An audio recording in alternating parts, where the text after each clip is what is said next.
Chapter 1: The Many Children, Many Blessings System. When Newlin woke up, he was stunned. He had transmigrated into the body of an old lord who was about to die. This. Nolan looked at himself in the mirror. He had the face of a gentleman and aristocrat, and was quite handsome, but he looked too old. He must be at least 80 years old. According to his memories, Nolan knows that this is a Western fantasy world, and the owner of this body was a lord with countless beautiful female servants. That's not fair. That's not fair. Why is everyone else in a world of cultivation, but I have to come to a Western fantasy world? And it's on the body of an old lord who's about to die. He'll probably be dead if he gets shaken in bed. That's not fair. System, where's the system? System, please calm down, host. Newlin was slightly taken aback. There really was a system. System, hurry up and let me travel to the world of cultivation. I want to enjoy immortality. System, there are succubi in the Western fantasy world. Nolan cursed, what do I care about succubi? Can a part like me even be used by a succubus? System, guess what kind of system I am? Nolan pondered for a moment, then smiled with delight. Could it be that you're some kind of recently developed many children, many blessings system? System, you guessed right. So, does the host still want to go to the cruel world of cultivation? Nolan, I'll think about it. System, there are also long-legged elves, alluring noble women, and beautiful crystal dragons here. There's a possibility of becoming a dragon knight. Nolan, ahem, so when will the system distribute the big gift pack? Ding, many children, many blessings system. Please select to bind? Bind. Newlin said firmly. Binding successful. The saying many children, many blessings means that marrying many wives, taking many concubines, and having many children will bring rewards. Newlin was overjoyed upon hearing this, that many children, many blessings system was tailor-made for him. You see, commoners can only marry one wife at most. But he is a lord, and he can marry as many wives as he wants. This is the law of the kingdom, which even stipulates that if a lord dies without leaving an heir, it is a disgrace. For the glory of the lord, he must work hard to have children. System, could you give me a big gift package? Look at my body. Newlin lamented her frail health. Given the host's extreme weakness, a newbie gift pack is being sent. Open now? Yes. Nolan couldn't wait any longer. Congratulations, host, you have obtained the divine breathing technique Yin Yang, the evil god class Necromancer, and the Eye of Reconnaissance. Yin Yang breathing technique passive, no entry requirements, no level restrictions, and unlimited upgrades. It levels up simply by breathing, and the more family members you have, the better the effect, such as descendants or partners. Necromancer, as the name suggests, an evil mage, the progenitor of all mages, including magicians, necromancers, archmages, etc. They can learn any magic and have no class restrictions. The Eye of Investigation, deciphering and analyzing everything. Great, fantastic. Newlin's eyes widened as she stared intently at the screen in front of her. The moment to defy fate had arrived. The conditions for the Yin Yang breathing technique are so simple. As long as Yin and Yang are in harmony, one can level up. Don't you see how many knights and mages have turned to evil paths in their quest to increase their strength but have failed? As for the Necromancer class, its skill ceiling is further raised, as each class can only learn a fixed set of skills. And the Necromancer was able to learn all the mage skills. Even the Goddess of Darkness cannot learn light magic, yet he has no such restriction. That's insane, absolutely insane. His previous profession was just an ordinary honor knight, a common noble profession. With a Necromancer around, who would want to be a lousy knight? As for the Eye of Detection, it is an essential tool for time travelers, and its function is self-evident. Claim your reward, Newlin said hurriedly. Suddenly, he felt his breathing become very smooth, and the magic in the air was able to continuously enter his body. The withered body miraculously regained its luster, and the emaciated face gradually recovered. He can even see the flow of magical energy around him. If he was a magical waste before, he is now a magical prodigy. Lord Nolan. Age, 80. Lifespan, 1 year. Class, Necromancer. Level, 10. Skills, none. Wives and concubines, none. Descendants, none. Talent, the system of many children, many blessings. After receiving the reward, Newlin took a breath and stared at the panel in front of her before asking, System, are there any tasks for me to claim? Permanent quest, take a concubine. The lifespan increase will vary depending on the strength of the concubine, and corresponding rewards will be granted. Reward, lifespan plus 5. 5 years. How many powerful figures have tried to prolong their lives on their deathbeds, only to end up as nothing more than withered bones and dust? While Norlan was still pondering, the head maid Delano walked over dressed in a maid outfit. Her alluring figure, long legs, and golden, flowing hair made her appear charming despite being a virgin. Drano walked up to Norlan and knelt on one knee. "My lord, Lords Chicken and Horsejaw wish to." Nolan's eyes were fixed on the head maid. She had such a great figure and such fair skin. What happened to the two lords? They want to offer up a succubus, Drano said cautiously. A succubus, after all. One that had caused countless lords to die in bed. She was truly afraid that Norlan might have lost her mind and agreed. What? Nolan's eyes widened in disbelief. Say that again. Drano's body trembled. It's a succubus. Nolan was overjoyed. A succubus. What does a succubus taste like? What does she look like? She's probably at least more beautiful than the top stars in her previous life. Most importantly, a succubus has a curvaceous figure. Just thinking about it made Nolan incredibly excited. Delano felt a pang of bitterness as he saw Nolan deep in thought. His lord was a renowned handsome man in his youth, and even in his 60s, he remained a charming nobleman, coveted by countless young women. But having lived most of his life without marrying or taking a concubine, is he out of his mind to pick up a succubus today? Since the two lords have offered me a succubus, I can't very well refuse. Tomorrow, no. Today, now. Now you go and hold a banquet. I want to take a concubine. Newlin was overjoyed. Master, this is a succubus. Drano immediately knelt down, his body trembling uncontrollably. The man before him, Norlan, looked terminally ill, unable to even lift a gun, yet he still wanted to take a succubus as a concubine? It was tantamount to a dead end. Didn't you hear me? Go and make the arrangements. I'll be there in a bit. Newlin slammed her hand on the table in anger. As Nolan watched Delano waddle away, her heart pounding with emotion. This little maid was quite charming, but unfortunately, she was a bit too old. But a succubus is enough, after all. That's a succubus. With its delicate little tail and alluring long legs. Chapter 2, still vigorous despite old age, someone sends a succubus. Ha, that old bastard. Nolan actually agreed, willing to marry a succubus for the sake of the territory's safety. His lordly spirit and knightly honor will be destroyed in an instant. When Lord Chicken Frenzy and Lord Horse Fork heard their subordinates report this scene, they were both thrilled and raised their goblets to drink a toast.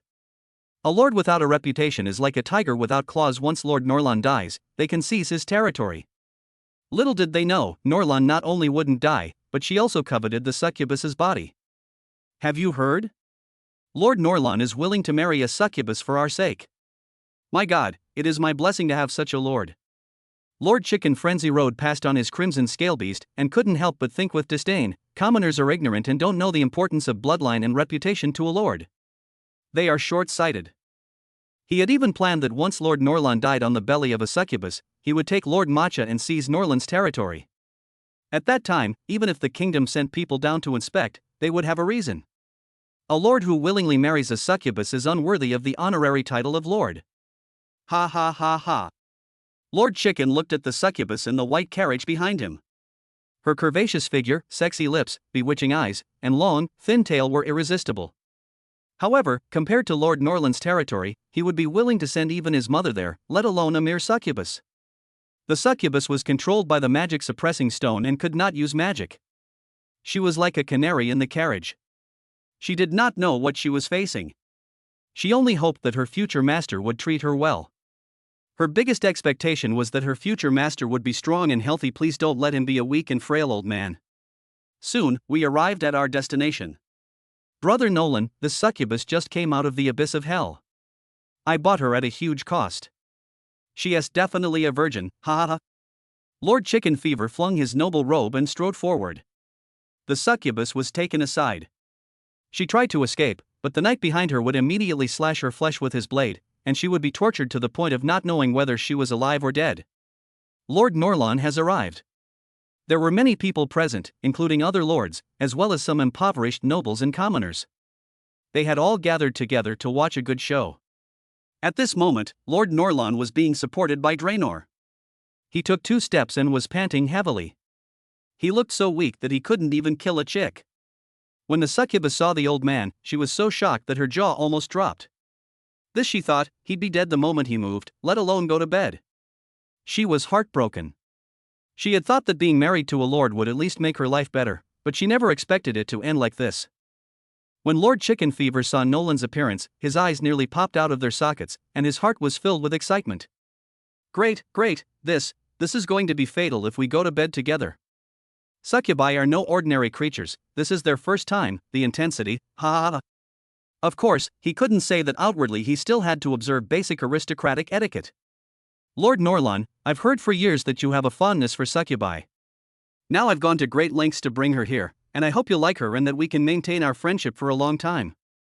Lord Chicken's words sounded grand and dignified, but the other impoverished nobles couldn't help but chuckle inwardly, as if they could already foresee Lord Norlan's fate. Triggered quest, taking a succubus as a concubine. Reward, extra lifespan plus 10. Lord Norlan stared at the succubus, overjoyed. Damn it, an extra 10 years of lifespan. Even high-grade potions don't have this effect.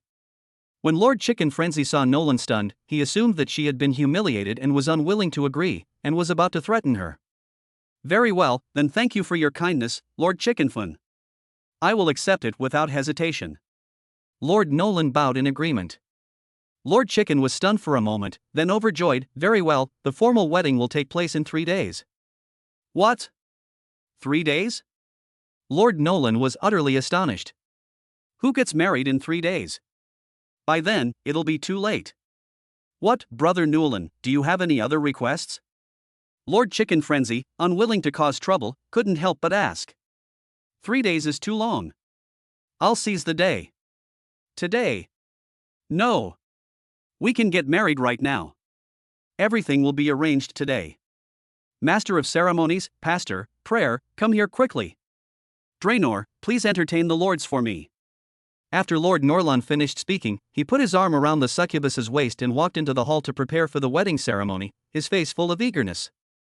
Lord Chicken was dumbfounded. He had prepared a 10,000-word draft and even prepared threatening methods, but now he had no chance to use them. Did the other party not know that this was a conspiracy he had set up? Could there be a trap involved?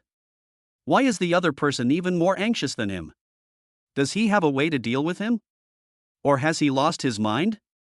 Does he want to be a romantic ghost before he dies? Delay will only lead to unforeseen changes.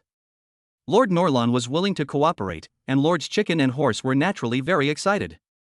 They even contributed money and effort to prepare everything needed for the banquet. Some nobles couldn't help but discuss it amongst themselves. Has Lord Norlan lost his mind? Even if he wanted to leave offspring, he should have found a human. Sleeping with a succubus? What kind of offspring could that produce? The common people of the Norlan territory were eager to discuss it, and this matter was destined to become a topic of conversation after dinner. Of course, Newland didn't care about all that. A moment of passion was worth 1,000 pieces of gold. The etiquette among nobles is extremely complicated. Nolan consulted the system and learned that she had to go through all these complicated formalities, otherwise it wouldn't be considered taking a concubine. The traditional ceremony, which originally required 3 to 7 days, was continuously shortened by Newland. All the noisy kneeling rituals, prayers, and blessings between parents were abandoned. Finally, the two exchanged diamond rings. Successfully taking a concubine grants +5 lifespan, plus an additional +10. A surge of rich energy flowed into his body, his dry skin was transformed, and his weak arms were filled with power. 15 years of life greatly improved his physical condition, and even his withered golden hair became full of life. After arranging everything, he arrived at the bridal chamber early, carrying his trousers. Upon entering the room, the first thing that catches the eye is a succubus, whose slender figure is indeed extraordinary. At this moment, he took the opportunity to breathe heavily and practice the yin-yang breathing method. Suddenly, his previously silent body felt warm, as if the torch in his heart had been ignited, and a vigorous and passionate aura emanated from his body. As expected of a divine breathing technique, its effects are extraordinary. It has this effect after only a few breaths. Chapter 3: The Wedding Night, Marrying a Noblewoman. In Lord Norlan's hometown, this is the wedding night. He waved his hand and turned off the lights in the room, and the moonlight shone through the window onto the succubus's face. Her already beautiful face gained an extra touch of charm, like a ripe apple, exceptionally tempting. From now on, I'll protect you. You don't need to worry about being imprisoned by humans, or about food and drink, Newland said with a smile. The succubus gave a soft Level +1, currently level 11. Upon hearing this notification, Newland's body trembled. The level has increased so quickly. No wonder it's a god-level breathing technique. After one night, Nolan left the room satisfied. Under the influence of the yin-yang breathing technique, his strength was no weaker than at his peak. Even after staying up all night, I didn't feel tired. Most importantly, his level actually increased. It's important to understand that every 10 levels represents a threshold, and many talented individuals get stuck at the very last step, unable to advance and ultimately dying in despair. His ability to increase his level through the yin-yang breathing technique, where yin and yang complement each other, is truly outrageous. 19 Novice Mage, 10-19 Intermediate Mage, 20-29 Advanced Mage, 30-39 Archmage, 40-49 Magician, 50-59 Archmage, 60-69 Semi-Sate Rank Archmage, 70-79 Sate Rank Archmage, 80-89 Pseudo-God Archmage, 90 Titled Archmage, 100 God Rank. He only managed to reach level 10 after a lifetime of accumulation, and maintained the title of Lord Norlan. It is conceivable how difficult it was to advance to each level. The ease with which he leveled up made Lord Nolan feel a little giddy. Taking a concubine grants +5 lifespan and has a chance to trigger additional quests. Having a child is a random reward. He has now triggered an extra mission and gained an additional 15 years of life. Compared to the old man he used to be, he is now not only younger, but his withered skin is full of vitality, and he has a touch of the demeanor of an old nobleman. As night passed, Nolan naturally learned the succubus's name, Sana. Succubi are a type of demon, but Sana was obviously born innocent and not inherently evil. With Norlan's guidance, she immediately became even more charming and exuded the allure of a mature woman. Sana, having just emerged from the abyss with no one to rely on, now realizes that marrying a lord isn't so bad. Newland, on the other hand, went to her usual cultivation room. Now that he is a magician, no longer a foolish knight, he naturally wants to make full use of the advantages of his profession. Relying on his magician's instincts, he concocted countless potions in a single day. Most of the ingredients are highly stimulating and nourishing substances such as deer antler, tiger penis, and dragon blood. Glug glug. Nolan gulped down 3 bottles of magic potion in a row, and suddenly felt that she had inexhaustible power all over her body. Of course, he hasn't forgotten his roots. We must continue to take concubines. One succubus is simply not enough. Nolan felt the power in her body and was full of confidence in herself. Most importantly, he is reproductively isolated from the succubus, so he cannot have offspring and therefore cannot receive the reward. Therefore, his next concubine must be human. As for who to choose? Naturally, they need to be as beautiful as flowers. Everyone else is a secondary option.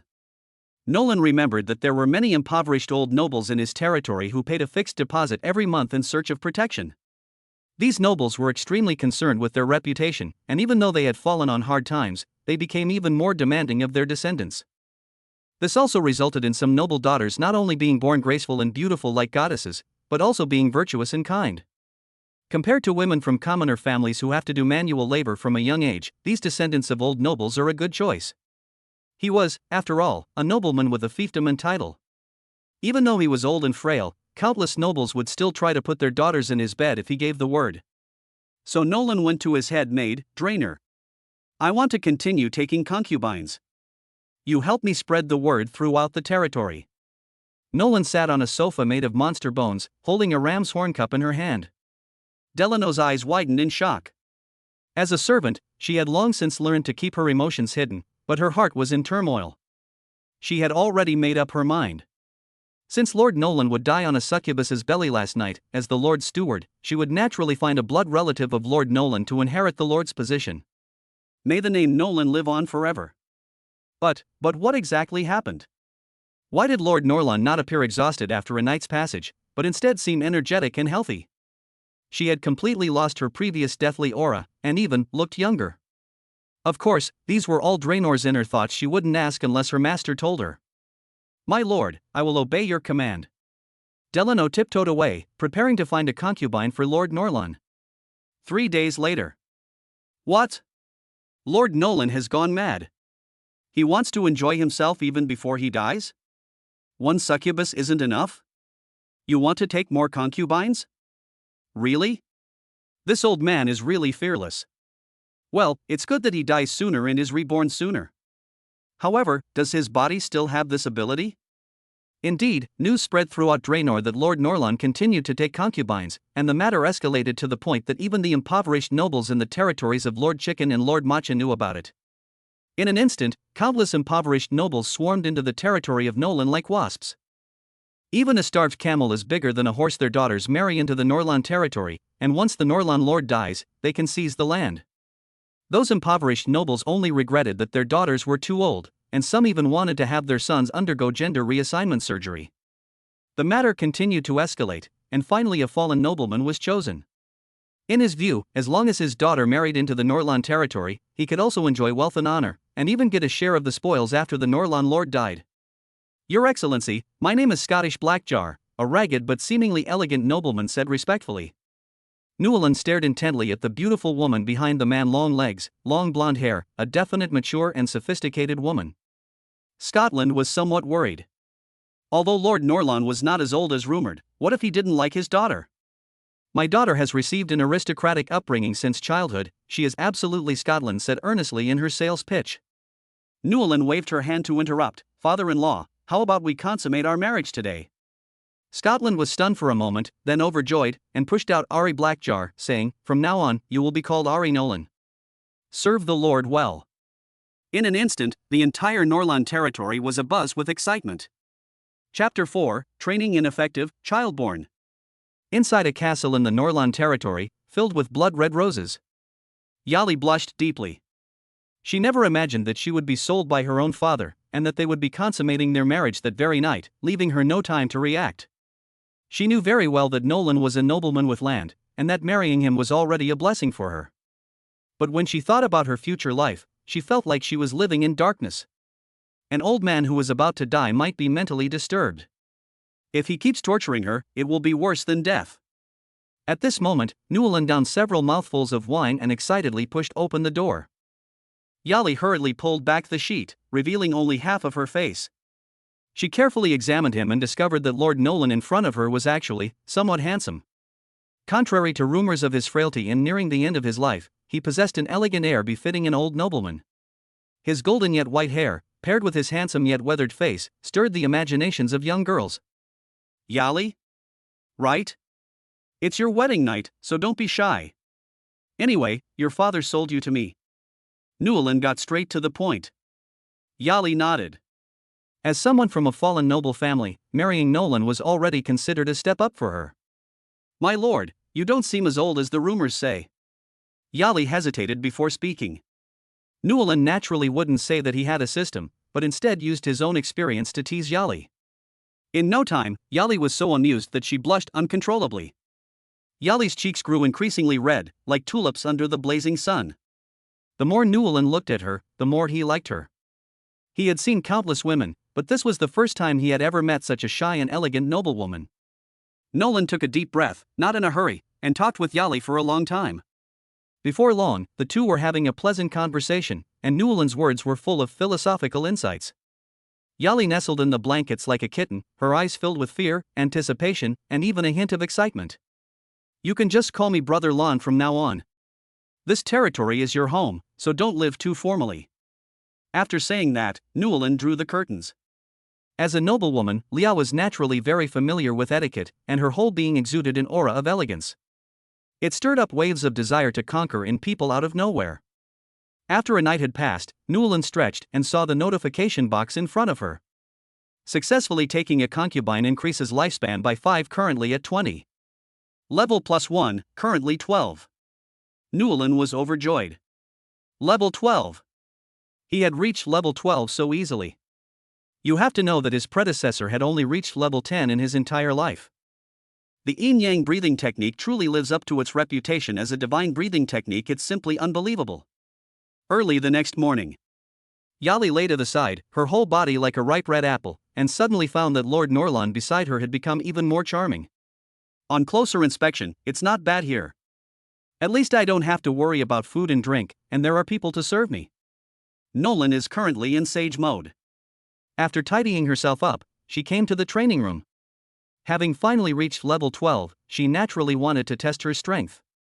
Fireball, Nolan murmured, pointing at the sign in front of her. This was the most basic spell. Suddenly, a ball of flame appeared out of thin air in Nolan's hand. It was like a ghost, dark blue in color, and rushed toward its target at an extremely fast speed. With a deafening roar, the original banner was blasted into fragments and even turned to ash. This power was dozens of times greater than the skills he had used before. The difference between different professions was simply astonishing. With the intention of testing the waters, Newland sat on the ground and practiced the yin-yang breathing method. A night has passed. Damn it, it's completely useless.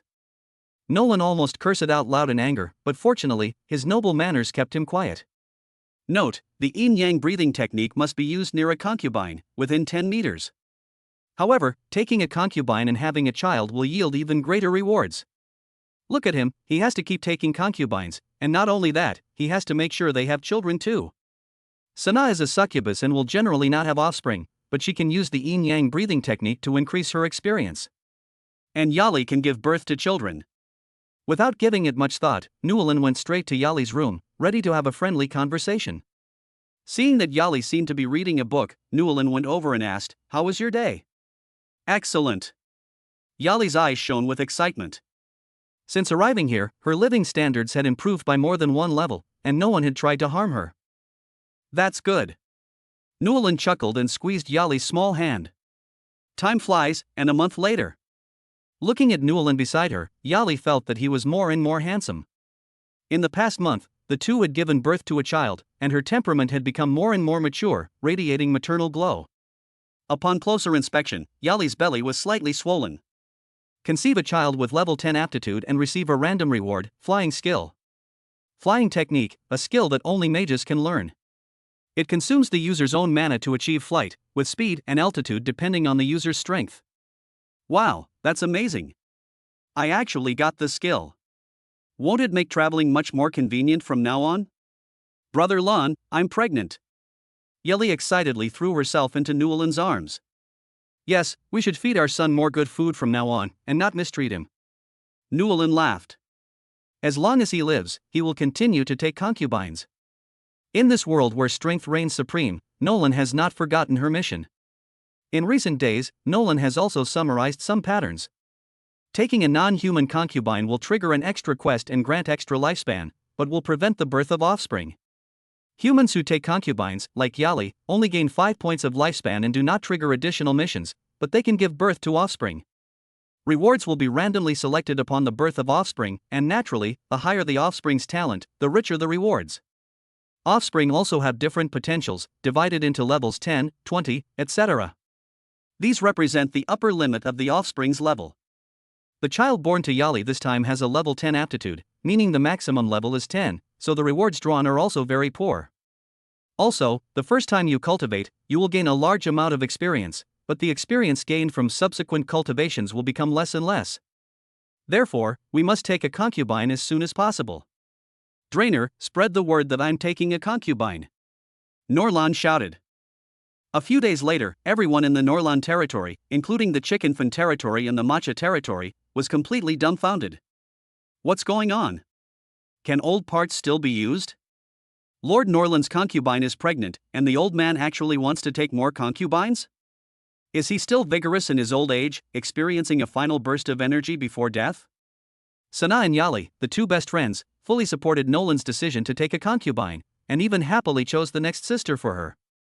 Within 3 days, Drano arranged for another woman, also a descendant of a fallen nobleman, but with an unusual appearance. Chapter 5 Fallen Nobles. This impoverished nobleman was unlucky a few days ago. When Newland was taking a concubine, he ate too much at the banquet and died. It would be a disgrace to the nobility if word got out. As the only descendant, Sasha naturally took the initiative to handle her noble father's funeral arrangements, but where was she going to get the money if her father had no money? In the end, with no other choice, she decided to sell herself into servitude and marry Lord Norlan. Some were happy while others were sad. Many women lamented that they were too old to marry into the Newland territory. Sasha, as the person involved, actually felt uneasy. Selling herself to bury her father was already a disgrace to her ancestors. Now she has to marry a lord who owns a territory. I heard that he has 2 sisters, one of whom is a succubus. The struggle between noblewomen is bloody and fierce. Will her life be very difficult in the future?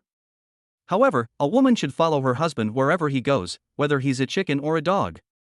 Immediately, the entire Norland territory erupted in a cacophony of flags, drums, and cannons, for no other reason than this.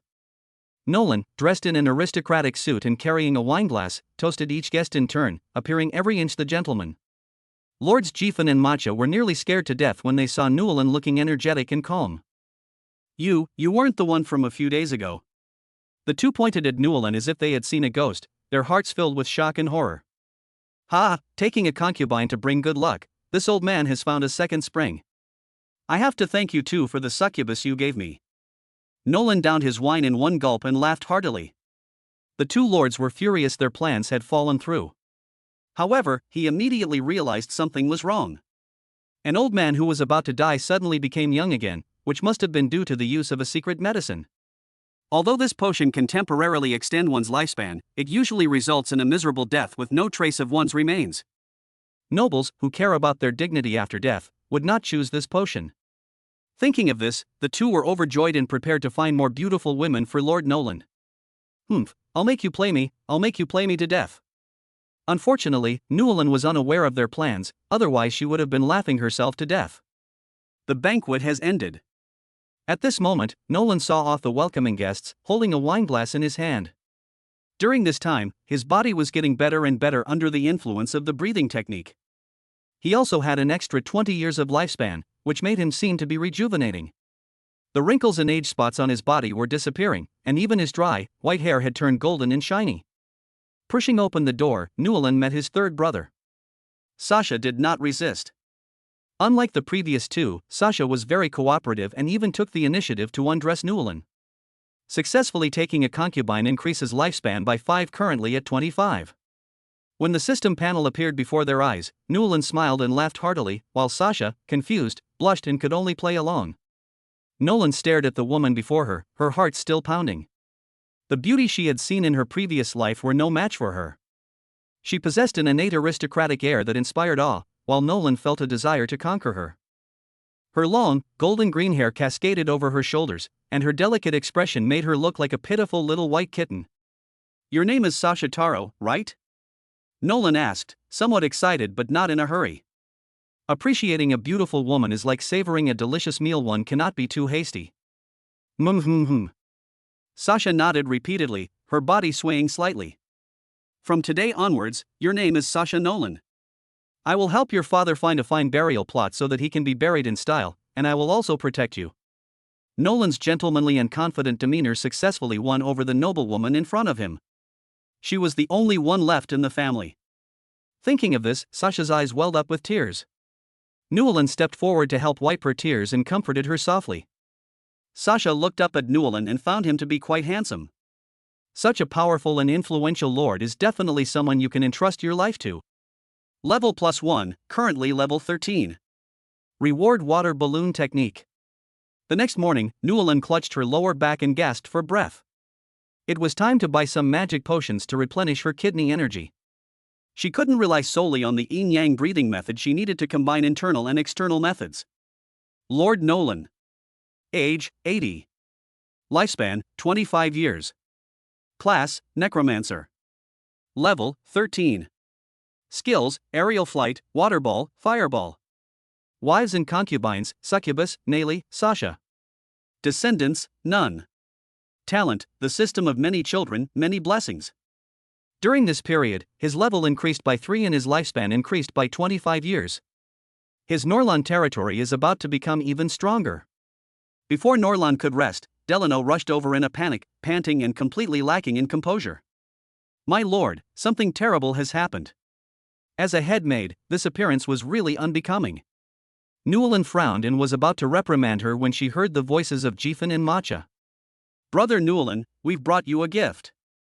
Just as Newland was getting angry, she saw a woman following behind the two of them. She had long, pointed ears, large, bright eyes, delicate skin, and a slender figure.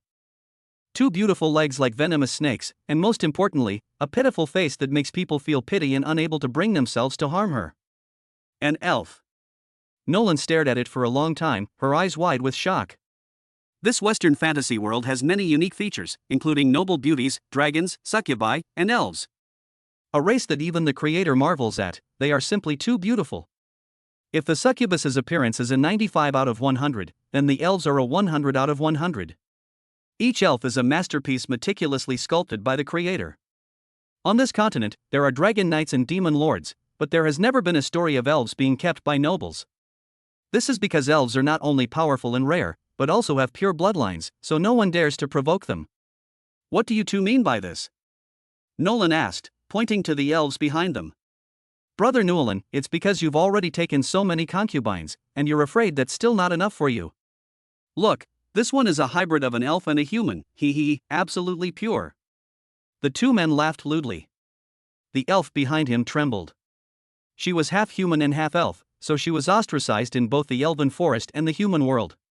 She didn't expect anyone to save her, she just hoped that the lord in front of her wouldn't be too perverted. Why does this old man look younger? It's probably just a final burst of energy before death, nothing to worry about. This half-elf and the succubus should be able to drain him dry, and then we'll, The 2 men were filled with lewd thoughts. However, seeing Nolan's reaction, they were a little worried, afraid that Nolan might reject them, so they asked, Brother Nolan, do you like this half-elf? Chapter 6 Half-Elf Laryl. Nolan slammed her hand on the table and burst into laughter. Today I'm having my wedding, so please invite the pastor. His shout startled Jifin and Macha, but in an instant they were overjoyed, thinking that Lord Newland was one step closer to his sudden death. Okay. The 2 laughed heartily, helping out with money and effort so that Newland could hold the wedding as soon as possible. Newland frowned and looked at the 2 of them. Are these 2 idiots? They're spending money and effort to find wives for themselves. He knew quite a bit about the dirty things those 2 were thinking, but for now, these 2 idiots were still somewhat useful. It must be said that the half-elf was very beautiful, and Norlan specifically instructed Draenor to groom and dress her up. The elf's long, slender legs, clad in white stockings and European aristocratic attire, were absolutely breathtaking. Nolan was thrilled. At the banquet, he smiled broadly, toasting and chatting with the guests around him, displaying the demeanor of an old aristocrat. Among them, some impoverished nobles looked at the sprightly Lord Norlan with strange expressions and muttered amongst themselves. What's going on? Lord Norlan is getting younger and younger. He doesn't look like a dying old man at all. Could it be that he married too many wives, and this is a temporary burst of energy to nourish his body?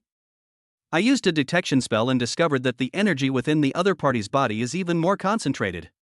Could it be that, on his deathbed, he saw through the illusions of life and was about to break through? Upon hearing these words, Jifin and Macha finally realized what was happening, their brows furrowing as they went from being overjoyed to remaining silent. In an instant, countless impoverished nobles extended olive branches to Lord Norlan, offering their precious pets in exchange for being kept and cared for. This scene infuriated the 2 men. Just a few days ago, these sycophantic nobles had come to their territory to offer their congratulations, but now they had turned into opportunists. With that old codger Newland's talent, she definitely used a secret medicine. It couldn't be a breakthrough. Calm your mind, Jifin said disdainfully, very confidently, as if it were a serious matter. Lord Macha nodded in agreement. There aren't that many lucky people in the world. Compared to breaking through on the verge of death, they were more convinced that the other party had used a secret medicine. As long as we let these beauties drain Lord Norland's body dry, then. Ha. The banquet ended, and the guests left. Nolan was in high spirits and handed over these nobles who had come to him to Draenor's care. These people all had famous ancestors. If he could get some spell or potion blueprints out of them, it would be a huge profit. The half-elf Laryl, dressed in a black and white lace nightgown, lay on the bed with a look of shame on her face. She had never imagined that the environment here would be so nice, and for a moment, she felt that it wasn't so unacceptable after all. She also saw what Nolan looked like, a debonair old nobleman, and she was very satisfied. At this moment, Newland used the yin-yang breathing method, taking a deep breath in and out, and pushed open the door. Where were you sold? Nolan asked. Laryl recounted her tragic childhood.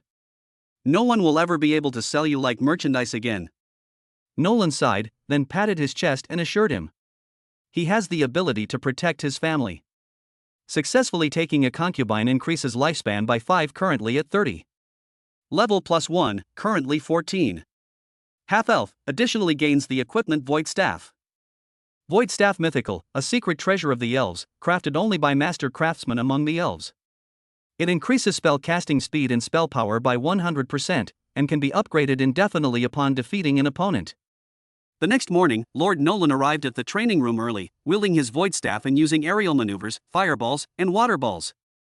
It has to be said that the evil sorcerer class is truly powerful. He can use any magic he learns at will without needing to practice, and he can create countless variations. A fireball spell can change size and become incredibly powerful, and so can a water ball spell. The flying technique was even more outrageous. Nolan had never learned anything about flying, but he had only learned the flying technique. He felt that his flying ability was even comparable to that of a top-tier flying magical beast like the Royal Griffin. Time passed day by day, and 3 months later, he finally leveled up to level 20, reaching the advanced mage level. At this level, one can cast spells at will, drawing upon resources from nature without needing any potions. Of course, there is a limit to this absorption, depending on each person's professional talent. Nolan is naturally someone who has maxed out this talent. During this time, he did not take another concubine, because there were only so many suitable women, and he could not possibly marry them all. Newelyn naturally wanted to expand her career elsewhere and not just focus on the women in these few territories. Perhaps he could go to Lano, the city where he once studied. He, Lord Chicken Frenzy, Lord Horsefork, and dozens of other lords all had territories attached to Lano City. They would go to Lano City to buy supplies or report on the battle situation. As the largest city in the vicinity, the women there were not only graceful and charming, but also possessed a unique allure. Previously, his level was too low, and he was afraid of causing unnecessary trouble when he went to Lanua City. Now that his level has reached level 20, he can be considered a strong person. Finding a few beautiful wives shouldn't be a problem. He only has one kidney, and he can't possibly have all his wives. Therefore, Newelyn is determined to be the best and specifically choose a woman with high aptitude and a special physique. In this way, you can maximize the use of your kidneys and avoid over-fatigue. Sana is reproductively isolated from him, so getting pregnant is probably impossible, but intercourse with Sana can provide a lot of experience. Yali is 3 months pregnant, Sasha is 1 month pregnant and has given him the skilled sowing technique. As the name suggests, it involves planting land. Seeds planted using the sowing technique are naturally free from disease and disaster and produce extremely high yields, making it a divine skill for managing territory. Like Sana, Laryl is stronger than the other concubines. Sitting next to her, using breathing techniques, she is the main source of experience points. Once Yali and Sasha's child is born, he will be provided with some rare items. Norlan territory hopes to provide him with more powerful skills or strong equipment so that he has sufficient self-defense capabilities. Draenor, bring me my flying beast, I need to go to Lano City. Norlan shouted. Draenor responded and came over, kneeling respectfully to show his deference to the nobleman. Sana followed him.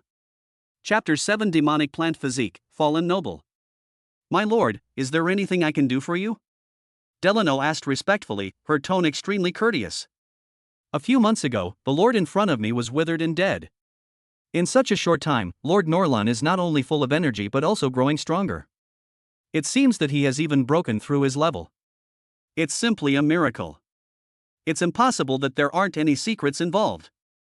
Of course, as a servant, all she could do was dedicate everything to her master, not saying what she shouldn't say and not asking what she shouldn't ask. When she saw Sana arrive, she knew she shouldn't be looking at anything else, so she silently closed the door and stood staring straight outside. Several more months passed, and it must be said that such a life was extremely corrosive to one's mind. Nolan originally planned to go to Lanua City to marry a few more wives, but he was interrupted by Sana, and he lost interest in the idea from that day on. These days, I've gained a lot of experience using the yin-yang breathing technique, but unfortunately, neither the succubus nor the half-elf can give birth to offspring. Getting married is urgent, so finding some secret kidney tonifying medicine should also be put on the agenda. Draenor approached at that moment, bowing his head and saying, "My lord, Lord Chicken Frenzy and Lord Horsefork have arrived." Newelyn slapped his thigh and laughed. These two idiots always surprised him when they came, and this time would probably be no exception. Several months had passed since the two of them came to see him, and to be honest, Newelyn missed them quite a bit. As they stepped out of the castle, Nolan went out to greet them, laughing loudly. "My two brothers, what brings you here this time?" Lord Chicken and Lord Horsefork stared wide-eyed at what they saw. Lord Nolan, who was originally old and wrinkled. His skin became smooth and delicate, his body strong and powerful, and his aura fierce. He looked like he was in his prime. What happened? They immediately understood that Lord Nolan had likely encountered something extraordinary, and their faces turned ashen, as if they had just eaten something disgusting. "Brother, we've come here to tell you that Lano City wants us to explore the wild plains and wild forests, where the magical beasts are becoming increasingly powerful," Lord Chicken Frenzy said first. The two originally intended to use the wild beasts of the desolate mountains to kill Lord Nolan and then take the opportunity to invade and occupy the territory, but now it seems that the whole plan has fallen through. For a moment, the two of them were on the verge of tears. To ensure Lord Nolan's death went smoothly, the two of them went to great lengths to find an exceptionally beautiful woman. Nobles are often lustful, but the two of them began to abstain from sex and cultivate their health early on, avoiding beautiful women. After all, these worldly things are insignificant compared to life. Lord Macha was somewhat unwilling, thinking that Lord Nolan was just having a final burst of energy before death. So he smiled to himself and said, "Brother, we were just worried you'd be lonely, so the two of us specially found you a beautiful woman to keep you company." Lord Chicken Fever echoed this sentiment, for quite a few lords had died on women's bellies. What if this old fellow suddenly died? This is what they both think. "Jasmine, hurry up and come forward," Lord Chicken urged. What did Lord Nolan see? A petite woman with a voluptuous figure, a rosy complexion, cute and charming, like a budding flower, captivating him completely, making him unable to resist. Jasmine has a trace of vegetative state blood, so she's full of natural energy, making her irresistible at first glance. "Brother, you like her?" Lord Chicken Fever wanted to continue speaking. Lord Nolan interrupted directly. "Drainer, I'm having my wedding today. Quickly invite the priests and those old nobles over." Drano looked helpless. "The Lord has taken another concubine." Lord Chicken and Lord Horse chuckled. Yes. The sound of gongs and drums was deafening. The entire territory was filled with seats, and some commoners were overjoyed, some even planning to settle in the Norlan territory in the future. After all, who was better than Lord Norlan? They would take concubines every few days, and to maintain the dignity of the nobility, they would hold grand ceremonies every time, ensuring that the concubines were well fed and satisfied. Because of this incident, the commoners of the territories of Lord Chicken Frenzy and Lord Horsefork secretly exchanged land deeds and came to the territory of Nolan. After all, it would be a fool not to take advantage of a bargain. Although the two were somewhat angry after hearing this, they did not choose to provoke Lord Nolan, but waited silently. "Master of ceremonies, prayer, pastor. Hurry up and come over here, don't dawdle." Newland shouted to the sky. He was already eager to get started. In an instant, countless people flocked over and completed everything for the wedding. Jasmine walked through the formalities somewhat shyly, unsure of what her fate would hold. Delano led her into the room, closed the door, and left. Seeing the surrounding environment, Jasmine felt a surge of joy. At least this was no longer a pigsty or cattle pen. "Lord Nolan, you will be the one to lead the title of Nolan to the strongest." "That's right, you were not only sent by heaven to save our kind lord, but also you will live to be 100 years old. I will pray to the goddess of light, wishing you." At the banquet, Newland felt incredibly comfortable listening to the flattering words. Lord Chicken and Lord Horsefork were both horribly dark-skinned. According to their calculations, even if Nolan had taken the potion, she definitely wouldn't live to see the end of the month. Everything will be revealed in the next few days, but the two are unaware that Newland has already broken through level 20 and reached the level of a high-level mage, with extended lifespan and rejuvenation. After the banquet, Nolan looked at the beautiful women in front of her and felt completely relaxed. Sana, Yali, Sasha, and Laliel, these long-legged beauties looked like tempting roses. The Jasmine in front of him looked like a little girl, pure yet alluring, dressed in a white shirt and white fishnet stockings, which made Nolan extremely excited. "Your name is Jasmine, right? I'll protect you from now on," Newland said with a smile. Jasmine responded with a soft clearly a little shy. Newland didn't say much, just repeating the same old advice, to persuade respectable women to go into prostitution and to persuade fallen women to reform themselves. Faced with the charming old nobleman Nolan, Jasmine, a young girl as fresh as a cabbage, was immediately attracted by his personal charm. Like Lariel, Jasmine was regarded as a monster by the ignorant commoners because of her special constitution, until she was finally brought before Norlan by the two lords, Chicken and Fun. Successfully taking a concubine increases lifespan by 5, currently at 35. Level +1, currently 21. Potential for magical plants triggers the special quest. Select magical plant seeds to manage your territory. Plant physique. Within the territory, the growth rate of magical plants increases by 100%. Nolan was overjoyed, as he had been worried about having nowhere to use his newly acquired skill, sowing technique. Please select one of the following magical plants. Host. Chapter 8 Eldest Son, I'll name you Wild. Turtle and soft-shelled turtle grass, herbaceous flowers, milk thistle, kudzu root, and ginseng. With a gentle tap, the effects of these magical plants appeared before her eyes. The turtle and tortoise grass was specifically for tonifying the kidneys, so its effect in this case was minimal. I choose turtle and tortoise grass, Newlyn cried out in her heart. Distribution successful. Currently, the maximum number of turtle-shelled grass plants that can be planted within the territory is 1,000. Therefore, 1,000 seeds have been distributed. Nolan frowned after reading it.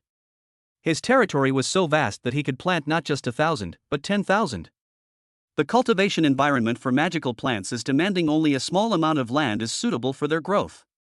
Nolan then remembered that magical plants were not like cabbages, they were like spiritual herbs in the world of cultivation, used for alchemy, weapon crafting, and the making of magical potions. The turtle and tortoise grass is even more convenient, as it produces a fruit called kidney chi fruit, which can increase kidney chi after consumption.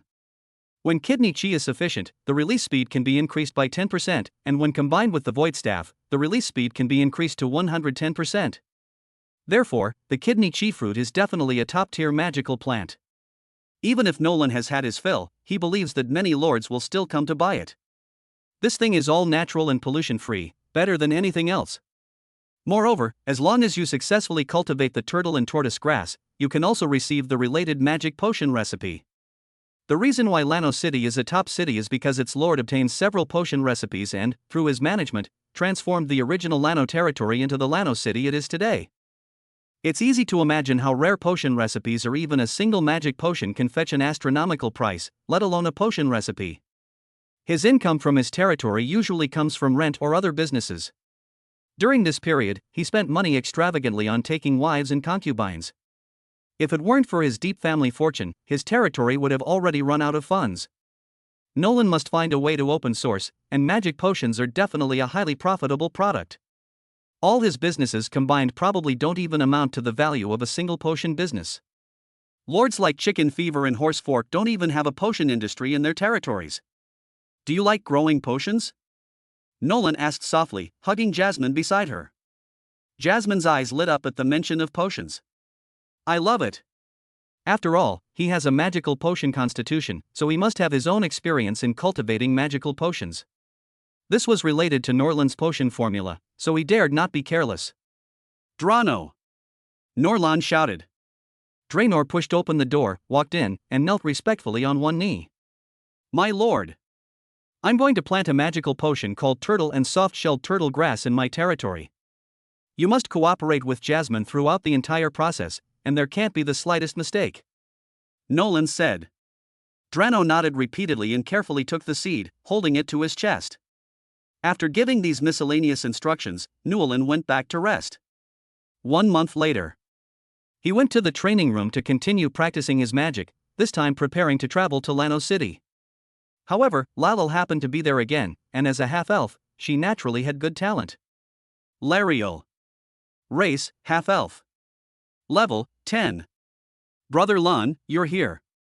Lariel said shyly among all the women, she was the most thoughtful in this regard. Sana liked to pick out pretty clothes with Yali and Sasha, while Jasmine and the steward Drano looked after the magical plants. So she led the servants to the training room to practice. Nolan found it strange. Shouldn't a half-elf be more concerned with beauty? Why would she like fighting?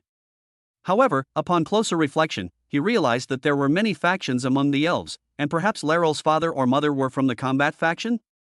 He didn't mind, as the other person's enjoyment of exercise was a good hobby.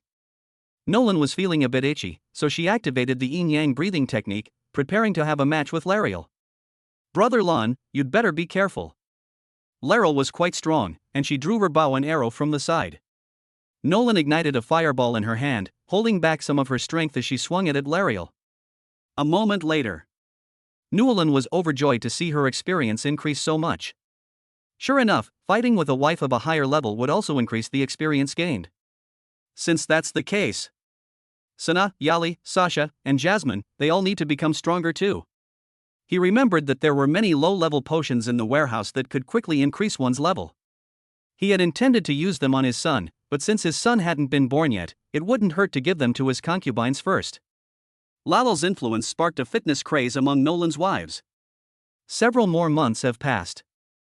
Yali gave birth to a baby. Sana, Sasha, Jasmine, Laryl, and Steward Drano were all watching the newborn. Beautiful eyes, a handsome little face, and that needle. It's a boy. Yali was overjoyed. She lay exhausted on the bed, holding the baby in her arms.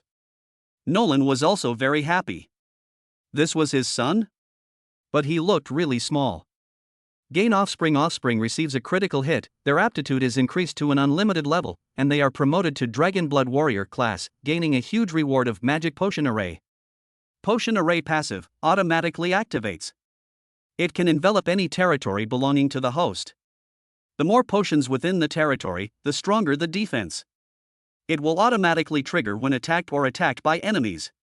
Currently, the potion count is 1,000 turtle and soft-shelled turtle seedlings.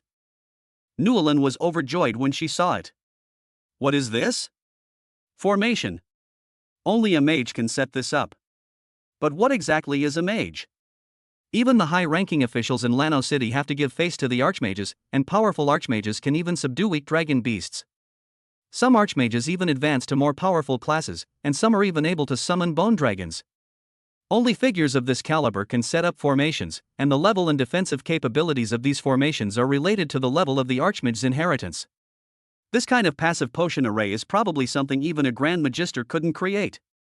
Most formations require monster cores or energy crystals as their power source, consuming enormous resources every second. Even if a lord obtains the formation blueprint, he is generally unable to set it up, and even if he does manage to set it up, he cannot activate it. And what about the Dragon Blood Warrior? They are even more powerful. It's estimated that this profession might not even exist in the entire kingdom. Only the Empire could produce such a prodigy born with this profession. He truly is his son. Dragon Blood Warrior, a warrior born from the blood of dragons, possessing immense potential and formidable strength. After slaying or enslaving a dragon, they can advance to the rank of Dragon Knight. If a descendant develops a special profession, the host will be rewarded with a random Dragon Blood Warrior skill, Dragon Flame Blast. Dragon Flame Blast, the basic unit of measurement for mages is Fireball, but Dragon Flame Blast is 1,000 times more powerful.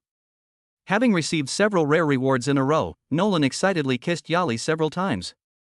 The two were an old married couple, and Yali, unlike before when she blushed, chuckled and said, "What should we name our son?"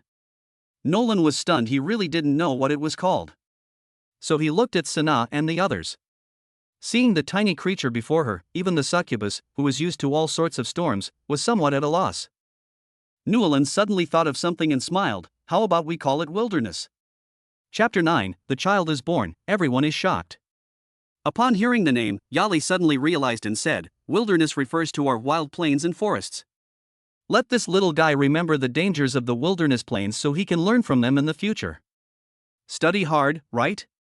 Newelyn was taken aback for a moment, then burst into laughter. His concubine underestimated the power of this name.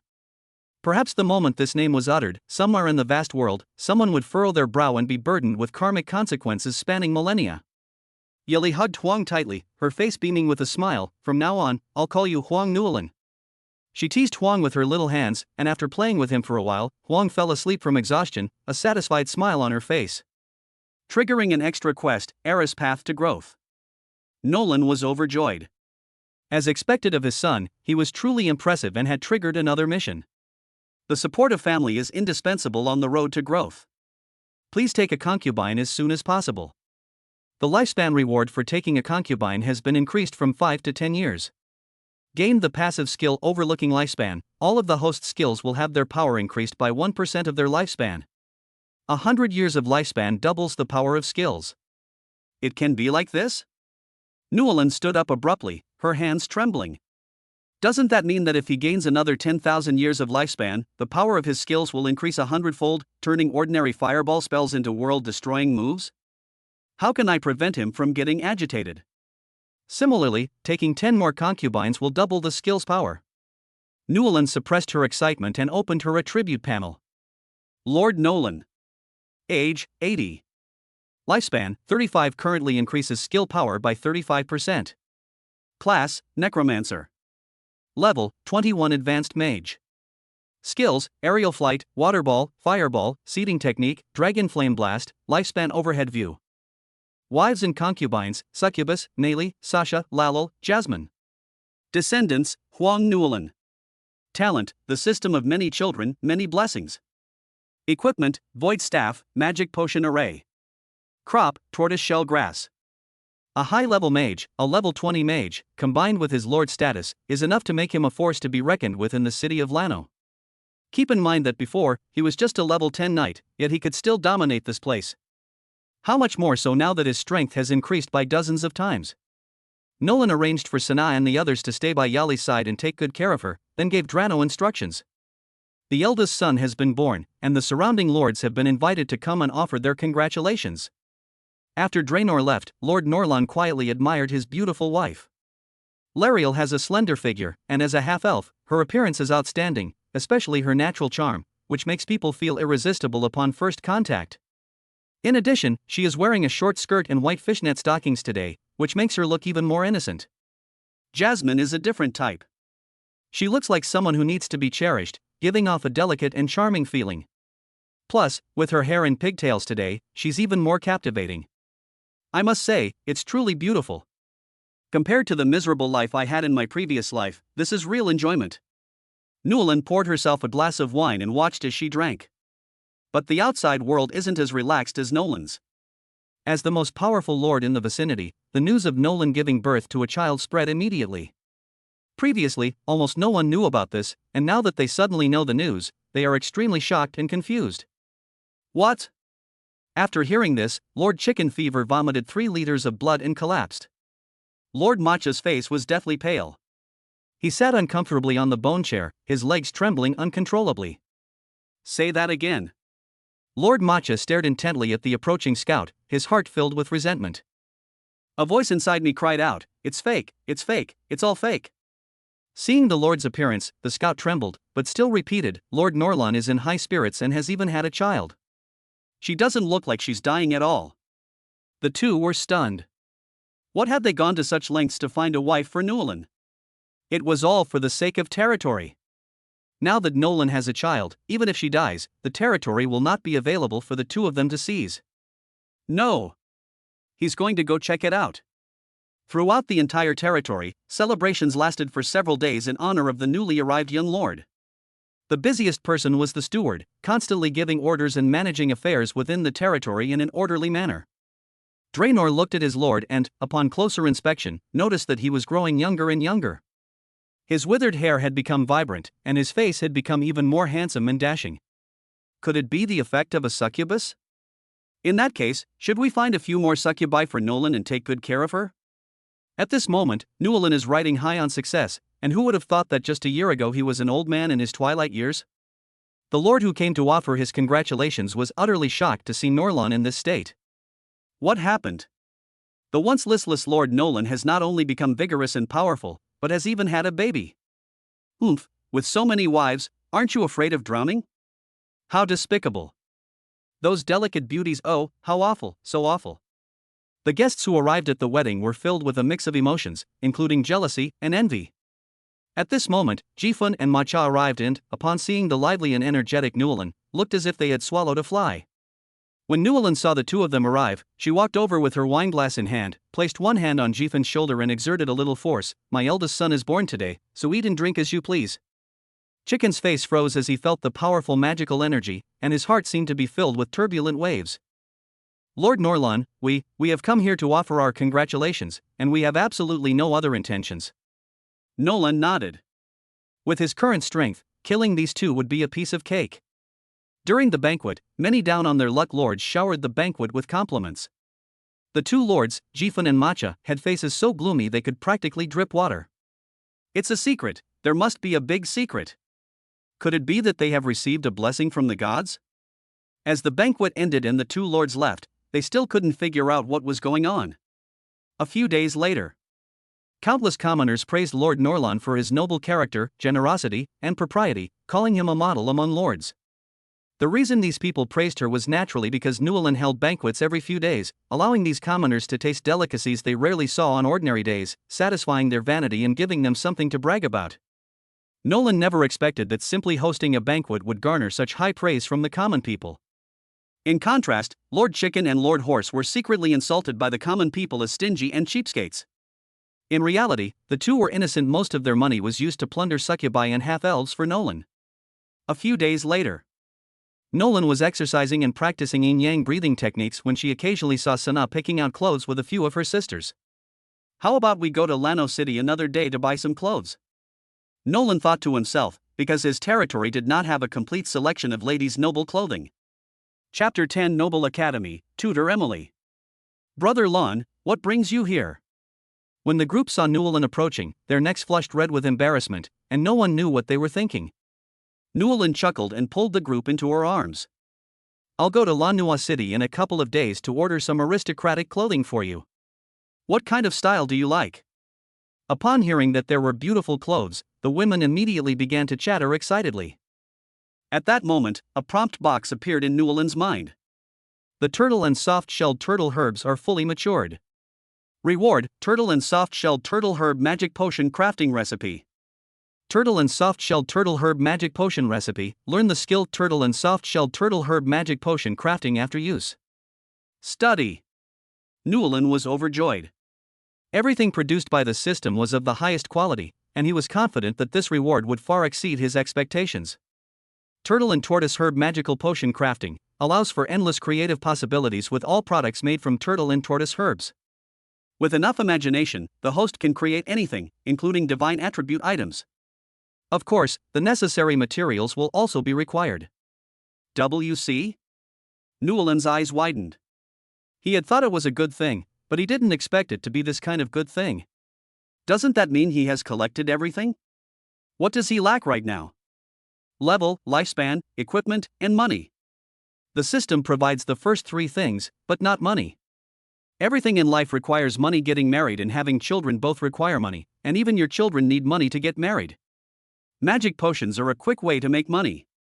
So Newlyn grabbed the kidney cheatgrass beside her, and rows of upgrade boxes appeared before her eyes. Of all the items, Nolan finally chose one. Beauty and nourishing turtle and soft-shelled turtle medicine. Ingredients include kidney tonifying herbs, turtle and soft-shelled turtle flesh, and deer antler grass. Effects: long-term use promotes beauty and nourishment. What kind of beauty and health tortoise and turtle potion is this? This is a damn top-notch money-making artifact, especially for the wives of noble lords.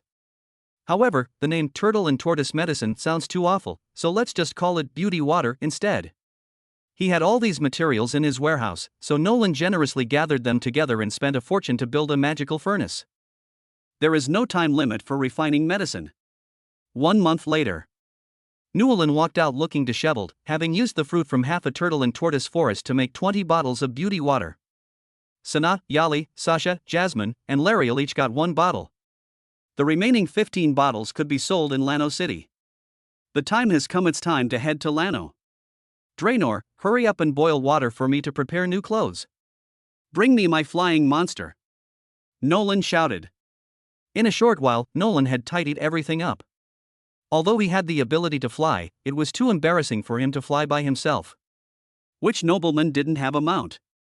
Draenor led the flying monster into the courtyard. It had a bird's head and a wolf's body, and was one of the most common flying monsters in this land. In short, it was the cheapest. The magical beast before him was not worthy of Norland's status as a great mage, but he had no choice. His level was low before, and he couldn't quickly acquire a high-level flying magical beast, so he could only use this bird-like beast for transportation. But times have changed. You can now buy a powerful flying magical beast, or even ride a dragon. This world is not only home to the 5-colored dragons, but also to crystal dragons, hybrid dragons, pseudo-dragons, and other creatures. Even if you can't ride a real dragon, finding a decent-looking hybrid dragon or a pseudo-dragon rider is a good alternative. A powerful figure in Lano City, whose profession is Dragon Knight. As a knight within the kingdom, he possesses exceptional talent and was bestowed a pseudo-dragon by the king, after which he became a dragon knight. I heard it was a female dragon. Nolan shook his head, dispelling the irrational thoughts in his mind. With his current strength, he couldn't even withstand a single breath of dragon's breath. Newland leaped onto the back of the bird beast, grabbed the saddle rope, and shouted, "Rise!" The bird flew very slowly, so Newland had no choice but to use her flying technique to help it speed up, reducing what would normally be a day's journey to half a day. Lano City. Lord Norlan studied at a noble school there before coming to the territory to inherit his father's business and become an ordinary lord. If he wanted to find a beautiful woman to take as a concubine, he would naturally go to a prestigious school, and as a former member, he was certainly qualified to enter. However, he only hoped that his beautiful mentor was still alive. Nolan, dressed in noble clothes, flew all the way to Bitlan Academy, even riding the lowest-ranking birds and beasts, and no one dared to provoke her. As the most prestigious academy in Lano City, it not only houses nobles but also some exceptionally talented commoner students. Nolan was allowed to pass after her identity was verified. The guard at the gate was somewhat bewildered. 80 years old? Why would you come back to your alma mater? Based on her memory, Nolan arrived at her former mentor's office. After knocking on the door, there was a huge sphere inside, containing abundant magical power. Nolan breathed a sigh of relief and thought he would set up one of these things in his own territory in the future. "Who are you looking for?" a pretty blonde girl with blue eyes asked. It was clear at a glance that she was a student here, and judging from her clothes, she should be an ordinary student. "I've come to find my mentor, Emily." "Is she still alive?" Nolan asked, unsure of what to say. Upon hearing this, the female student immediately retorted angrily, "Teacher Emily is perfectly fine, why are you cursing her?" Seeing the pretty young woman in front of him, Newland chuckled and offered an explanation. "I'm sorry, I didn't know you were my senior. My name is Maureen." Maureen bowed her head and apologized. People who only say their first name and not their surname are usually commoners. Nobles have an extraordinary pride in their surnames, so they always raise their voices when introducing themselves by their surnames. "Junior Maureen, could you please take me to see Professor Emily?" Nolan adopted an impeccable aristocratic manner, leaving Maureen stunned. "Okay, I'll take you there." Maureen was still somewhat reserved in front of an old nobleman, her voice trembling as she spoke. Nolan met her mentor Emily, who looked exactly the same as before, still wearing her teacher's uniform with black stockings, holding a long black leather whip, and wearing black-rimmed glasses that made her even more alluring. For a moment, Nolan was quite excited. He casually sent a searchlight over. Emily. Level, 39 Grand Mage. Occupation, Knight Mentor. Lifespan, 101-400. Nolan was overwhelmed with shock. He had never imagined that his former mentor had cultivated all the way to this level, almost advancing to the rank of Archmage and gaining the qualification to learn array formations. His tone immediately became respectful and cautious. "Hello, Professor Emily, I am a student you taught decades ago, my surname is Norlan." Emily entered the teaching profession at the age of 20 and has worked her way up to her current position as Vice Dean, teaching countless students. She had long forgotten about Nolan. However, upon hearing that the other party was a noble lord, she nodded and touched her nose. The other party looked a bit old, but was still quite thoughtful. After graduation, most nobles are arrogant and wouldn't bother to visit their teachers. She was touched that the other party had come to visit her, but she was also somewhat wary. "Although I don't remember your name, I still wish you well. But what brings you here?" Emily asked in a magnetic voice. Chapter 11 Little Lolita, Maureen. Seeing that the other party had gotten straight to the point, Newland didn't bother with further pleasantries and said directly, "I obtained some magic potions through special means and would like to cooperate with you to sell them." Emily became slightly interested upon hearing about the potion. Such a thing was simply unavailable to the average person unless they were a special alchemist.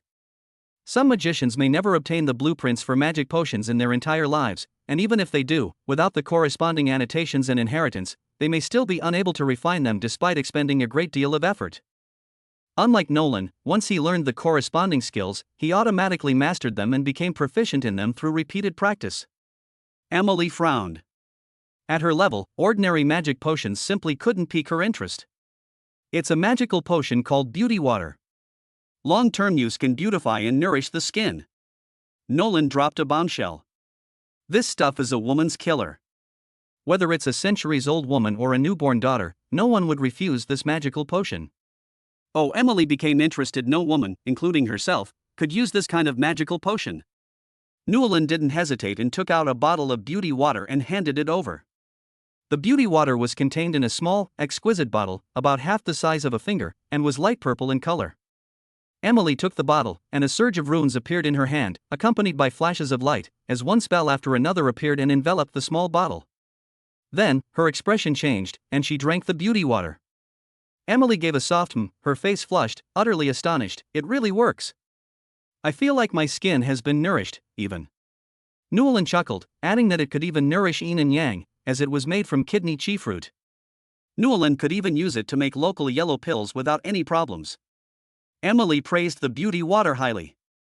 Magicians have the strongest perception among all professions, and magic mentors are among the most perceptive branches of magicians.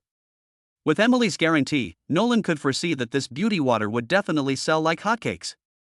How many of these magical potions can you produce a month through special channels? Emily asked tentatively.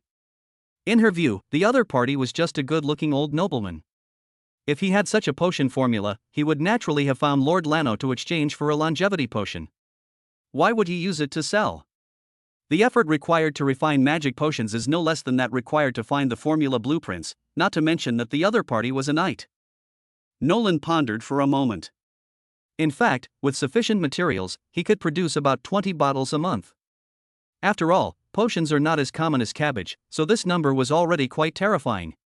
So he said, 10 bottles a month? This stuff is very expensive, and I don't have that much money to buy it. How much? Emily countered. Newland carefully examined the teacher in the uniform before her. She still retained her charm. Nolan was at a loss for words as expected of a magician. Her body was remarkably well maintained. Seeing that Nolan remained silent, Emily spoke up. How about 100 gold coins per bottle? 100 gold coins. Nolan was somewhat surprised. He hadn't bought many potions, but he knew very well that 100 gold coins for a bottle was already a very high price. Like ordinary magical plants, each one only costs a few gold coins. The gold coins in this world are not ordinary gold coins. After all, it is a Western fantasy world, and each gold coin contains magic. Many magicians, apothecaries, and alchemists need to use gold coins as materials to practice their skills or create artifacts. Moreover, the fact that true dragons like the five-colored dragons have a greater fondness for gold coins and dazzling treasures is enough to prove the importance of gold coins in this world. 1 gold coin is roughly equivalent to a low-grade spirit stone in the world of immortals and heroes. Gold coins were the only currency in circulation among nobles. Copper and silver coins were merely used to make up the numbers. Nobles never touched any currency other than gold coins. Their first lesson was that there was only one kind of currency in the world, and that was the gold coin that even the true dragon loved. As for silver coins and copper coins, they were just products used to toy with commoners and slaves. Just as commoners would rather die than eat stones, nobles would rather die poor than touch silver or copper coins. This is an insult to one's dignity. If it gets out, it will be passed down and ridiculed for 100 years. 100 gold coins is enough. I still have 14 bottles left. Nolan took out the remaining beauty water from her system space. Emily nodded and took the beauty water into her storage necklace. She hadn't expected that a minor nobleman would possess such a rare treasure, and her attitude towards Nolan softened, her expression becoming gentler. This scene thrilled Nolan, making her blood boil. She secretly wondered, did I eat too many kidney chi fruits? Emily waved her hand and handed 1,500 gold coins to Nolan. So many gold coins were enough to tempt others to harm Nolan. But Norlan was not afraid at all. He was a nobleman and a lord. To kill him would be to challenge the dignity of the noble class. Nobles could starve to death, die in poverty, die of old age, or die on a woman's belly, but they could not be killed by others. Once someone kills a nobleman, that person, his entire family, and everything behind him will be wiped out. Do not attempt to challenge the dignity of the nobles, not even a dying, impoverished old nobleman. Nolan was overjoyed to receive the gold coins. With so many gold coins, he could get a new outfit, buy a good monster mount, and even marry a lot of wives. Professor Emily, I'd like to ask if we have any students who are about to graduate? Nolan asked Emily. Emily raised an eyebrow. What's wrong? Ahem, well. I want to take a concubine. I'm looking to see if there are any talented students here who are about to graduate. Nolan wasn't embarrassed at all and got straight to the point. Emily then turned her gaze to Maureen. Didn't you say you have a seriously ill grandfather at home and you want to earn money quickly to save him? Isn't this an opportunity? Marrying a nobleman, something most people wouldn't even dare to dream of. Maureen nodded, clenched her fists, and looked at Lord Norlon beside her. He was handsome, rich, and a gentleman. He was not only a nobleman but also a lord. The difference between nobles who have territory and those who don't is like night and day. Looking back on her years of schooling, Maureen realized she had no idea whether she was truly capable of earning enough money while her grandfather was still alive. He has great magical talent, but no matter how powerful he is still a descendant of commoners and can only work for others for the rest of his life. What other ending is there? Marrying into a noble family would allow her to change her surname and receive medical treatment for her grandfather's serious illness. While Maureen was struggling with her decision, Nolan kept observing her. TSK, she's the same type as little Jasmine, with a pretty little face, wearing white stockings and pigtails. Chapter 12. Heading to the shop, Della with full buffs. As Maureen pondered, she glanced at Nolan, who was lost in thought. Upon being stared at, Nolan blushed.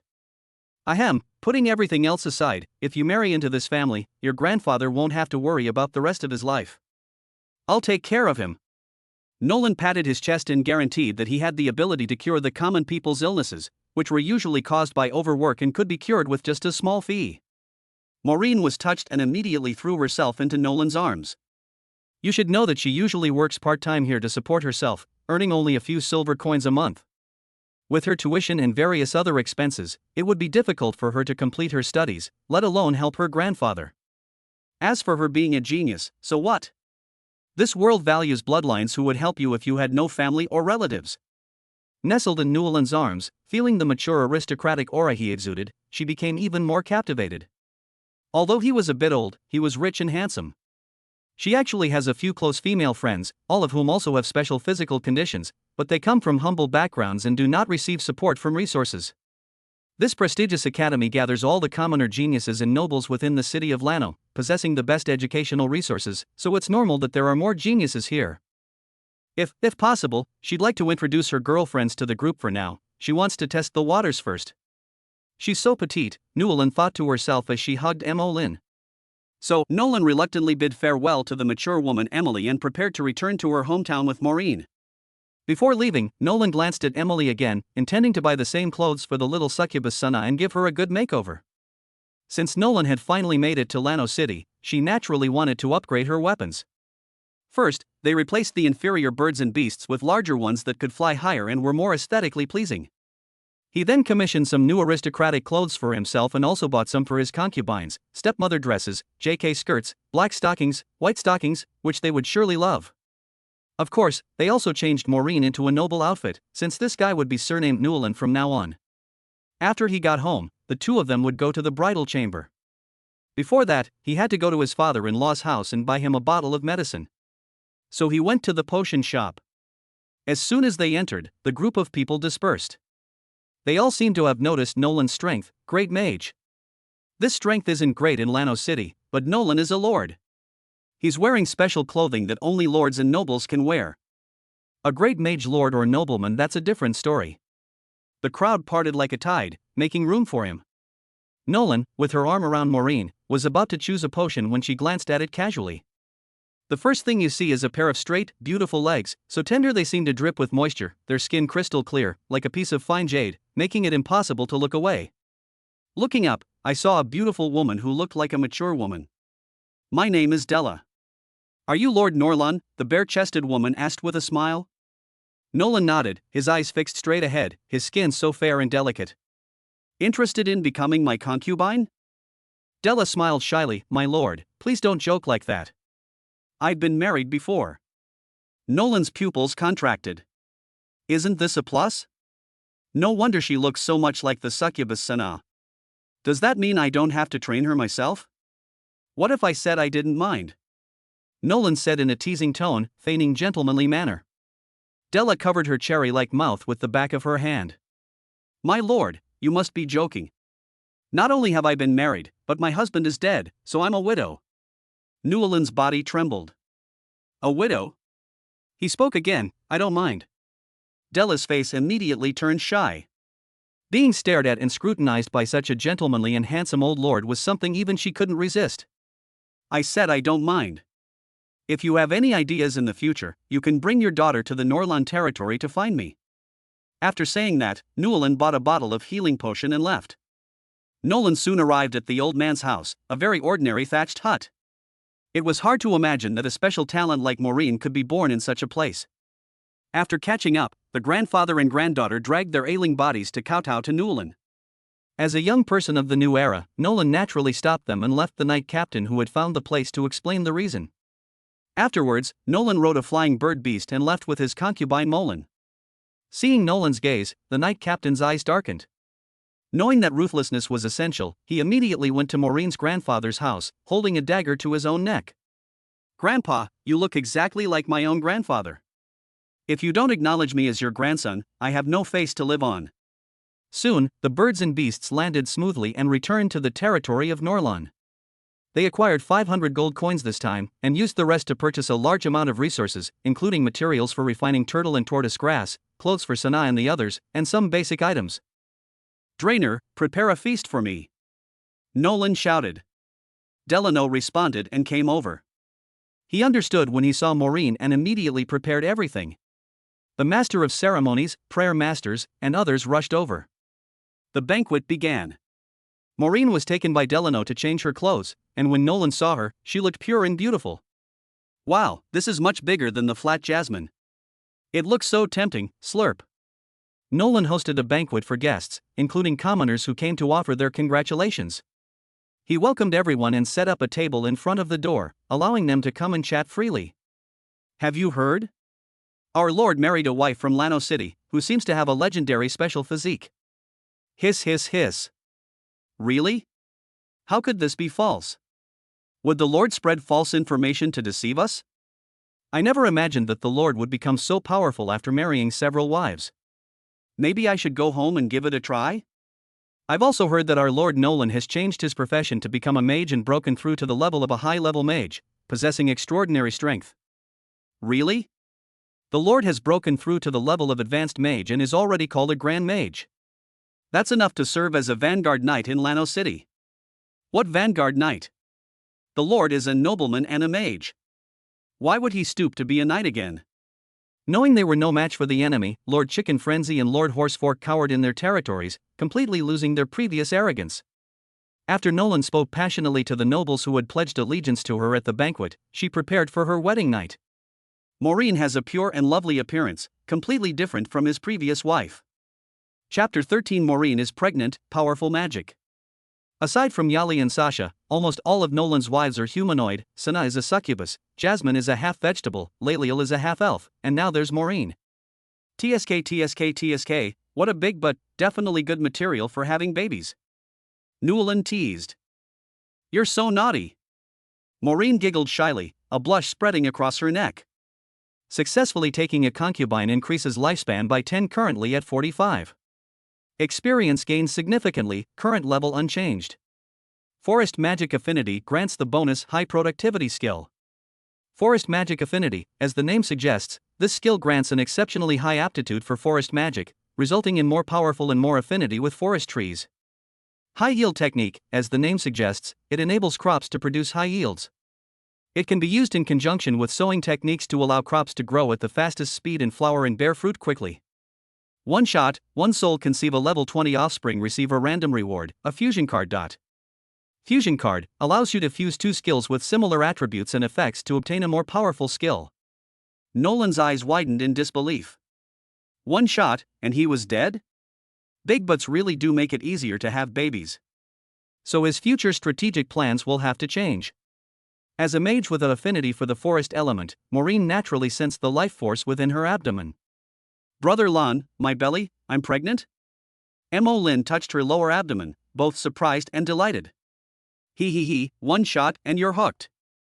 I'll have Delano prepare some food for you to prepare for pregnancy these next few days. Go see Yali and Sasha tomorrow. Nolan squeezed Maureen's slender little hand. As night fell, Maureen couldn't stay awake any longer and fell asleep. Skill panel attributes. Nolan was bored out of his mind. For some reason, even though he couldn't fall asleep, he finally shouted and used the fusion card.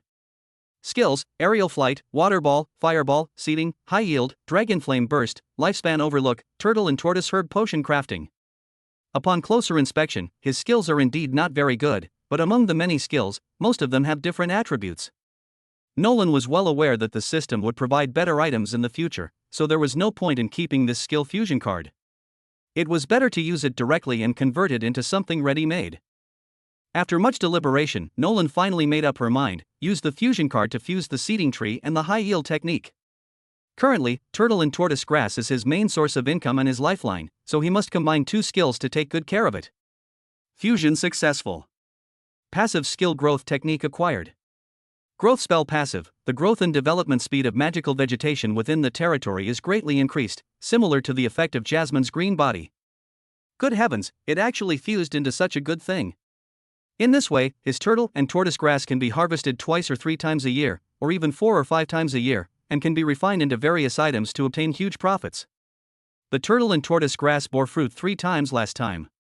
After using it myself and my many wives, there wasn't much left to make potions. This year there are 6 harvests in 1 year.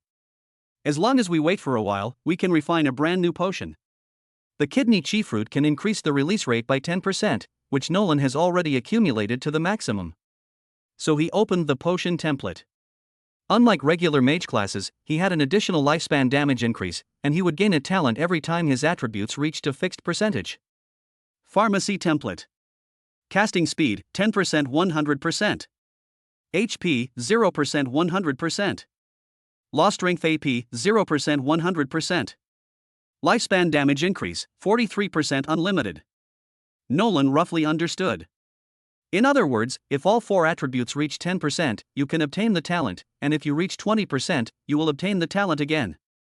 However, apart from the lifespan increase, no matter how much the other 3 are increased, they can never exceed the level. If he could concoct the corresponding potion to enhance this attribute, wouldn't he be invincible? Talent. His fertility is a talent, but I wonder what the evil sorcerer's talent would be after being fully charged?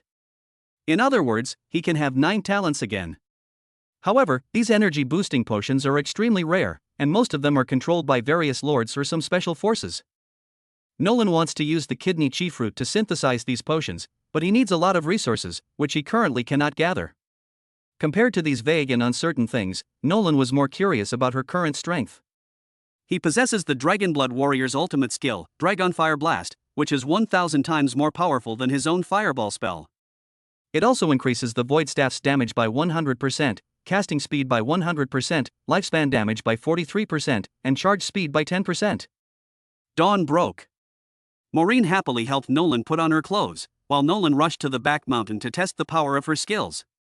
If he were strong enough, he could easily open up the wilderness plains, expand his territory, and make his Norlan territory even more expansive. His purpose in taking concubines and wives to enhance his power was precisely this, to expand his territory. Beyond the back mountain, beyond the thorn forest and the Lake City River, lies the desolate plain, teeming with countless magical beasts, and perhaps even in the very heart of which lives an evil and greedy dragon. Nolan spotted the massive mountain ahead of the thorn forest. He gently clenched his right hand, and the void staff appeared out of thin air. The moment he gripped the staff, he felt his entire body brimming with power. He intended to recite the sorcerer's incantation to express his longing for the goddess of light, but unexpectedly, he blurted out, "Dragon blood magic dragon flame word explosion." Then, a series of dragon roars echoed through the sky, and a crimson dragon head, as if it were a real dragon, emerged from the incantation. The blazing flames transformed into the dragon's scales, and the magic took effect in about 10 seconds. Roar! A fire dragon, as tall as a pillar, burst forth, leaving nothing but barren land, shattering boulders, melting mountaintops, and even steam rising from the air.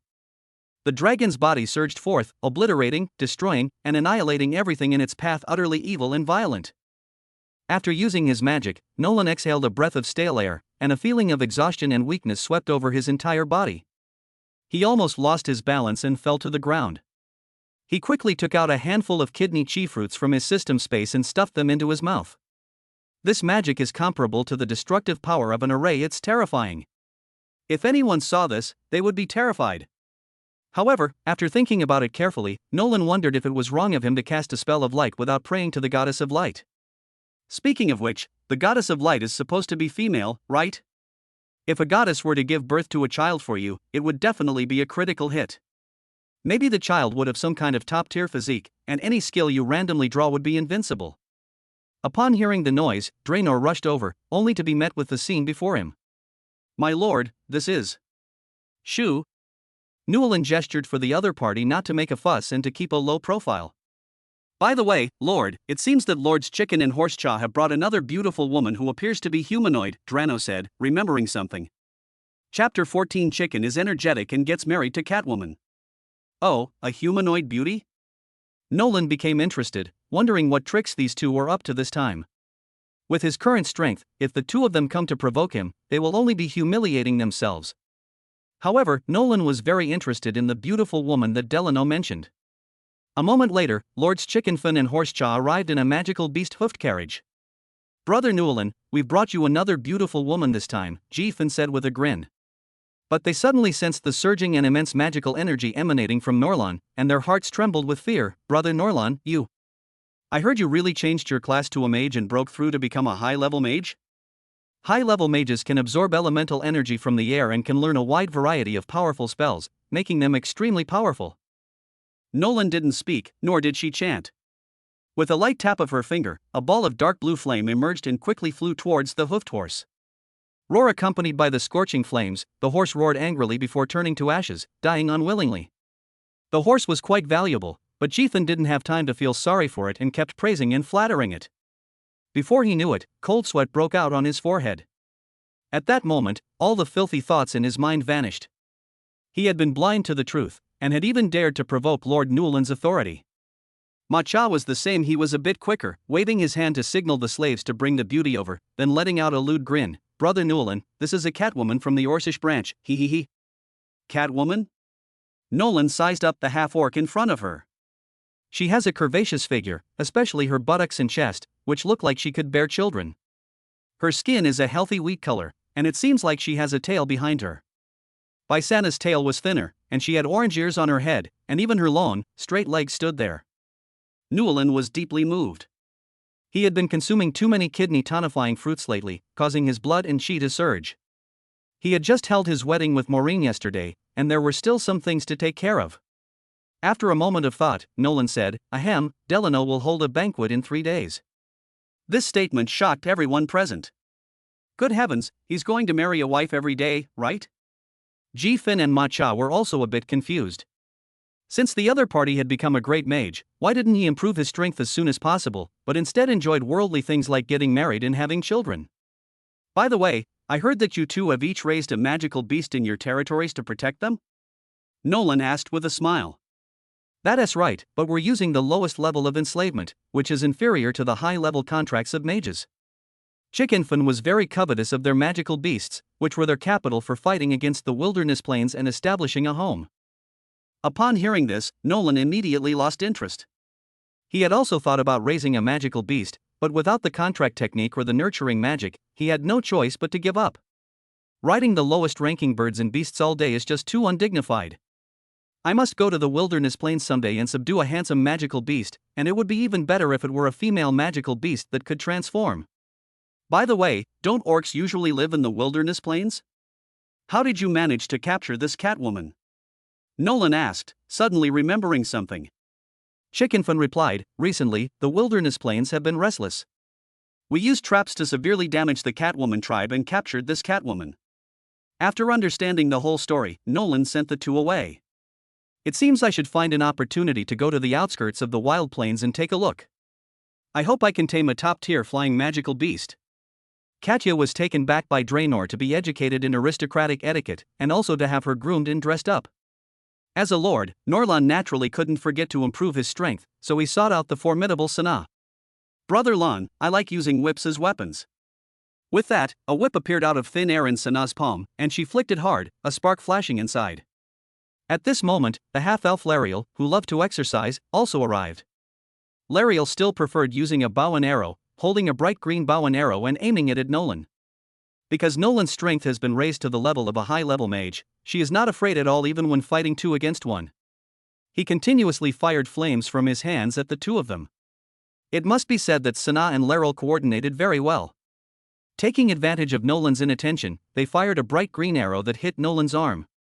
Hiss hiss hiss, Nolan cried out in pain, realizing she had been careless. Seeing this, Sana and Laryl felt a pang of pity and stopped their attack, picking up gauze to bandage the wound. However, Nolan's level was also raised. 3 days later. What? The Lord is going to marry a Catwoman? Slurp slurp. This is truly a treat.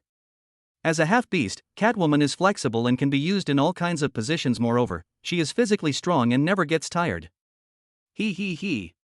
It is said that our Lord, without breaking down the old, could not establish the new, and successfully changed his class and broke through to become a high-level mage. This feat is enough for bards to spread. Currently, Nolan has 3 children. Her eldest child, Huang, is almost a month old, her second child is about to be born, and her third child is still in her womb. Some commoners were even more excited when they learned that Nolan was about to have so many children, as they could enjoy another feast. The banquet begins. Norlan ordered Drano to bring the kidney chi fruit, the fruit of the tortoise and soft-shelled turtle grass, for these corrupt nobles to use. At first, the group looked down on the small fruit. If Lord Norlan hadn't insisted that they eat it, they wouldn't have even glanced at it, given their personalities.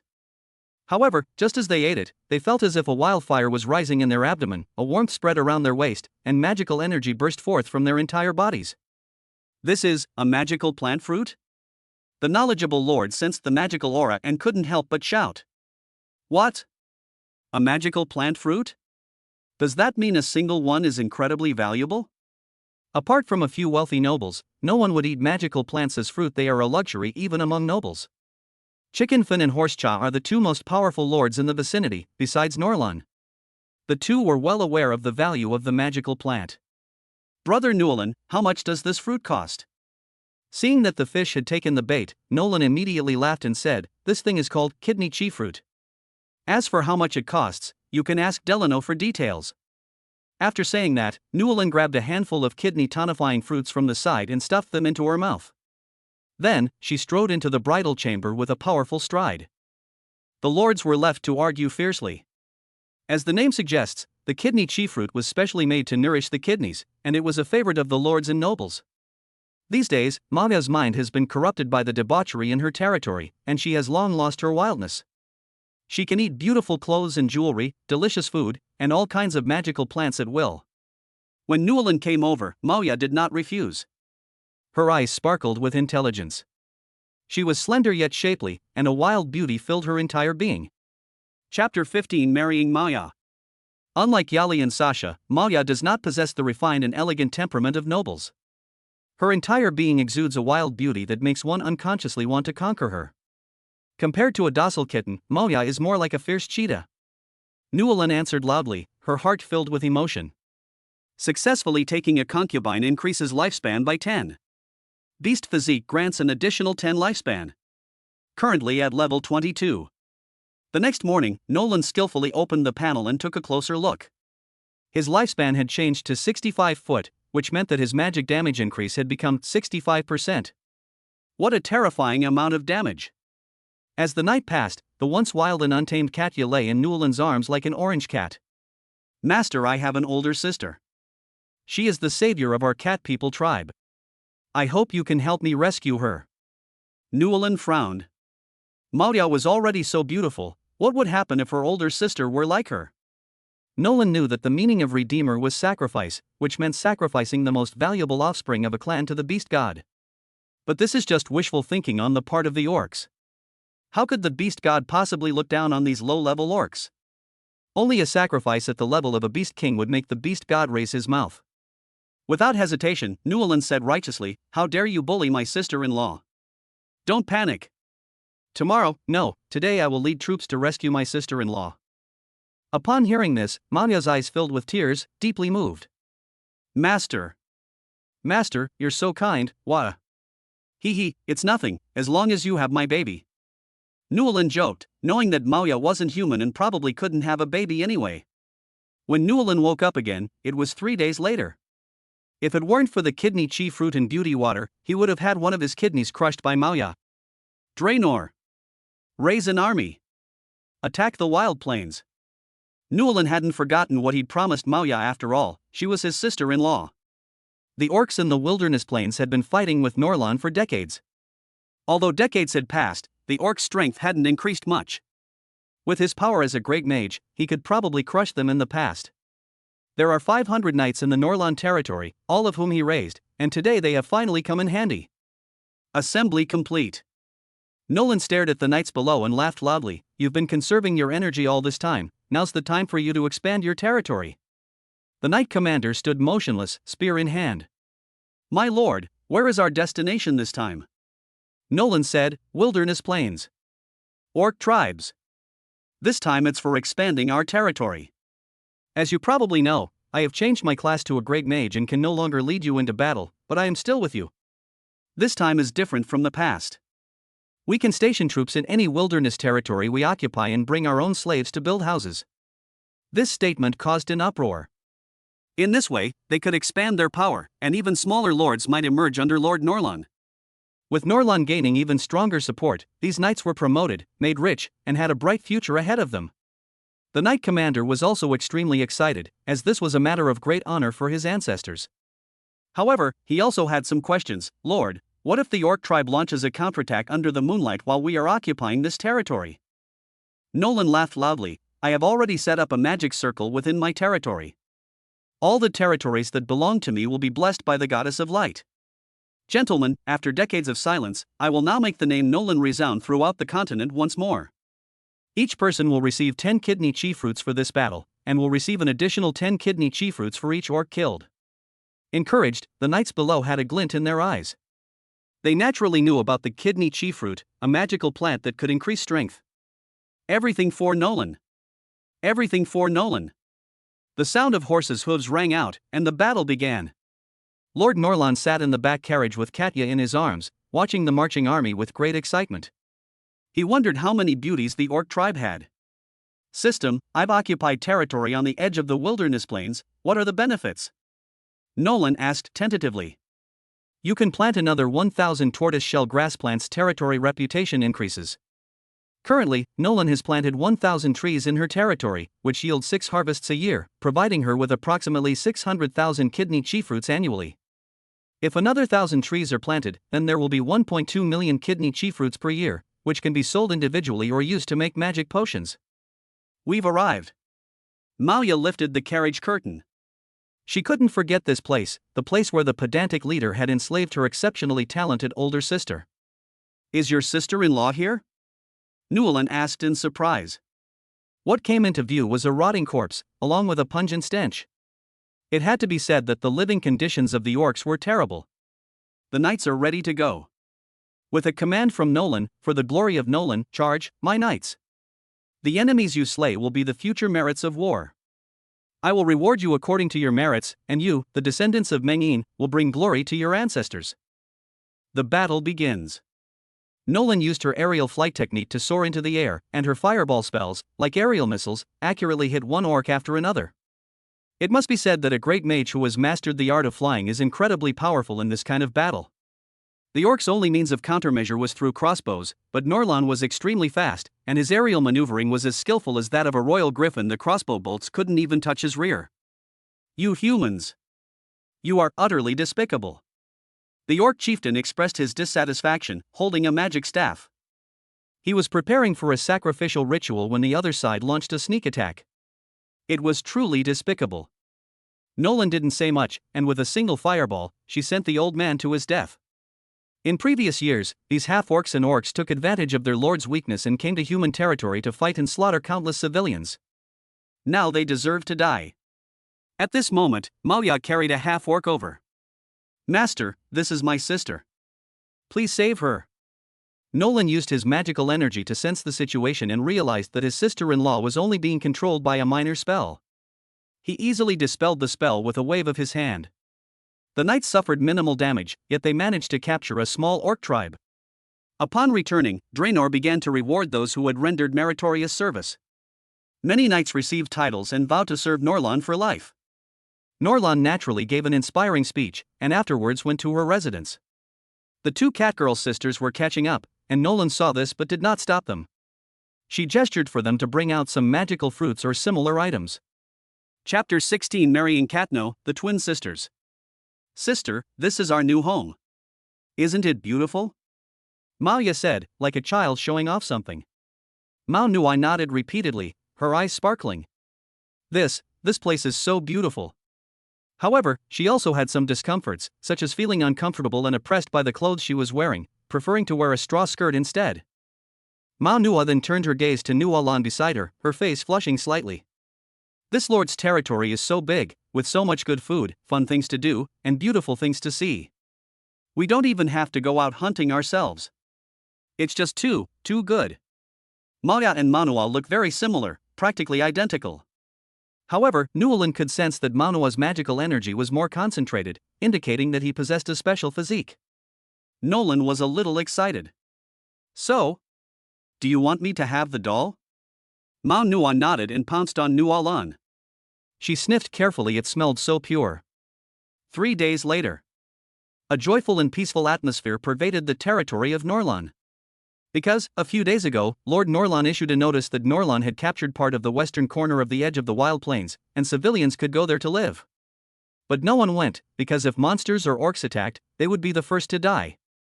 But then another announcement was issued, stating that magical plants had been planted in the wilderness territory, and that every civilian who moved in would be allocated one magical plant fruit per month, with a night guard stationed there for protection. Countless civilians lamented their slow pace, while those who were transferred to the wilderness territory truly received the magical plant fruit. These people were moved to tears and hailed Naran as their true god. But that's not the most important thing. The important thing is that Lord Norlan wants to take 2 more concubines. Alas, I only regret that I don't have a daughter, otherwise it would be worth it to warm the Lord's bed. Ever since we learned that the Lord likes beautiful women, the birth rate in the entire territory has changed, and some people even take pride in having daughters. This intelligence naturally came to the attention of the 2 lords, Chickenfin and Horsechaw. Lord Norlan is truly amazing. He has actually occupied the wilderness plains and even planted magical plants. Brother Jifin, I remember you have a daughter, right? Ma Cha laughed. Chicken-faced frowned slightly.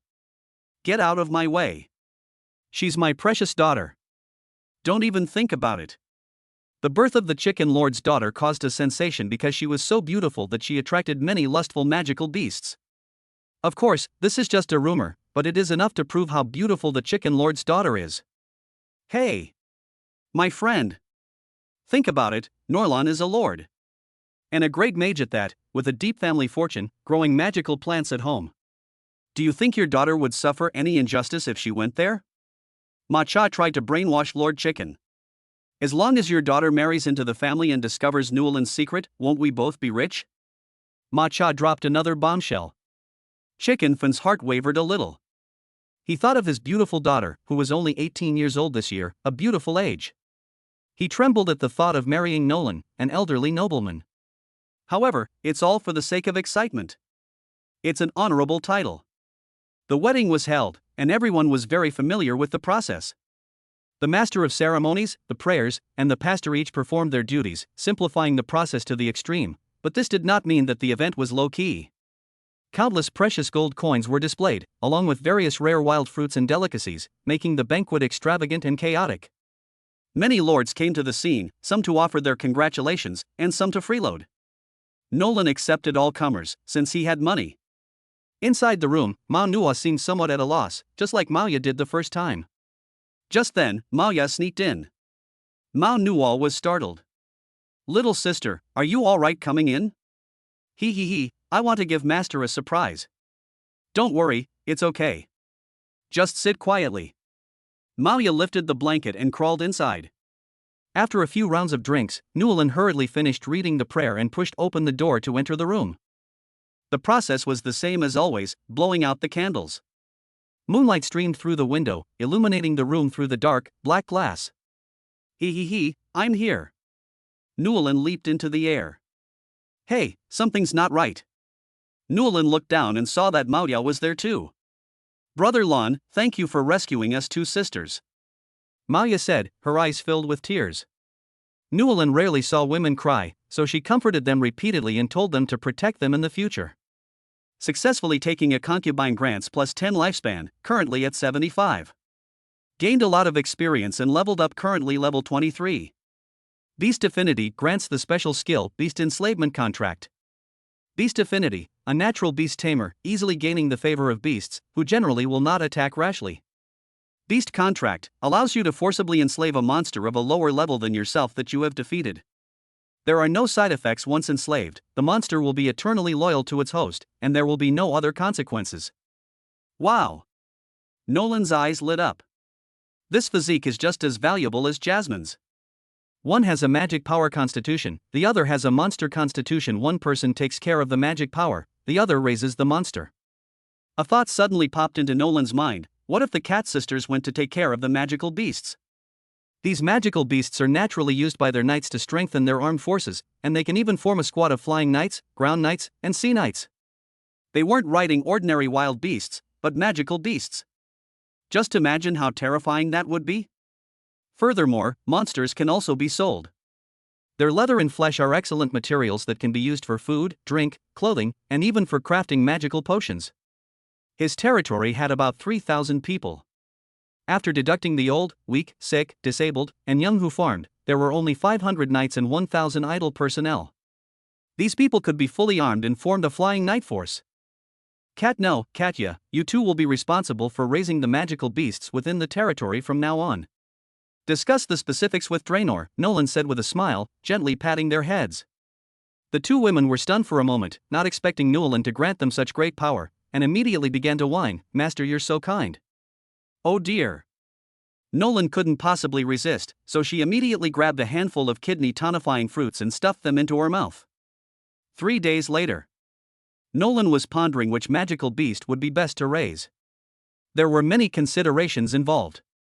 If she chose a magical beast that was not suitable for her territory's land-based magical beast herd, it would bring great disaster. My lord, Sasha's baby girl has been born. Why don't you go and name her? Drano said with a smile as he approached. Chapter 17 Linfan, Ordinary. When Newelin arrived, Sasha excitedly hugged the baby. Brother Lon, it's a son. Please give him a name. Nolan was a little excited. He now had 2 sons. He took the phone and said with a smile, how about we name him Linfan? As the butler, Delano naturally took the lead in flattering him. Good. Sasha took Linfan and said happily, Lin represents a kind of noble dragon, and Fan means ordinary. What Brother Lon means is that this little baby was born into a noble family and it is enough for him to live an ordinary life. Is that right?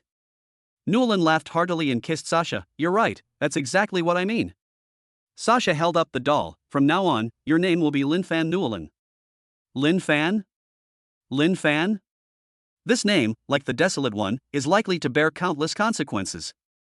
Newelin has high hopes for these 2 sons. After all, who doesn't want their sons to become successful? Gain offspring critical hit, aptitude upgrade to unlimited, and change class to Ghost Beast Summoner, receiving the reward mount Ghost Dragon Juvenile. Ghost Beast Summoner, a special class that can summon ghost beasts from another world and command them in battle. After defeating or enslaving a bone dragon, one can advance to the Nether Dragon Mage class. Dragon Mother, Childhood 020, Youth 2040, Adulthood 4080, Middle Age 80. Its entire body is covered in deep black scales and brimming with wind and dark magic. It is extremely fast, and its ferocious and handsome dragon head has 4 large horns, each containing immense power. From a distance, it appears like a ghost, and can only be touched by its master or someone recognized by its master. Its strength is formidable. If a descendant develops a special profession, the host will be rewarded with 1 random Ghost Beast Summoner skill, Ghost Absorption. Soul Capture, as the name suggests, it involves capturing the souls of the dead. These souls can be stored as alchemical materials or used as food for ghostly beasts or dragons. Nolan thought to himself, wow, the system is really generous. This series of rewards is dazzling. In summary, I obtained the Mount Ghost Dragon and the skill Ghostly Absorption. Now he finally has the mount he's been longing for, and it's a dragon. With this ghostly dragon, he might be able to raise a special kind of dragon beast. Build your own unique legion of Dark Dragon Knights. Of course, you also need to choose the right monster, otherwise you'll waste the Dark Dragon's infection ability. The Yulong has just been born. Even though it can understand human speech, it cannot speak. It will probably be fine in a little while. Newelin happily led Yulong to the turtle and soft-shell grass forest. After entering, Yulong roared excitedly and swallowed the kidney chi fruits there with lightning speed. Okay, eat more. Newlin was delighted. The more the Yulong ate, the faster it would grow. In her spare time, Newlin brought her two sisters, Maoya and Manua, to the exercise room. You must understand that on the path of cultivation, if you don't advance, you fall behind. Therefore, Nolan is going to keep a close eye on her two sisters today, and has even prepared yoga pants for them so that they won't tiptoe around while exercising. Newlin shouted loudly. Gained a lot of experience and leveled up, currently level 23. Time flies, and a month has passed quickly. Nolan began to analyze her current financial situation and capabilities. First, there's a spirit territory plus a small area on the edge of a wilderness plain, 2,000 turtle and tortoise grass plants, 500 knights, 2,500 commoners, and an unknown number of slaves. Lord Nolan. Age, 81. Lifespan, 75 years. Class, Necromancer. Level, 23.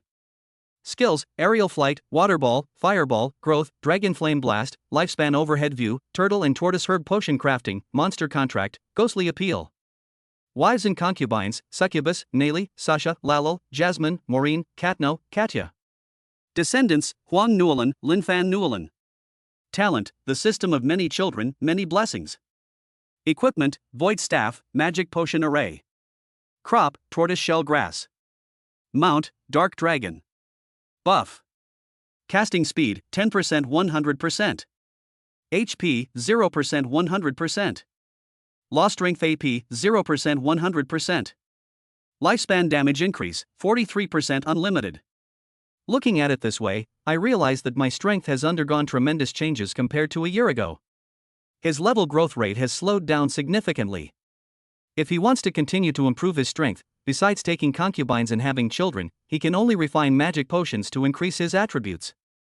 It's best to increase your health and ability power to 10% first, so you can unlock the new talent. Many geniuses, because they don't have enough money to collect enough potions, are unable to max out their basic attributes even if they reach a certain level. Of course, Nolan didn't need to worry about that. He used the kidney chi fruit as a trade, which was enough to exchange for the corresponding magic potions. Nolan planned to travel to Lano City to sell some beauty water to the mature woman Emily, and then buy some magic potions from the married woman Della. Time was of the essence, so Newlin rested for one night. The next morning, with the sun high in the sky, Newlin quickly washed up, got dressed, and rode the Yulong to Lanua City. Just then, Draenor suddenly arrived. My lord, Lord's Chicken and Horsecha have arrived. And Chicken also brought Miss Grace Chicken with him. Draenor was actually a little confused. Could it be that Lord Jifen wanted to marry his daughter to the Lord? You should know that Miss Grace is the most beautiful woman in the area. Some lords even came to propose to her, but were met with insults and curses from the angry lords, and the two sides almost came to blows. Nolan was also quite interested. He had attended Grace's birth celebration. Grace had a full head of brilliant silver hair as a baby, and on that day, a magical beast even crossed the barrier to come looking for Grace. Let's go take a look. Newlin told Yulong to go out and play by himself, and he strode off. Lord Chicken was dressed in traditional noble attire, and for today's events, he even dug out the magic robe he had previously commissioned. As a lord, he should not show any emotional fluctuations on someone else's territory. But as a father, he had the heart to give up his daughter. In truth, he no longer harbored any ill intentions towards Lord Norlan. It was only Lord Matcha who had bewitched him. Newlin strode over and said with a smile, "My two brothers, what brings you here to see me today?" Lord Chicken Fever suppressed his emotions and said, "Brother Nolan, I saw through you a long time ago." After saying so many nice things, Jifen's throat was practically hoarse. Newlin then realized that the old man wanted to give his daughter to him. With a quick glance, he saw Grace, a woman of captivating charm and allure, with her silver hair flowing over her shoulders and wearing a snow-white aristocratic gown. Her elegant demeanor exuded an irresistible allure. Nolan couldn't describe his handsome face. Yali and Sasha were also noble women, but they couldn't compare to him at all. Chapter 18: The Beautiful Noblewoman, Grace. After watching for only a short while, Newlin felt her blood surge and repeatedly exclaimed in admiration, "No wonder she is a woman who can attract magical beasts right after birth." "So, Brother Newlin, are you satisfied with my daughter?" asked Lord Chicken Frenzy. Nolan nodded repeatedly. "Ahem, even the goddess of light admires the beauty of my niece Grace." Grace then looked at Norlan. In her memory, Lord Norlan was a decrepit old man, but she never expected him to be a gentleman, handsome, and elegant nobleman. She was initially dissatisfied with the prospect of marrying an old nobleman and even threw a tantrum. However, her father persuaded her that it was all for the sake of the family's honor, which is why she agreed to come. But now that she looks at it, marrying Lord Nolan was a huge loss. The more she looked at him, the more handsome he became, even stirring her heart. Moreover, I've heard that Lord Norlan is a high-level mage, a noble high-level mage. He's practically a heartthrob. Nolan stepped forward, gently lifted Grace's shimmering white right hand with one hand, and kissed it with a noble gesture to express her affection, thinking to herself, so sweet. Grace did not refuse as a noblewoman, she appreciated this kind of etiquette. With a flick of her wrist and a low chant, a magic ring appeared out of thin air, followed instantly by a bottle of magic potion shimmering with a pale purple light. Ji-Fun was somewhat surprised, a storm of emotions raging within him. A storage item? This contains a magical potion called Beauty Water, worth 100 gold coins per bottle. Nolan generously placed it in Grace's palm. WH. What? Chicken was initially worried that this guy might treat his daughter badly, but now he was relieved and handed over the 100 gold coin magic potion without batting an eye. Grace was even more surprised. The allure of beauty-enhancing potions was no less than a dragon's love for gold coins. She could feel the vibrant magic. For a moment, apart from Lord Matcha, Nolan, Ji-Fun, and Grace were all very happy. Now that things had come to this, Lord Chicken Frenzy no longer hesitated, and the two began to discuss matters. As a nobleman with his own territory, he couldn't just marry off his daughter casually. Ji-Fun directly set up a set of rules, which Nolan had to follow. Nolan frowned slightly. It was called a set of rules, but it was actually a dowry. He was afraid that the other party would ask for an exorbitant amount, so he took a look. 1,000 magical plant fruits, 1,000 sets of knight equipment, 10 magical beasts, 1,000 gold coins. Good heavens! It can be this cheap? Nolan rubbed his eyes, seemingly unable to believe that his territory could produce 1.2 million kidney chi fruits a year. 1,000 fruits, to be honest, that's not enough for him to eat for a few days. Yulong can eat hundreds in one go. Suddenly, his gaze towards Lord Chicken Frenzy changed slightly. How pitiful. Isn't this just giving him a beautiful woman for nothing? What a kind person. Lord Chicken Fever felt a little numb under his gaze. As a trash lord who wasn't even level 10, he admitted that he was asking for too much. This is far too little. These things are an insult to the beautiful Miss Grace. I'll offer 100,000 magic fruits. These words shocked everyone present. What? What did Lord Norlan say? 100,000 magical plant fruits? Is there something wrong with my ears? A single magical plant fruit costs at least 1 silver coin, and some even 1 gold coin. That means at least 10,000 gold coins, and possibly even 100,000 gold coins. By Mercury the Rich. I didn't hear wrong, did I? Lord Chicken's expression changed from shock to joy, and then to maniacal laughter. Although he was a lord, he had never seen so much money in his life. Moreover, the price of 100,000 magical plant fruits far exceeded that of equivalent currency. With these fruits, he might even be able to break through to the level 10 knight class and charge towards the level 20 Grand Knight. My darling Grace, did you hear that? Is this for real? Chicken slapped himself. Brother Norlan, no. You're my own brother. Grace, come over here. From now on, you'll be called Grace Norlan. Chicken's eyes turned bloodshot. Grace was going to marry him today, and anyone who tried to stop him would be his enemy. At this moment, he looked at Lord Matcha with an unfriendly expression. Brother Matcha, Brother Nolan, and I need to discuss the next matter. You should leave for a moment. This is 100,000 magical plant fruits. Not even Lord Matcha, let alone his own father who died in battle, could save her. Today, Grace must marry Lord Norlan. Lord Machi was stunned. Before he could recover, he was chased out by the guards beside Lord Ji-Fun. Seeing this, Nolan chuckled and casually pulled Grace into her arms, so beautiful. Her curvaceous and beautiful figure rivals that of the succubus Sana, and her legs are even longer and more slender than those of the cat Laikia. He looked at Ji-Fun, about to call him father-in-law, when Lord Ji-Fun spoke first. Brother Nolan, I'll call you brother, you call me younger brother, our generation remains the same. Nolan laughed heartily after hearing this. He hadn't expected Lord Ji-Fun to be so sensible. For some reason, the more he looked at Ji-Fun, the more pleasing the old man seemed to him. Grace's body was very white, soft, and fragrant. Nolan couldn't resist gently pinching Grace's skin, which was very smooth. Grace murmured shyly. After discussing it for a long time, Lord Chicken Fever decisively said, "There's no better day than today, let's get married today." Ha! Newlyn, who was standing to the side, was stunned. Why was she in such a hurry when she was your own daughter? However, the relatives of Lord Chickenfin disagreed. After all, she was the Lord's eldest daughter, and there was no way they could get married so hastily. Nolan also felt that getting married in 3 days was a good idea, but Lord Chicken Fever spewed out a torrent of abuse, yelling, "You son of a bitch, this is my daughter." There was no other way. Grace was the daughter of Lord Chicken, so the banquet began. A commoner, who had just finished a day's work and was about to go home to cook, heard the most beautiful sound: "Lord Norlan has taken another wife." Jiefun prepared everything. As a noble lord, he took on multiple roles and could recite various etiquettes off the top of his head. In just a moment, the wedding was over. Lord Chickenfin exclaimed excitedly, "Brother Newlyn, I hope our two families will be at peace forever, and may the goddess of light bless you." Nolan was thrilled at the thought of consummating his marriage with the beautiful Grace. "Drano, take Brother Chicken to get the magic plant fruit." Following the familiar steps, Newlyn pushed open the door. He strode into the room, gently blew out the candle, and gasped for breath. He activated the yin-yang breathing technique, then put the kidney chi fruit into his mouth and began to chew. In an instant, his whole body was filled with surging power. Grace's aura was captivating, especially her alluring noble presence, which ignited a burning passion within one's heart. Chapter 19 acquires the stacking spell technique and receives praise from the mentor.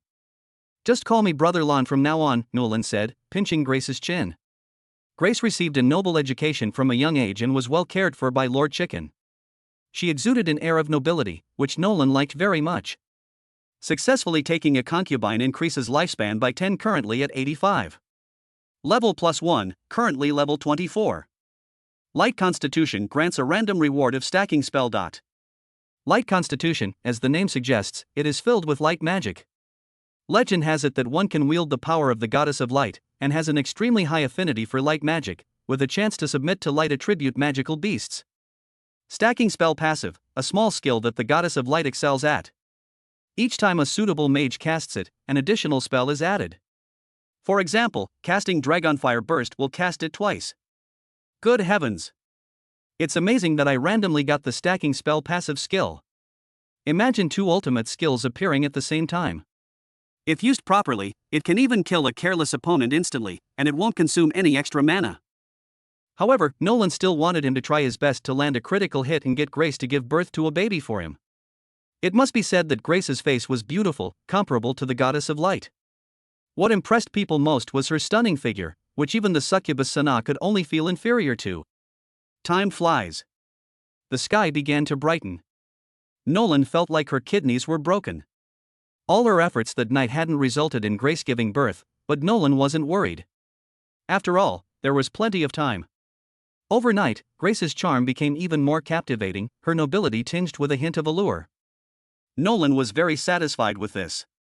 However, this marriage cost him a lot of gold coins in his territory, so it's time to go and harvest turtle and tortoise grass. This time was different. His magical energy was much more abundant, and his kidney energy fruit was plentiful. With the experience of refining magic potions last time, he will surely be able to refine more beauty water this time.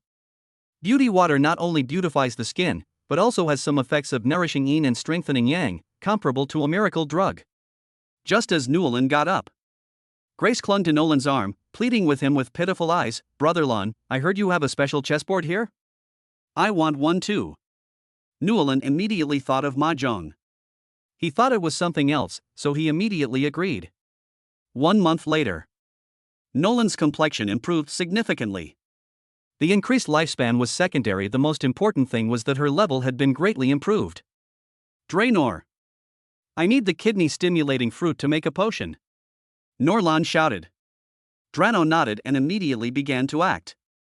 As the steward of the Norlan territory, her value lay in serving Norlan. Before long, Nolan arrived at the potion shop, where, in addition to the kidney chi fruit, there were all sorts of medicinal herbs beside her. This time, he plans to refine 40 bottles of beauty essence, each bottle worth 100 gold coins. 40 bottles can earn him 4,000 gold coins, a very profitable business. The remaining kidney chi fruits, after being used by myself and distributed to knights as rewards, can be used to refine about 10 bottles of potions. Nolan pondered what kind of potion she should refine. So he checked the data on potions that could be made.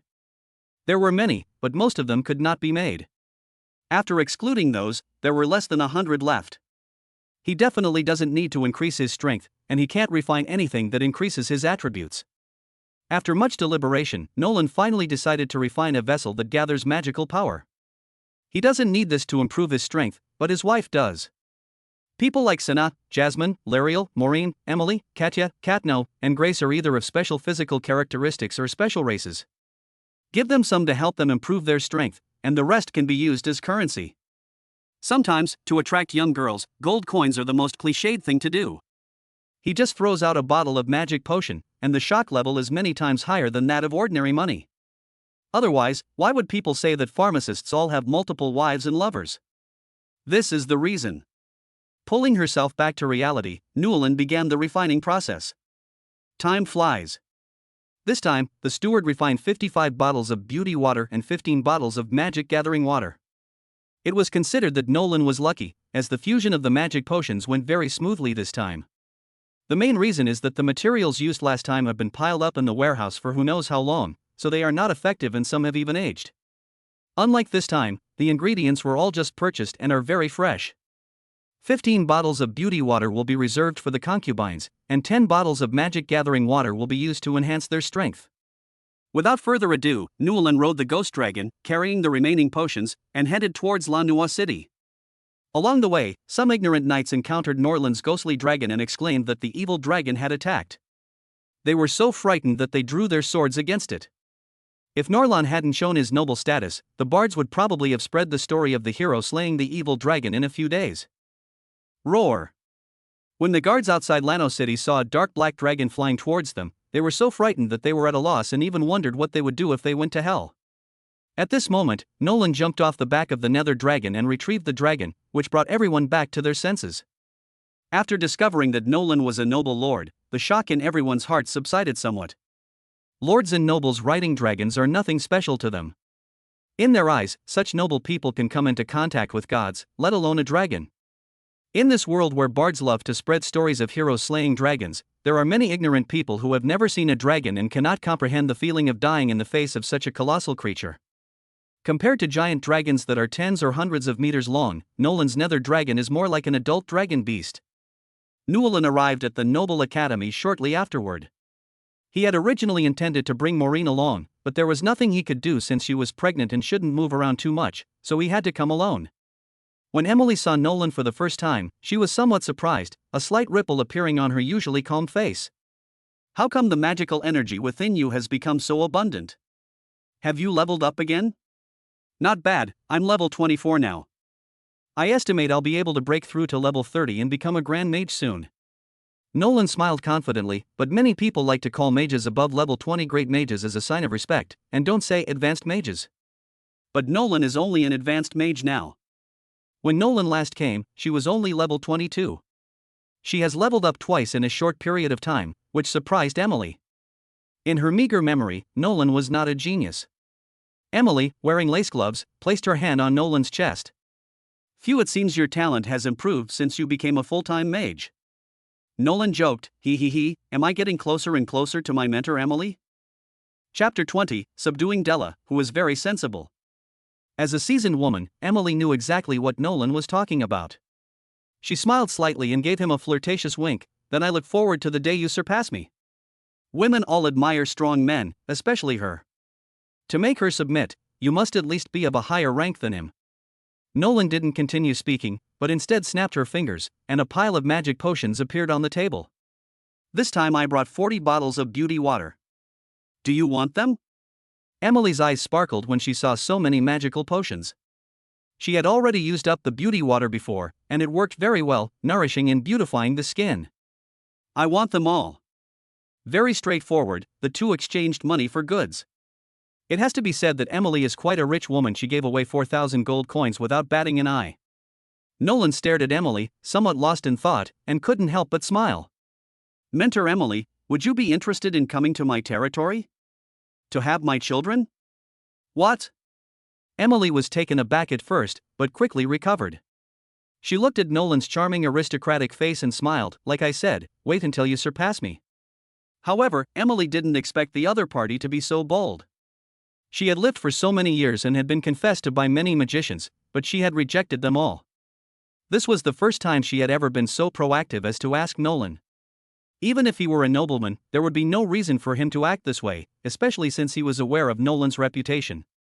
He is known as a key figure who brings glory to the Nolan family, and has already married several wives in just a few years. However, she also needed to teach the nobleman in front of her a lesson. A pitiful scream was heard as Nolan was blasted out of the Noble Academy by a water-based magic spell. Of course, Nolan was not harmed in any way. No one dared to teach a lord a lesson, not even a great mage. Knowing he couldn't win over the other party this time, Nolan wisely left. He had earned 4,000 gold coins, and he was going to find the married woman Della to spend them properly. As Nolan was leaving, she didn't notice that someone was peering out of a window of the academy, staring intently at her departing figure. That person was none other than her mentor, Emily. As soon as Nolan disappeared from sight, she turned around. Nolan had already decided how to use the 4,000 gold coins in her hands, part of it to marry and take concubines, and part of it to buy magical materials. The rest will be used to buy young magical beasts, let the dark dragon infect them, and make them evolve into dragon beasts. His dragon beast knight order is destined to be famous in the future. Nolan rode the dark dragon very fast. Compared to the rural territories, Lano City is a very inclusive city, not to mention the ghost dragon that looks like a dragon beast. Even if a giant dragon were to walk down the street, as long as someone were riding on it, it wouldn't cause any commotion. In a big forest, you've seen all kinds of birds. Inside the magic potion shop, before even entering, what catches the eye is a pair of straight legs, and a woman who looks to be around 20 years old, dressed in work clothes, mature and beautiful, with a strong aura of a mature woman. Looking at her for a while makes one's heart race. My lord, you're here again? Della was pleased to see Nolan. This lord was not only humorous and witty, but also a major customer. Nolan nodded and smiled. How's business at your shop? Della's face stiffened upon hearing this. Recently, their shop's potion business had plummeted after their apothecary was killed by a monster while hunting. She was worried that her shop might have to close down soon. So he casually mentioned it in a self-deprecating tone. Nolan's eyes lit up. Wow! Isn't this a perfect match for his profession? He is an apothecary, but as a lord or nobleman, it's still a bit embarrassing to personally concoct magical potions. Nolan took out the beauty water and tossed it to Della. What do you think of this magic potion? As a businesswoman, Della had naturally come into contact with countless magical potions, and she felt a surge of magical energy as soon as she touched them. I've never seen this magic potion before, but it looks like it should be a kind of auxiliary potion. Della's answer was incisive, proving her keen eye as a merchant. Nolan was somewhat surprised after hearing this. He hadn't expected such a detailed analysis. This potion is called beauty water, and it can help women nourish their bodies, improve their skin, and beautify their complexion. Della's heart was in turmoil. She gripped the potion tightly in her hand. What's most important to a woman? Her face, of course. If that's true, then the value of this potion is immeasurable. I have a source for this medicine. You can have as much as you want. It should be enough to solve your current predicament. As for finding another pharmacist later, that will be fine, Nolan said. Della was overjoyed upon hearing this, and stepped forward lightly, her body going limp as she nestled into Nolan's arms. Have a baby for me? I'll sponsor you and turn your shop into a chamber of commerce, making it grow bigger and bigger. Nolan began to make promises. Imagine having the support of a lord. Your future purchasing and selling of goods will be much more convenient, and no one will choose to make things difficult for you. Della was moved. Raising a child alone was not easy, and she had been suppressing her loneliness for a long time. No one can know how difficult it is for one person to run a shop alone. Finding someone you can trust is definitely a good choice. The nobleman before him was elegant and refined, clearly a person worthy of trust. Okay, Della hummed softly, indicating her agreement. Nolan felt the warmth in her arms, took a careful sniff, and smelled only a ripe and tempting aroma. I'll go with you after I hand over all the shop affairs to my daughter. Della led Nolan to the backyard. Nolan met Della's daughter, who looked very similar to Della. The two didn't look like mother and daughter, but rather like sisters, especially their straight legs, which were exactly the same. Moreover, unlike Della's alluring charm, Nasri exudes a youthful innocence and appears full of vitality. Nasri, take good care of the shop after I leave, Della instructed before leaving with Nolan. Nether Dragon. Upon arriving at the city gate, Newellyn shouted, and a dark figure appeared out of thin air. Is this a dragon? Della covered her mouth with her small hand, extremely shocked. In an instant, her goodwill towards Nolan was maxed out. Who doesn't like a handsome, rich, and powerful nobleman? On the way, Della kept leaning towards her, and the two were practically glued together. Newellyn then pulled him into her arms and carefully admired the beautiful scenery. Chapter 21 Marrying Della, Void Robe. Ahem, could you give me a shoulder massage? Newellyn said, feigning seriousness. The moment the words left his lips, a pair of slender, jade-like hands were placed on his shoulders and gently kneaded them. This technique is extraordinary. That tingling, numbing sensation made Newellyn feel as if she had been struck by an electric current, an indescribable, exhilarating feeling. Brother Lon, we've arrived. Nolan lay on Della's lap, unaware of the passage of time, when suddenly it was time to leave. The dragon had stopped, and Draenor came out to greet it. When she saw Della next to Norlan, she instantly understood. Good times always pass too quickly. Nolan adjusted her collar slightly and instructed, Draenor, hold a banquet in 3 days. Delano was a little confused. Shouldn't it be today? But she nodded in agreement and began preparing for the banquet. 3 days would be enough time for her to start. Brother Lon, your territory is so big. Della said, feigning shyness. Nolan chuckled, then it must be big. Having conquered Della, his business expanded from the small territory nearby to the entire city of Lano. He knew that whatever he did, he needed to proceed step by step and not be too hasty. He can harvest 1.2 million kidney chi fruits every year. A small portion of these can be sold, and the rest can be used to refine potions, stored as rewards, or consumed by himself. How do you think we can make the most of this kidney chi fruit? Nolan looked at Della beside her. Being able to run such a large shop in Lano City all by herself, she must have real skills. Della said shyly, it's actually a very simple principle, just make the customer feel like they're getting a good deal. Nolan nodded. It was definitely the right thing to leave these things to Della. Professionals should do professional things. As the person in power, all he needs to do is keep an eye on the people under his command. With these kidney energy fruits, there was no need for Nolan to refine potions. Della also explained most of the plan, arranging everything in advance. All right. I'll leave these matters to you. Use this money to buy some magical beasts for me, preferably young cubs of the same species, around 1,000 in number, Nolan said. Della frowned slightly. This task was very difficult because magical beasts were not common, let alone cubs of the same race, 1,000 of them. She had no way before, but now that she has money and Lord Norlan is backing her, she naturally has a way. Brother Lon, you can leave this to me. When I get back, I'll send you all these magical beasts without missing a single one, Della assured her. Nolan laughed heartily and pulled Della into her arms. Della's bones were soft, and her skin was delicate, fair, and flawless, like that of a young girl. What's even more amazing is the combination of her uniform, which makes her look like a captivating devil, especially her long legs that could crush a person. Just then, Sana came along. They were short one player for Mahjong, so she pulled Della away. 3 days later. The banquet began, and all the guests arrived, except for Lord Matcha, of course. Ever since the time Lord Chicken Fever married his daughter to Norlan, he understood what a powerful figure was.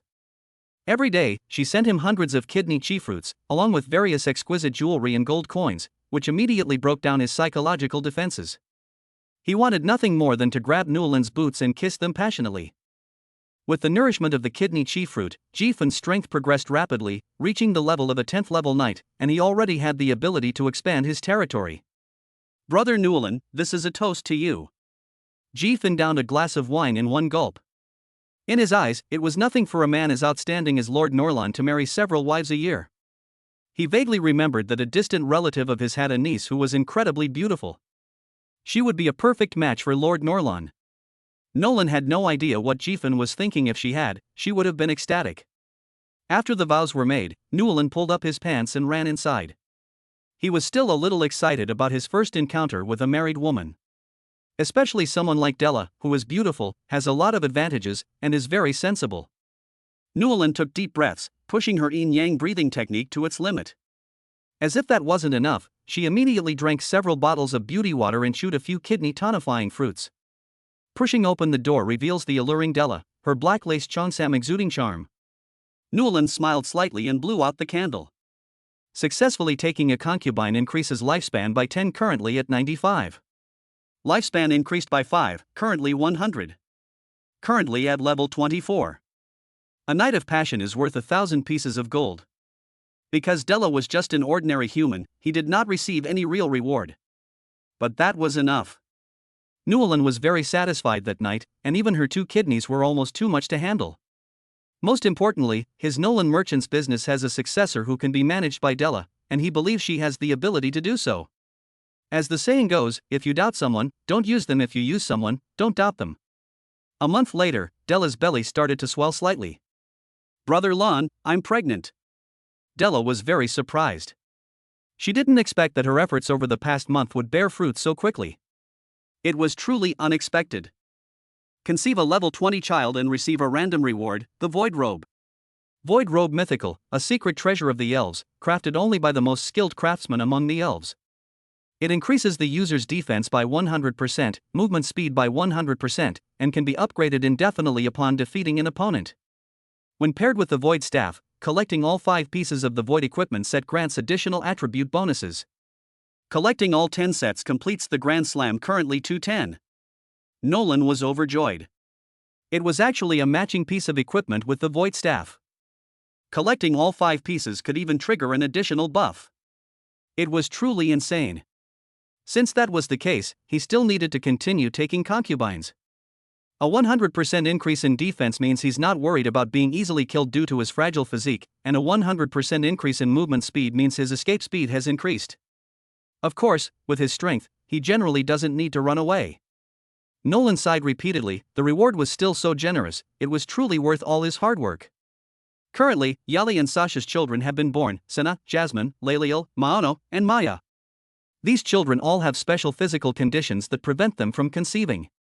However, it can add a lot of experience, and each person has their own unique charm. Maureen and Della are already pregnant, while Grace is not yet pregnant. Nolan still needs to keep trying. Since Grace wasn't pregnant yet, he simply brought a few bottles of beauty water and found Grace playing mahjong with Sana and others. It has to be said that her aloof and icy demeanor evokes a desire to conquer her from afar. Chapter 22: Grace is pregnant, gathering magic circle. Brother Lon, what brings you here? He, you guys need more people to play mahjong, right? Newland casually moved a stool over and sat down. He even had the mahjong tiles and playing cards made by someone he had made. We're all here, no one's missing. The women were having a great time, especially since they didn't have to work in the Newland territory, they weren't short of money, and they had servants to wait on them. They were thoroughly enjoying themselves. After staying for so long, their spirits and skin had improved, and they looked even more charming. Nolan chuckled. No, you're short-staffed. Oops. A month later, Della returned to Lano City and took 100 knights from Norlan with her. The potion shop was renamed the Norlan Merchant Guild. Nolan's prestigious title as a lord immediately intimidated some villains. Coupled with 100 knights and a large quantity of kidney chi fruit, the Nolan Merchant Guild quickly became famous for selling kidney chi fruit. As a magical potion for tonifying the kidneys, it was purchased by most nobles, who gave it numerous positive reviews. Meanwhile, the birth of Maureen's baby was not far off. Nolan was naturally very busy, dealing with matters within her territory every day and cultivating the land. Brother Lon, Grace said alluringly. Nolan couldn't wait any longer. Currently, apart from Grace, almost everyone who could get pregnant was pregnant, so he had to work even harder. Moreover, Grace is exceptionally talented, so her child will surely be incredibly gifted. Gained a lot of experience, currently level 24. 1 week later. Brother Lon, I'm finally pregnant. Grace gently stroked her swollen belly, her face beaming with joy. Newland lay on her stomach and listened carefully. It's a son. Grace gave a shy laugh. It's not born yet, so it might not be a son.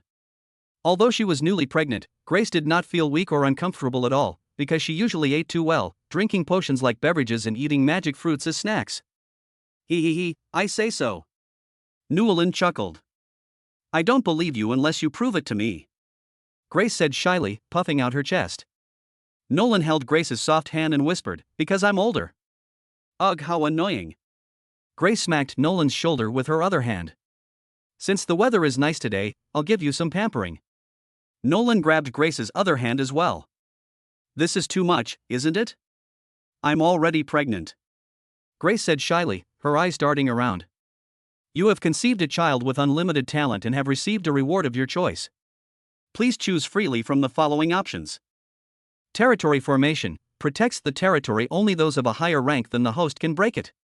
Supreme Magic Wand increases skill power, similar in effect to the Void Staff. Magic Gathering Array continuously increases the magical density within the territory. The more magical plants and beasts within the territory, the higher the magical density. The first one, Nolan, was naturally to be eliminated, since he already had a territory formation. The second one is even more useless. His Void Staff has additional attributes when you collect 10 sets, so what's the point of having this thing? The third thing is what he needs most right now. He had previously wanted to find a magic master to help him set up a magic gathering array. I choose the demon gathering formation. Newland shouted in her heart. Unconsciously, an array inscription appeared from the ground and vanished without a trace in an instant. But Nolan was, after all, a high-level mage, and she immediately sensed something unusual. The concentration of magic within her territory had increased. With the demon gathering formation, high-aptitude commoners, and even magical plants and beasts will continuously appear in the territory, and magical beasts will grow and reproduce more vigorously. Nolan's yin-yang breathing technique increases her magic power with each breath, and most importantly, it allows her concubines to continuously level up. Nolan has figured out the rule that having many children brings many blessings. The higher your wife's level, the more experience you will gain from the yin-yang breathing technique. The higher one's wife's aptitude and the stronger her physique, the better the items one will obtain, and even the rewards after she gives birth to a child will be more abundant. For example, after Grace became pregnant, she directly chose a demon gathering formation. Before long, many people seemed to sense the unusual nature of the territory. Just as everyone was wondering, they quickly remembered Lord Norlon. 3 more days passed. Drano pushed open the door, knelt on one knee, and said respectfully, "The magical beast that Mistress Della purchased from Lano City has arrived." Newland was overjoyed to hear this. The magical beast he had been longing for had finally arrived. He had promised the two sisters, Maoya and Manua, that they would take care of the magical beast together. He felt a little embarrassed that so much time had passed. Take me there quickly, and call Maya and Manua over too. After saying that, Newland ran out excitedly. A knightly order is a symbol of a lord's power. Moreover, as a lord, he naturally needs to take good care of his territory, and he needs the participation of these knights to expand his territory. With the monsters infected by the Nether Dragon, his Dragon Knights order could be established very soon. Of course, the knights must be the best of the best, since riding monsters is no easy task. It's Flying Eagle. Nolan's eyes widened in surprise. The Flying Eagle looks somewhat like the eagle from my previous life, but it is much larger, especially with its wings being wider, and its flight speed is astonishing. The Royal Griffin was slowly bred and evolved from an ordinary griffin. The Flying Eagle is a formidable flying magical beast. Flying magical beasts have always had the advantage there's nothing you can do about it, since it can fly. Furthermore, the Flying Eagle possesses a unique skill, rapid speed. Rapid speed greatly increases own speed. Don't underestimate this skill. With this and your own knightly order, you could probably kill people without them even realizing it, and wipe out a territory or force in a day without a problem.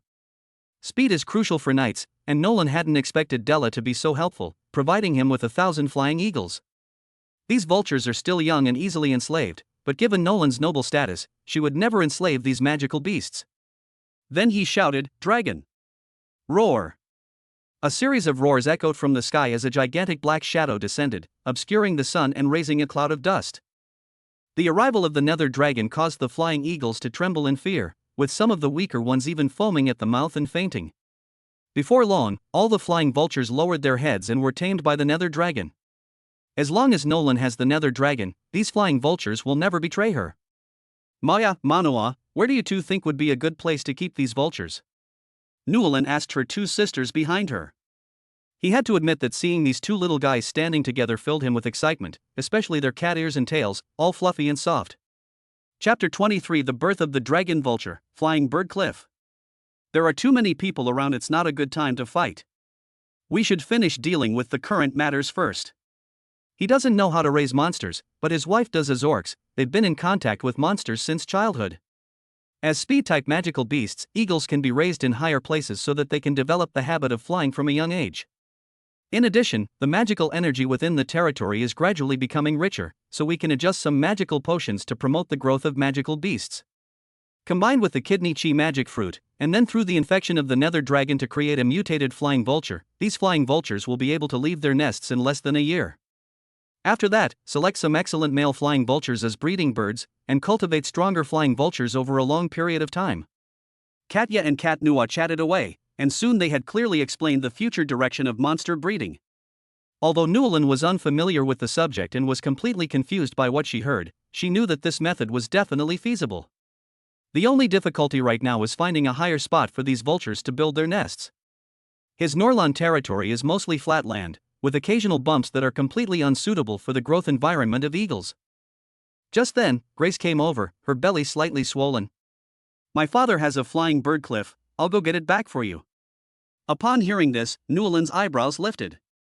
It was indeed a good idea.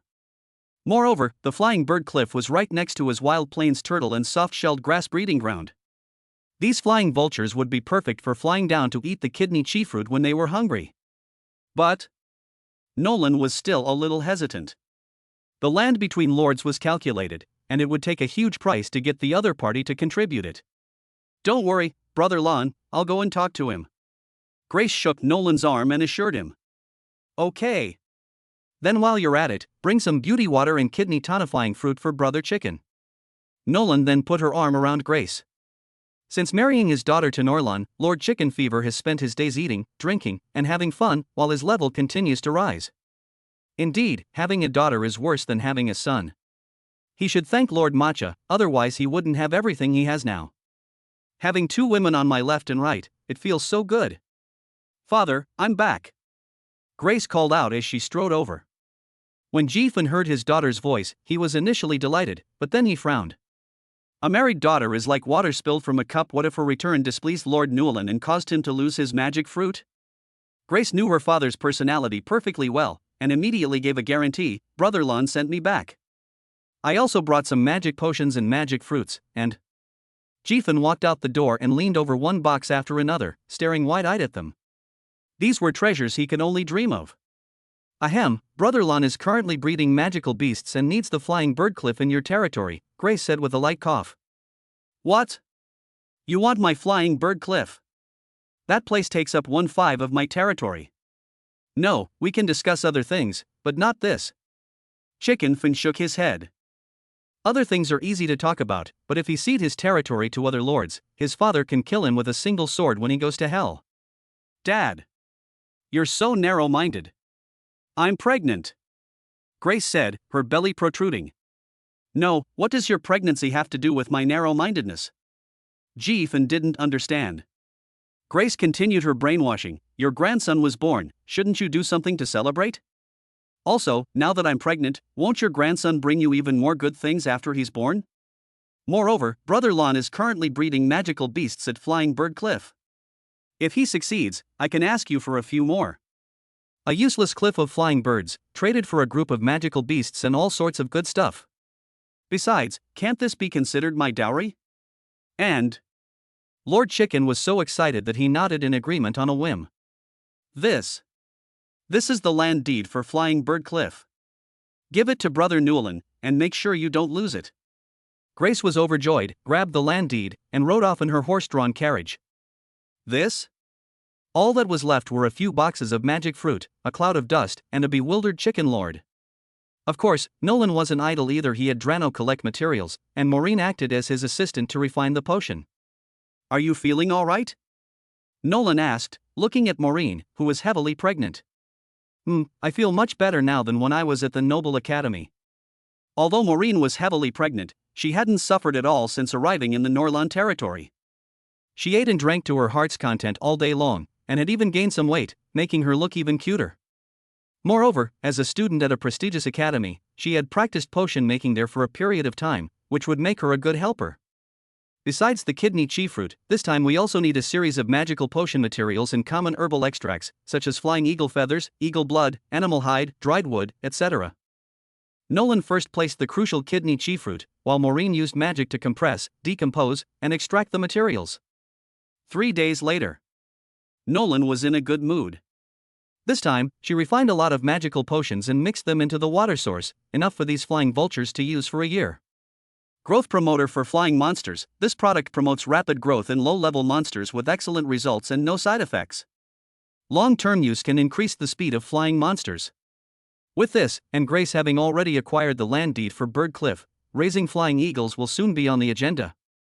Nolan left the rest to Drano, letting his concubines Jasmine, Lalo, Katya, and Katno handle it, allowing them to discuss which type of kidney chi fruit was best for the eagles and how to raise them. As for Nolan, she naturally continued to escalate the battle. Sana was dressed in a special outfit, and if you asked who she resembled, one name would immediately come to Nolan's mind: Mentor Emily. It must be said that Sana is very considerate. Master Sana said shyly, her tail behind her reaching into her sleeve like a hand and touching Nolan's skin. He, little devil. A fire ignited in Newlan's heart, like a wildfire that was impossible to stop. He no longer cared about anything else. Yin-yang breathing technique triggered, gained a large amount of experience, currently level 25. A month has passed. During this period, the flying eagle has taken initial shape, and Nolan's nether dragon has successfully influenced a mutated flying eagle, causing it to evolve into the dragon beast dragon eagle. Compared to ordinary flying eagles, the dragon eagle has whiter wings and its entire body is dark black. It also has an additional skill called Ghost Fire Breath. Nether Fire Breath spews forth scorching ghostly flames from its mouth, capable of causing significant damage. Nolan bestowed the gift upon his most valiant knight, who was moved to tears and swore allegiance to Nolan. As for the rest of the time, Nolan naturally continued to fight and level up. After communicating with Sana, he found Grace. It has to be said that even though she was pregnant, she did not have any of Grace's charm. Draenor then stepped forward, knelt on one knee, and said, "My lord, Lord Chicken Fever has arrived, and it seems he has brought a woman with him." Chapter 24. Red-haired noble beauty, Neris. Newlin raised an eyebrow. What was his unreliable father-in-law doing here? Could it be that someone sent him a beautiful woman again? He has been busy lately and has not had time to marry or take concubines. No matter what the purpose of the visit is, he still has to go and see them. Brother Newlin, you finally arrived. Jifan's condition had improved significantly. His expression was lively and his aura was stable, indicating that his strength had increased considerably. Moreover, the way he looked at Newlin was as if he were looking at his deceased father. Who would have thought that just a few days ago he wanted to seize Newlin's territory? Now, Jifan wished he could abandon his dignity as a lord and lick Newlin's shoes. As for Flying Bird Cliff, he initially felt he had lost out, but when he saw the box of magic fruits and the pile of gold coins, he had only one thought in his mind. Flying Bird Cliff belongs to Lord Nolan. Anyone who dares to take it back, I'll fight them to the death. Brother, you've looked much better these past few days, your complexion has improved a lot. Nolan patted Lord Chicken on the shoulder and laughed heartily. Jifan didn't mince words and got straight to the point. Brother, I heard you've been so busy lately that you haven't had time to take a concubine. I brought my niece along, what do you think? My name is Neris. Neris blushed when she saw Norland's appearance. She hadn't expected this elderly lord to be so handsome and dashing, exuding a charming aura of a noble gentleman. He was captivated at first glance, and after glancing at her several more times, his neck and cheeks turned blood red in an instant, like the surface of a beautiful lake under the setting sun. Nasli is truly a beautiful noble lady, Nolan praised, and then casually put her arm around her. Unlike Grace, Neruz has long, bright red hair and a noble dress that accentuates her curvaceous figure. Especially her long, slender legs and alluring breasts, which were so captivating that it was impossible to look away. Newlin felt her heart pounding with excitement. Noble women possess an indescribable charm. Whether it's Yali, Sasha, Grace, or Neris, the aura they exude is something I couldn't have experienced in my previous life. Neris Nolan hugged her and simply lay down in Nolan's arms. Nolan touched Neris's full head of red hair, took a careful sniff, and exclaimed, "It smells so good." This scene made Jifan clap his hands and shout, "Banquet! Banquet! Master of ceremonies, prayers, pastor! What are you all dawdling about?" Chicken was so eager, it was as if he were about to take a concubine. Nolan didn't hesitate and immediately took care of everything. The banquet officially began. Has the Lord taken another concubine? How many is this? I don't know. I guess there are more than 10. Only Lord Nolan could have so many concubines. The commoners showed no absurdity about Lord Nolan taking a concubine. On the contrary, they thought the food at the banquet was getting better and better. After finishing her drink, Newlyn popped some kidney tonifying fruit into her mouth and pushed open the door. Nerys lay half reclined on the bed, her red hair still shining brightly even in the night, making her exceptionally dazzling. Looking at the beautiful woman before him, Newlyn smiled and said, "Just call me Brother Lon from now on." Nerys's voice was so faint it was barely audible to Nolan. Successfully taking a concubine increases lifespan by 10, currently at 110. Level 25. Crimson Body grants maximum fire magic affinity. Fire magic affinity: when casting fire magic, casting speed increases by 100%, power increases by 100%, and the speed at which fire magic energy is attracted increases by 100%. Nolan was shocked. It was truly an unexpected delight.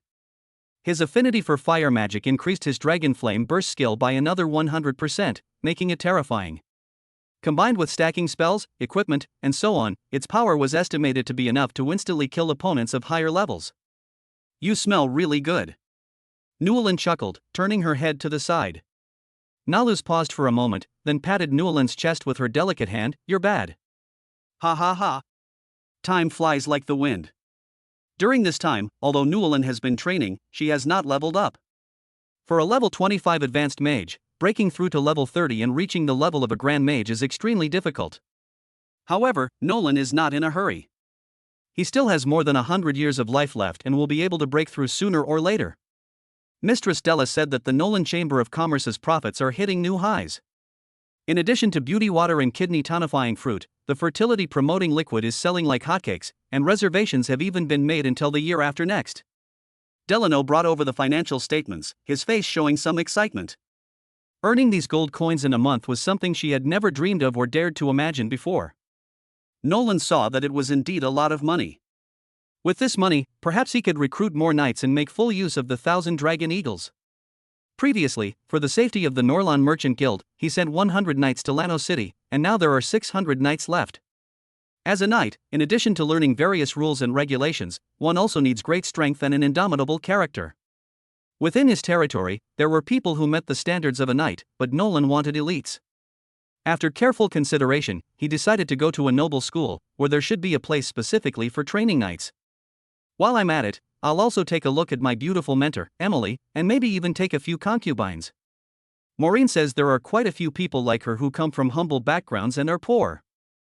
Of course, his eldest son, Juan, was already a year old, and in a while he would be able to go to a noble school. You know, children in this world mature early, and it is common for nobles to get engaged at 8 and married at 10. When his son got married and had children, did he receive any reward? System, answer me. Newlyn silently prayed. Yes, please explore on your own, host. Good heavens, does that mean we can have endless nesting dolls? In that case, I should take more human wives and have more babies. Nolan thought to herself. No, his wife Alyssa and Sasha just gave birth and are probably recovering soon. Maureen, Della, and Grace are pregnant, and there's one more who isn't pregnant yet. Nerys. He. Brother Lon, what brings you here? Nerys asked, somewhat puzzled, as she was playing mahjong with Grace and her group. But she soon realized that his signature red hair made her want to touch it. Conceive a child with a maximum capacity of 100 and receive the reward of 1 crop upgrade card and 1 skill fusion card. Crop upgrade card upgrades magical plants within your territory by 1 level, resulting in higher yields. Skill fusion card combine 2 similar skills to gain a more powerful skill. Nolan was overjoyed. He needed turtle and tortoise grass in various places, and upgrading it would be a huge boost for him. Chapter 25: The Tortoise and Soft-Shelled Tree King. Nerys is pregnant. As for the skill fusion card, he had already obtained it before. He fused 2 planting-related skills to create the skill growth technique passive, which continuously increased the growth of magical plants. Use the magic plant upgrade card to upgrade the turtle grass. Nolan wasn't stupid. There was no point in hoarding this stuff, so she might as well use it directly. Upgrade successful. Obtain the magical plant turtle and soft-shelled turtle tree. Turtle and soft-shelled turtle grass. Compared to turtle and soft-shelled turtle grass, which is planted once a year and yields 6 harvests a year, the turtle and soft-shelled turtle grass yields 10 harvests a year and grows without limit, with each year's yield increasing, and there is a chance to spawn the magical beast turtle and soft-shelled turtle tree king. King of the tortoise and soft-shelled trees, the tortoise and soft-shelled tree has become a spirit, possessing extremely strong combat power. It can protect its territory and can reproduce and produce tortoise and soft-shelled grass, accelerating the production of kidney chi fruit. Wow! That's ruthless. Putting aside the king of tortoise and soft-shelled turtle trees, just the fact that it yields 10 harvests a year is enough for him, and it saves him the trouble of planting, so the yield is indirectly higher. While Nolan was still in shock, Neris, unsatisfied, pounced on him, interrupting his thoughts. Brother Lon, am I pregnant? Naluz felt a slight bulge in her lower abdomen and could hardly believe it. Nolan chuckled, that's right. This is my strength. Ugh. I will merge the beast contract and the netherworld absorption. Nolan thought to herself. The Warcraft contract can enslave Warcraft, and the ghostly devourer can capture the souls of the dead and feed them to the ghost dragon. What would happen if the two were combined? Fusion successful, acquired skill Slave Soul. Slave Soul, obtained by fusing the skills Beast Contract and Soul Capture. It can enslave the souls of the dead and make them your subordinates in battle, while also possessing all the characteristics of the two skills mentioned above. Nolan's eyes widened in surprise. Good heavens! Does that mean they can get a whole bunch of Ghost Riders? The knightly team, created from the dead knights and monsters, is incredibly powerful. Legend has it that a saint-level mage created it, helping one empire to annihilate another. After that, the ghost disappeared without a trace in the long river of history. With this skill, there's no longer any fear of wasting it in battle. Before a monster dies, it can fight for him, and after it dies, its corpse, flesh, hide, and even its soul will be at his disposal. Not only his monsters, but also his opponents, will have to accept his enslavement. Speaking of which, won't this be competing with death for food? 1 week later. Nolan brought Maureen to Lano City, still riding the Dark Dragon. These days, the aura of the Nether Dragon has become increasingly powerful. A single breath from it can flatten a small hill. Every time the dragon vultures see the Nether Dragon, they bow their heads and crawl in submission. Perhaps this is the power of a true dragon. Yulong was very fast, and the two arrived at the noble school in no time. Nolan walked along, intending to find her mentor, Emily, but unexpectedly, a group of students dressed in formal attire approached. Maureen! Maureen, it's been so long since I've seen you. I heard you married a nobleman. How are you doing now? A group of female students spoke in a melodious, chattering voice. Maureen was naturally overjoyed to see her former companion. I married Brother Lon. He treats me very well. I can eat magic fruits and magic potions whenever I want every day.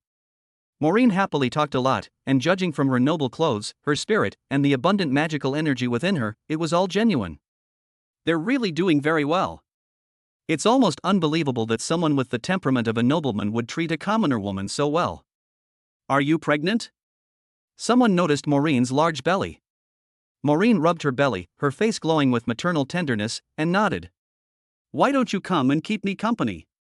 In their eyes, it was impossible for nobles to allow commoner women to bear children, as it would be an insult to the noble bloodline. However, Maureen was indeed pregnant. They then looked at Norlan, a handsome noble lord who exuded the charm of a mature man. Seeing the constantly changing eyes of the female students in front of him, Newellyn knew that some of them were attracted. He found that these female students were all exceptionally beautiful, if nothing else. Newellyn snapped her fingers, pulled out a bunch of beauty water, and handed them to the female students, saying, "These are gifts for meeting you. I hope you will accept them." Some people wanted to refuse, but Maureen smiled and said, "You can accept them. Brother Lon doesn't need these things." A woman looked at it again and again, and exclaimed, This seems to be a beauty water sold on the market, worth 100 gold coins, or even 120 gold coins a bottle. Newellyn smiled and said, "Ahem, if anyone wants to have my baby, they can contact me anytime." Afterwards, Nolan pulled Maureen away, leaving behind a dashing figure that captivated many. "Hello, teacher." Maureen was very respectful. Nolan carefully examined her mentor Emily. She had to admit that Emily's curvaceous figure and ever-changing style were extremely alluring. Fortunately, Newellyn had been with countless women and was able to control herself, extinguishing the flame that had not yet risen in her heart. However, Emily looked at Nolan closely and her heart skipped a beat. You've leveled up again? You're getting closer and closer to becoming a grand magician. Nolan nodded and laughed heartily. We're one step closer to each other now. This time, Emily didn't resist instead, her brow relaxed and she smiled, then good luck. This scene fueled Nolan's lust, and she quickly pulled Maureen away from the succubus's office. We've just arrived in Lano City, so we can go find Della to cool down. Her cooking skills are quite good.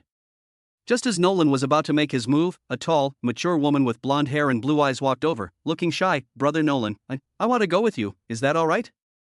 Before Nolan could speak, Maureen grabbed her hand. Daisy, the Nolan family welcomes you. With her left arm around Maureen and her right arm around Daisy, Nolan grinned mischievously. Don't worry, I'll help you solve all your problems after you come with me. Daisy nodded. She was indeed having some difficulties. Before she could ask for help, Nolan said, Maureen, I have some things to take care of with Della. You go and help Daisy with her business, and then return to Nolan's territory. Maureen nodded, excitedly pulling Daisy along. The two had been sisters before, and now they were even closer than sisters. Nolan rode the Nether Dragon and flew all the way to the Nolan Merchant Guild. Compared to the previous potion shops, the current Norlan Merchant Guild is much more impressive. It has acquired several nearby shops and built a larger guild, with knights patrolling in front of it. The Norlan Merchant Guild belongs to Norlan's territory, and an additional layer of magic potion array has been added outside, making it impossible for unscrupulous individuals to enter. Nolan withdrew the Nether Dragon and strode into the Chamber of Commerce. The thought of Della's strange posture made him itchy. Chapter 26 Without rules, there is no Fan Yuan. At this time, Della no longer had to work so hard as before. She could relax on the third floor, drinking tea and cultivating at the same time, feeling quite at ease. Suddenly, she noticed that Newland had arrived and hurriedly went to greet her. Upon meeting, Nolan rubbed Della's little bottom and chuckled, How have you been lately? Are you settling in well here? It's alright, there haven't been any hooligans causing trouble lately, but I missed you. Della nestled into Nolan's arms. Nolan rode the Dark Dragon back to Nolan's territory.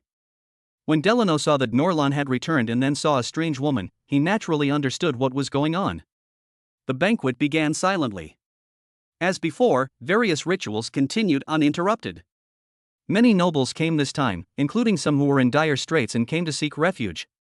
Nolan was naturally overjoyed. His territory was vast and rich in resources, lacking nothing except people, let alone nobles. The nobles have everything they need for food, drink, and entertainment, but from another perspective, they are literate and knowledgeable in etiquette. These are living resources. If they want to receive offerings, they should work for Nolan, whether it's as teachers at the school or by fully utilizing their skills. As long as they can bring value, that's fine. Nolan has a system in place, so there's no need to worry about the loyalty of these people. They can simply trust the people they employ. During this period, Nolan's territory has grown at an extremely rapid pace. Even some civilians who migrated here due to various wars needed to have their files established and accommodations arranged, all of which were handled by these nobles, giving the Norlan territory a sense of prosperity. After drinking, Newland, tipsy, pushed open the door. Daisy lay on the bed, feeling a little nervous. She came from a commoner background, not an aristocrat, and everything around her was new and exciting. Just call me Brother Lon from now on, don't be afraid. If you have any problems, just say so, I'll take care of them for you. Newland patted his chest and assured him that he wasn't just making empty promises, but that he really had the ability to do so. Daisy looked up at Nolan, her face slightly flushed, and felt a surge of emotion. Who wouldn't like such a handsome, wealthy, and responsible lord? Successfully taking a concubine increases lifespan by 10, currently at 110. Water Affinity grants the special item Cursed Water Bead. Cursed Water Bead controls water, resists erosion in water, and allows for simple manipulation of water sources. Nolan looked at the small blue and white ball that had suddenly appeared in her hand and pondered repeatedly. This thing seemed to be of no use. He is quite a distance from the sea, and the only large lake is located in the wilderness plains. However, just because we don't have it now doesn't mean it won't be useful in the future. Maybe when we're fighting on the coast, using this to form a sea knight order would be a great option. Thinking of this, Nolan became even more excited and continued to fight with Daisy. The noise was so loud that even Delano, the guard at the gate, felt a little embarrassed. Compared to before, Nolan's health is getting better and better, and she has even become strong and powerful. This is due to her lifespan of more than 100 years, as well as the countless magical potions and the continuous magical power brought by the magic circle. A month has passed. During this time, Nolan found Yali and Sasha conceived a child, but the two had just given birth and were not yet pregnant. Maureen's child was about to be born, and Della, Naris, and Grace's bellies were swollen. Of course, Daisy's belly was also getting bigger. Daisy is pregnant, and Nolan also receives a random reward, the skill Forest Power. Forest Power, as the name suggests, it provides a significant power boost within the forest. However, what would Nolan, a high-level mage, need a power boost for? She might as well save it for when fusion cards appear, and combine this skill with other skills. Maybe she can get an even more powerful skill. During this time, the tortoise and turtle tree grew even more vigorously, and the dragon vulture also became stronger. His Norland territory was becoming stronger step by step. I estimate that in a few years, my eldest and second sons will be able to attend prestigious private schools. Just as Newlin was pondering, Sana walked over and said, "What have you been up to all this time, Brother Lon? You haven't spent time with us sisters in a long time." With no other option, Nolan could only play mahjong with Sana and her sisters, and go hunting for entertainment. A scholar should be viewed with new eyes after 3 days of separation. Thus, the half-tree man, half-elf, 2 catwomen, and Naris, all of these wives were quite powerful, with Sana even hunting down many magical beasts. Another month passed in this back and forth, and Maureen was one step closer to giving birth. That day, while Nolan was strolling around, Delano rushed over in a panic. "Mistress Maureen, it's almost time." "Master, please go and check." Newlin moved with lightning speed and arrived at the delivery room in no time. Even before she arrived, she could hear the cries of babies crying loudly. "Son, it's my son." Newlin burst out laughing with joy at the doorway upon hearing the voice. Sure enough, he's a guy with a penis. Maureen was sweating profusely. She was clearly weak after giving birth. A servant brought her some potions, and after drinking a few sips, her complexion improved significantly. "Let's choose a name." Newlin held her third son and thought for a moment. Without rules, there can be no order. "How about we name him Fong Yuan?" "Fong Yuan Newlin, what a wonderful name." Emolyn held the child, unable to suppress the smile on her face. Newlin stared at Fong Yuan, lost in thought. Perhaps many people do not know the meaning of this name. He hoped that this child would be like the real Fong Yuan, disregarding rules and using any means necessary to become stronger. Born with offspring, the offspring receives a critical hit, their aptitude is boosted to an unlimited level, and they are promoted to the Sea Wanderer class, receiving the huge reward Phantom Boots. Sea Wanderer, a legendary bard who wandered the seas, transformed into this class due to special circumstances. Possessing powerful water attribute magical energy, and having maximum affinity for merfolk. Phantom Boots, a secret treasure of the elves, crafted only by master craftsmen among the elves. It increases movement speed by 100% and grants one chance to be immune to fatal damage per day. It can be upgraded indefinitely upon defeating an opponent. When paired with the Void Staff and Void Robe, collecting all 5 pieces of the Void equipment set grants additional attribute bonuses. Collecting all 10 pieces completes the Grand Slam. Currently 3 10-inch. Obtain a special envoy offspring and randomly draw the fountain character. Chapter 27 The Mature Lady Lord Triss. Water Fountain. Any water source within your territory will have its magical energy greatly increased, with a high probability of giving birth to magical plants and magical beasts. This little guy also has a special physique. Newlin stared at the little baby in front of her for a long time, noticing his deep blue eyes and the faint blue-green energy surrounding him. Nolan has 3 children so far, and many more are yet to be born. When they grow up, they will need to be granted fiefdoms, but Nolan alone has far too little to go around. What should he do? After a moment of deep thought, Nolan decided to take advantage of the opportunity to win over several female lords and seize their territories. According to the laws of the Kingdom of Sac, after a male and female lord marry, they can choose to inherit the title of the highest rank, and their territories will naturally merge directly. However, as far as he knew, there were no widowed female lords in Lano, which made things a bit difficult. While pondering, Newlin began to admire his wife again. Naris's fiery red hair was still as alluring as ever, as were Nasri's long, slender legs. And then there's Daisy's stunning figure, and most importantly, the twin sisters, Katya and Katno, who add a touch of charm.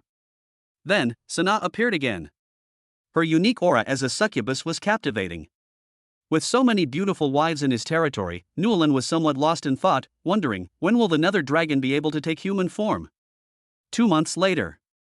Level +1, currently 26. Newland's eyes were sunken, clearly indicating that she had endured a great deal of torment. Fortunately, the rewards were also very substantial, as she leveled up to level 26. Although he was always called a great mage, he knew that he was only at the advanced mage level. That was just a title of respect for a lord. If he wanted to really break through to level 30 and become a great mage, he would need to continue taking concubines. While I was thinking it over, Lord Chicken Fever arrived. "Brother Newland, I heard you want to marry a female lord," Jeefan said excitedly, carrying a gift in his hand. Nolan glanced at the gifts and noticed they were some local specialties. She replied, "That's right, what's up?" "Ahem, there are countless lords around our Lanua city. One of them died of old age, and his wife turned the tide and inherited the title. She is a widow who is still charming. One look at her and you can't resist her." Chicken's eyes were shining with lasers, and he was almost drooling. Nolan's eyes lit up, but he was also a little worried. What would happen if the female leader had a family to support? Immediately afterward, Jeefan laughed and said, "Brother Nolan, that widow secretly killed all her children in order to seize power. Now she is all alone, and her territory is extremely vast. She even has some businesses near the sea and ports that earn her countless gold coins every year." "That's perfect. I was just looking at the cursed water beads because I couldn't use them." So, Newland, in a flurry of activity, took the local specialties and her cunning strategist Jeefan, and rode the Yulon to propose marriage. On the way, Jeefan kept chattering, "Brother, is that a dragon beast under my feet? It has such strong blood and energy, how did you get it?" "Brother, let me tell you, as long as we take over this lord, our territory will be upgraded to a whole new level." Soon, they arrived at their destination, but it was a little different from what Nolan had expected. There were countless carriages lined up here. Obviously many nobles had come to try their luck, hoping to catch the eye of this still charming female lord and become a phoenix from a pheasant. Chickens are like drills, carving a path through the sea of people. "Please make way." Nolan saw the female lord, whose lace-trimmed, high society robe revealed her cleavage in its entirety. Her dazzling golden hair was styled in an updo, and there was a cinnabar mole near the corner of her eye. Her long, slender legs were even more eye-catching. Lady Trist Mukka, the Lady of the Lords. "Everyone, our lord has many requirements for choosing a husband this time, one of which is that he must be at least level 20 in strength, either a Grand Knight Commander or a Grand Mage," an elderly woman said from above. The people had different thoughts. In their view, a woman could not possibly stand under this lord unless she allied with a powerful lord. But who would be willing to be the first to stick their neck out? The scene in an instant. At this moment, Jeefan walked forward with his head held high and chest puffed out, declaring, "Me." "You?" The old woman, being a magician, could tell at a glance that this guy wasn't high enough. "Ahem, I recommend my older brother, Lord Nolan." Chicken Fan laughed loudly. Nolan walked out slowly, her full head of golden hair, combined with her elegant old noblewoman demeanor, immediately attracting the widow Triss's attention. "Great mage." The old woman stared at Norland's surging magical energy, nodded repeatedly, and looked at Trist with a smile. "Master, you're qualified." Triss's eyebrows revealed a different expression. Everyone loves beauty, especially since her ex-husband was a useless scoundrel. What can an 80-year-old man do besides spit on her? Do you know how she's been getting through these days? Now that he's seen Nolan, this handsome man, he's completely lost control. He's not only good-looking, but also a great magician. He's practically the epitome of nobility. Of course, Trist, being a noblewoman, naturally had to maintain her composure, but a flame was slowly rising in her heart, as the way nobles behaved was inherently open. Nolan slowly walked out, staring intently at Trist. The two were instantly attracted to each other, but nobles don't act like that, they still need some formalities. Chicken Fan cleared his throat and said, "Brother Norlan has taken a liking to the beautiful Miss Trist and is willing to marry her.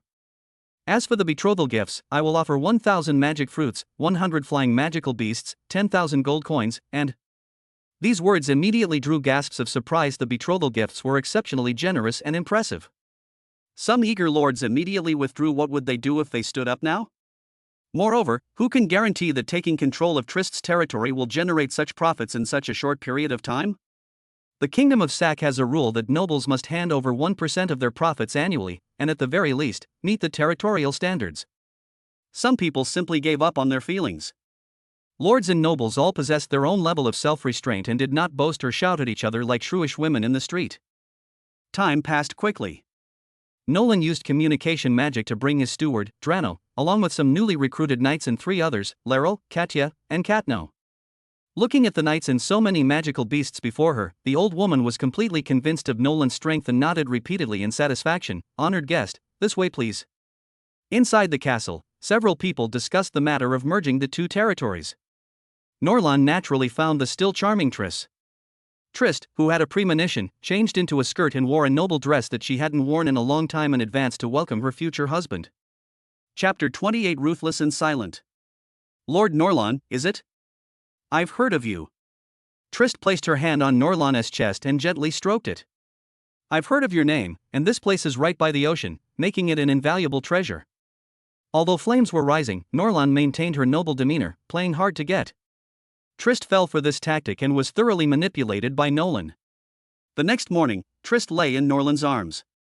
As a noblewoman, she admired powerful lords, and there was no doubt that Norlan was her Prince Charming. From now on, her name will be Triss Nolan. Newlan held the mature woman in his arms, his heart surging with emotions. The other party's domain was about the same size as Newlan's, which could be used to cultivate the kidney chi tree. In fact, part of the domain was located on the sea.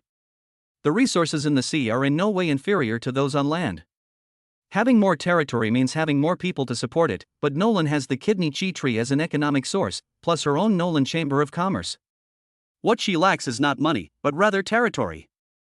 With his strength, he could easily form a sea knight order to fight for him at sea, but that's for the future. Tonight is the night of spring. Currently level 26, level +1, currently level 27. Conceive a child with level 50 aptitude and receive an additional reward of 1,000 kidney chi tree seeds, which will immediately mature and bear fruit.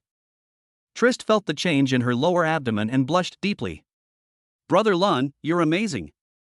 It's only been a short time, and I'm already pregnant. Newlan chuckled, there's something even more amazing. A few days later, the couple's wedding was held as scheduled. Led by the head maid Drano and the old woman, many lords came to offer their congratulations. Nolan is not short of money. The banquet featured a variety of delicious foods and fine wines from the Nolan Merchant Guild, which broadened the horizons of the visiting lords and gave them a clearer understanding of Nolan. Lord Chicken was the most active, constantly talking about how rich and powerful Norlan was, and how he even had a powerful dragon as his mount. When others ask about the relationship between Jifen and Newlan, Lord Jifen always proudly pats his chest and says, "My daughter is Lord Newlan's concubine. Lord Newlan calls me little brother, and I call him big brother." Many lords scoffed at the idea, but some impoverished minor nobles were intrigued. They thought they could gain so many benefits by marrying their daughters to Lord Norlan. Of course, Nolan was busy with important matters. Trist wore a different outfit today than usual, and she also wore her hair in long pigtails. Like a saddle, her slender waist was incredibly smooth. A month has passed. During this time, Newlan has been managing everything in the Domain C territory. First of all, the magic plant turtle tree has been successfully planted, which can produce millions of kidney chi fruits every year, serving as a source of funds for the territory. Furthermore, the magic plant formation was automatically triggered, protecting the domain. Some wandering bandits were killed instantly by the backlash of the magic formation before they even got close. Afterwards, Norlan, clutching his 2 large kidneys, rode the dark dragon back to Norlan's territory. Before leaving, he instructed Draenor to organize everything related to the construction of the Domain C territory. He also informed Della, and the 2 joined forces to help develop the Domain C territory and try to make it profitable as soon as possible. Currently, Newlan's sphere of influence has expanded to 2 locations. Although the expenses have increased, they are insignificant compared to the profits. Moreover, the fusion with Tristana increased his level by 1, bringing him 1 step closer to becoming a true great mage. In the territory of Norlan, 1,000 land knights were recruited as guards to maintain order within the territory, while 1,000 sky knights rode dragon eagles as the main force to conquer the wilderness plains. In the territory of the sea, 1,000 land knights were recruited as guards, and 1,000 sea knights were the main force for conquest. They had not yet decided which kind of magical beast to command. Nolan is wondering which kind of magical beast would be best to breed. However, since I don't want to strain my brain, I might as well continue taking concubines. After returning to the territory, Nolan took on an important position. Sana, Yali, Sasha, Jasmine, etc. all need to be looked after. Another month passed, and he gained a great deal of experience, making him incredibly energetic. He currently needs some talent within his territory, so he summoned Nasri. Maureen, on the other hand, is currently taking care of his third son, Fong Yuan, and it's not very convenient for her. Brother Lan, do you want to go to the Noble Academy? Nasli ran over excitedly. Now that she had come to the territory, not only had her level increased, but her treatment had also improved a lot. Naturally, she wanted to go back and share her experience so that more of her sisters could see the error of their ways. Without further ado, let's go. Newland stepped on the nether dragon and swiftly ascended into the air. As soon as she entered, she saw her mentor, Emily. Nolan greeted her with a smile. "Good afternoon, my dear Ms. Emily." "Lord Norlan, what brings you to the academy again? Wait, why does your magical energy seem even more abundant? Have you leveled up again?" Emily's calm gaze suddenly turned to surprise. At first, she thought that Nolan had just gotten lucky and kept leveling up, but now she had to admit that Nolan was indeed a genius. "That's right, my strength has increased again. I have the secret to leveling up quickly. You have to have my baby, and I'll tell you, okay?" Nolan said confidently that it was perfectly normal for a lord or nobleman to have secrets. No one would choose to offend a kingdom and kill a lord for an unknown secret. Emily was somewhat tempted. Marrying a handsome, wealthy, and powerful lord would be a good idea, but Nolan's strength was still too low. She needed to at least marry a great mage. Nolan had been keeping a close eye on her mentor Emily during this time. Today, Emily was wearing a very short skirt and looked quite youthful. Moreover, she was wearing a tight-fitting, textured, dark blue standard uniform. "We'll talk about having a baby later. I have a meeting at the Lord's Castle in Lano City." With that, Emily wiggled her hips and turned left and right before leaving. Nolan watched Emily's retreating figure, filled with emotion. While she was thinking, Nasli ran over and put her arm around Nolan's shoulder. "Brother Lon, I have a friend who, she wants to go to Nolan's territory, but there's a problem." "What's wrong?" Nolan gently patted Nasli's little bottom, which was so bouncy. "So many people," Nasri blushed slightly before laughing. She is, although she's pretty, it's just." At that moment, Irene walked over, her breasts surging. "This?" Nolan's jaw dropped in astonishment. Chapter 2936D Arayli, an unexpected encounter with her mentor. Is this a negative factor?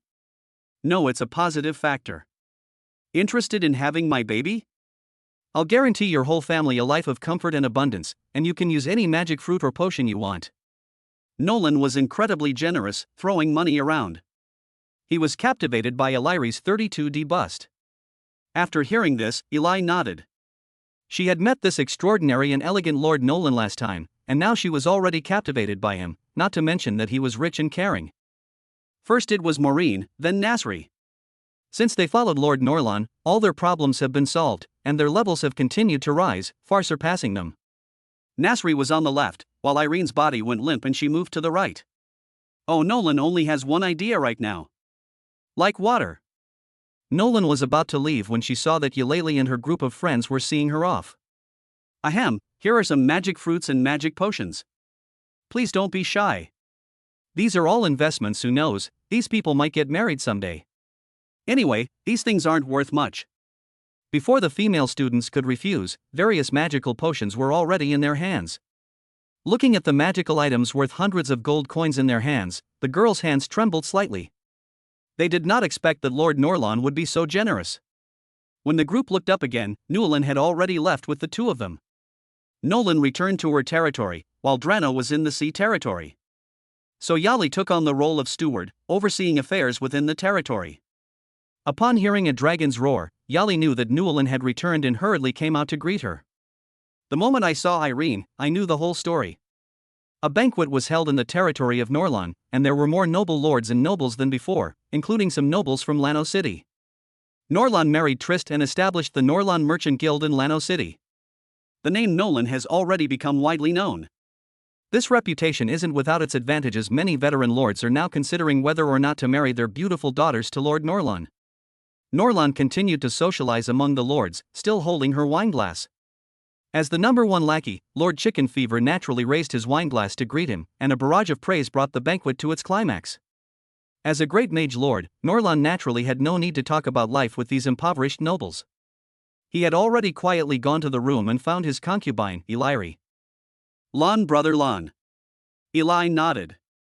As one of his countless concubines, Irene is unlike any of his previous wives. If Grace is a cold and aloof noblewoman, then Irene is a warm and sunny morning sun, especially with her captivating 36D bust. Tonight, Ilel is dressed very simply, in a light white glittery knitty skirt. Despite it being a loose-fitting nightgown, Eulalie managed to make it look curvaceous and toned. Nolan had only seen this kind of figure in the gym in her previous life, and it was even hotter than that. Successfully taking a concubine increases lifespan by 10 currently at 130. Wind Affinity grants the skill Whirlwind Blade. Currently 27. Whirlwind Blade, a wind attribute spell with extremely fast casting speed and minimal mana consumption. It deals the damage of Fireball x10. This time he reaped a great harvest. To date, he has married and taken concubines so many that he has lost count, and he has also received countless rewards. System. Newlyn cried out in her heart. Lord Nolan. Age, 80. Lifespan, 130. Class, Necromancer. Level, 27. Skills, Aerial Flight, Water Ball, Fireball, Growth, Dragon Flame Burst, Lifespan Overlook, Turtle and Tortoise Herb Magic Potion Making, Soul Slave, Spell Stacking, Fire Magic Affinity, Forest Power, Water Spray, Whirlwind Blade.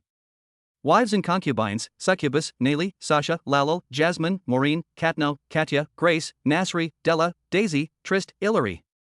Descendants, Huang Newlyn, Linfan Newlyn. Talent, the system of many children, many blessings. Equipment, Void Staff, Void Robe, Magic Potion Array, Magic Gathering Array, Cursed Water Bead, Phantom Boots. Magic Plant, Turtle Tree. Warcraft, Dark Dragon, Dragonflight. Now that we have the Whirlwind Blade instant cast skill, we can use it frequently against enemies. With various attribute buffs and the ability to stack spells for double casting, we can definitely catch our opponents off guard. While Dragon's Blaze deals high damage, its casting time is several seconds, which is far too long for a normal combat opponent. Furthermore, the skill's destructive power is so great that it can easily injure friendly units. Feeling tired at night, Newlyn fell asleep without realizing it. While Nolan was still fast asleep in bed, Delano knocked on the door repeatedly to wake her up. "My lord, people from Lano City have arrived, saying they want to recruit soldiers." Draenor's eyes darted around. "You should know that the last time Lano came to recruit soldiers, an evil mage appeared and cruelly slaughtered several lords, which made the Lano leader furious. I wonder what happened this time." Newlyn casually kneaded Eulalie's arm around her, raising an eyebrow as she asked, "Who's supervising this time?" Delano pondered for a moment. "She is a great mage named Emily, the real deal." "Mentor. It's her." Nolan's mind conjured up that unique and alluring face. Irene was also somewhat surprised. "It's Emily who came, did something happen?" "Don't worry, it's nothing," Newlyn said reassuringly, then pulled up her pants and went out. Emily rode a beautiful, spirit-like magical beast, hovering around the desolate plains, and all the nearby lords were summoned to the scene. Nolan brought his own dragonfly knights over, and since his mentor was here, he naturally had to show his support.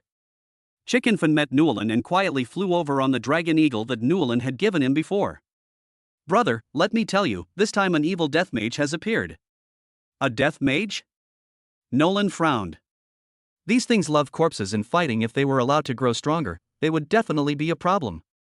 Seeing that all the lords had arrived, Emily used a megaphone spell and said, "Our goal this time is simply to slaughter all the magical beasts near the wilderness plains and destroy their corpses, so that the death mages cannot obtain manpower." "That would be a victory."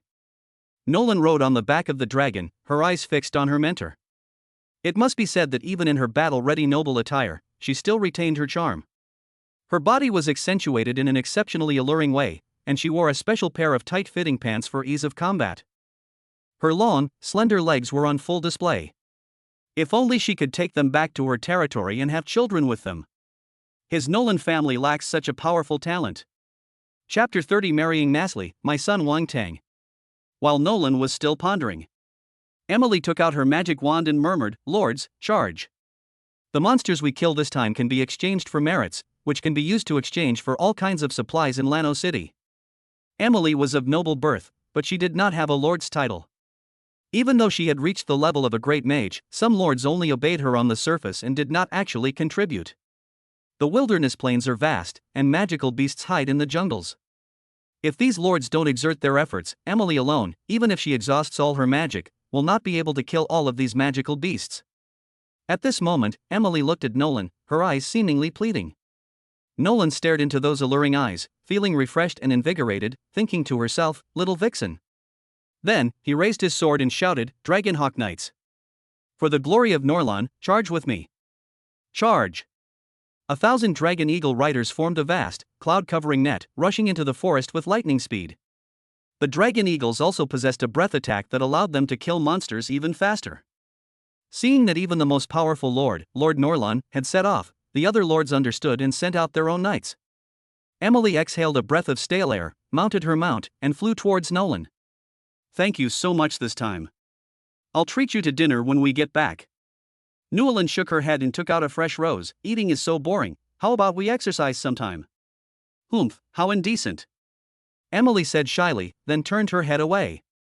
Just then, an explosion suddenly came from the distant forest, the sound resounding through the sky, followed by plumes of black smoke and a foul stench. Oh no! It might be a death mage. Emily rushed over. This was the area she was in charge of, and if anything went wrong, she would be the first to suffer. Newlyn, however, was in no hurry. She leisurely rode the nether dragon back to her hometown and sat on the bone chair, enjoying life. Just then, a voice suddenly came to my mind. Gain offspring receive a critical hit, their aptitude is increased to an unlimited level, and they are promoted to wealthy merchant class, and receive the reward skill fusion card X1 and level +1 card. Offspring will have a special profession and will randomly acquire the skill confidence. Confidence passive, as a wealthy businessman, I always believe in myself. Willpower +N, confidence shines, charm +10 foot. Della has given birth. Seeing the merchant's profession, Nolan knew it was Della, but she was confident that this passive skill was simply a bug, as it could actually increase one's willpower. There's even a skill fusion card and an upgrade card. Use it directly, Newlyn said with a thought. Upgrade successful, level +1, currently level 28. Please select skill fusion. Dragon type explosion has an affinity with fire magic. Nolan pondered for a moment and finally came to an answer. Although one is active and the other is passive, both belong to the fire element. It's unknown what changes will occur after they are fused. Fusion successful, skill Blazing Flame acquired. Blazing Flame passive, possesses all the damage of Dragon's Blaze and all the bonuses from fire magic affinity. Dragon's Flame can be used at will, with significantly reduced mana consumption. Normally, a ring of powerful magical flames surrounds the body. It will automatically activate upon mortal threat. The flames are so intense they resemble a dragon's blaze, instantly killing anyone who touches them. Benefits from equipment bonuses. What a great son! His combat power has increased by more than one level. Nolan took out the communication crystal and said, Della, our son is named Wangtong Nolan. I hope he will achieve great things in the future. After saying this, Nolan rode the dark dragon to Lano City, and soon he met Della and his son. She's fair-skinned, chubby, and very cute. Della's eyes lit up. Brother Lon, I missed you. Nolan understood immediately and looked Della up and down. Although she had just given birth, she was very well maintained, with a graceful and slender figure, exuding a kind of charm. A short while later, Della's daughter, Nasri, came in. There are some matters concerning the Chamber of Commerce that require your attention. Della nodded, put on her clothes, and then smiled and said, Brother Lon, I'll go downstairs to take care of some things first. You two can talk.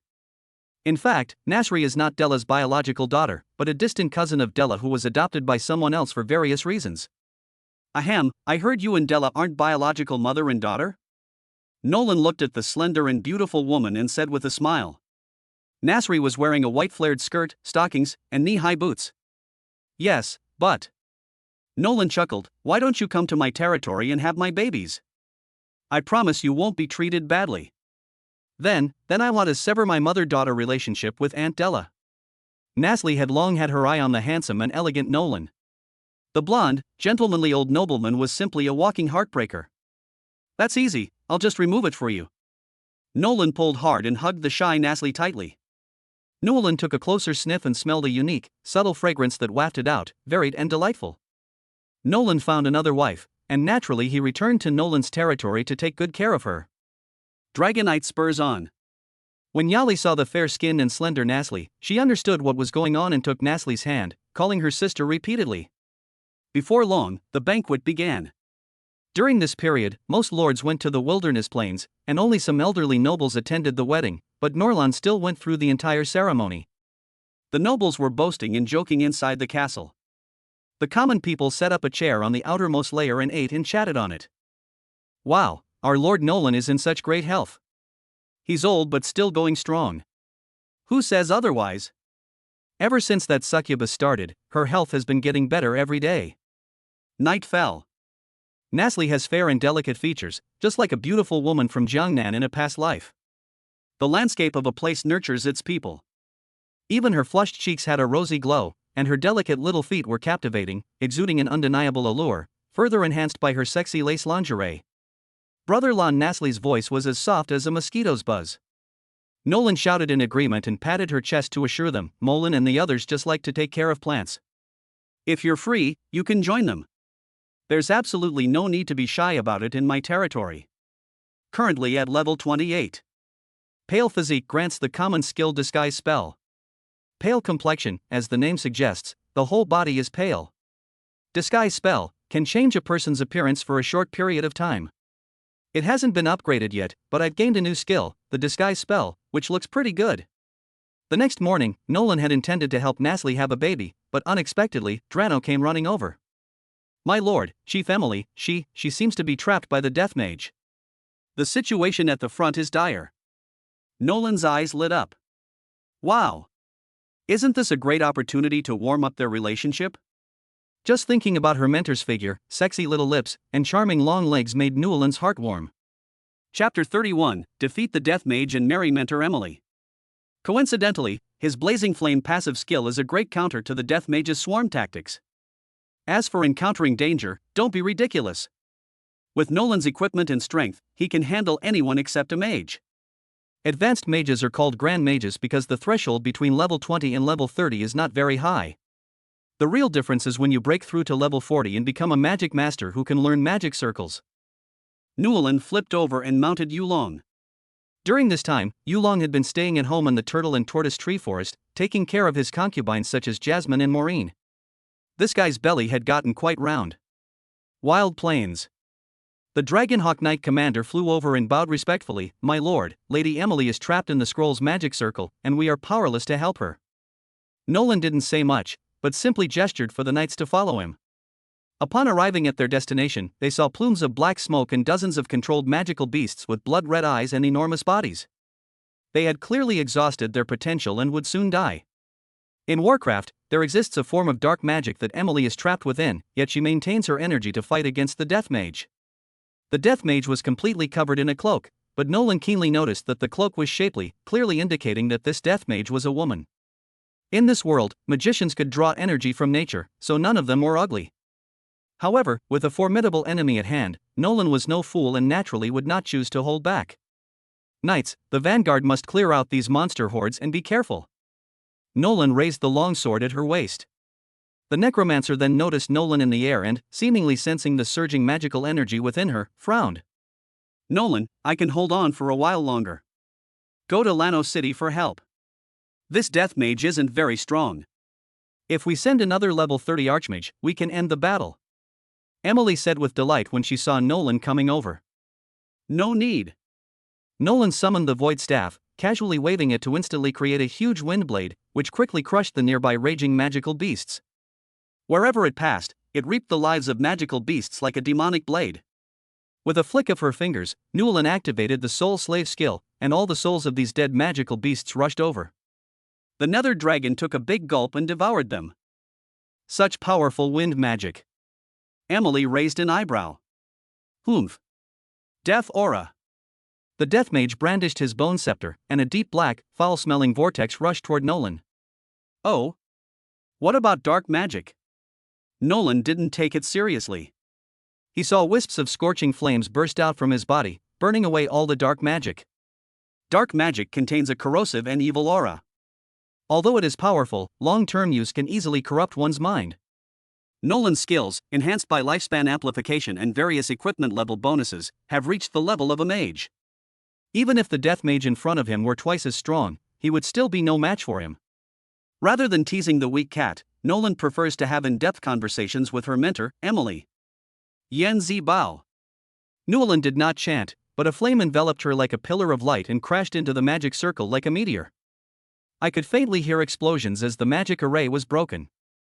Nolan used her aerial magic to fly incredibly fast, landing on the dragon's body while still holding Emily's chest. Emily was bewildered. What had happened? The magic, which hadn't been chanted, was far more powerful than he had imagined, even breaking the magic circle with a single strike. This is a level that only a mage could reach. Emily felt the warmth in Nolan's arms and turned her head to lie down in them. Nolan had her right arm around her mentor, and she could smell a faint fragrance. As expected of a great mage, she smelled wonderful. Emily stared at Nolan's face, so handsome and dashing that even the Empire's dragon knights paled in comparison. In an instant, she was captivated. Who wouldn't be attracted to a handsome and powerful nobleman? Time was of the essence, and Nolan casually unleashed a wind blade, severely injuring the death mage. He took his mentor Emily back to his territory, leaving the rest to his Dragonhawk knights. Emily was dressed very formally today, and this outfit gave her a unique charm, especially her long, shapely legs accentuated by her trousers, which were incredibly alluring. Coupled with her innate arrogance, she naturally evokes a sense of exhilarating conquest. I never imagined that a mere Night Lord would have such strength. Emily smiled knowingly, her eyes deep. Of course, and I have many more surprises for you. However, your injuries are quite serious, and your clothes are tattered. You need to rest and recuperate for the next couple of days. Nolan called Yali over to help her mentor with her studies.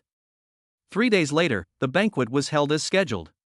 Many people came to offer their congratulations, including most of the lords. Sigh, Lord Norlan is truly amazing. Not only did he defeat the death magic with a single spell, but he also won the heart of the beautiful Lady Emily. The two of them are getting married so soon. How many sorcerers will be secretly heartbroken when Ms. Emily gets married? Ms. Emily's stunning figure, beautiful face, and toned physique are unforgettable.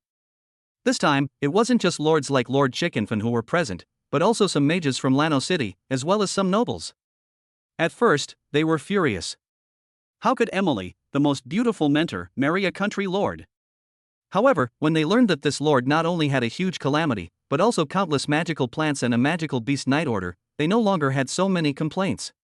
Even the fruit platter served to the guests was filled with magical fruits and potions that would normally cost hundreds of gold coins, leaving them speechless and utterly astonished.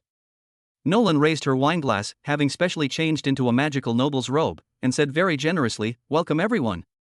Without further ado, let the banquet begin. Eat all kinds of magical fruits and drink all kinds of delicacies and wines as you please." "Your Excellency Lord Norlan, do you still require the allegiance of a mage?" a down-on-his-luck high-ranking mage asked humbly, offering his services. Upon hearing this, many magicians scoffed and scoffed. Nolan was taken aback for a moment, then burst into laughter. "Great! My territory is just missing a magician to teach my people. How many gold coins did you have in Lano City each month?" "I'll give you double that, along with 10,000 kidney chi fruits every month. You'll also be allowed to use 100,000 kidney chi fruits for personal purposes. All I want is for you to properly teach my people." "What?" Some magicians, upon hearing of such generous treatment, began to feel a surge of desire instead of their initial disdain. Upon hearing this, the mage, forgetting his surprise, was overjoyed and prostrated himself on the ground, kissing Norlan's boots. "I, below, am willing to offer my lifelong loyalty to Lord Norlan." "Ha ha ha, I hope you work hard." Afterwards, Nolan swallowed a few mouthfuls of kidney tonifying fruit and slowly walked towards Emily's room. Chapter 32 Attribute Magic, Death Mage. Compared to a few days ago, Emily today is full of energy, with a complexion as white as jade, delicate and beautiful, and full of charm, a true beauty. Moreover, her allure was tinged with a hint of shyness, and a blush rose to her cheeks. Because Emily is a great magician, Nolan deliberately delayed her wedding by 3 days so that she could hold a better wedding today. "Of course, we can't treat them unfairly. I thought you were just joking when you said you'd surpass me, but it turns out it's true," Emily said with a grin, hugging Nolan's neck. "I'm exceptionally talented and will surpass you sooner or later. The distance between us will soon be zero," Nolan teased. "Then you'd better work hard.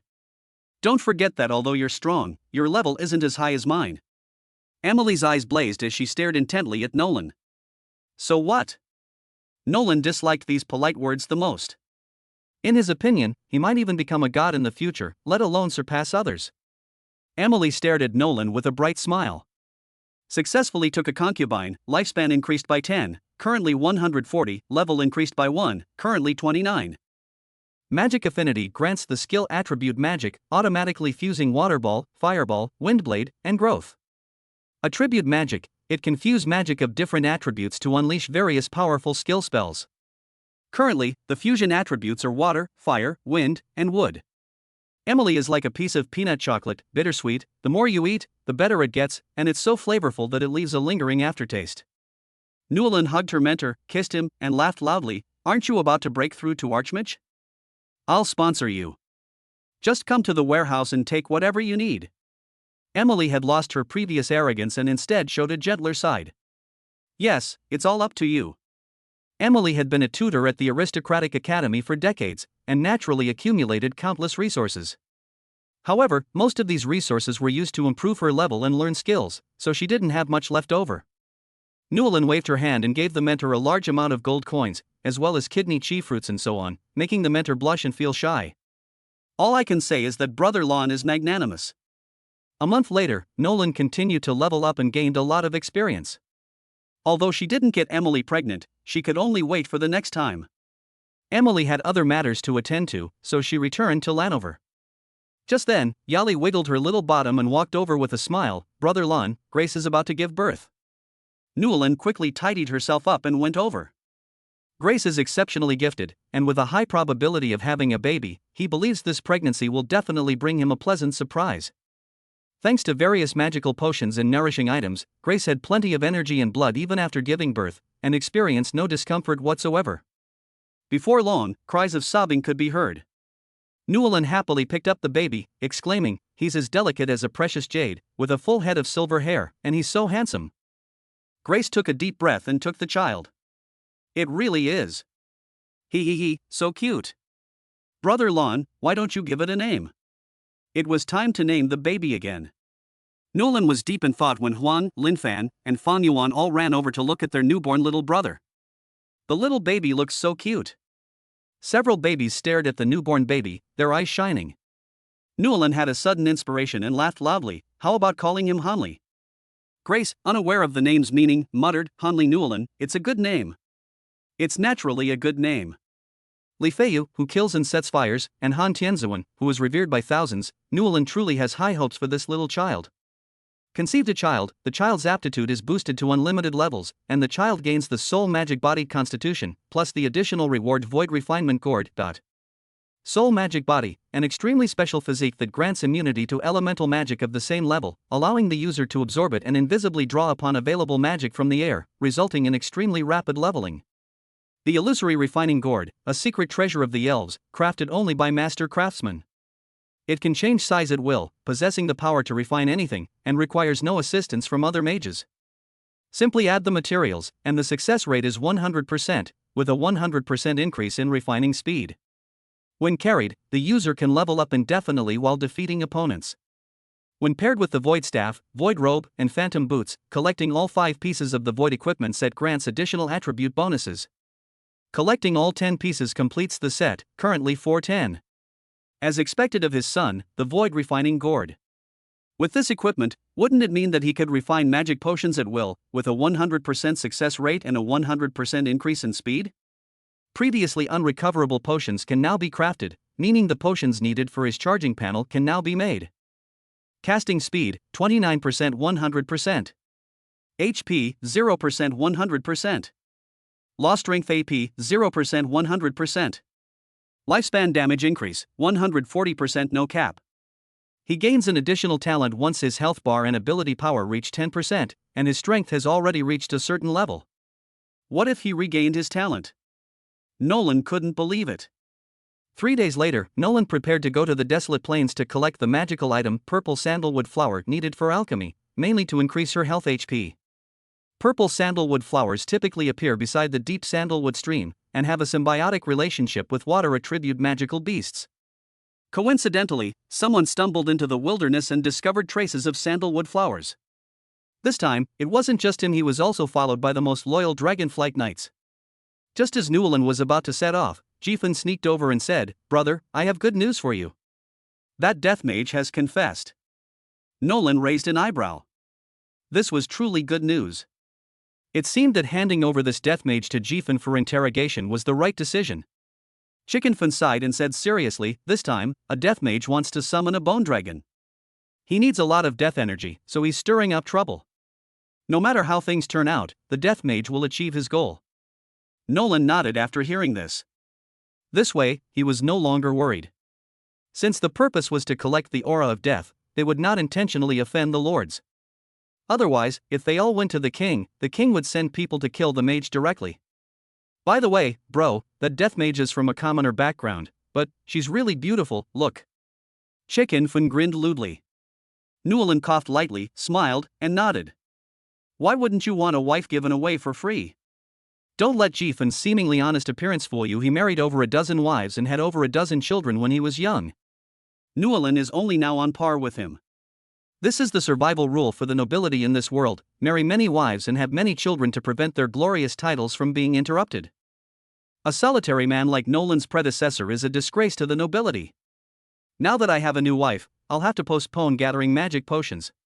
He recalled the shapely figure that was faintly visible during the battle. Chapter 33 Group Childbirth. Led by Jifun, Newland arrived at a room that, unlike the dark and gloomy place she had imagined, was filled with countless delicacies. A woman with black hair was eating and drinking, holding a chicken leg in one hand and a glass of wine in the other. The woman was sweet-looking and did not have the cold and bloody feeling of the death mage. No one would have guessed that the two were the same person. This scene left Nolan stunned. He slowly walked over and said, "You're a great mage, how come you look more like a starving ghost reincarnated?" Because many large cities have magic detection systems, I would be discovered as soon as I enter. In addition, my cooking skills are not good, and the meat I roast in the wild doesn't taste as good as the food here. Denoya wolfed down her food, unwilling to put it down at all. Seeing that the other party liked food, Newland laughed loudly. "Give me a baby, and you can eat as much as you want, including delicacies, magic potions, and magic fruits. As the Lord, I would never deceive you." Denoya glanced at Newland and said angrily, "You're the one who hurt me." Newland scratched her head. Why does this little guy still hold a grudge for so long? Chicken spiritedly added, "As long as Lord Nolan can eat this food every day, and no one will hold your past actions against you." Upon hearing about the delicious food, Denoya nodded in agreement without hesitation. 3 days later, the banquet was held as scheduled. Many lords and nobles came to show their support, as no one wanted to offend a powerful lord. The banquet had a great atmosphere, with many people gathering together to chat and joke around. Newland, however, pushed open the door to get down to business. "I'm here, eat less." As soon as Newland entered the door, she saw Denoya still eating roast duck. "I want some." "Want a piece too?" Although Denoya had been indulging in food these past few days, she was still slender and not fat, with every part of her body in perfect shape. Wearing an elegant aristocratic dress, she looked even more charming and beautiful. Nolan shook her head. After Denoya finished eating, things got back on track. Successfully taking a concubine increases lifespan by 10, currently at 150. Dark Attribute Constitution, gain an additional reward of level +1 card. Level +1, currently level 30. Congratulations, Lord Nolan. You have reached level 30 and officially become a Grand Mage. When Nolan woke up in the morning, she found that she had broken through to the level of a Grand Mage, and the magical energy in her body was more abundant, creating a slight but insurmountable gap between her and a high-level mage. Use a level +1 card. Nolan said softly. Use successful, level +1, currently level 31. Reaching the level of Archmage at level 40 is a significant hurdle. Many talented mages get stuck at level 39, eventually dying of old age as their lifespan nears its end. Like mentor Emily, who has been stuck at level 39 for who knows how many years. Even with Nolan's talent, she cannot break through to the level of Archmage in a short time. Nolan's level increases depend on the system, and he is unsure if there will be a limit or threshold for him. However, these are all things for the future. Right now, we should take a concubine and marry a wife as soon as possible. He hadn't met any outstanding noble women these days. This time was different. His strength had increased, and his horizons had broadened. If the woman didn't have a special physique, taking her in would be a waste of time. This is also why he hasn't found a new wife recently, apart from Denoya. At present. Unable to concede due to special reasons, Sana, Jasmine, Lariel, Maya, Maano. Not pregnant, Emily, Nasli, Irene, Denoya. Children, Yali, Sasha, Maureen, Grace, Della. Pregnant, Daisy, Naruz, Tristan. Daisy is about to give birth, while Naruz and Tris will have to wait a while longer. So next, we need to keep an eye on Emily, Nasli, Aurelia, and Denoya. Of course, there's nothing we can do about it now that our mentor Emily has returned to Lano City. But there are still Nasri, Aurelia, and Denoya. Newland found the three men and discussed the matter carefully. They agreed that it was their duty to continue the family line. The three did not refuse, on the contrary, they were somewhat embarrassed. Everything is for Nolan, that's the rule of this world. Having children will make their status more secure. Time flies, and a month later. After such a long period of training, the three women became pregnant. Nolan let out a deep breath. He had been through so much this past month. He needed to rest and recuperate for a while. Having conceived a child with level 50 potential, you will receive an additional reward of Skill Fusion Card X1. Having conceived a child with level 50 potential grants an additional reward of 1 Formation Upgrade Card.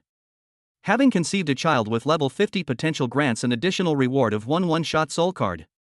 The wives he married later were of better aptitude than Yali and the others, and all of them had some special physical qualities, so the doll's aptitude was also better.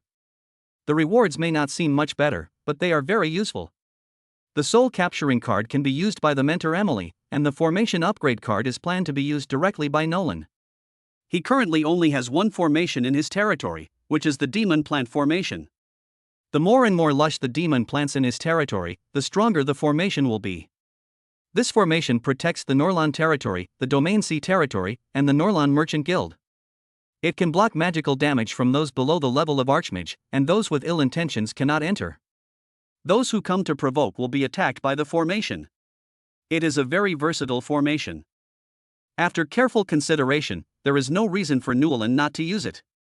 Upgrade the Demon Plant Array. Upgrade successful. The Magic Plant Array has been upgraded to a Magic Energy Array.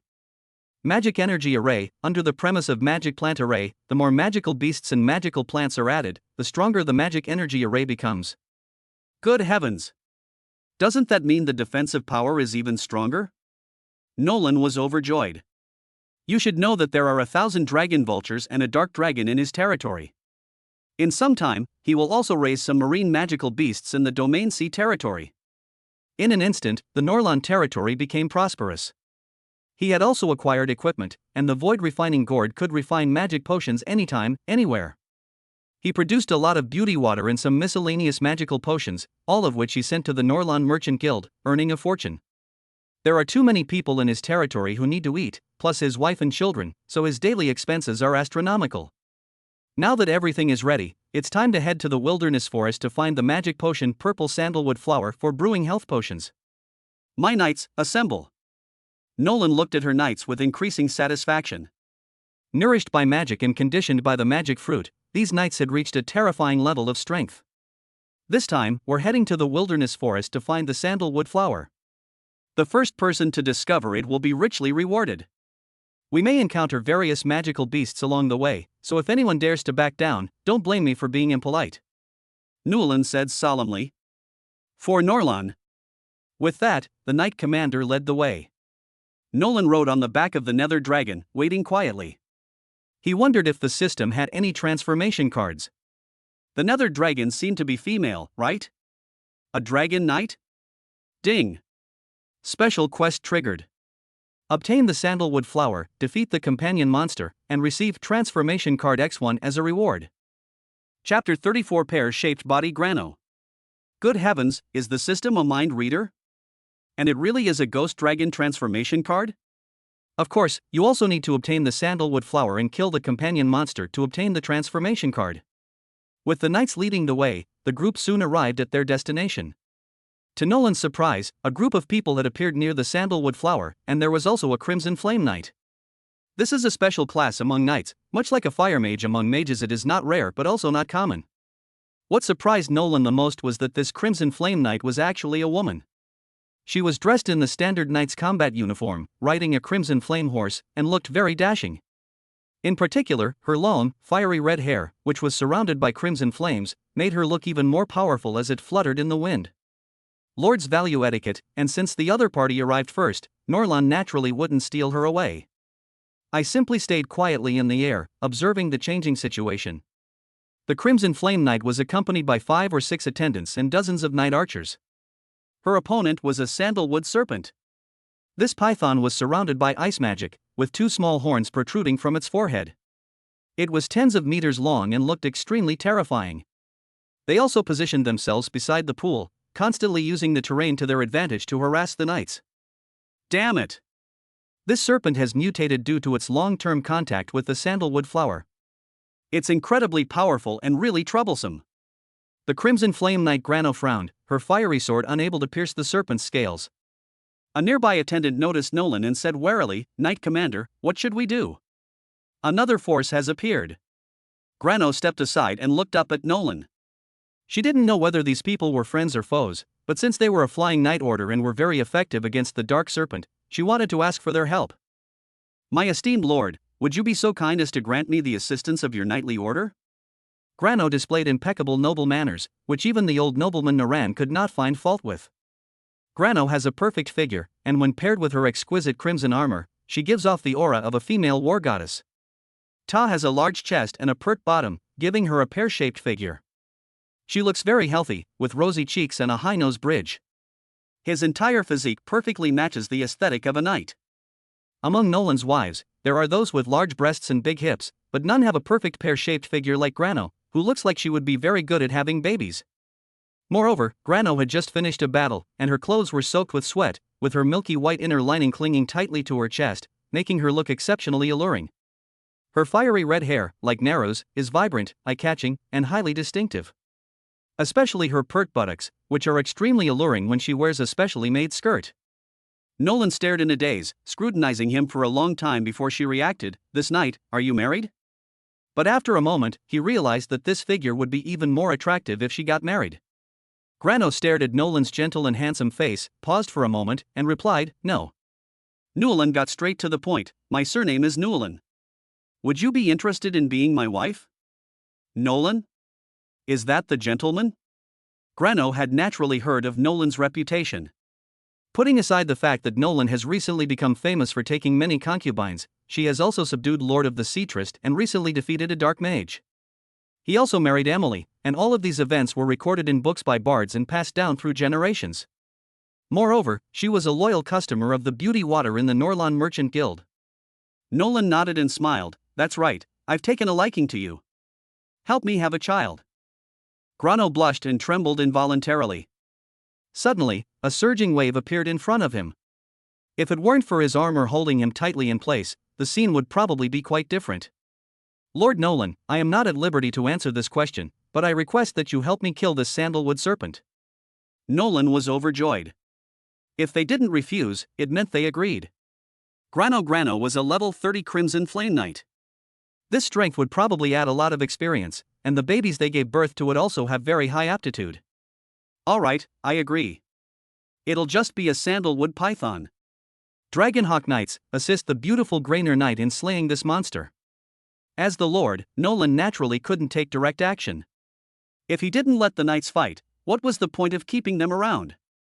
Seeing this, Grano drew his Crimson Flame sword and charged forward on his Crimson Flame horse. I must say, watching Grano fight is very enjoyable. With the addition of the Dragonhawk Knights, Grano's knights fought with great ease, and before long, the sandalwood serpent was no match for them. Just as the python was about to retreat and escape, Nolan made her move, gathering streams of magical energy in her hands, casting it instantly without any incantation. The skill's attribute magic was activated, and countless vines rapidly sprouted from the ground, piercing directly through the python's vital spot. One strike ended the life of the serpent. Roar. Each roar signifies the resentful death of the demonic python. Defeat the sandalwood python and obtain a transformation card. Nolan looked at the picture in front of him, his heart warmed. There was no ugly dragon in human form. He wondered what the dark dragon under his hind legs would look like. Without hesitation, he declared, use the transformation card on the dark dragon. The dragon let out a roar, and the magical beasts beside it were so frightened that they knelt on the ground, trembling. The transformation was successful, and Nolan planned to return to her territory to admire it properly. Legend has it that there was a dragon knight in the Empire, and the dragon he rode was a beautiful crystal dragon, its entire body pure white and sparkling. Its aloof personality added to its mystique, and the Dragon Knight was the envy of countless noble lords. A dragon can only contract with one human in its lifetime, so even if someone wants to steal its man, there's nowhere to find one. Nolan licked her dry lips, a restless desire stirring within her. The dragon's entire body was covered in dark scales, and it had 4 huge horns on its head. Its body was enormous and incredibly handsome. It would probably be quite a different story if it were to become human. Seeing the dark serpent instantly killed by Nolan, Grano was shocked. She hadn't expected the Lord to be so powerful. Grano, being a knight who admired strength, glanced at Norlan. He was handsome, strong, and wealthy, a good partner. Moreover, Norlan has an excellent reputation. After Emily married Norlan, she immediately spent a huge sum of money to buy a manor in Lano City and purchased a large number of magical artifacts, which is enough to show Norlan's generosity. For a moment, her heart pounded, and Grano wanted to bravely confess her feelings to Nolan. But the usually bold and outspoken woman was now somewhat shy. Chapter 35: Grano's Yearning for Love. Just then, a knight attendant cut off the python's gallbladder and said, "Captain, we have obtained the python's gallbladder and can now report back to the Lord." A shout interrupted Grano's thoughts. She had almost forgotten that she still had a mission to complete. "Lord Norlan, thank you for your righteous assistance. If you ever need help again, please feel free to come to me," Grano solemnly assured him. Nolan burst into laughter. "Which Lord's Knight Captain are you?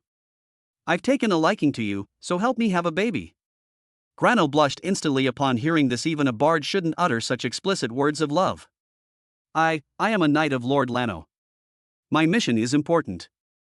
I hope we can meet again next time." After saying that, Grano rode her crimson flame horse towards the edge of the forest.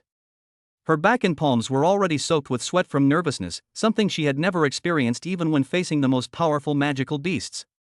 Grano walked away quickly, leaving only his fiery red silhouette. Nolan was somewhat mesmerized. She was truly a captivating woman. Lord Lano, the master of Lano City, is inferior to Lord Lano in terms of rank, but as a nobleman, he can easily acquire a captain of knights if he offers a high enough price. Collect all the sandalwood grass nearby, and transplant some back to Newlan's territory for cultivation. Newlan commanded with a wave of her hand. These sandalwood flowers have many uses besides making health potions, but Nolan doesn't plan to cultivate them too much. They are used to continuously make health potions. The kidney tonifying fruit of the turtle and tortoise tree is the main attraction. He wouldn't abandon the essential for the trivial. After returning to Lano and reporting back, Grano was somewhat distracted, as her first stirrings of romantic feelings were for a lord. She had also fantasized about her Prince Charming. As a knight herself, she naturally liked strong men, and Nolan completely captivated her, keeping her awake day and night. The image of that handsome and gentlemanly face kept appearing in his mind. To be honest, Nolan was really handsome. Grano was secretly awakened to the truth. Grano. This isn't love, you're despicable, you just lust after her body." After much deliberation, Grano decided to go out for a walk to clear her head, and eventually came to the Noble Academy, where she was studying. Her father was a down-on-his-luck nobleman who was stingy and miserly. Before he died, he passed on his title to his eldest son, while she achieved this through her own efforts. Just then, a woman dressed in a light green robe slowly approached. "Grano, what's wrong? You seem distracted. Did you fail your mission?" Grano snapped out of his daze and asked, "Anna? What are you doing here? Let's go. Let's go for a drink." The two had a good relationship. Grano came to the territory of Lano and became a knight commander, while Anna stayed at the noble school and became an enlightenment tutor. After several rounds of drinks, Grano, still tipsy, finally revealed what had happened that day. Anna was shocked. "What? You've fallen for Lord Norlan? This guy is very famous. He's the dream lover of many female students in our academy. He's a gentleman, elegant, handsome, and rich. Even our abstinent mentor Emily was swayed by Norlan's handsome face." Upon hearing this, Grano felt a sudden loss of confidence. As a level 30 Crimson Flame Knight, she suddenly felt unworthy of Lord Norlan, and a sense of despair rose in her heart. Finally, hesitantly, he couldn't bring himself to reveal that Newlan had said he wanted to marry her and have a baby. Seemingly sensing her friend's emotions, Anna immediately comforted her. "Grainer, you are the Crimson Knight. A knight of honor, rest assured, you are absolutely worthy of Lord Norlan. Grano, being a simple-minded knight, was immediately motivated, and after drinking, the two went home separately. She was wearing light pink pajamas, her plump legs wrapped around the blankets, lying on the soft bed with a heavy heart. My mind is filled with Nolan's handsome face. The moment the thought crossed his mind, Grano quickly shook his head. Grano, how could you be so lecherous? You're a knight of honor. Go to sleep. Meanwhile, Nolan lay in bed, enjoying Sana's care, and his heart was filled with excitement as he recalled the voluptuous and beautiful night from earlier that day. He plans to go to Lano City tomorrow to see the Lord of Lano and see if he can get the Crimson Flame Knight back. But right now? Nether Dragon! Newelin shouted. The Nether Dragon leaped out of the turtle and tortoise forest, its body gradually shrinking as it passed through the glass and arrived before Nolan. Master Yolong's voice was shy yet aloof and lustful. Nolan nodded and smiled. Can't you transform into human form? Let me see. The dragon nodded, and its body gradually shrank, but it seemed a little small, looking like a human in his teens, with long, dark blue hair and loose, dark-colored scale armor. She has 4 dragon attribute magic hair ornaments on her head, a high-pitched and sweet voice, and an unparalleled appearance. Even though she looks a bit petite, her proud figure, long legs, and perfect body proportions are already evident. Newelin frowned slightly after looking at it. It was beautiful, but it was too small. She thought to herself, how can the system make the Nether Dragon grow so quickly? Take more concubines, have more children, and I guarantee your next reward will be. Nolan nodded. The system was quite sensible, so he was relieved. Not bad. Yulong, you should go back to the forest first. Your sister Sana and I have something to discuss. Yolong's cheeks flushed bright red. How could she not know what had happened? Then, she swayed and left only a dark blue silhouette. Seeing Yulong leave, Sana came out and said, Brother Lan, many of your sisters have improved their strength recently. I think you're just being biased. As the saying goes, a woman who knows how to be charming and coquettish has the best life. The next day, Norlan stayed in bed late, which was against the rules, as noble lords had strict guidelines. His sons, including Wang Tang born to Della, were also brought back and received the highest level of aristocratic education every day. One rule is not to be overly obsessed with beauty and to go to bed early and get up early. Although having many children seems contradictory, this rule has been recorded in the Noble Code and has not been changed for thousands of years. But Newelin is the master of Newelin's territory, and he can do whatever he wants without anyone daring to interfere. After stretching, Newelin finished tidying up with Sana's help. Today he plans to go to Lano to retrieve Grano, as he knows the Lord of Lano is a level 50 flame-heavy cavalryman. Knights usually like those few things, and Nolan had already prepared them all. Just thinking about Grano's curvaceous figure filled Nolan's face with a smile. Chapter 36 Yang Xian, the mage daughter of Lord Lano. Nolan rode the Nether Dragon and flew through the air. In the blink of an eye, she arrived at Lano City and flew towards its very center. No guards dared to step forward to stop a lord or nobleman. Arrive. This time, the Nether Dragon did not enter the space, but instead transformed into a long-haired little girl who followed Newelin beside her. Yulong eats kidney chi fruit every day, so he is developing very well and is extremely strong, at least on par with Newelin. He can be used as a guard. My surname is Nolan. I have come here specifically to visit Lord Lan Nua, and I hope you will inform him of this, Nolan said with a smile. The guards beside her nodded repeatedly, and it seemed that Nolan's elegant demeanor was genuine. In a short while, Newelin and Yulong were respectfully invited over. Nolan met Lord Lano as she wished. He was a white-haired knight with a strong and vigorous aura, whose whole body was filled with energy, like a great furnace. Lord Lano knew of Nolan, who had risen to prominence in recent years and possessed the strength of a great mage. Nolan had also made millions from the unique magical plant kidney chi fruit that he damaged. However, he was unsure of Nolan's purpose, so he casually probed and gave a perfunctory answer. Nolan found the noble's conversation tedious and cut to the chase. I am very interested in the Crimson Flame Knight Commander Grano and hope you will part with it. Of course, I will not let you feel any loss whatsoever. As an old nobleman, Lan naturally prioritized profit. He didn't refuse, knowing that Nolan was a very wealthy man. After a moment's thought, he enthusiastically called out his price. Grano is the knight commander of my Crimson Flame, and one of my most proud and fierce warriors. I have spent countless resources training her. I wonder what benefits you are willing to give up. I have a dragon bloodstone that can transform a magical beast into a dragon beast. I wonder if that's possible. Newelin smiled wickedly. He had long known that Lord Lano's mount, the blazing blood rhinoceros, was weakened by prolonged warfare and needed a powerful tonic. That was why he sent Grano to kill the dark serpent and obtain its gallbladder. Dragon Bloodstone can not only replenish the blood and energy of magical beasts, but also has a chance to cause magical beasts to evolve into dragon beasts and reach a higher level.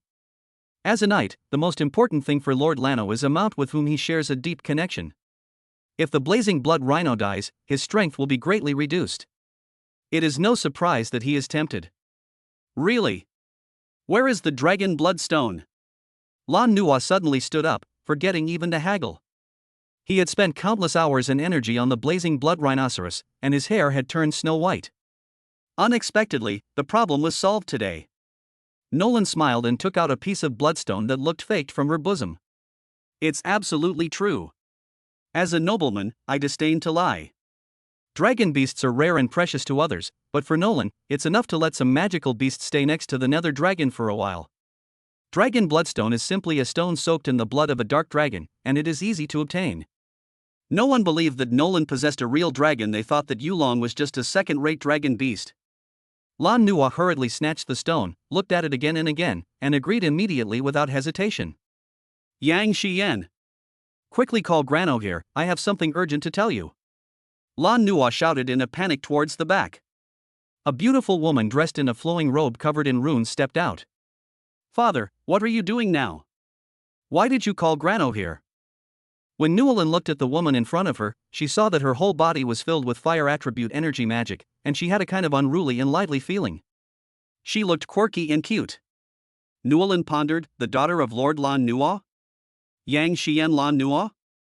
She's not bad looking. Her legs are a bit long, and her skin is so fair. I have to say, the women in this world are truly beautiful. They seem to have a special physique. After understanding the situation, Yang Xian chuckled and soon brought over a bewildered Grano, while Lan Nua had already run to the manor to treat the blazing blood rhinoceros. Yang Xian noticed Newelin immediately. She was very curious about this lord. At first, it was because of the beauty water, but later she learned about Newelin's deeds. She had lived a second life when she was on the verge of death, which was very enviable. Yang Xian, a mage herself, heard about Nolan's great mage strength and wanted to challenge him. Respected Lord Nolan, may I ask you for guidance on fire magic? Upon hearing this, Grano recalled the moment when the dark serpent was instantly killed and quickly stopped him, saying, Your Highness Yang Xian, Lord Newelin's strength is extremely formidable, beyond your ability to match. However, Grano glanced at Norlan again and found him to be truly handsome and charming. No wonder he could attract countless young women to yearn for love. Nolan did not agree, but instead got down to business. Beautiful Grano lady, I have found Lord Lano, and he has agreed to demote you to me. Would you be interested in becoming my wife? Grano was dazed upon hearing this, overwhelmed with excitement at the sudden surprise. After a moment, she nodded shyly, I agree. Nolan didn't hesitate and strode forward, pulling Grano into her arms. It has to be said that her figure was truly amazing, soft and tender. Grano did not resist, feeling Nolan's mature aura, and nestled in his arms with a blush on her neck. Newelin then looked at Yang Xian and smiled, Since you are willing to learn from me, I will naturally not be stingy. In the blink of an eye, the two arrived at the training ground, which was usually where Yang Xian conducted her magic training. This is a flat area reinforced by magic, perfect for written tests. Yang Xian inherited Lord Lan Nua's fire attribute magic energy, and felt an intense heat just by getting close to Newelin. A magical black wolf was released by the guards and was gnawing on the ground. Yang Xian's lips curled up, and with a wave of her delicate hand, a fiery red scepter appeared out of thin air. Goddess of light, heed my command, the fire magic annihilation. After an 8-second incantation, a flame, like a homing cannonball, rushed towards the black wolf. Before the black wolf could escape, a scream was heard, and the black wolf was reduced to ashes. Many guards stepped forward and praised her. Yang Xian's lips curled up like a proud little girl as she looked at Newelin. How is it? Not bad, right? Newelin smiled and waved her hand lightly. The sky was like a sea of fire, and the ground was scorched by the scalding flames, resembling a deep abyss or hell. Yang Xian's expression froze instantly, her heart filled with shock and disbelief. How could an instant cast spell be so powerful? The girl's vanity was shattered, leaving her feeling utterly dejected. Nolan didn't care about any of this. Even if there was a difference in strength between the noble lords of the same rank, Lord Lana would not cause him any trouble, given his magnanimity. Yang Xian hung her head dejectedly for a moment, then put her hands on her hips and said with great momentum, "Lord Newlin, you wait in your territory. I will come to challenge you again in the future." Chapter 37 Crimson Night. The moment Yali saw Grano, she understood. Thus, a grand banquet was held within the territory of Norlan. Many lords and some mages have come this time. Ever since a mage pledged allegiance to Norlan last time, and with his reputation growing stronger in recent days. Many magicians came to him seeking allegiance, and Nolan rejected some with ulterior motives, accepting all the rest without hesitation. Chickenfin seemed to be the second master of Newlan's territory, attracting customers on Newlan's behalf. Many guests looked down on Jifun, a lord with low strength, and even secretly mocked him as a lapdog raised by Newlan. Upon hearing this, Jifun burst into laughter. He would listen even if someone called him a dung beetle, let alone a lapdog. The stronger Norlan becomes, the more benefits he gains, including the ability to eat a large number of magical fruits every day, something many people can only dream of. Nolan even sent him a few dragon vultures. When he vaguely learned that these magical beasts were actually dragons, Jifun's psychological defenses collapsed. From that day on, he became Nolan's #1 lackey. He hadn't been idle during this time. He had been looking for suitable concubines for Nolan. Some of the daughters of impoverished nobles were still good enough for Nolan. Now, unless it's a lord, noble, or mage, he doesn't even consider anyone else. His standards have risen along with Nolan's growing strength. Jifun, with a smug grin, greeted the guests on behalf of Nolan with great enthusiasm. Nolan arrived at the new bridal chamber early. Tonight, Grano was dressed up beautifully and took a nice, warm bath. According to Nolan's preferences, Yali specially found Grano a noble dress and removed his knight's exclusive armor. At first, Grano was a little uncomfortable and was unwilling to wear it. But seeing how Grace and other nobles dressed more freely and attractively, she immediately decided to find some sexy stockings and put them on as well. Lying in bed, she felt that it all seemed somewhat unreal. In particular, Nolan's handsome face lingered in her mind. Norlan had already arrived outside the door, and he knew that Grano was a level 30 knight with formidable stamina. He took a few deep breaths, pushed open the door, and went inside. "Brother Lon, how come you've become younger again?" Grano asked in surprise.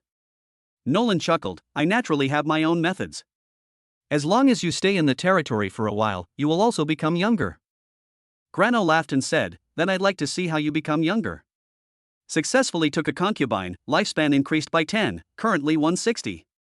Currently at level 31. Crimson Knight has received the bonus growth array. Growth Acceleration Array automatically draws magical energy from within the territory for use, greatly shortening the time required for magical beasts to grow. Can be used in conjunction with growth accelerating potions. In the morning, Grano rubbed his eyes, then looked at Nolan lying beside him, his face blushing.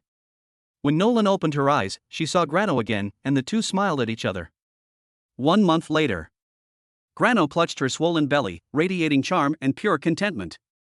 "Brother Lon, is it okay if I still want to lead the knights after I get pregnant?" Nolan nodded, "No problem. As long as it's within the territory, you can have all the resources, whether it's people or money. Having a child with a 100 level aptitude grants an additional reward of a flame orb. Flame orb, when used by the Crimson Knight, it greatly increases his strength and various attributes." Nolan raised an eyebrow and immediately took out the Crimson Flame Orb and handed it to Grano, saying, "Keep this safe and help me build the Crimson Flame Knights." Grano accepted the jewel with great joy. Currently, there are dragon eagles in the air, Crimson Flame Knights on land, and a powerful knight in the sea, dominating the 3 domains of air, land, and sea.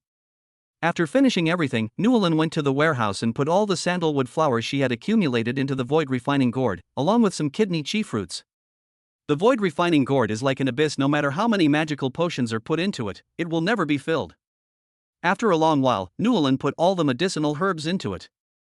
3 days later, a large number of health potions were concocted. Unlike ordinary potions, these potions were filled with the power of the void. In short, they looked like plain water and didn't resemble magic potions at all. Newlin took a big gulp and felt a surge of heat throughout his body. However, the heat quickly dissipated and he felt extremely comfortable. He felt his muscles and bones throb. "Charging panel," Nolan murmured to herself. Charging panel. Casting speed, 32% 100%. HP, 32% out of 100%. Power AP, 0% 100%. Lifespan damage increase, 160% no cap. You can get 3 talents as long as you increase your ability power AP to 32%. Each one is unique. Although they may not be comparable to having many children and many blessings, they are probably not far off. Besides using it myself, there were still a lot of medicines left over. These Newlin were naturally not wasted, they were used by his wife and children, and the rest were kept in the warehouse as rewards at any time. As for selling it, Nolan had no intention of doing so. This potion was extremely precious, and selling it would only lead to more trouble. Even without Newlin's activation, the Void Refining Gourd could slowly refine magic potions. After Newlin added some materials, she put the gourd away. 3 days later. Just then, the half-elf Laryl suddenly came to him and said, "Brother Lon, I also want to have my own mounted archery corps, just like Grano." Nolan nodded. "Okay. But your strength is still a bit weak.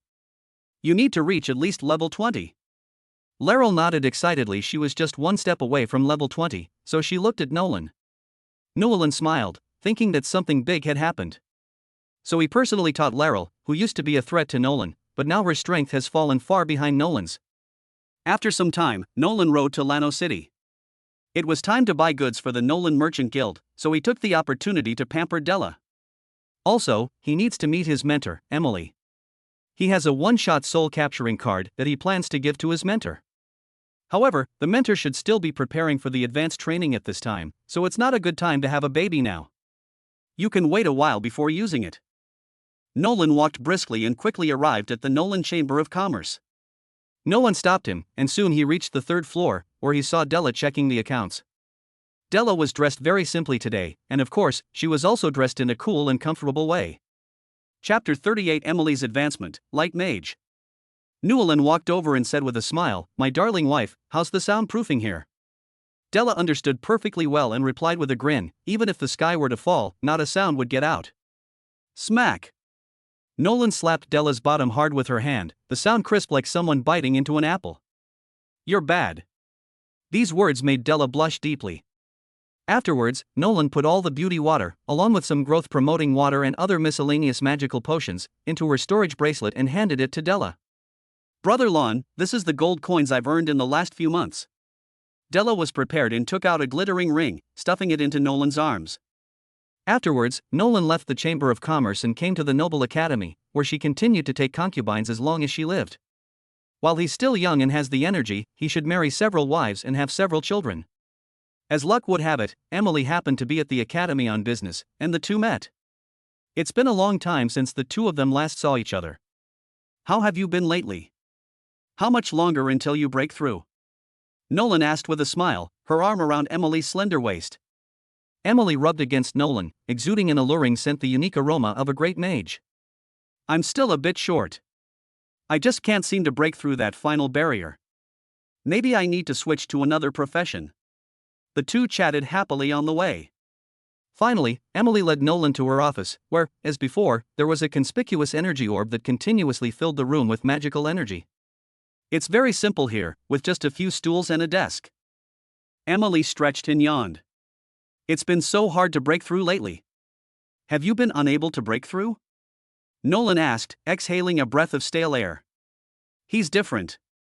He possesses top-tier breathing techniques. All he needs to do is marry a good wife and have children, and his family's powerful breathing techniques will become even stronger. Therefore, there's no need to work hard, just keep having fun. Sigh, everyone needs to go through this process to break through level 40. I've been accumulating experience for several years, but I still don't know where I'm headed. Suddenly I feel a bit lost." Emily leaned on Nolan's shoulder, looking somewhat melancholy. Nolan seemed to have thought of something and took out a card from her pocket. "What is this?" Emily asked, puzzled. "Use the one-shot soul-capturing card." Nolan patted Emily's pert bottom and laughed, "You'll find out in a moment." Several hours passed. He seemed to sense something as he felt the life energy in his lower abdomen. "You're so annoying," Emily said shyly. Newlin burst into laughter. Having conceived a child with aptitude of level 100 grants the additional rewards of 1 job change card and 1 skill fusion card. Job change card allows you to change to the job you want, up to the level 1 level higher than your current job. Newland smiled inwardly. Just as he had guessed, as long as it was the necessary item, it could basically be obtained by taking concubines and having children. So, whatever he needed, he could take concubines and have children. Job change card, use it on Emily. Nolan silently chanted in her mind. Instantly, a pale blue phantom enveloped Emily, radiating endless light. With Emily at its core, the surrounding magical energy continuously converged, and a giant magical pattern appeared on the ground. This is a sign of advancement. Emily was overjoyed and naturally wouldn't let this once-in-a-lifetime opportunity slip by. Her mind raced with thoughts of the profession she needed, until finally her gaze hardened and the swirling magic runes came to a standstill. Nolan glanced down and exclaimed, "A mage of light." Emily had previously chosen the support role of Knight Mentor due to special circumstances. Now with Nolan's support, there's no need to choose this support-oriented and lackluster class anymore. Instead, we've chosen the powerful and rare Light Mage. Emily was surprised and excited when she saw the ceremony was complete. This really worked? Many mages want to become Light Mages, but most fail. She, however, succeeded. In an instant, she thought of something and rushed towards Newland. "Brother Lon, thank you so much. What reward do you want?" Looking into Emily's alluring eyes, coupled with the holy aura she exuded after successfully changing jobs, a desire to possess her arose spontaneously within one's being. Newland smiled and chuckled, "You are the best reward." Emily laughed a few times, then went back to her room to properly strengthen her abilities. A week later, Nolan left the Noble Academy. It has to be said that after breaking through to the level of Archmage, Emily provided Nolan with a lot of experience, but Nolan was somewhat unable to control it and could only run away helplessly. Emily was left with a resentful look on her face. After this incident, Nolan became even more determined. He insisted on continuing to marry and take concubines, but unfortunately he ran away too quickly and didn't find a new wife. However, it didn't matter since he had so many wives that he couldn't possibly favor them all. By this time, his sons had grown up, especially his eldest son, Huang. She was handsome, with flowing long golden hair, inheriting all of Nolan's good looks. Daddy Huang ran over barefoot as soon as he saw Newland. He's the eldest brother in front of his younger brother, but in front of Newland, he's just a cute eldest son. Newland immediately picked up Huang and held him up in the air, shaking him. "Oh dear, my precious Huang, is something wrong?" Daddy's telling you, my brother and I discovered a place in the wilderness plains where there's a dilapidated magical ruin. I haven't told Mommy about this yet, Huang said in a childish voice. Nolan didn't take it seriously, instead teasing, "So, what did my darling get?" Huang's eyes lit up, and he asked mischievously, "How did Dad know I found a treasure?" After saying that, Huang pulled an antique ring out of his crotch with his chubby pink hand. Nolan then stopped smiling and picked up the ring to examine it carefully. The broken ancient ring, it contains a monstrous demon from ancient times, but after countless ages, this demon has been purified by the ring's light magic and has lost his memory. He will awaken in the coming days and take on a disciple to inherit his mantle. Good heavens, no wonder he's his son, he's practically the chosen one. Newland was overjoyed, stuffed the ring into Huang's hand, and gave him a few words of advice. "This thing is a stroke of luck in the wilderness, and it doesn't pose any danger, so I might as well keep it." With nothing to do, Nolan was about to chat with Sana when Sasha suddenly ran over and said shyly, "Lord Chicken Fever is here. I heard he found some great beauty." Chapter 39 The Great Magician Sono. Nolan's brows relaxed. He guessed that old rascal Jifen was preparing another surprise for him. He was a little impatient and strode forward. Upon seeing Newland approach, Jifen became extremely obsequious. Brother, come here quickly, I have something to tell you." Jifen led Newland to a woman wearing a black lace veil and a long black flowing dress, which still accentuated her exquisite figure. Her skin, faintly visible, was as white as jade, delicate and flawless, and her face, veiled, added to her mystery. Nolan noticed that the other person was also a nobleman, so she smiled and said, "Hello, beautiful lady." The veiled woman smiled and said, "Honorable Lord Norlan, would you be interested in marrying the princess of our Black Veil Kingdom?" Nolan frowned. Was it possible that the other party was sending him a princess? In his memory, the Black Veil Kingdom was a very small country. It was founded for special reasons and then quickly declined. Its current territory was not even as large as Lan Nua City. "Beautiful lady, I would rather know your name than a princess." "My name is Sono, and I am a great magician from the Black Veil Kingdom," Sono said, bowing respectfully. Newelin carefully examined the woman in black and discovered that she was full of energy and was a mature virgin. Her fragrance was exceptionally alluring. Seeing Nolan's intense gaze, Sono felt no discomfort. On the contrary, she was secretly delighted to be looked at like that by a gentlemanly and elegant lord, which was undoubtedly an acknowledgement of her beauty.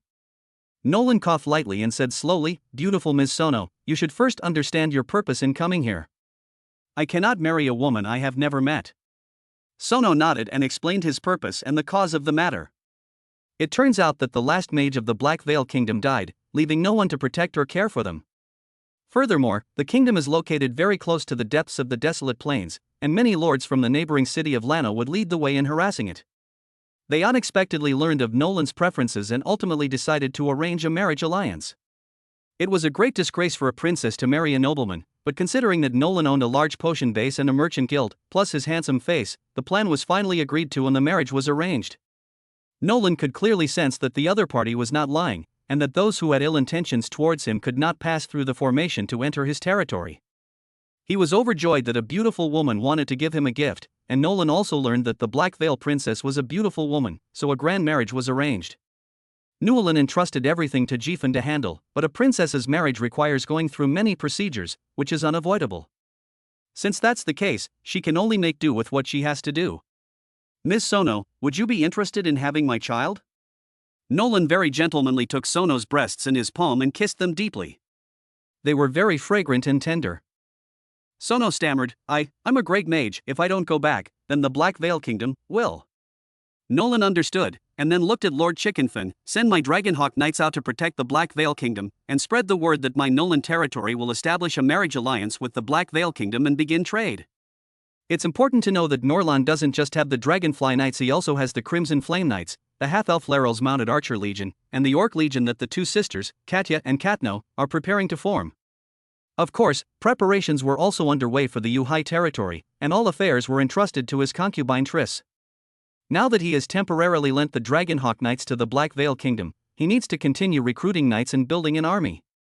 Yali, tell Della to help collect the monster cubs, then quickly recruit knights and continue building legions, with each legion having at least 1,000 men. Nolan said domineeringly. He didn't have the strength before, but now he did. After all, his little wife Emily was a mage. With Emily around, who would dare to cause him trouble? Mages hold an extremely high status throughout the entire city of Lano. Everything was proceeding in an orderly manner. Seeing this, Suonyua's legs went weak and she fell into Newelyn's arms. In her opinion, Newelyn was definitely someone she could entrust her life to.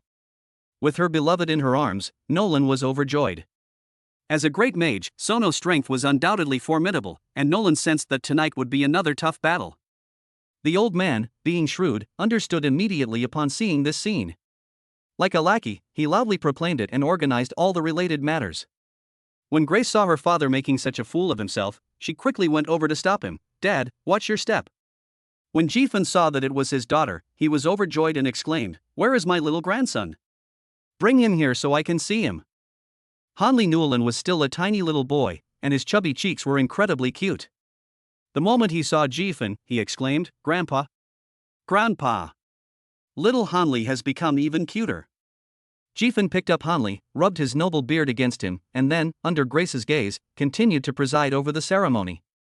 Grace had nothing to say about this. So she pulled Sana and the others to start playing mahjong. It must be said that Ma Cha was very efficient, and in no time he had arranged the wedding venue and all the other matters. Everything is ready. At night, Nolan gulped down some magic potion, pushed open the door, and saw the alluring Sono. As expected of a great mage, his body is well maintained, especially his flawless skin and beautiful face. Especially the lace-trimmed pajamas casually wrapped around her body, coupled with her pale purple pupils, were even more captivating. Sono stared at Nolan and smiled. Successfully taking a concubine increases lifespan by 10, currently at 170. Level +1, currently 33. Thunder Magic Specialist Physique grants the additional skill Thunder. Lightning Magic Specialist Physique, naturally suited to mastering lightning magic, and with great power. Thunder, a powerful skill of the lightning attribute, automatically merging with elemental magic. Currently, elemental magic possesses the attributes of fire, water, wind, and lightning, and it also increases the power of elemental magic. Having learned from her previous experience, Nolan was determined to try her best to get Sono pregnant as well. In this way, his Newelin family will become even stronger. It will be some time before Eulalie and the others give birth, so he will work hard now. As the night passed, Sono's body showed no reaction. The higher the level of the mage, the lower the probability of having offspring, and the higher the quality of their offspring. In that case, Newelin needs to work even harder to help Suonuo conceive as soon as possible. Finally, after half a month of Nolan's unremitting efforts, Suonuo shyly threw herself onto Nolan's chest. Having a child would solidify her position within the territory. This was a woman's obsession. Chapter 40: Marrying the Black Veil Princess. Sono's belly swelled slightly, but she showed no signs of weakness. On the contrary, her magical energy was even more abundant. Newelin lay on Suonuo's belly, chuckling. "Brother Lun, you're so naughty." Suonuo playfully punched Newelin's chest. Born with a child of level 100 potential, you will receive the special reward Demon Suppression Tower. Thunder Demon Tower, as a magical turret, its blueprints have long been lost to history. Erecting it in the center of the territory protects it and allows it to launch powerful magical attacks within a 1-kilometer radius. Currently, it has no charged magical abilities. Nolan was taken aback it could even charge magic skills. He casually clicked. Charging successful. Thunder Demon Tower, the charging skill Dragon Blaze can be fired once every 30 seconds, with 10 times the power of the host's skills, and benefits from the host's equipment bonuses, while absorbing magical energy from its territory to charge. Nolan's eyes widened. Good heavens, the power is 10 times greater, and the Dragon Flame Burst has a 30-second cooldown. You have to know that it takes him 10 seconds to release it himself. Although he now has the passive ability Burning Flame, with the Thunder Demon Tower and his own defensive formation, he's really not afraid of his base being raided anymore. What a pleasant surprise! Nolan smiled even more happily, making Suonuo overjoyed.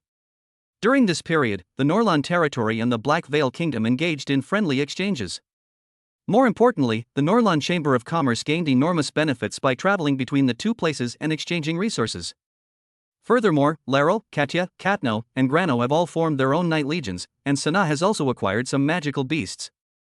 Each person was assigned 1,000 strong knights and each received 1,000 monster cubs. Lariel, dragon horns and deer antlers mounted archery. Katya, Katno, rhinoceros meat tank. Grano, crimson dragon beast main force. Sana, dragon eagle air superiority. That's right, these magical beasts were all infected by the nether dragon and became dragon beasts. Although they were the lowest ranking inferior goods, they still stood at the top of the knightly orders. For example, Lord Chicken's knightly orders still rode ordinary horses, and the slightly stronger ones rode ordinary magical beasts. They were not comparable to him at all. It has to be said that all of his wives are both talented and capable. Currently, Jasmine helps him take care of the magical plants. Katya and Katno not only tame magical beasts but are also knight commanders. Della manages the merchant guild, and Emily helps him deter villains. For a moment, Newelin's lips curled up and he couldn't help but burst into laughter. His family was becoming more and more powerful, but he was not satisfied. Above him are the city of Lano and the kingdom, which are goals he must surpass, so he must improve his strength as soon as possible. A level 33 lord is quite strong, but not enough.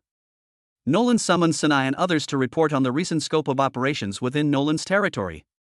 It must be said that the Norlan territory has become increasingly powerful recently, and many lords have sent out signals. They wanted to seek refuge with Nolan. 2 weeks later, Nolan exhaled a deep breath. His level had increased to 35, and he felt that he had reached his limit. A great mage is an extremely powerful figure throughout the entire city of Lano, not to mention that Norlan has more important matters to attend to now. The marriage to the Black Veil Princess is now in full swing. Sono walked over slowly, exuding an alluring and sweet aura. "Brother Lan, the Black Veil King is already urging us. When will you marry the princess?" Nolan pondered for a moment, then said, "Now." He had been waiting impatiently for a long time, if it weren't for the fact that the other party needed a month to prepare. In an instant, invitations were scattered throughout the entire Norlan territory and the surrounding area, inviting everyone from noble lords to commoners to attend Norlan's wedding. Soon, the entire territory became lively, with gongs and drums resounding, and even some bards passing by. Nolan put on his most solemn noble attire. He did not ride a ghost dragon, but a magical beast called Shaking Horse, whose greatest characteristic was its good appearance. Dozens of knights stood around, creating a magnificent and solemn atmosphere.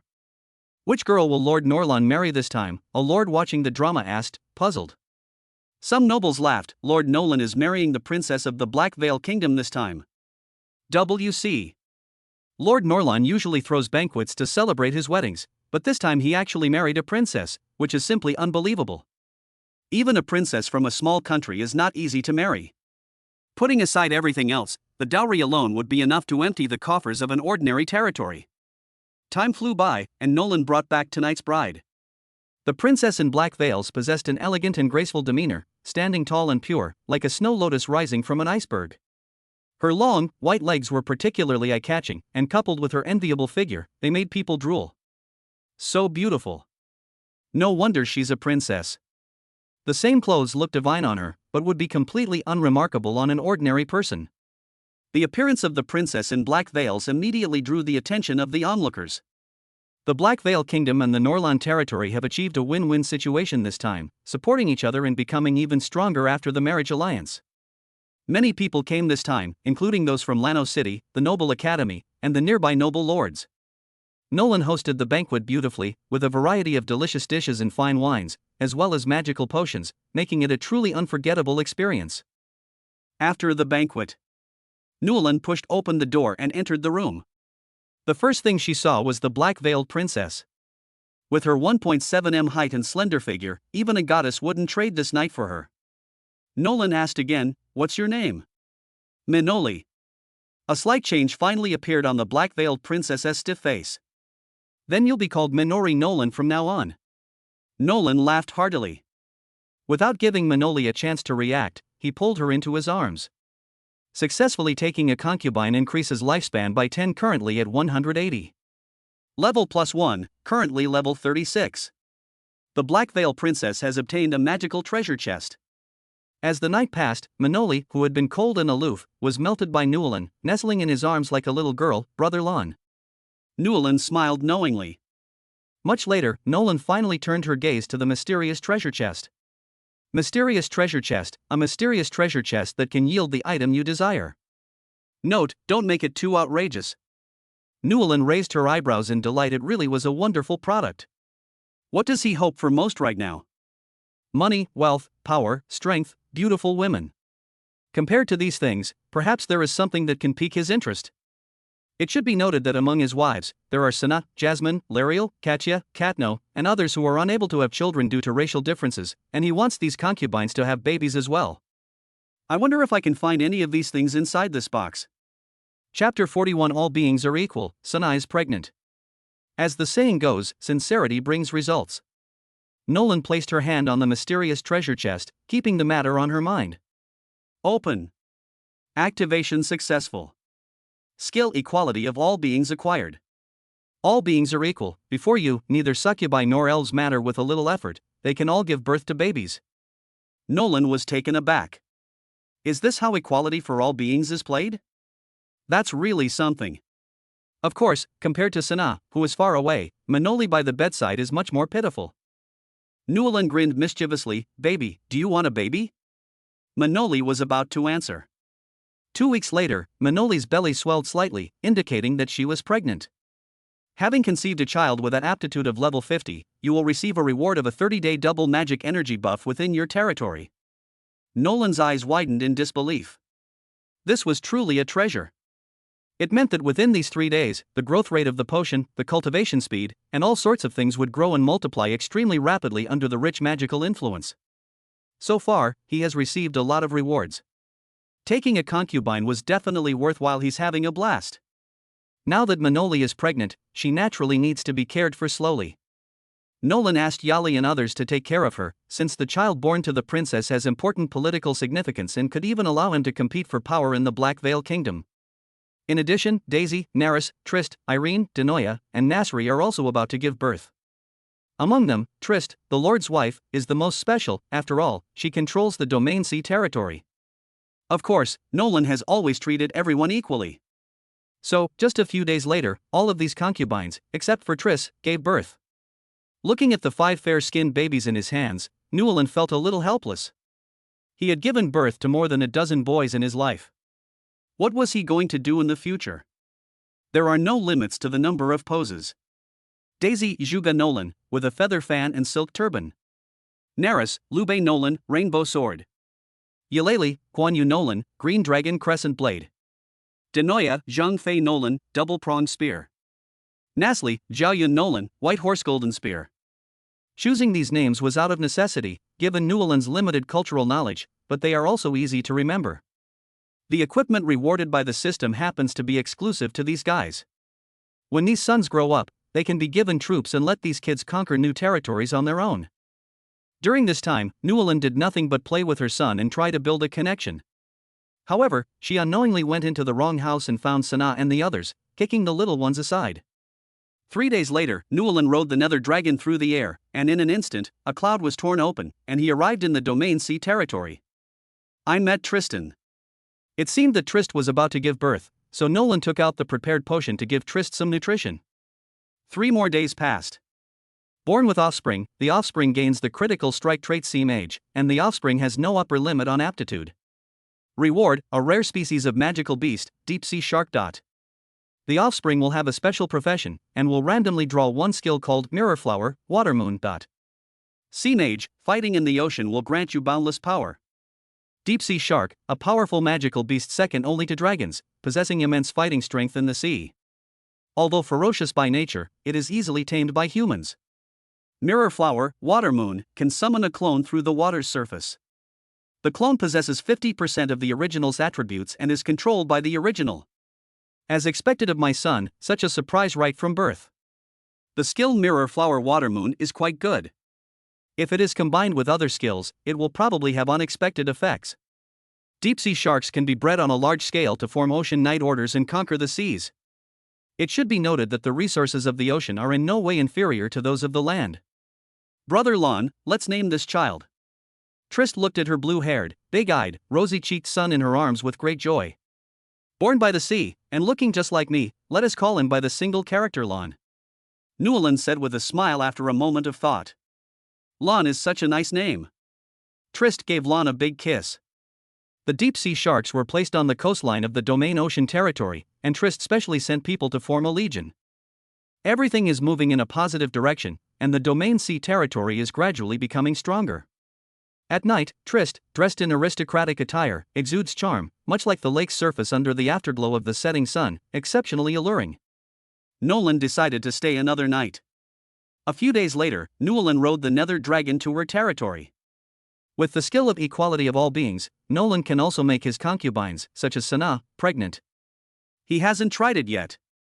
The weather has been quite hot lately, so Sana tied her hair up with a wristband and wore a very cool outfit.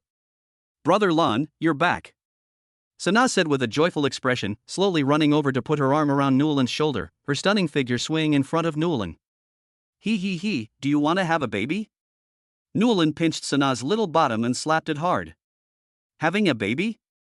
Sana had a question in her mind. She knew that she was a succubus and could not have children with Newlan. In fact, she was a little envious when she saw that her other sisters were pregnant. Moreover, those little babies looked very cute and adorable. She would like to have a baby if possible. Is it, really? Sana looked at Newlan with her big eyes full of questions. Whether it's true or not, we'll find out by trying. Newlan picked up Sana and walked straight into the house. Sana worked very hard when she heard that she was going to have a baby. Newlan chuckled and prepared some magic potions and other special items specifically for him as a backup plan.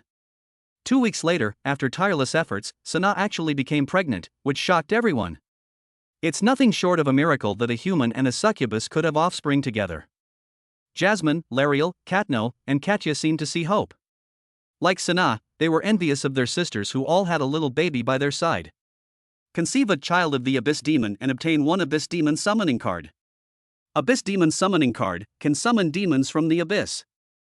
Newlan stared at the card in her hand with great curiosity. She really didn't expect to get this. Wouldn't that allow us to subdue the demon? Just as Newlan was lost in thought, Jasmine and Lalo ran in, their eyes shining brightly. Brother Lon, we want to have a baby too. Looking at the two of them, who were like wolves and tigers, Newlan swallowed hard. The past month of Sana and giving birth together had exhausted his energy, and if it continued, he would die suddenly. Newlan chuckled and brushed it off, as he still needed to cultivate as soon as possible. Chapter 42 Expanding Territory, Fighting the Bull Python. So, Sana took the initiative to leave Nolan's embrace and happily went to rest and recuperate. Nolan looked at Jasmine and Lariel and chuckled, then changed the subject. Nolan looked at the petite Jasmine. How's the turtle and tortoise forest doing lately? Jasmine had been helping Nolan take care of the magical plants and hadn't noticed anything unusual, but she did notice that one of the tortoise trees had grown extremely large. It seems like there's one that's really big. Upon hearing this, Nolan thought of the turtle and soft-shelled tree king. Was it possible that such a magical beast had been born? With the turtle and soft-shelled tree king, the strength within the Nolan territory will increase further. In truth, Nolan felt a sense of urgency, because a powerful magical beast lived deep in the wilderness plains. It might go berserk one day, and if she wasn't strong enough, she would probably be killed. Put aside distractions. A month later, Nolan exhaled a breath of stale air. Perhaps she had exhausted her strength, because neither Jasmine nor Laryl had become pregnant. However, Nolan had returned with a full harvest, having leveled up. One step closer to becoming a magister. Coincidentally, since I have nothing else to do, I can go to the turtle and soft-shelled turtle forest to see if a tree king has been born yet. The turtle and tortoise forest grew exceptionally lushly, with branches even spontaneously forming a defensive thorny wall. As a top-tier archmage, Nolan naturally sensed the powerful elemental energy within the turtle and tortoise forest, realizing that the turtle and tortoise tree king had been born. So I couldn't wait to go inside. At this moment, all the tree trunks seemed to intentionally or unintentionally avoid Nolan. Unknowingly, I walked forward and came to the end, where I saw a tortoise tree that was several times thicker than the surrounding trees. I never imagined that such a powerful magical beast would be born on my territory. Nolan's pupils shrank. He sensed the strength of the tortoise tree king, which had actually reached the level of a grandmaster, something he had not expected. However, the king of tortoise trees had no ulterior motives, and its trunk drooped towards Nolan to show its loyalty. Master. After a moment, the tortoise tree king spoke dryly. Oh, it can talk? Nolan was somewhat surprised. The tortoise and soft-shell tree is clearly very old, otherwise it wouldn't have grown so rapidly. Do you have any special skills? Nolan asked. I can make the surrounding tortoise and turtle trees grow rapidly, and even flower and bear fruit. As long as there is enough magical soil, I can even evolve again, the tortoise and turtle tree king replied. Nolan nodded. In that case, it was time for him to conquer the wilderness plains. The production of kidney chi fruit was limited and not enough for his wives, son, Yulong, the knights, and so on. In addition, he has married many wives and has a princess, which has cost him a lot of money. If he doesn't increase the income of his territory soon, his economy will collapse. If I conquer the wilderness plains, can you quickly get the tortoise and turtle trees to take root and multiply? Nolan asked slowly. Master, it's possible. The turtle and soft-shell tree king gave an affirmative answer, and Nolan showed joy. That's good. His knightly order was recuperating and preparing for the future, when they would establish their own achievements and expand their territory. Since he became famous, a large number of civilians have come to his territory, and conquering the wilderness plains is a good way to settle these people. 3 days later. Upon receiving the news, Lord Chicken Frenzy rushed over. Brother! Although that monster in the wilderness plains often harasses us, we've kept to ourselves. There's no need for a large-scale attack. Nolan naturally understood that although that was the case, his ambitions went beyond that. Once he occupied the wilderness plains, his territory would expand dramatically, and he could even build a huge city like Lanua City. Seeing that Nolan remained unmoved, Lord Chicken enthusiasts didn't know how to persuade her, but if he knew Nolan's strength, he wouldn't have said that. Suddenly, the Nolan territory was in turmoil, and a great battle with the wilderness and forests began. As a lord, Nolan only needs to build up his army. Previously, his strength was weak, and he could only conquer the edge of the wilderness plains. This time, he intends to occupy the entire wilderness plains and turn them into his own magical plant breeding base. The leading knights this time were from the Crimson Flame Knights, with his wife Grano as their commander, and Lalal and others also present. Besides the Knight Commander, there was also the Vice Knight Commander. All of them knew that the upcoming battle would be a moment that would change their fate, and they could not afford to be careless. This time, not only did he have his knights' wives with him, he also sent someone to summon Emily to provide support. However, Emily was pregnant, and Nolan wouldn't let her do anything, lest it harm the fetus. Brother Lon, there's a level 40+ magical beast in the wilderness plains. It speaks human language and has killed countless people. I've only just broken through to the Archmage level, so I might not be a match for it, Emily said, sounding somewhat unsure. Nolan didn't care at all. Although he was not yet level 40, his combat skills were extremely strong. With various equipment and buffs, he was not afraid of this monster at all. Thus, the knights began their advance, with the great mage Nolan finishing off the enemy from behind. Along the way, they slaughtered countless magical beasts and obtained a large amount of precious magical plant materials, making a fortune. Just then, a roar came from a distance, sharp, piercing, and extremely eerie. Knights, prepare. The monsters are coming. Nolan stood atop the dragon, hands behind her back, showing no fear, while Emily stood behind her. Boom. All that could be seen was a python with horns growing out of its body, rushing towards them at lightning speed. Its scales were dark and protruding all over its body, and its body was as thick as a water vat. Human. Why are you attacking my territory? The python spoke in human language, its gaping maw particularly terrifying. Nolan blatantly lied. Naturally, it's for the Lord's honor. Every few years you send your monsters to harass our territory, and now I'm going to punish you. Humph. Knights, mages, countless people have tried to kill me over the decades, but you are not qualified. The bull python's voice was like thunder, roaring incessantly. The bull python has harmed countless people. Knights, charge. Grano gave the order, and the knights launched a continuous attack. Nolan summoned a staff from the void, unleashing a barrage of magical skills that swept towards the bull python. With a flick of its massive tail, the serpent knocked the knight back and blocked the magical attack. Then, its nostrils flared, and its bloodshot eyes stared intently at Nolan. Boy. Have you ever seen a ghost serpent before? Nolan thought about it carefully. When he first met Grano, he casually killed one of them. Could that guy have some connection with the one in front of him? He then laughed and said, I encountered one, with sandalwood flowers growing beside it, and I killed it without a second thought. Niu Mang was hot-tempered and immediately flew into a rage upon hearing this. This was his son. He had many wives, but only one son. He was an only child. You deserve to die. A blood-red giant python phantom appeared out of thin air and charged towards Nolan with immense power, capable of devouring anyone it encountered. Chapter 43 Gaining Fame. You're the one who deserves to die. Nolan shouted softly, then brandished her staff. His skills are hundreds of times more powerful than those of ordinary mages. With the added damage from increased lifespan and 4 pieces of equipment, his power is unimaginable. Moreover, he also has the ability to stack spells, allowing him to unleash 2 skills at once.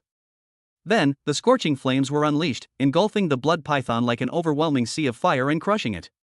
The power was so great that the python was stunned.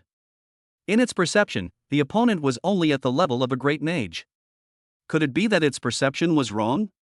Emily covered her mouth with both hands, clearly not expecting this outcome. She was even ready to join the fight. The sea of fire quickly engulfed the serpent, the intense heat drying out the ground. The serpent's scales immediately burst open, its skin tearing open. It quickly exhaled a burst of cold air from its mouth to neutralize the flames. Phew, whiff, whiff. The python was panting heavily, no longer daring to look at Nolan. It couldn't withstand even one move, and now it had the thought of escaping. You. Aren't you a great mage? How can you be so powerful? Yomang tried to distract Nolan and prepare to run away, having forgotten all about the verbal sparring he had just engaged in. Nolan was also somewhat surprised. He hadn't expected his strength to be so great. This was just a casual strike from him. Since that's the case, he's not going to hold back anymore. Thunder! The staff was raised again, and the sky crackled with thunder. A bolt of lightning shot out, followed by a massive bolt of lightning that struck the serpent relentlessly. No! The python fled swiftly, like a rabbit, darting underground into its burrow. Stupid snake! Don't you want to avenge your son? Nolan shouted, trying to break down the python's mental defenses, and then used her flying technique to the fullest extent. But the python was only concerned with surviving and didn't care about such things. As for its son, it could always have another one later. When Nolan was giving chase, she happened to encounter another group of knights, whose leader was a mage wearing a lace dress, black stockings, and long boots. Nolan carefully examined the woman before her. Her slender figure and exquisite curves made her truly incomparably beautiful. Seeing Nolan's gaze, the woman unconsciously puffed out her chest. I am Kia, the former guard envoy of the Kingdom of Sak. May I ask your name? My surname is Nolan, Nolan said, bowing with aristocratic courtesy. You are Lord Norlan? What a surprise to meet you here.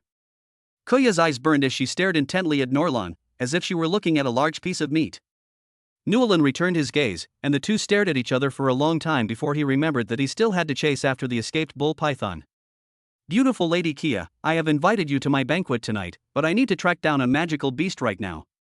With that, Nolan rushed forward at lightning speed. Jia gave a wicked smile and led his knights to follow behind. The bovine python was very fast. The ground was cracked and dried up by its leaps. However, all struggles were in vain in front of Newland. She waved her staff again, and countless huge roots sprouted from the ground, binding the bull python and sending it flying into the air. No have mercy. Wind blade. A fierce whirlwind appeared out of nowhere, striking the bull python's body as easily as slicing melons and chopping vegetables. In just a moment, the body was a bloody mess, covered in bloodstains. I have a big secret, spare me. The bull python regretted it. If he had known that his opponent was so strong, he would have continued to hide and live for thousands of years until the human in front of him died, then he would go to his grave to dance. Newland looked down at the limp bull python from her high vantage point. When Kuya arrived, she was shocked. Her pupils contracted rapidly, and her heart was filled with shock. What did she see? A level 40+ bull python had been beaten to such a state. For a moment, her gaze toward Nolan became even more intense, and a flame even burned in her heart. She looked forward to the arrival of tonight and even prepared to put on her secret uniform. Such an excellent lord was worth seducing. I don't need secrets. Nolan activated her staff again, and countless flames enveloped the serpent. Ah! The mongoose was scorched by the flames, experiencing immense pain, constantly roaring and screaming for mercy, but all of this was in vain. In a short while, it was steamed and released an endless fragrance. Newland took out the void refinement gourd, put it inside, added some magic potion to marinate it, and it became another good ingredient. Kia hadn't expected the bull python to die so easily. Lord Norlan, I suddenly feel a bit tired. May I rest in your territory for a while? Kuya rubbed her fingers together, looking exhausted. After hearing this, Nolan smiled slowly and said, Beautiful lady, of course you can.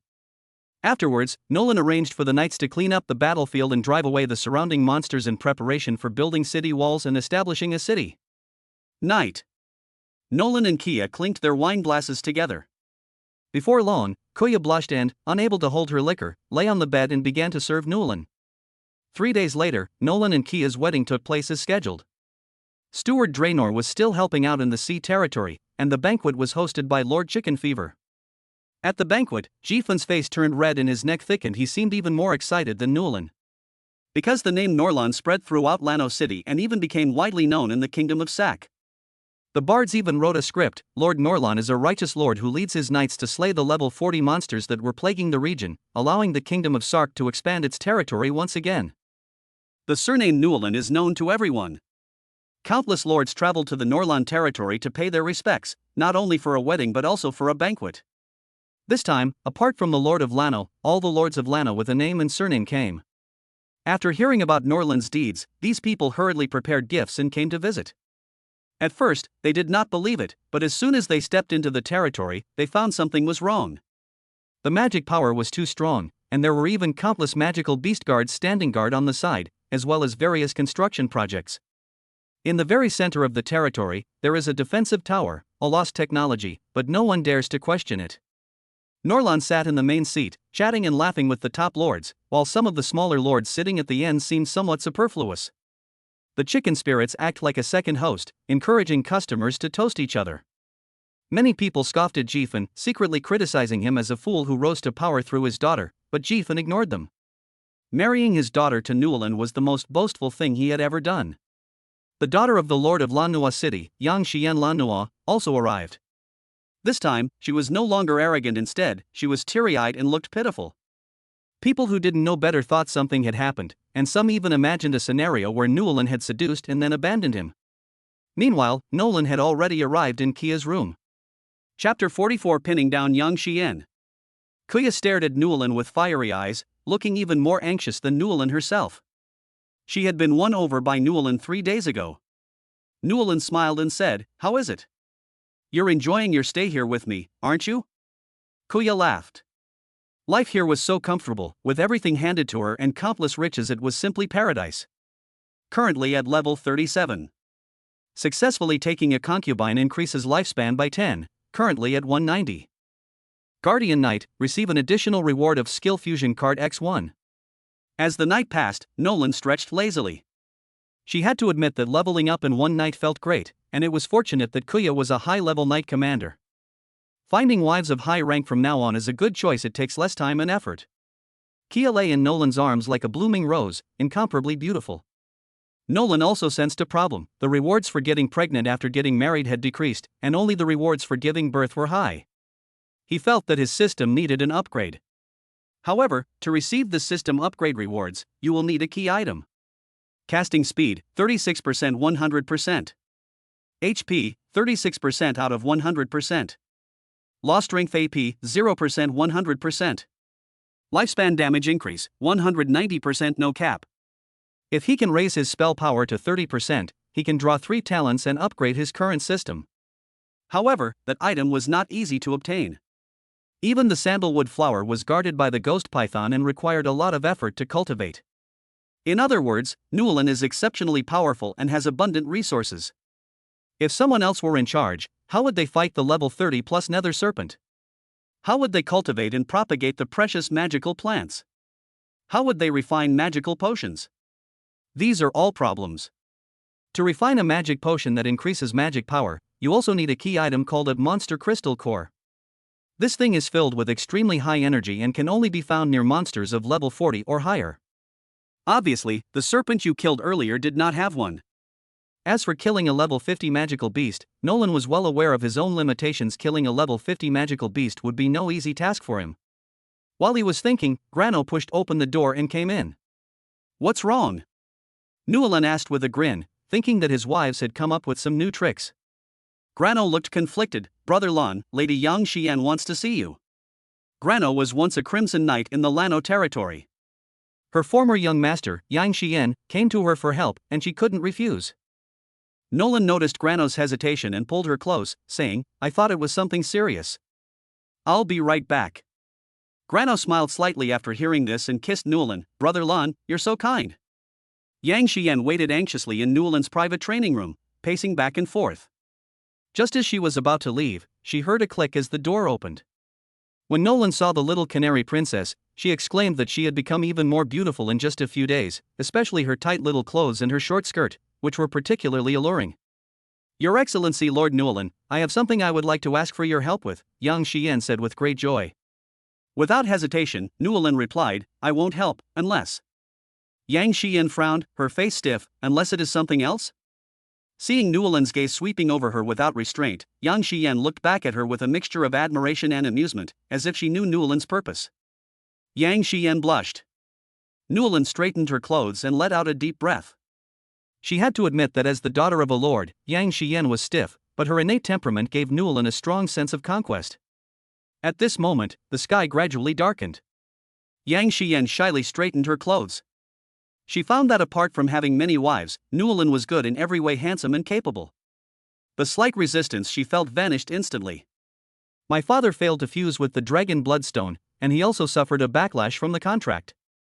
He needs a lot of dragon bloodstones now. Could you give me some?" Yang Xian asked cautiously. Newlin smiled and nodded. "That's no problem at all." Soon, a large quantity of dragon bloodstones was placed in front of Yang Xian. Yang Xian was overjoyed. She then put the dragon bloodstone into her storage space. When she was about to leave, she felt a little sore in her waist and knees and her legs were trembling. Newlin coughed lightly and called Grano over to send Yang Xian back. Nolan never expected to win Yang Xian over in this way. Once his strength reaches the level of a magic master, he can go to Lord Lan Nuwa City to propose marriage. Just thinking about Yang Xian's shy face makes Nolan's heart itch.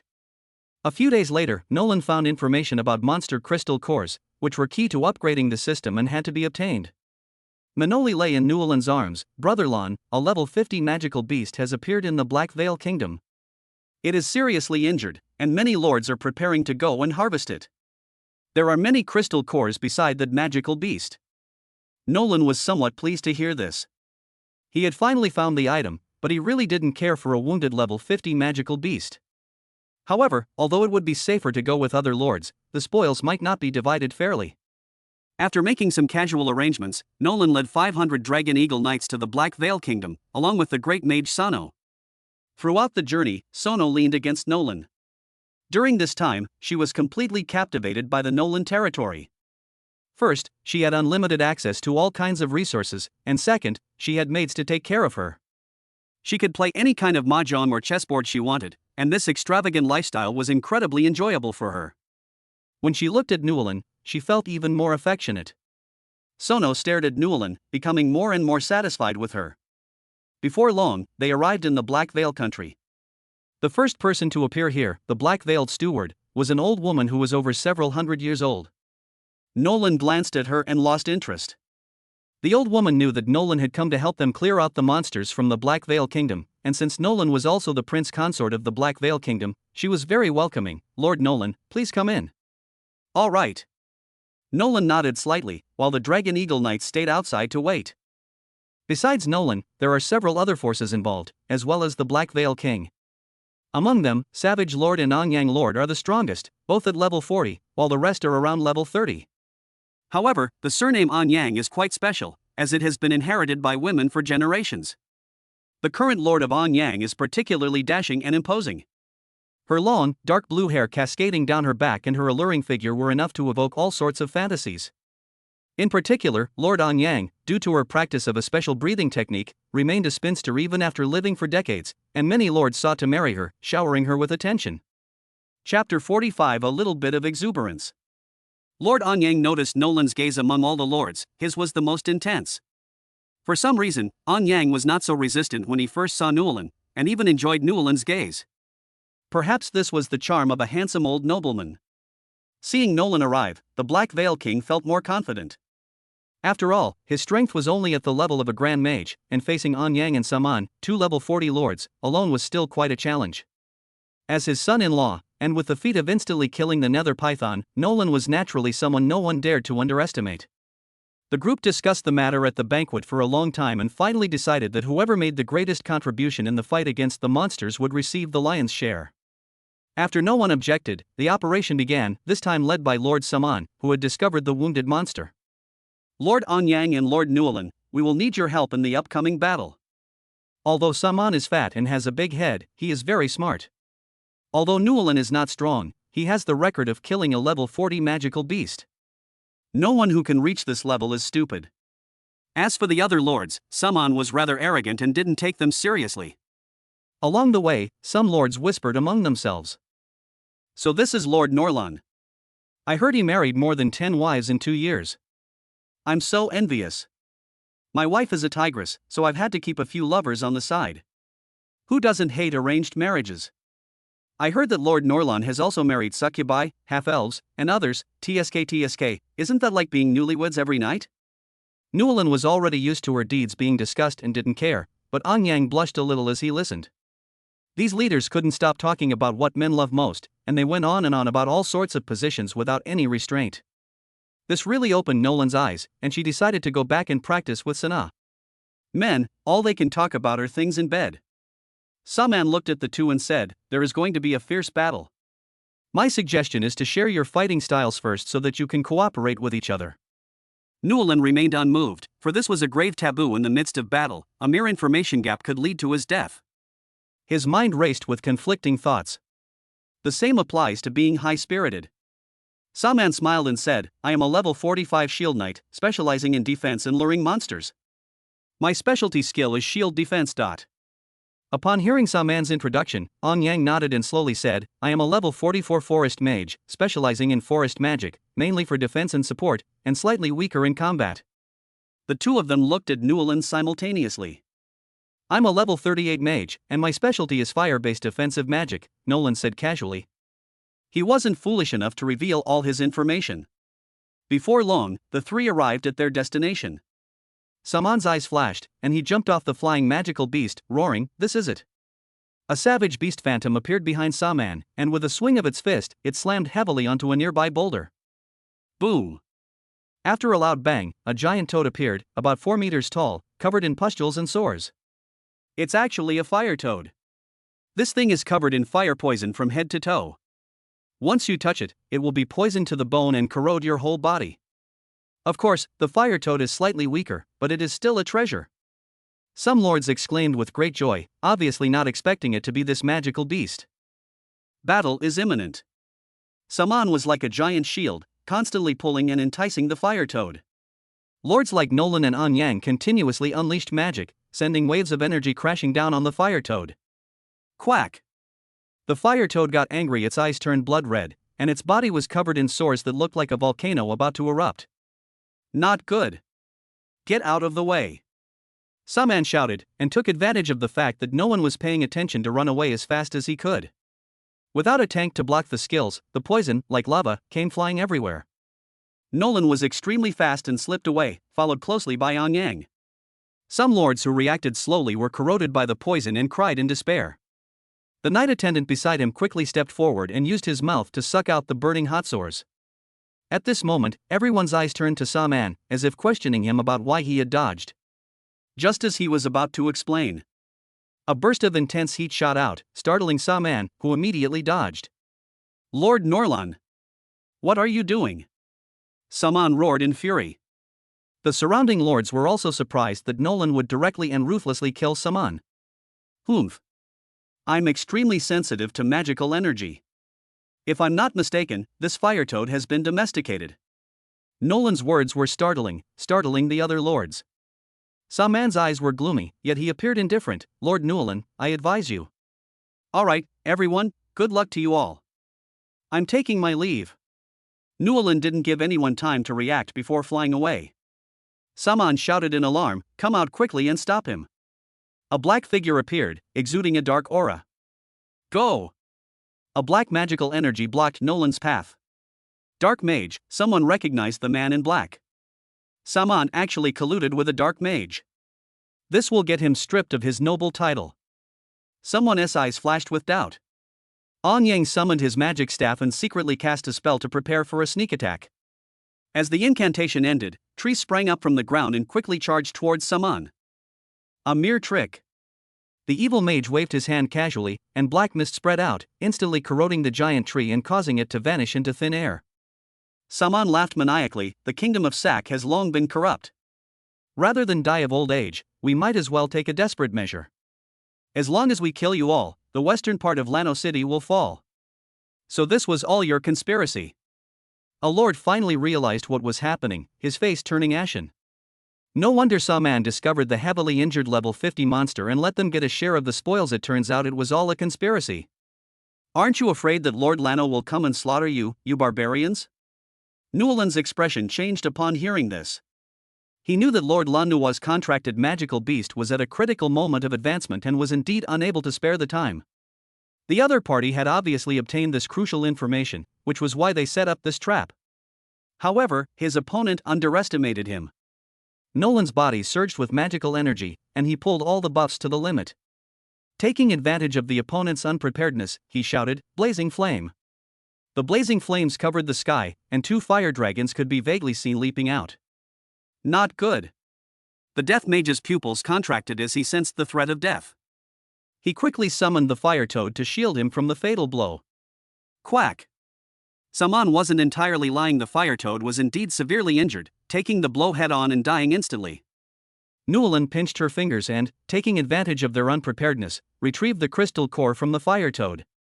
Then, in a flash, she abandoned everyone and soared into the sky. Chapter 46, Subduing An Yang, Eliza Nolan. Nolan did not fly towards the Black Veil Kingdom, but in the opposite direction. He was afraid of being ambushed again. He wasn't afraid of fighting one-on-one, but fighting against multiple opponents, especially those whose levels far exceeded his, would be an unwise choice. In addition, he has already obtained his ultimate goal, the Crystal Core. With this, you can refine magic power potions, acquire new talents, or upgrade the Many Children, Many Blessings system. Without hesitation, Newland took out the void refining gourd, put the crystal core inside, and added some kidney chi fruit. The potion would be ready in a few days. When he felt that it was enough, Nolan casually opened up a cave with a wave of his hand and cast some magic to stabilize it. Sensing no danger in her surroundings, Nolan unfolded the map and realized she had arrived in the western part of the Black Veil Kingdom. Lanua City is in the east, Black Veil Kingdom is in the east, and the place he is in is even further away from the territory. However, he is not worried. He has enough food, clothing, and other necessities in his system space. At worst, he can live here for a few years to recuperate and then break through after some time. Before we knew it, night had fallen. Newlyn lay on the bunk bed, leisurely eating barbecue, as if she were on vacation. Just then, a huge explosion occurred nearby, and the loud bang woke Nolan up. The Savage Lord was covered in wounds, but the magical energy within him was becoming increasingly abundant. Arrogant Lord, I advise you to be sensible. Either surrender to us, or just die. Lord Anglo was not seriously injured, but he looked rather disheveled, and his magical energy was not very strong, so he was clearly at a disadvantage. Looking back on her life, she realized it was truly legendary. From the moment she inherited the glorious name of On Yang, she had carried a tremendous responsibility. Today was the day she would meet her ancestors. As for submitting to the Death Mage, she never even considered it. Since you won't submit, then die. Saman's eyes were fierce, and he showed no mercy in destroying the flower. With a single move, Lord Antelope was knocked to the ground, coughing up blood. His clothes were tattered, revealing his miserable body. Die. Just then, Nolan secretly waved her staff, and a fireball appeared, forcing Saman back. On Yang turned around and asked, Lord Newlyn, what are you doing here? Didn't you run away? Newlyn smiled helplessly. They did run away, but not completely. He was really lucky to run into the two of them while hiding here. Lord Nolan, dying alongside a handsome lord like you doesn't seem so bad. On Yang had come to terms with it. Since she was going to die anyway, dying with Nolan wasn't so bad.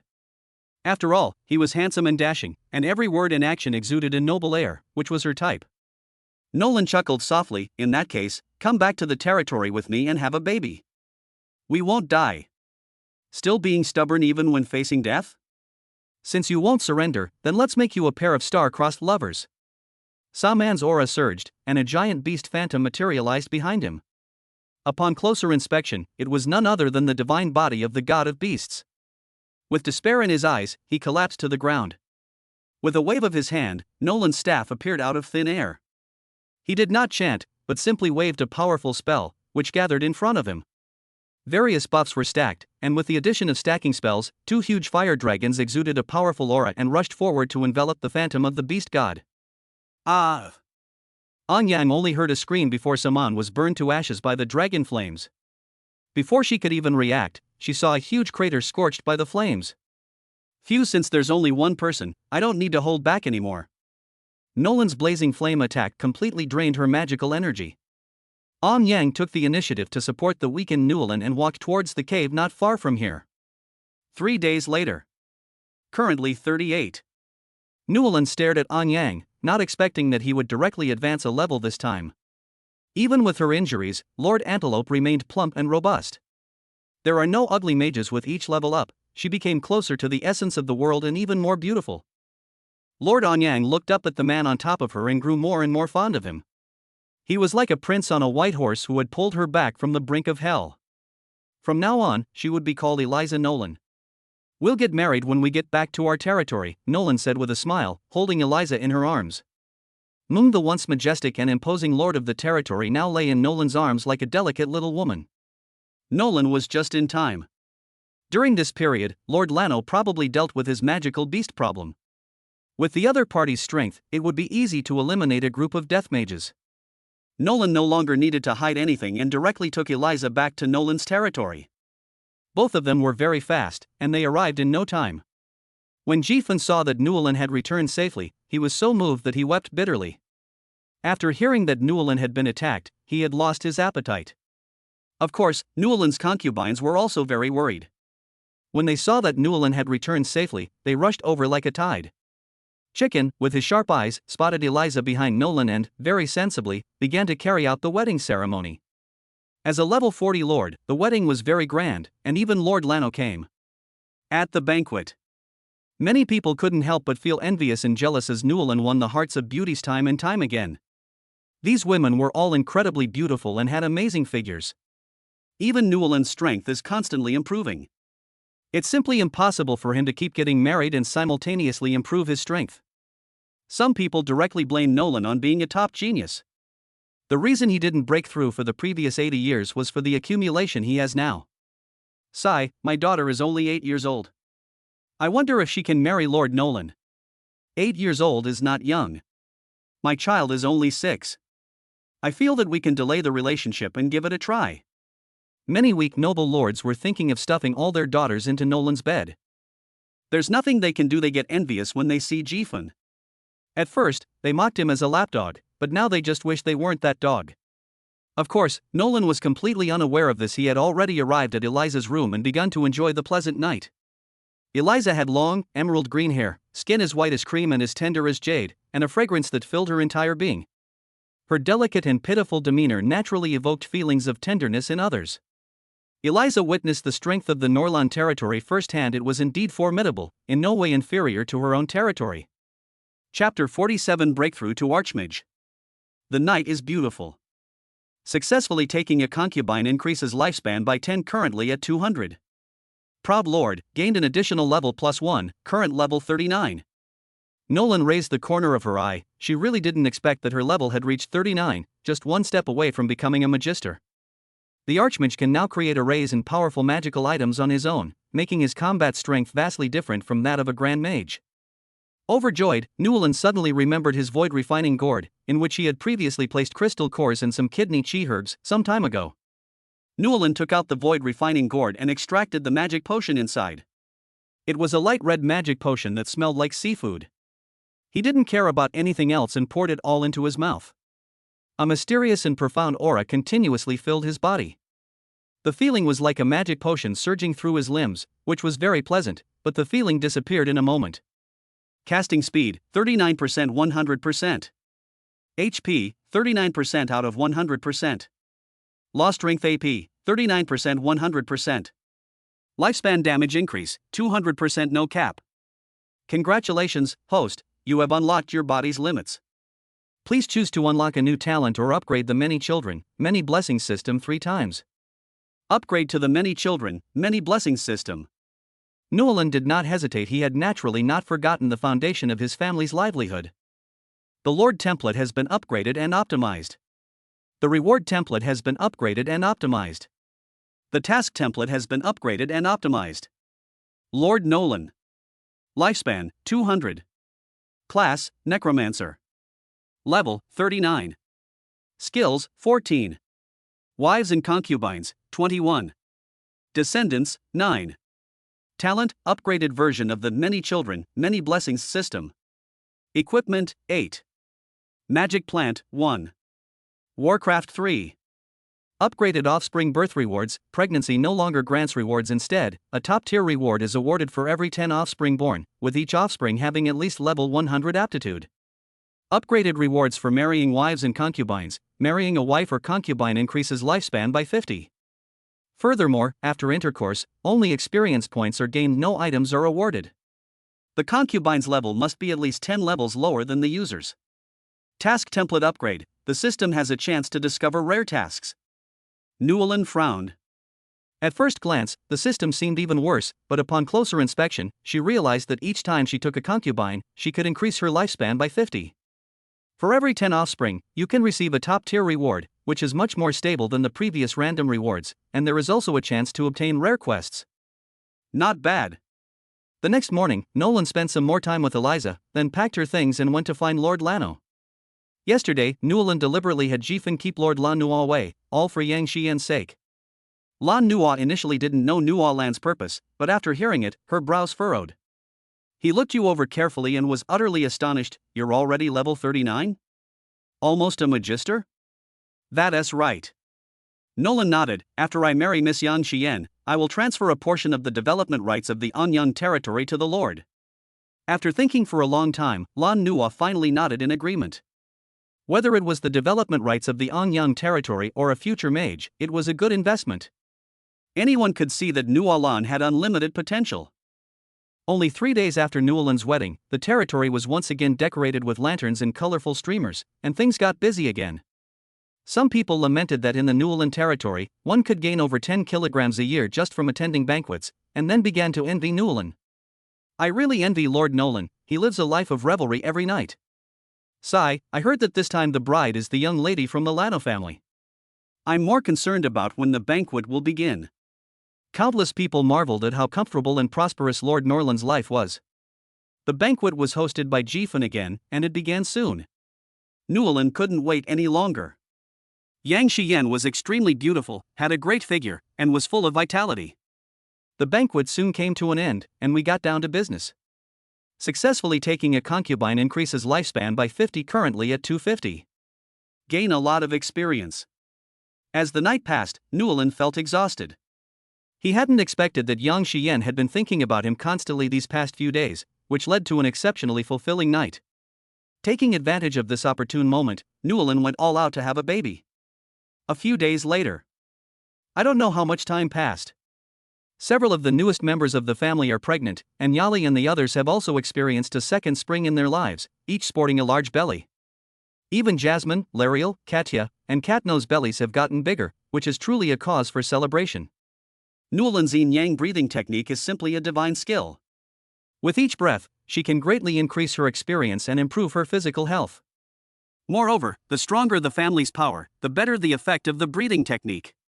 His many wives benefited greatly from this, and with the help of the kidney chi elixir, they even leveled up several times, their power increasing like a rocket. Level +1, currently level 40. Advancing to the Archmage level allows you to choose a more powerful new class, which is considered a chance for various professions to defy fate. Nolan, however, did not need to, because his Necromancer was the most powerful class, and he could even break through to the God level. The moment she upgraded, Nolan's limbs and bones underwent intense training, and the magical energy within her body was continuously purified, resulting in a qualitative improvement. Nolan cheered inwardly, and then she met Sana, who was wagging her little tail. My little darling, you've become even more beautiful lately. Ouch, Brother Lan, you're so naughty. Sana's little fists kept pounding on Nolan's chest. The yin-yang breathing technique, as a divine-level breathing method, has long stood at the pinnacle of the entire continent. After such a long period of cultivation, the energy within Nolan's body seemed to have been tempered and refined, becoming increasingly abundant and powerful. No one else could have reached this level in such a short time. It's fortunate that Nolan is a lord and has accumulated such a huge force in such a short period of time. Otherwise, there might have been some unscrupulous people who came to cause trouble. Several months passed, and he finally advanced to the level of Archmage, which can be considered the first step into the ranks of the strong. Mages can learn powerful magic arrays, which greatly enhances their ability to protect themselves and fight enemies. Now, with a single wave of his hand, he could crush countless versions of himself from before. This is how a mage can conjure countless spells in an instant, and how his internal pores surge, constantly absorbing magical energy from the space. Just then, a light drizzle began to fall from the sky, accompanied by faint rumbling sounds. Chapter 48, Taking a Concubine, Yulong. Heavenly Tribulation? Newlin frowned. Was this some kind of divine punishment? She had never heard of such a thing as a heavenly tribulation before. This wasn't a breakthrough to godhood. Could it be that his Necromancer class is just too overpowered? Nolan's mind was racing. She knew that the Necromancer profession was one that could help her break through to the god rank.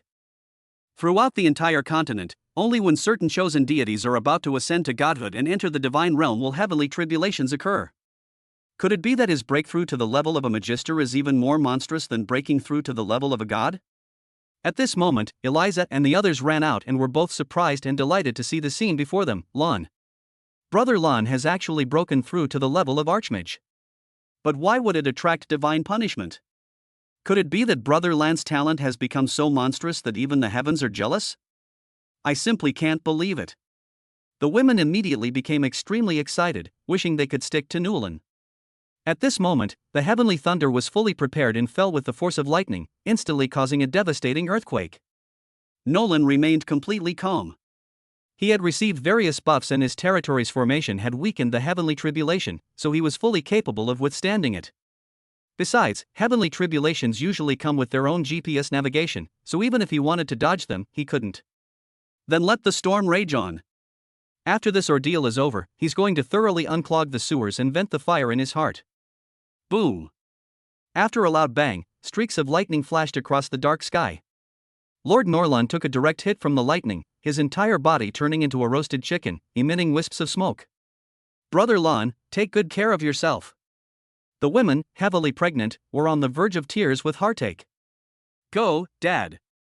The little ones below were very worried, especially the youngest son, who immediately burst into tears. Newlin only felt a sharp pain, but it didn't actually hurt that much. She just looked disheveled. He vaguely sensed some inscriptions appearing within his body. These inscriptions were obscure and difficult to understand, yet strangely familiar, like the writings of gods. Nolan looked inward and his heart was filled with shock. He was destined to become a god in the future. Wouldn't these inscriptions imprinted on his body make him enter the godhood faster? Fortunately, he possessed extraordinary strength and various mythical equipment. An ordinary mage would probably have been chopped into a charred corpse long ago. Where else can you find someone as energetic and lively as him? Nolan clenched her hands, feeling magical energy surging throughout her body, accompanied by a bolt of lightning. This? Could it be that he has mastered the power of lightning? Ding! Host has obtained the thunder inscription. Do you wish to fuse it with your skill, blazing flame? Merge! Nolan didn't hesitate at all. Fusion successful. Passive skill Thunderfire acquired. Thunderfire, the ultimate fusion of lightning and fire, forming a thunderfire of immense power. It can be unleashed with a mere thought, and comes with equipment bonuses, making it 100 times more powerful than blazing flame. Newlan's body trembled. The blazing flame was already an extremely powerful skill, capable of instantly killing the savage lord. Now it had advanced into the even more powerful Thunderflame. Doesn't that mean you're invincible at the same level and can fight opponents of higher levels as easily as drinking water? The heavenly tribulation seemed rather weak, ending in just one strike. However, the dark clouds in the sky soon dissipated, revealing bright sunshine. Seeing that the heavenly tribulation was over, the women rushed over in a swarm, but Sana was faster and clung tightly to Newlan. Brother Lon. Don't rush, everyone gets a share, everyone gets a share. Newlan exhaled, feeling refreshed and relaxed. Congratulations on breaking through to the Archmage level, Brother Lon. Oh dear, not only did he break through to the level of Archmage, but he also attracted a divine punishment that is rare in 1,000 years. It's practically a divine tribulation. Brother Lon is so amazing. Could he be a deity descended from heaven? The women chattered amongst themselves, their eyes filled with adoration as they looked at Newlan. Emily and Eliza looked even more delighted. As fellow archmages, they knew all too well the significance of this level. Moreover, they all felt an extremely strong threat from Norlan, a feeling they had never experienced from Lord Lano. Does that mean that Nolan, at level 40, has already surpassed Lord Lano, who is at level 50? Terrifying. As a level 50 character, Lan Nua already has her own city and can guard a region. What if Nua Lan were to break through to level 50? It's simply unimaginable. Brother Lan, now that you've broken through to the Archmage level, many impoverished nobles will probably come to seek your patronage. How about we hold a grand banquet to celebrate? Upon hearing this, Nolan realized that it made perfect sense. Breaking through to the level of a magic master was indeed a memorable day, and it also allowed him to show off his strength to the surrounding lords. With the system upgrade, he now urgently needs to get married, have children, and obtain rewards to unlock even more powerful treasures. He needs to find a level 30 wife and have a baby as soon as possible to obtain more valuable rewards. Level 30 Warcraft players are easy to find, but level 30 beauties are hard to find. However, it seems that Yulong has developed quite well recently, especially her proud figure, which is simply like a cold goddess. Thus, a grand banquet and wedding began.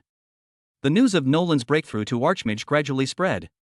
After all, the news of the dark clouds and thunder spread far and wide, and many lords noticed this strange phenomenon. Even diviners calculated Nolan's great potential. In a short time, countless people came to visit and bring gifts. Some people don't understand why Newlan, who is always taking concubines or on her way to taking concubines, can still have such an terrifying speed of leveling up. As for the clever ones, they had already found countless beauties, selected them one by one, and brought them to the territory of Newlan. Therefore, a considerable number of lords were all smiles, because their daughters were all incredibly beautiful. Rather than letting them benefit others, they might as well offer them directly to Lord Norlan.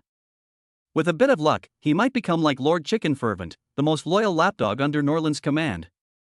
Nolan has long since looked down on these noble women, since their rank is too low and taking concubines won't increase their experience much, making it a complete waste of time. Of course, many female magicians and knights volunteered, especially wearing their most alluring clothes that they had never worn before, to show off their most enchanting figures. Who doesn't know that Newland not only has a handsome face, but also controls a huge business association and treats his wife extremely well? Where can you find a man like that? This wedding with the dragon turned into a fierce talent show, with countless beauties emerging like spring water, leaving the lords present stunned and unable to recover for a long time. Chapter 49: Marrying Newleyes. First, a nobleman pushed his daughter forward to show off her dance moves in front of Nolan. Many lords who were a step too late cursed inwardly, only praying that the other party's daughter wouldn't fall for Nolan's eye. Nolan stared directly at the woman in front of her, and no one knew what she was thinking. However, Newland sat comfortably at the head of the table, enjoying the beauty pageant. The vast majority of them were nobles, some were weaker lords, and even a few powerful mages emerged. Most of them were important figures who were like gods in the eyes of the common people. Many people know that as long as there is a woman in the family, marrying Newland is like defying fate. Nolan broke through to the level of Archmage, and his perception became exceptionally strong. He could tell that most of the women present were staring at him. The way these women looked at him was unmistakable, they all seemed to want to devour him. There's no way around it, Newland is not only handsome and dashing, but also comes from a wealthy family. He's practically the Prince Charming in the hearts of countless women, keeping them up at night. Just as everyone was enjoying the beautiful women dancing, a series of long, drawn-out voices rang out, filled with excitement. Lord Lano has arrived. Prince Danua has arrived. Dean Yenli has arrived. These people are the ones who stand at the pinnacle of Lano City, and the Lord of Lano naturally needs no introduction. Prince Denner possesses royal blood from the Kingdom of Sak, giving him a transcendent status. Dean Yenli is not only the dean of a noble academy, but also possesses considerable power. These three represent the heavens of Lano City, and the opportunity for them to appear together is extremely rare. Now that they have appeared here, many lords are somewhat flattered. Congratulations, Brother Newland. It's only been a few months, and you've already broken through to the Archmage level. It's simply unbelievable. Lord Lanua laughed heartily. Nolan is his son-in-law, so the stronger the other party is, the happier he is. At first, Dean Yanli was very displeased, for no other reason than that Yanli had taken away one of his powerful archmages, Emily. He was already harboring some resentment when he heard that Nolan had married the daughter of Lord Lano and the princess of Black Sand Kingdom. Later, Nolan even broke through to the level of a magic master and attracted the heavenly tribulation of the gods. After learning about these things, Yenli naturally had no complaints, on the contrary, he was very happy. After all, Newland had married one of his students, which meant they had a relationship. The Kingdom of Dinua was just there to watch the show, they had absolutely no other intentions. Upon seeing the three big names arrive, Newland remained calm and led them to a seat next to him. When he was nearing his death, not a single impoverished nobleman wanted to stay in this place, fearing he would be tainted by bad luck. But now, the three giants of Lanua City have all arrived. A moment later, the draft continued. Some people secretly speculated that Newland might have offended the three, while others said that the three were trying to curry favor with Newland. The three of them were not there for nothing. Among them, the Kingdom of Dinua brought its daughter, who was delicate and beautiful, with slender hands and a graceful figure. Finally, Nolan settled on three people, all of whom were great mages, and were naturally of excellent appearance. One of them even had some snake man blood. With exceptional flexibility, she displayed a variety of poses while dancing, leaving Newland speechless and immediately deciding on her. Seeing that the talent show was over, the Kingdom of Dinua made its grand entrance as the last to appear. He smiled and said, "Brother Newland, what do you think of my daughter?" Newland had already noticed the beautiful woman behind the other person. She was extremely beautiful, and her innate temperament was so captivating that it made people lose their minds. Not bad, Nolan nodded slowly. Brother Newland, you are a man of great talent and handsome appearance. How about I marry my daughter to you? Prince Danua smiled broadly. Upon hearing this, all the lords present showed expressions of surprise. The daughter of Prince Danua is exceptionally talented and extremely beautiful, everyone knows her. Unexpectedly, he married Newland today. Lanua City has two beauties, the red-haired young Xian and the blonde Nualeasai, each more beautiful than the last. This made countless lords grit their teeth in envy, and the talent show even selected several beautiful female mages. This kind of life is something even the gods wouldn't trade. The banquet ended quickly, and all the lords dispersed, leaving only a few beautiful women behind. Today is the day Newland is to marry Yulong, so the three beauties and Nualeais need to postpone their weddings. Yang Xian then went to her best friend Nuoli's and they chatted and gossiped like best friends, which helped the girls gradually get used to their current lives.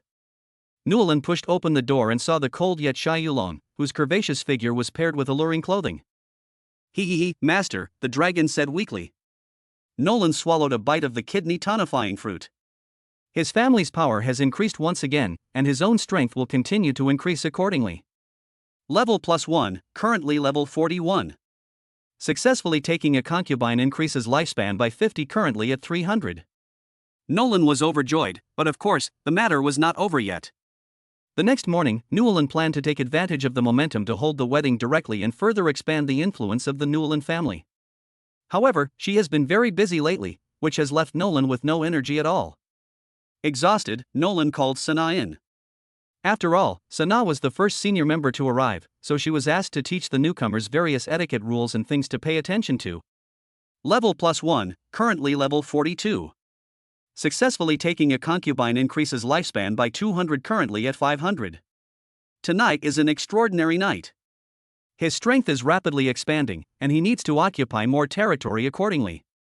Otherwise, where will my son and wife live in the future? Besides the Nuolin territory, there are also the Yuhai territory and the Anyang territory. These three territories combined are only so big. However, Norlan has another formidable enemy, the Death Mage. He has killed the Fire Toad and the Savage Lord in succession, a feat that has already been celebrated by bards. That Death Mage must already know, but Lord Lano has already healed his magical beast, so the other party shouldn't dare to act recklessly.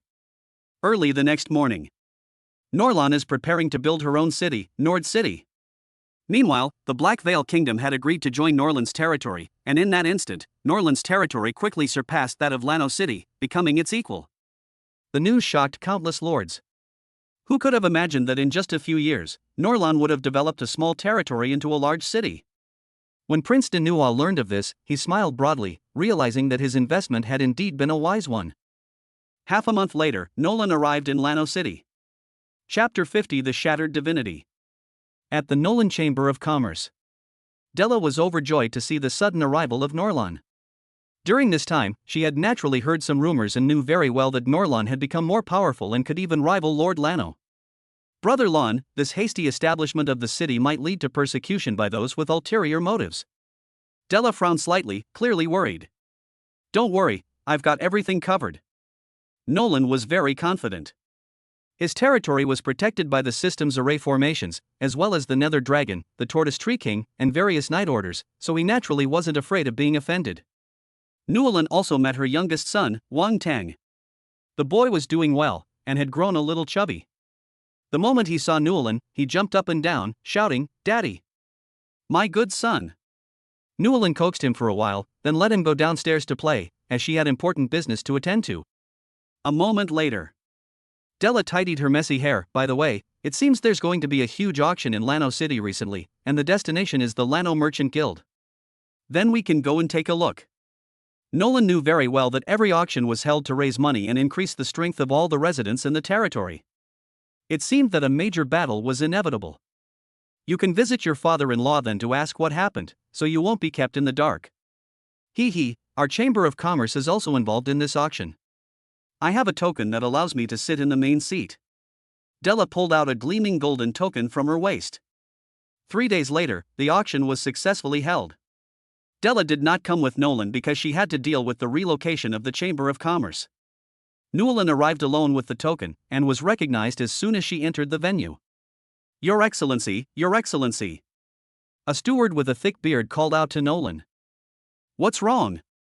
Nolan looked at the person in front of her for a long time, but she didn't recognize him. Those outside are just nobles entertaining themselves. Someone of your status should naturally go deeper inside to participate in the highest level auction. The steward had a lewd look on his face, clearly indicating that there were some strange things happening at the auction. Intrigued, Nolan simply followed the steward inside. Upon entering, one discovers several overlapping magic arrays set up inside, serving purposes such as soundproofing, protection, and cleaning. The interior is decorated in a magnificent and luxurious style, clearly indicating that considerable thought and effort have been put into its design. Nolan recognized many of the people inside. He also saw his other father-in-law, Prince Denner, as well as many magicians who had visited him before. Those present did not conceal their identities, since only a limited number of people could attend this auction, and hiding their identities would only make them appear more stingy. Sitting in a room at the front, Nolan heard many nobles around her starting to chat. Have you heard? This auction even featured blueprints for magic circles, as well as various other precious items. That's not all. There are even rare and amazing species that are only seen once in a century. Just thinking about it makes me excited. A storm is brewing. It seems the Death Mage has allied with the dragons deep in the wilderness plains. We also obtained a lot of loot from our battles with them, which we are now selling at this auction. Nolan's heart pounded. The Death Mage had actually allied with the dragon.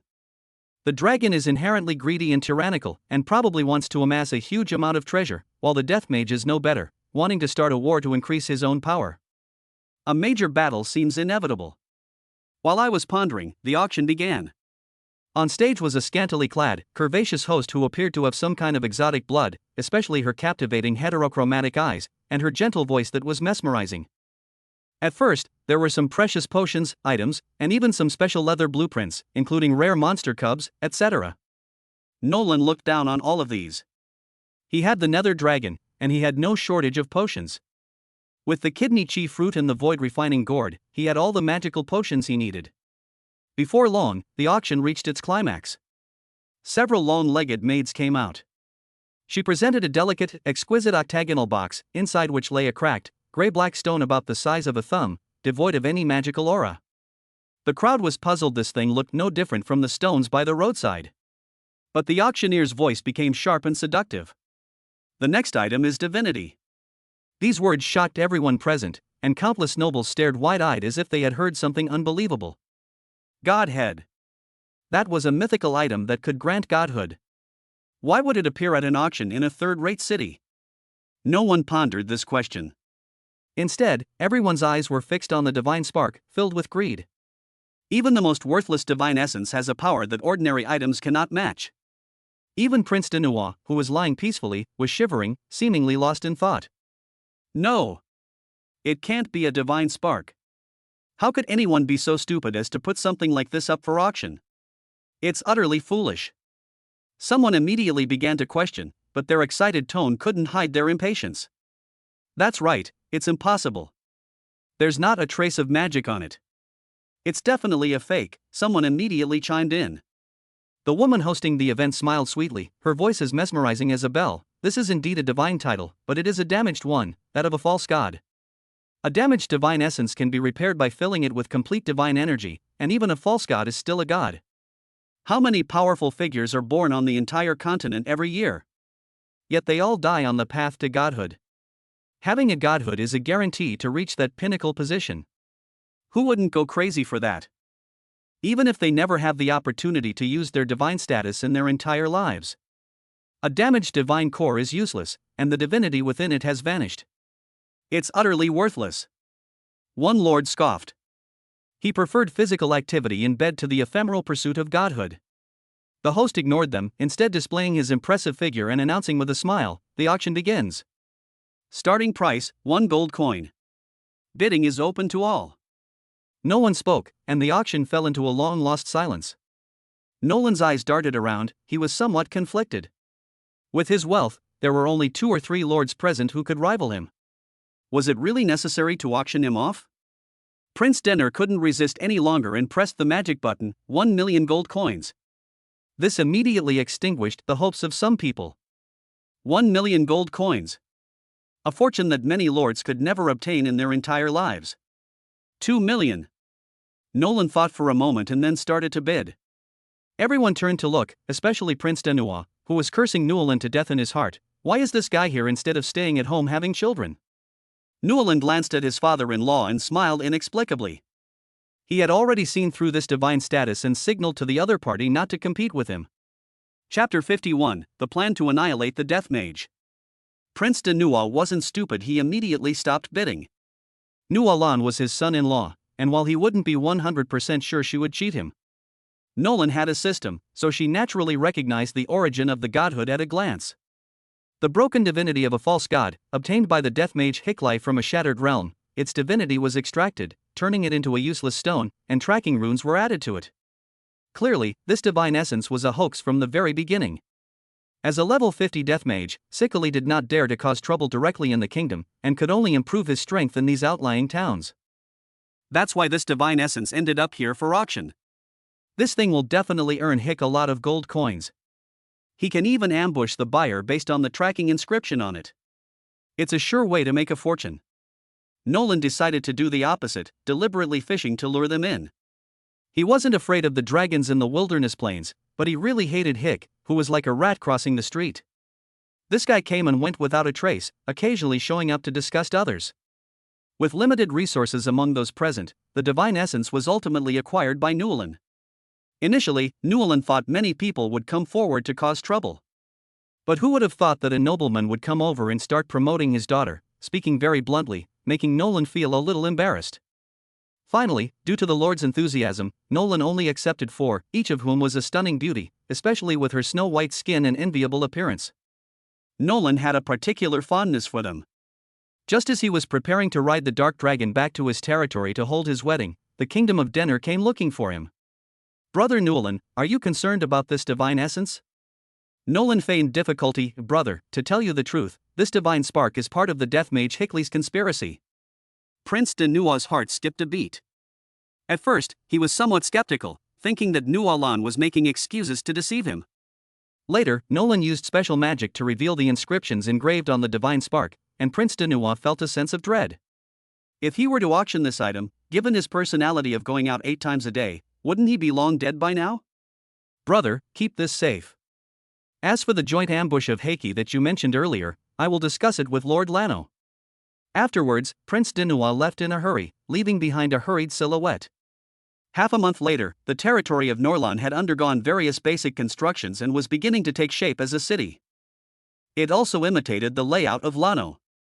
At the very center is Nolan's manor, which was formerly her own territory. It contains various magical plants and her own defensive towers. The edge of the territory consists of residential buildings, inhabited by impoverished nobles who have sought refuge with Norlan or by some mages.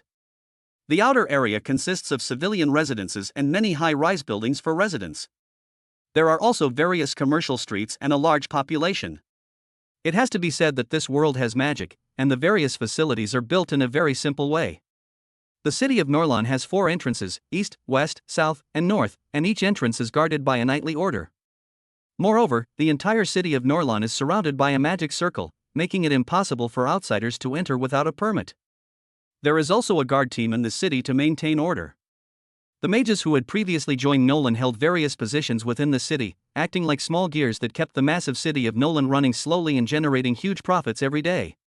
Hidden reward: city construction completed.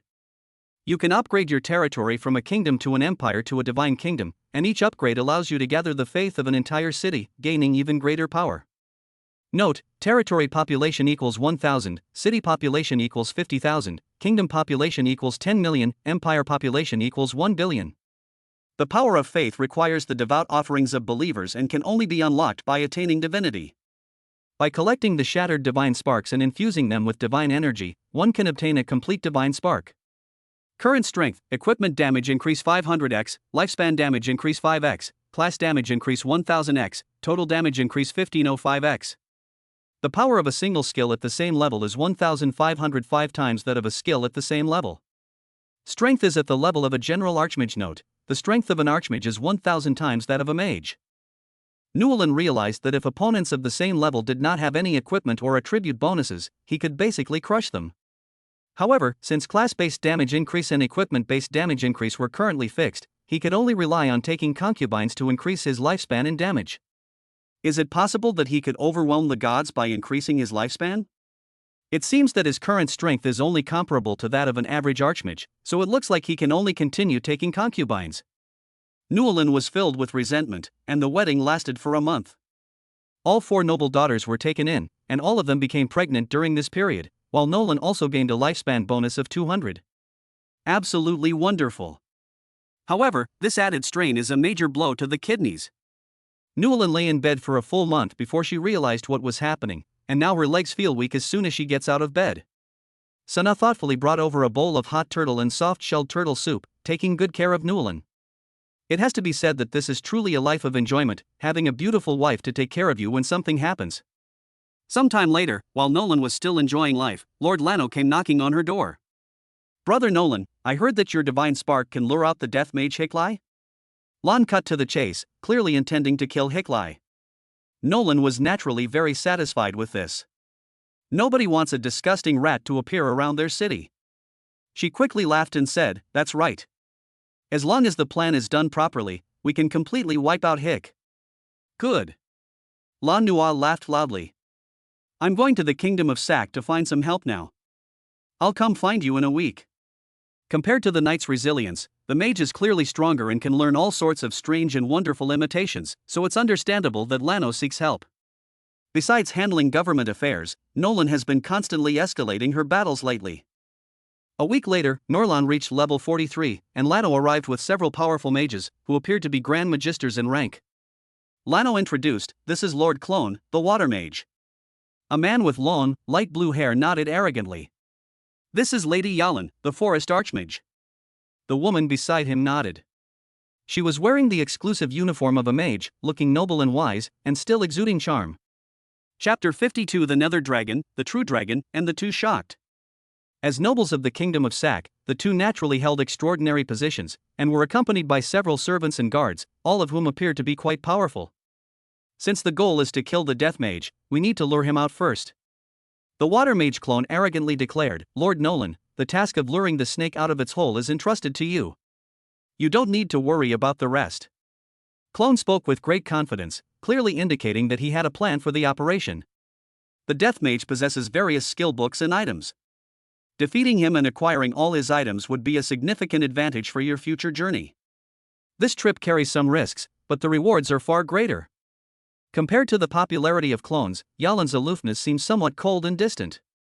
Seeing that the clone was behaving this way, Lan Nua directly ordered Nualan, whose expression was somewhat displeased. After all, Nualan was her son-in-law, and his own strength was extraordinary. Nolan didn't care, as long as she could kill the Death Mage. Furthermore, his formation automatically shields those with ulterior motives, so the fact that the two were able to enter proves there's no problem, it's just that they have certain personalities. Now that we've reached an agreement, let's begin. I'll deliberately lure the Death Mage ahead, so please be ready to act at any time. Nolan smiled calmly, her voice like a gentle breeze. Nether Dragon. Roar. Compared to before, the Nether Dragon is much larger and even more majestic, especially the 4 dragon horns on its head, which have become exceptionally imposing. Nolan took a leap into the void and flew onto the back of the Nether Dragon. Just as she was about to take off, Clone and Yalan showed expressions of horror. This is a real dragon. True dragon. Upon hearing this, Lan Nua was stunned, her expression turning extremely strange. What true dragon? Wasn't the Nether Dragon a special kind of dragon beast? Nolan smiled slightly, surprised that someone could recognize Yulong. No wonder he was from the Kingdom of Sac. It should be noted that most of the dragons in this world have wings on their backs, claws and legs, resembling magical beasts. However, the Dark Dragon is entirely black and shiny, resembling a Chinese dragon. Because of this, many people regard the Dark Dragon as a dragon beast. Lan Nua was the first to lose his composure. Brother Nualan, is this not a dragon beast but a real dragon? Clone's and Yalan's expressions were also very complicated. You know, true dragons are naturally arrogant and never sign contracts with humans. Even if they do sign a contract, they will only recognize one person for life. Ha ha ha. Nualan couldn't help but laugh. Brother Lan Nua, there's no need to make a fuss. It's just a real dragon. I'll catch one for you another day. Yulong spoke in human language, his arrogant voice revealing a hint of amusement. Brother Lan Nua, Mistress Yang Xian keeps coming to the turtle and soft-shelled turtle forest to steal my kidney chi fruit. You should keep a close eye on her. The voice trembled, revealing a hint of the dragon's majesty. Lan Nua's mount, the blood rhino, suddenly felt its legs go weak. This was the suppression of its bloodline. Nualan naturally knew that Yolong's favorite food was kidney chi fruit. In fact, not only Yang Xian, but also many of his concubines ate it. He was too lazy to care, since they were all family, and he let them play around. Lan Nua felt a little embarrassed and unconsciously scratched his head, deciding to return to his territory and send more magic fruits to Yulong. Clone abandoned his previous arrogance. He hadn't expected the country lord to be a dragon knight. No, a dragon mage. Yalan was initially somewhat disdainful and remained silent, but upon seeing the dragon, she immediately felt that Nolan was really cool. She had heard that Nolan also owned his own city and had planted a large area of magical plants, an asset that was rare even in the kingdom of Sak. Ahem, since brother Nolan is riding a dragon, he's really not suitable to be bait. Otherwise, I'll be the bait. The clone's attitude changed so quickly that it was astonishing. This scene stunned Lan Nua. Nua Lan cleared her throat and said, "No need. Let's hurry up. The death mage poses no threat to me." Having said that, the dragon leaped into the air and soared into the sky. In the blink of an eye, they arrived in a desolate plain. Following his memory, Nualan flew into the place where Saman had ambushed him. He wasn't just wandering around, instead, he killed magical beasts everywhere, as if he were searching for something. Many magical beasts were overwhelmed by the aura of the dark dragon and were crushed by magic before they could even take action. As Norlan was destroying a thorny thicket, a dark cloud of smoke suddenly shot into the ground. Its speed was as fast as lightning, leaving nothing but desolation in its wake. Nualan gave a wicked smile. The bait had been taken. The nether dragon was even faster, disappearing from its spot in a single turn and flying into the air at an extremely high speed. In an instant, Lan Nua rode the blood rhinoceros, and Clone and Yalan also flew over, forming a four-corner formation that enveloped the black mist. Clones then flicked his wrist, and a continuous drizzle fell from the sky. The black mist was gradually eroded until it disappeared, revealing Heath's figure. It was bait. I never expected that. Hickley was not afraid at all. Instead, he burst into loud laughter, his voice sharp and piercing. Nualan knew that the other party must have other fragments of the divine essence. As long as she could collect all of these fragments, she could upgrade the power of Xinyan and further enhance her strength. If one reaches level 99 and enters the god rank, it is possible to obtain infinite divine power. It is said that some goddesses are extremely beautiful, especially a succubus goddess, who is so beautiful that even Sanaa alone made Nolan feel overwhelmed, let alone the succubus goddess.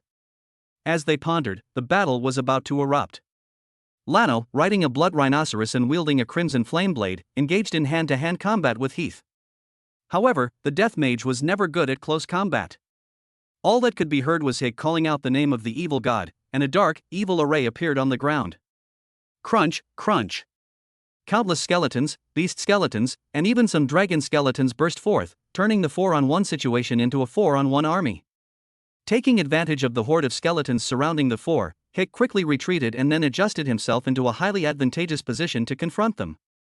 Lan Nua and his two companions fought desperately against the horde of bitter skeletons, and countless bones flew through the air. However, Nolan keenly noticed that this death mage seemed to be a woman. He was in daily contact with his concubines and was very familiar with their various positions and uniforms. Just now, when Hicks flicked his long robe and subconsciously wiggled his hips, he was clearly a woman. Nolan suddenly realized that one of his concubines was a death mage named Denoya, who had even given birth to a son named Zhang Fei Nolan.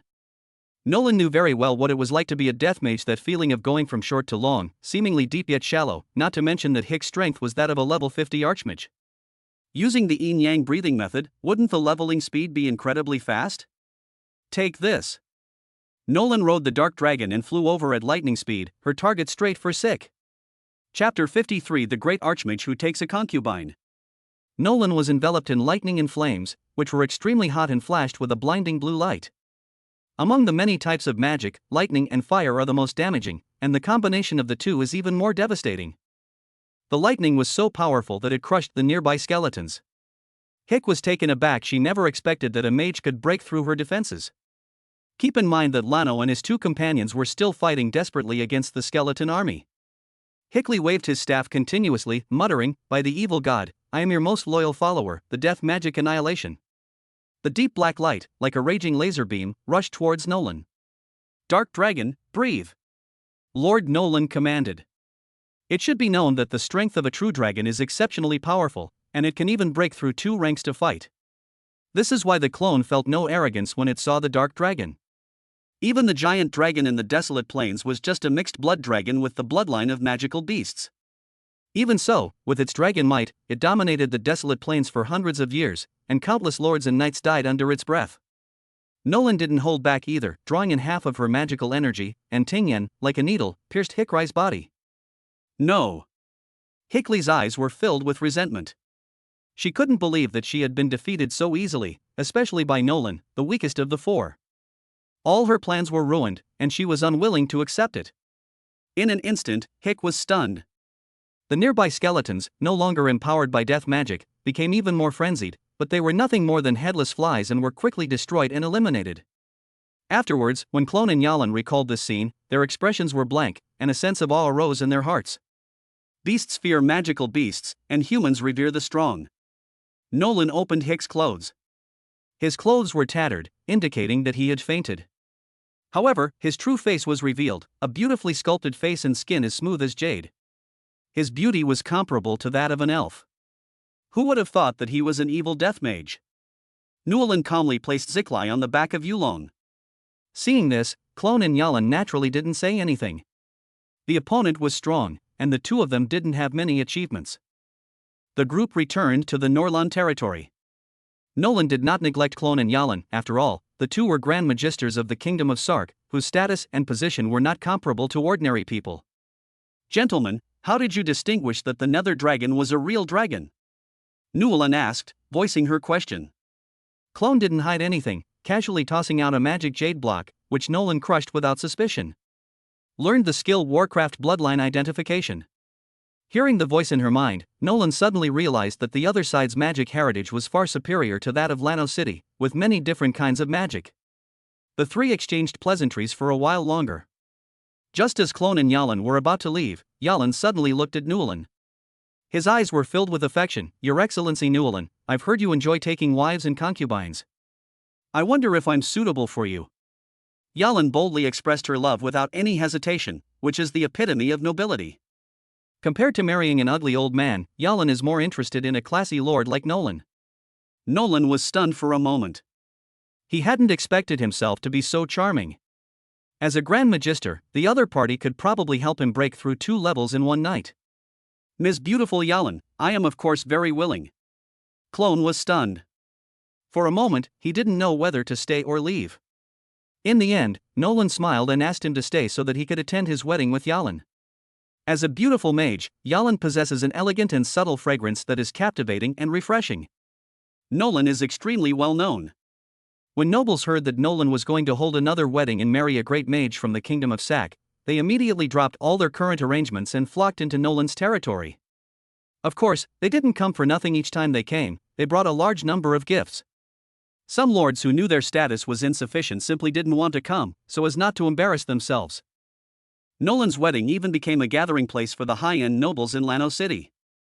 All 3 of the major figures in Lano City have arrived this time, Dean Yanliuan, Prince Dunua, and Lord Lano. The 3 were quite shocked. They never expected that Nualan had managed to win over the Grand Magister Yalan. They were surprised and a little envious. What kind of diamond drill is that? Taking on porcelain work every day. Lords gathered, guests arrived, and the wedding began. When Yalan learned about Nualan's family fortune, her eyes lit up with excitement. The resources that the Archmage Nualan had to cultivate every day were simply astronomical. With no source of income, she could only hunt monsters every day or receive the kingdom's welfare allowance. Although her standard of living was extremely high, she was still destitute.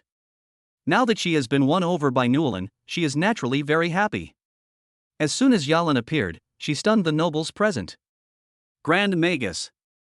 Yalan did not conceal her strength. Her surging magical energy was as conspicuous as the sun in the sky. Some lords stared in disbelief, unable to comprehend that a mage could marry a grand mage. Despite the difference of only 1 word, their statuses were worlds apart. Lord Norlan is really something. He just married 4 wives and now he's married a Grand Magister. Putting everything else aside, his waist is really good. You're just jealous. Nualan's concubines are all incredibly beautiful. I can't even imagine what their nightlife is like. If this continues, the descendants of Lord Nolan will probably fill up this whole area. Some gossip-loving nobles were eager to discuss it, as Nolan's wives covered a wide range of topics, including mentors, princesses, nobles, lords, knights, succubi, and half-elves.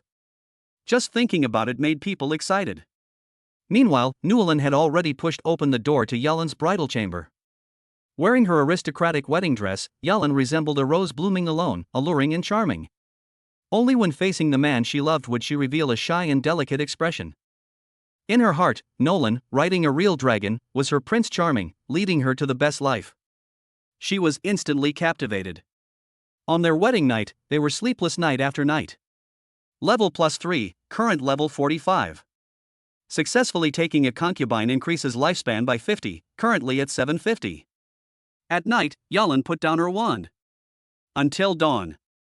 A riot broke out in the desolate plains far away.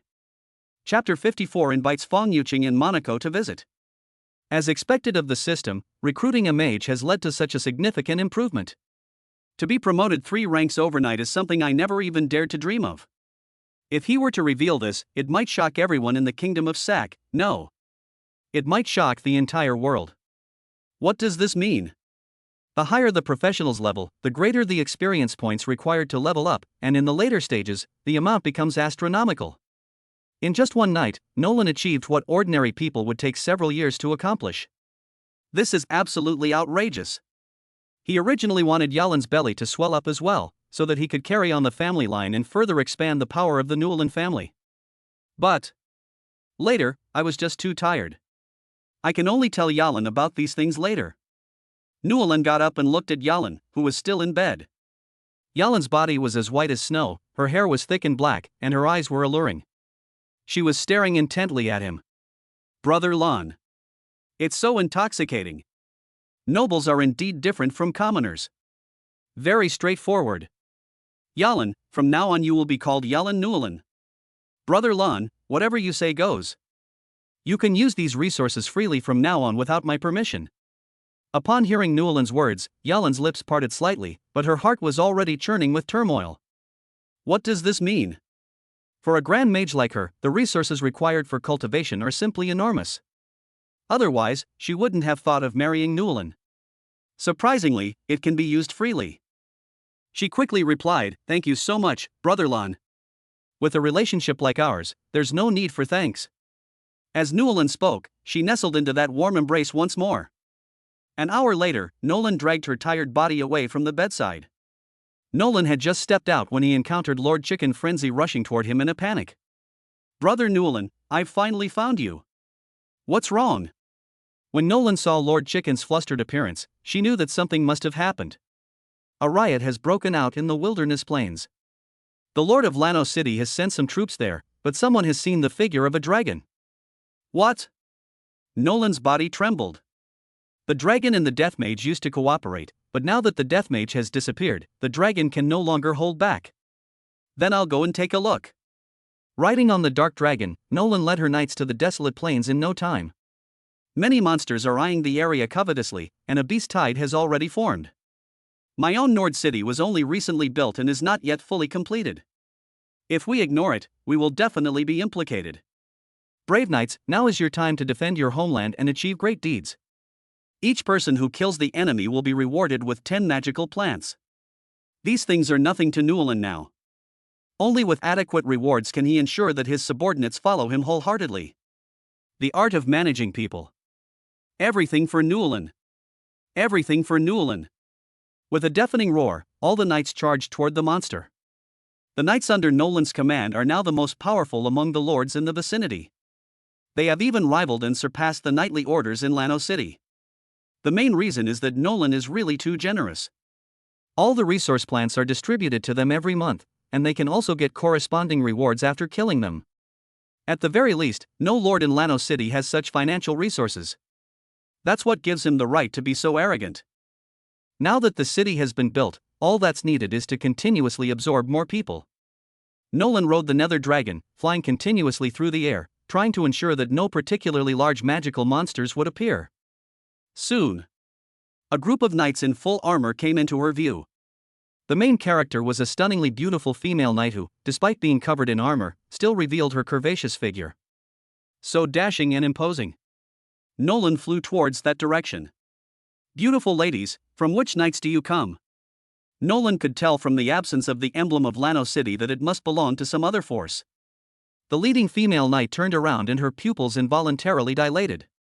Dragon mounts. This is something that not just anyone can have. And the person above was extremely handsome, with fair skin that perfectly complemented his dashing face, and his attire was exceptionally luxurious and elegant. What is most commendable is that every gesture he makes exudes an air of nobility. We are the guards of Fan Yuqing's knights. We heard that a riot has broken out in the wilderness plains, so we came here to lend a helping hand. Fan Yu City is adjacent to Lan Nua City. Although there are hundreds or thousands of kilometers between them, if Lan Nua City is captured, Fan Yu City will also be affected. They came here specifically to help. Beautiful lady, thank you so much for your help to Lano City. May I ask your name? Nolan was moved. This female knight is not only beautiful, but also has a first-class figure. What best meets his standards is that this female knight is currently level 35. It falls right within the scope of taking a concubine, so now that we've encountered it, we can't let it slip away easily. My name is Manadu. May I ask how you should address me? Manadu looked up at Nolan, mainly because there were so few men who were both good-looking and strong. Maybe. This is the only chance he'll ever have in his life to see a man like this. So be sure to appreciate it a little longer. Even though she's still single, it doesn't stop her from seeing beautiful things. Everyone has a love for beauty. My name is Nulan, the city lord of Nord City. Manadu stared at Nolan in astonishment. Was this stunningly handsome man the very same Nolan who was now at the height of his fame and renown? I was wondering when I would be able to meet you and see your face. Unexpectedly, I ran into them today. As expected, seeing is believing. Nolan is even more handsome and dashing than the rumors suggest. Such a man is one of a kind in the world. Since you've come to help Lano City, then you are my guests. Welcome to my Nord City. Tonight I will host a grand banquet for you all, and I hope you will do me the honor of attending. After Nulan finished speaking, she bowed to the other party. He embodies gentlemanly manners to the fullest. This greatly increased Manedo's goodwill. He was just wondering where to go that night. Moreover, Norlan is currently the most famous lord, enjoying great popularity, and has even attracted nobles from the kingdom to come and pay their respects. Chapter 55 Death Mage Siklai. After confirming that there was no force threatening the knights, Norlan rushed back to Nord City. He found the death mage, Siklai. Now, Hickley has already awakened, but she is under a restriction. Otherwise, with her combat power, no one in Nord City could subdue her. Except for Nolan. After all, he wasn't always in Nord City. Snort! Upon seeing Norlan, the death mage Hick immediately recognized her as the one who had injured him. She naturally didn't give her a friendly look. Nolan didn't mind at all. In fact, it was quite amusing that Hick was angry. Her exquisitely sculpted face, coupled with her aloof and noble aura, is like a 1,000-year-old snow lotus on an iceberg. It is so elegant and noble. Although he already had so many wives and concubines, the feeling that Heath brought him was completely different. Beautiful lady, I think there might be some misunderstanding between us, and I'd like to clarify it here. Nolan's gentlemanly demeanor won over Hickley somewhat, even though she had already prepared herself for death. After all, she was a defeated general. Misunderstanding? What misunderstanding? You injured me and brought me here. What are your true intentions? Hickley stared coldly at Nolan, but now that she had no magic, she could only express her dissatisfaction through words. I think you may have some misunderstanding about me. I had no intention of hurting you, otherwise I wouldn't have healed all your injuries. Hick came to silence, which was true, but after all, what exactly is Nolan's purpose in coming here? Since that's the case, you will lift my restrictions, and from now on, we'll keep to ourselves. That won't do. A beautiful lady like you is one in a million. Newland shook her head and resolutely refused. Hickley is now one of her targets. How could she let him go so easily? Yalin's improvement to herself is already this great, but Hick's level is much higher, so he might be able to help her even more. He wouldn't be that stupid. Then why are you saying so much? Kill me or cast a divination, it's all up to you. Hickley angrily turned his head to the side, while Nolan was enjoying the scene. Slowly breaking down the target's psychological defenses was the most rewarding thing. What if I said I wanted you to have my baby? Nolan spoke frankly, and nobles naturally wouldn't care about so many details. Hick? She could hardly believe her ears, wondering if she had misheard. The blonde, blue-eyed man in front of her actually said he wanted to marry her? Are you sure you're not mistaken? As a death mage, Hikra rarely interacts with living people. Initially, she had many suitors, but as her strength increased, those guys have all vanished. No, if you didn't hear me clearly, I can say it again, I want you to have my child. Hick was shocked. Even with her extensive experience in the battlefield, she had never seen such a shameless man as Newlin. Let's get straight to the point. Your level is far below mine. Hickley would not allow her future husband to be less capable than herself. Newlin chuckled and said, "Have you forgotten who injured you?" You. Hick was speechless for a moment. Wasn't this just bringing up a sore spot? However, what Newlin said seemed to make sense. It seemed that he had indeed been injured by her. How about it? Consider it? I have countless magical plants and resources here for you to enjoy.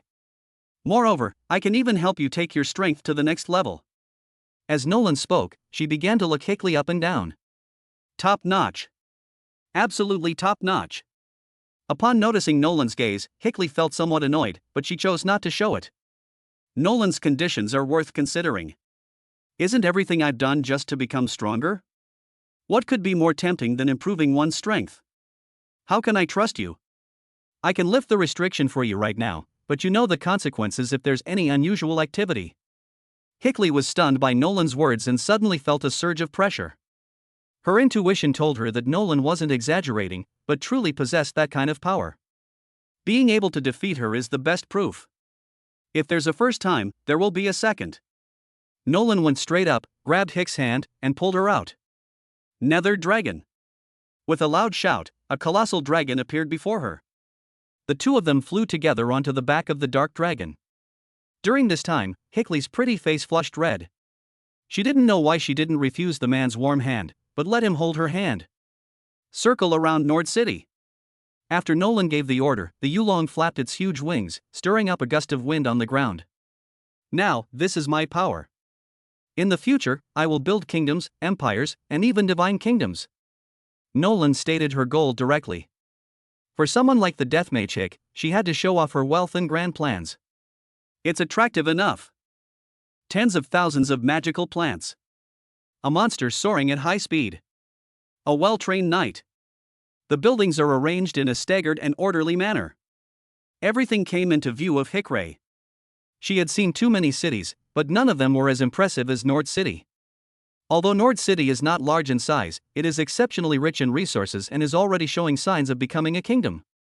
Hick is knowledgeable and experienced, and he knows that as long as Norlan continues to develop, it is possible that one day it will really come true. Her heart wavered slightly. Those men from before were not even worth her attention, but Nolan is different.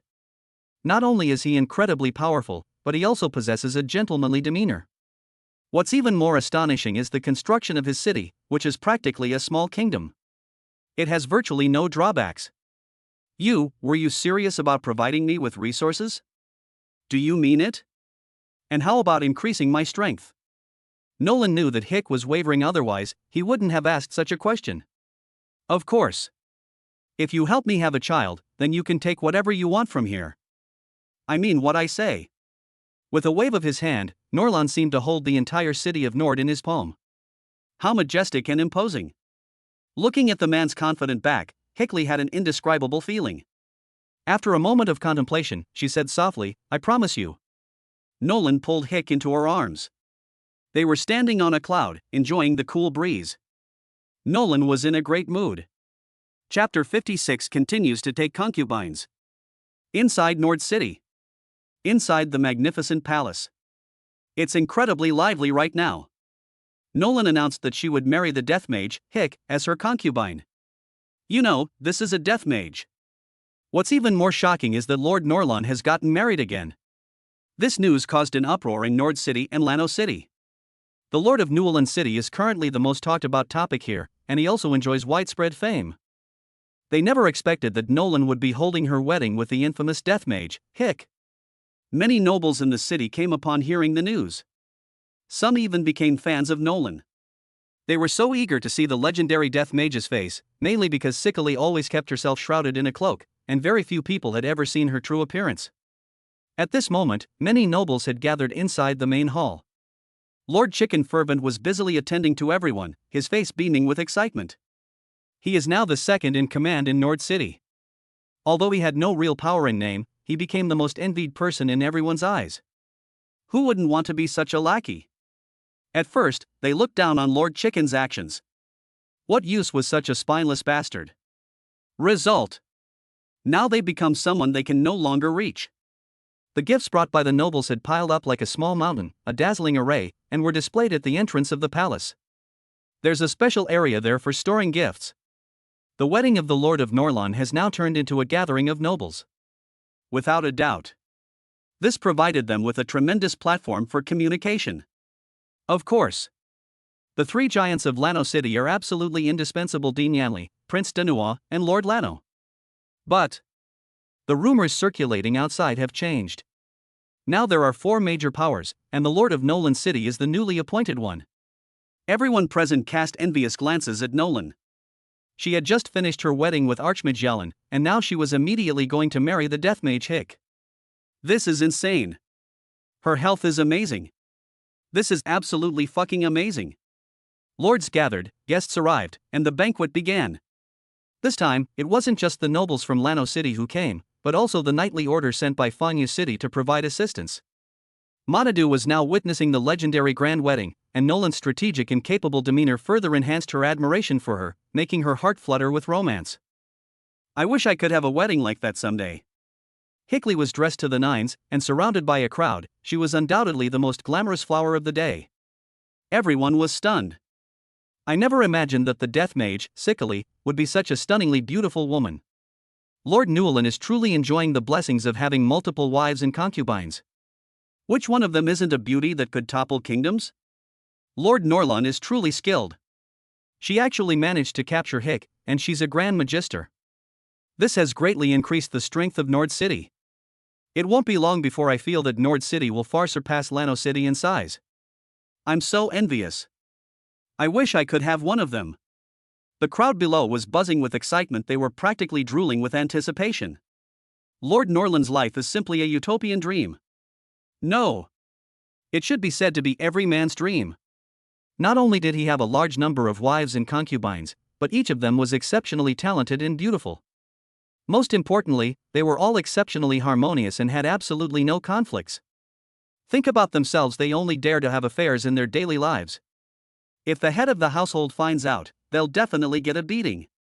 Nolan was holding a wineglass filled with expensive red wine, which she was swirling around in the glass. Distinguished guests, thank you for gracing my wedding with your presence. This first toast is for you all. After Nolan finished speaking, she drank it all in one gulp. Next is the second cup. I toast to the knights who have come from afar, Fang Yucheng. Thank you for coming to our aid. As she spoke, Nolan pointed her wineglass at Monadu, gave him a nod, and then downed it in one gulp. Looking at the composed Newlin, Hickley's heart began to flutter. This man has absolute strength, and he also has enough confidence. It's quite a rare quality to be able to attract so many people. Perhaps she made the right choice. Nolan will surpass her someday. No. Our current overall strength has already surpassed it. She didn't even dare to imagine what it would be like if their levels caught up. Monadu looked at Hickley next to Nolan with an expression of extreme envy. Nolan and Hickley stood at the very top of the palace, surrounded by everyone's attention. She felt a pang of sadness in her heart, wishing she could stand there and enjoy it just once. Nobles valued face very much. Nolan has a particularly accurate grasp of this aspect. Looking at the expensive magical plants, various potions, and a dazzling array of delicacies in front of me, Monaco has fallen. Her position seems good, but the compensation she receives is extremely meager. Norlan could casually produce so much, and this was just for entertaining guests. She toured Nord City after entering. It can only be described as a divine descent from the heavens. Nord City's financial resources are truly immense. Ladies and gentlemen, please make yourselves at home. I'll have to take my leave for now. Amidst the envious gazes of the crowd, Newlin left the main hall. He led Hick into the prepared bridal chamber. One night passed. Hickley had a full understanding of Norlan's power. If others saw this, they would be absolutely shocked. Is this still the famous and powerful Death Mage? This is outrageous. From now on, you'll be my woman, Newlin's woman. No one here will dare to bully you. Besides, the people like Sana are all kind-hearted, and they even have the best mahjong machines. If you get bored, you can go find them to relieve your boredom. Newlin chuckled. Hearing this, Hick nodded repeatedly. Wasn't this the life she had always dreamed of? She didn't have to worry about anything, had all sorts of resources, and could play all day long except for the initial stage. It wouldn't be an exaggeration to call this place paradise. Lon Ge, you're so nice. Hick pouted at Newlin. From now on, you'll be called Hickley Norlon, and you can take anything you want in Nord City. Norlon chuckled. Chapter 57 The Dragon's Fury. Congratulations, host, you have triggered the rare quest, the Dragon's Fury. After slaying the dragon, you can obtain its power, enhancing your own magic power up to 3 times its current level. Successfully defeating the dragon will also reward you with 1,000 dragon blood grass plants, which you can plant within your territory. Holy crap! Nolan never expected this to happen. All I did was spend a wonderful night with Hick, and I actually triggered the hidden quest that the system had mentioned before. During this period, he continued to take concubines, but the previous rewards no longer appeared. And after leveling up, the chances of getting pregnant are even lower than before. It seems I'll have to ask the system if there are any ways to increase the chances of getting pregnant. Otherwise, it's too slow now. When will I be able to have 10 children? Hickra, where is the dragon's lair? Now, Nolan can only ask Hick, since they are partners and he should know the general location. Lon, brother Lon, why are you suddenly asking this?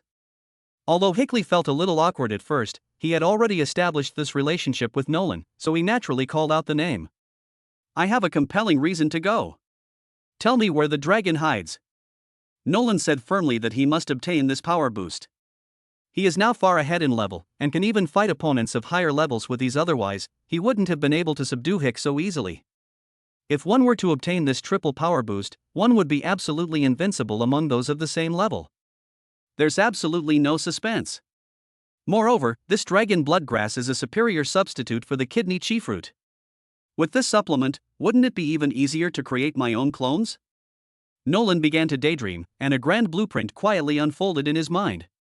Brother Lon, the dragon's power is exceptionally strong. It would be far too dangerous for you to go now. Since Hickley had pledged herself to Nolan, she naturally had to consider things from Nolan's perspective. She knew the dragon's strength after all, they had been partners before. With her strength, she could barely reach half the strength of a dragon. If it weren't for her special profession, the dragon might not have cooperated with her. Don't worry. Since I said I'd go, I naturally have a way to handle it. Upon hearing this, Hick knew that Nolan had made up her mind and could not change it. Perhaps that's the source of this man's charm. Always incredibly confident. I'll go with you. Hickley paused for a moment, then spoke decisively. I am, after all, a Grand Magister, and I can deal with any danger immediately. Otherwise, if Newlin fights alone and something goes wrong, her future will be very difficult to decide. Improving one's strength at this stage is already extremely difficult. However, Nolan actually had a way to improve the strength of both sides in this way, and Hick has now completely accepted Nolan in his heart. This man's methods are extraordinary. She has absolutely no regrets about her choice. Nolan agreed with Hick's words. Firstly, Nolan was more familiar with the environment, and secondly, her own strength was quite remarkable, making her a capable helper. Nolan went directly to Lord Chicken Fever. Brother Newlin, shouldn't you be spending this time with Hick in your room, enjoying your time together? Why are you here now? Lord Chicken was quite surprised it was only just dawn. Help me assemble all the knightly orders, I have a plan. With just a simple sentence from Norlon, Lord Chicken Fever knew that things were serious. He didn't ask any more questions, but did as he was told. Nolan is now the city lord here. His every word and action must be obeyed by his subordinates, and they cannot question the city lord's decisions. Not to mention that Lord Chicken's current strength and status are all thanks to Nolan's promotion. The former Lord Matcha is now on a completely different level. The two used to have a very good relationship, but as Lord Chicken's status rose, the circle of people he came into contact with naturally underwent a dramatic change. Soon, all the knightly orders have now assembled. All the wives and concubines were present, and without asking any questions, they knew that the matter was extremely serious. Nolan has never assembled all his troops before. It seems something big is about to happen. Gentlemen, I, Lord Norlon, am going to the Wild Mountains today to slay a dragon. This time, it is the most powerful opponent I have ever encountered. However, this is also a good opportunity for you to make your mark. Those who know me, Newlin, should know that I always reward based on merit and have never shown favoritism. So, get ready, this is for the future of Nord City, and also to spread Norlan to even more distant places.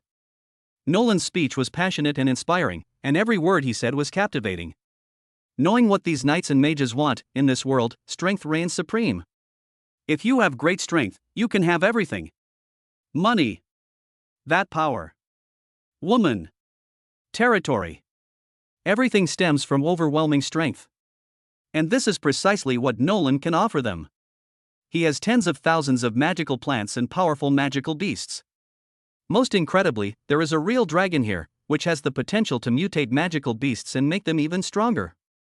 All of these can directly enhance the strength of these legions, otherwise, they wouldn't be so devoted to following Nolan. Everything for Nolan. Everything for Nolan.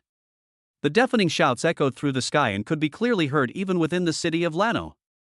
These people naturally follow Nolan's resources, and here, all of them are treated exceptionally well. Most importantly, you can receive even more generous rewards based on your battle achievements. Even if they weren't doing it for Nolan, they were doing it for themselves. Nolan has already set the terms, all that's left is for them to put them into practice. There is nothing more blissful than following a lord like this. Ha! Brother Lon. Are you going to attack the dragon? All the wives and concubines pressed themselves against him. They had naturally heard of the dragon's formidable reputation, and now. My mind is made up. Nolan said firmly, this time it has to be done. Then let's go too. Everyone answered in unison. They didn't want Nolan to be in danger. No way. This time, Hick and Yalan will come with me. All of you will stay in Nord City. I will leave 1/3 of the knights behind. Be careful of someone raiding our base. But. No buts. My mind is made up. Nether Dragon. Having said that, the dark dragon appeared above Nord City, its enormous body blotting out the sky. Chapter 58, expanding the territory, for Nolan. Everyone. Now is your time to make your mark. Let's go. With a command from Nolan, the knights marched in a mighty procession toward the desolate plains. Nolan had already brought the wilderness plains under her control. But no one expected a riot to break out. The wilderness plains have not been completely subdued yet, so this is a good opportunity to take over the wilderness forests and wilderness mountains. If we were to acquire all of them, our land area would exceed that of Lano City. Nolan can't wait. The knights swept across the wilderness plains without encountering any particular obstacles. The main problem is that there are a lot of monsters, and their strength varies greatly. The highest level is only 20. Norlan has mobilized 2/3 of the city's knightly orders this time. Their equipment and personal strength are vastly different from what they used to be. In less than an hour, the desolate plains returned to their usual tranquility. Nolan left a 300-strong knightly order stationed here. He now plans to sweep through the enemy lines and absolutely cannot allow them to make a comeback. We must nip it in the bud, giving the other party no chance. Nolan's knights quickly arrived at the wilderness forest, where the magical beasts seemed to be stronger. But he didn't take it to heart. Brother Lon. Let me do it. Hickory suddenly stepped forward. Nolan has yet witnessed the true power of the death mage, Hick. Okay. Then be careful. Hick has just collected all the monster corpses from the wilderness plains. She is a death mage, and manipulating corpses is her forte. The previous massacre was originally intended to obtain the corpses of the undead and enhance their own strength. As Hickley whispered, a wave of undead armies soon appeared in front of the knights. They charged into the depths of the desolate forest. With these undead armies leading the charge, the knights' casualties would be much lower. Knights! Charge! Nolan shouted, and the knights below steadily followed behind the undead army, picking up the scraps. The army swept across the land like a tumbleweed, leaving the enemy with no chance to resist. Previously, Nolan's killing of a level 40 bull python in the wilderness plains had already alerted the monsters in the wilderness forest. Seeing the vast army, there were basically no particularly powerful magical beasts that came out to stop them. The main reason is that Nolan is standing on a dark dragon with 2 archmages behind her. This is not something that ordinary magical beasts can just come up and cause trouble for. Nolan spent about 2 hours here, getting everything settled. 500 knights were stationed here. Then, Nolan took out the crystal card and contacted his wives and concubines who were still in Nord City. The king of tortoise and soft-shelled trees can now take root and grow this way. Let it grow faster. Propagate as many tortoise and soft-shelled trees as possible and completely take over this area. Brother Lon, we understand. Nolan doesn't have that many people right now. If they are all sent out, there might not be enough troops when they attack the Wasteland Mountains. However, a large number of personnel are still needed to be stationed here. The Wasteland Forest hasn't been fully developed yet. Who knows if some powerful magical beasts might be hiding here? However, Nolan's most urgent task now is to behead the dragon. Only in this way can the entire area within the Wasteland Mountains be completely stabilized. Don't waste time here. The king of tortoise trees is strong enough to be stationed here and guard this place. After making the arrangements, Nolan led the knights to continue their journey towards the Wasteland Mountains. That's the final destination. Brother Lon, are you confident? Yalan was still a little worried, as she was about to face a level 50 dragon. The monsters are already stronger than humans, so this is like throwing an egg against a rock. You should know that the city lord of Lanua City has not been able to conquer the wild plains for so long, let alone the wild mountains. Is it because he doesn't want to expand his territory? No. This will only trigger a chain reaction. The fact that an uprising broke out after Nolan occupied the wilderness plains is enough to illustrate the problem. This has challenged the authority of the dragon. Don't worry. I'm here. Everything will be fine. Nolan knew that as a lord, she could never back down. This is a major taboo on the battlefield. Moreover, he now has a compelling reason to go. As soon as they entered the desolate mountains, a large number of magical beasts appeared, blocking their progress. The overall strength of the monsters here has stabilized at level 30, no wonder no one has dared to come in and start a raid. If you're not strong enough, you'll be crushed into mincemeat. Yalan naturally joined the battle as well. Without a powerful suppressor, the knights might have suffered heavy casualties. These are all the elite troops of Nord City. We cannot afford to lose here. Hick, take me to the dragon's lair. Upon hearing this, Hikra pointed to the depths of the Wasteland Mountains. At Nolan's command, the nether dragon flew towards that direction. But the enormous cave was devoid of any living creatures. Instead, it was filled with a dazzling array of treasures, glittering and sparkling. Nolan didn't put it away immediately.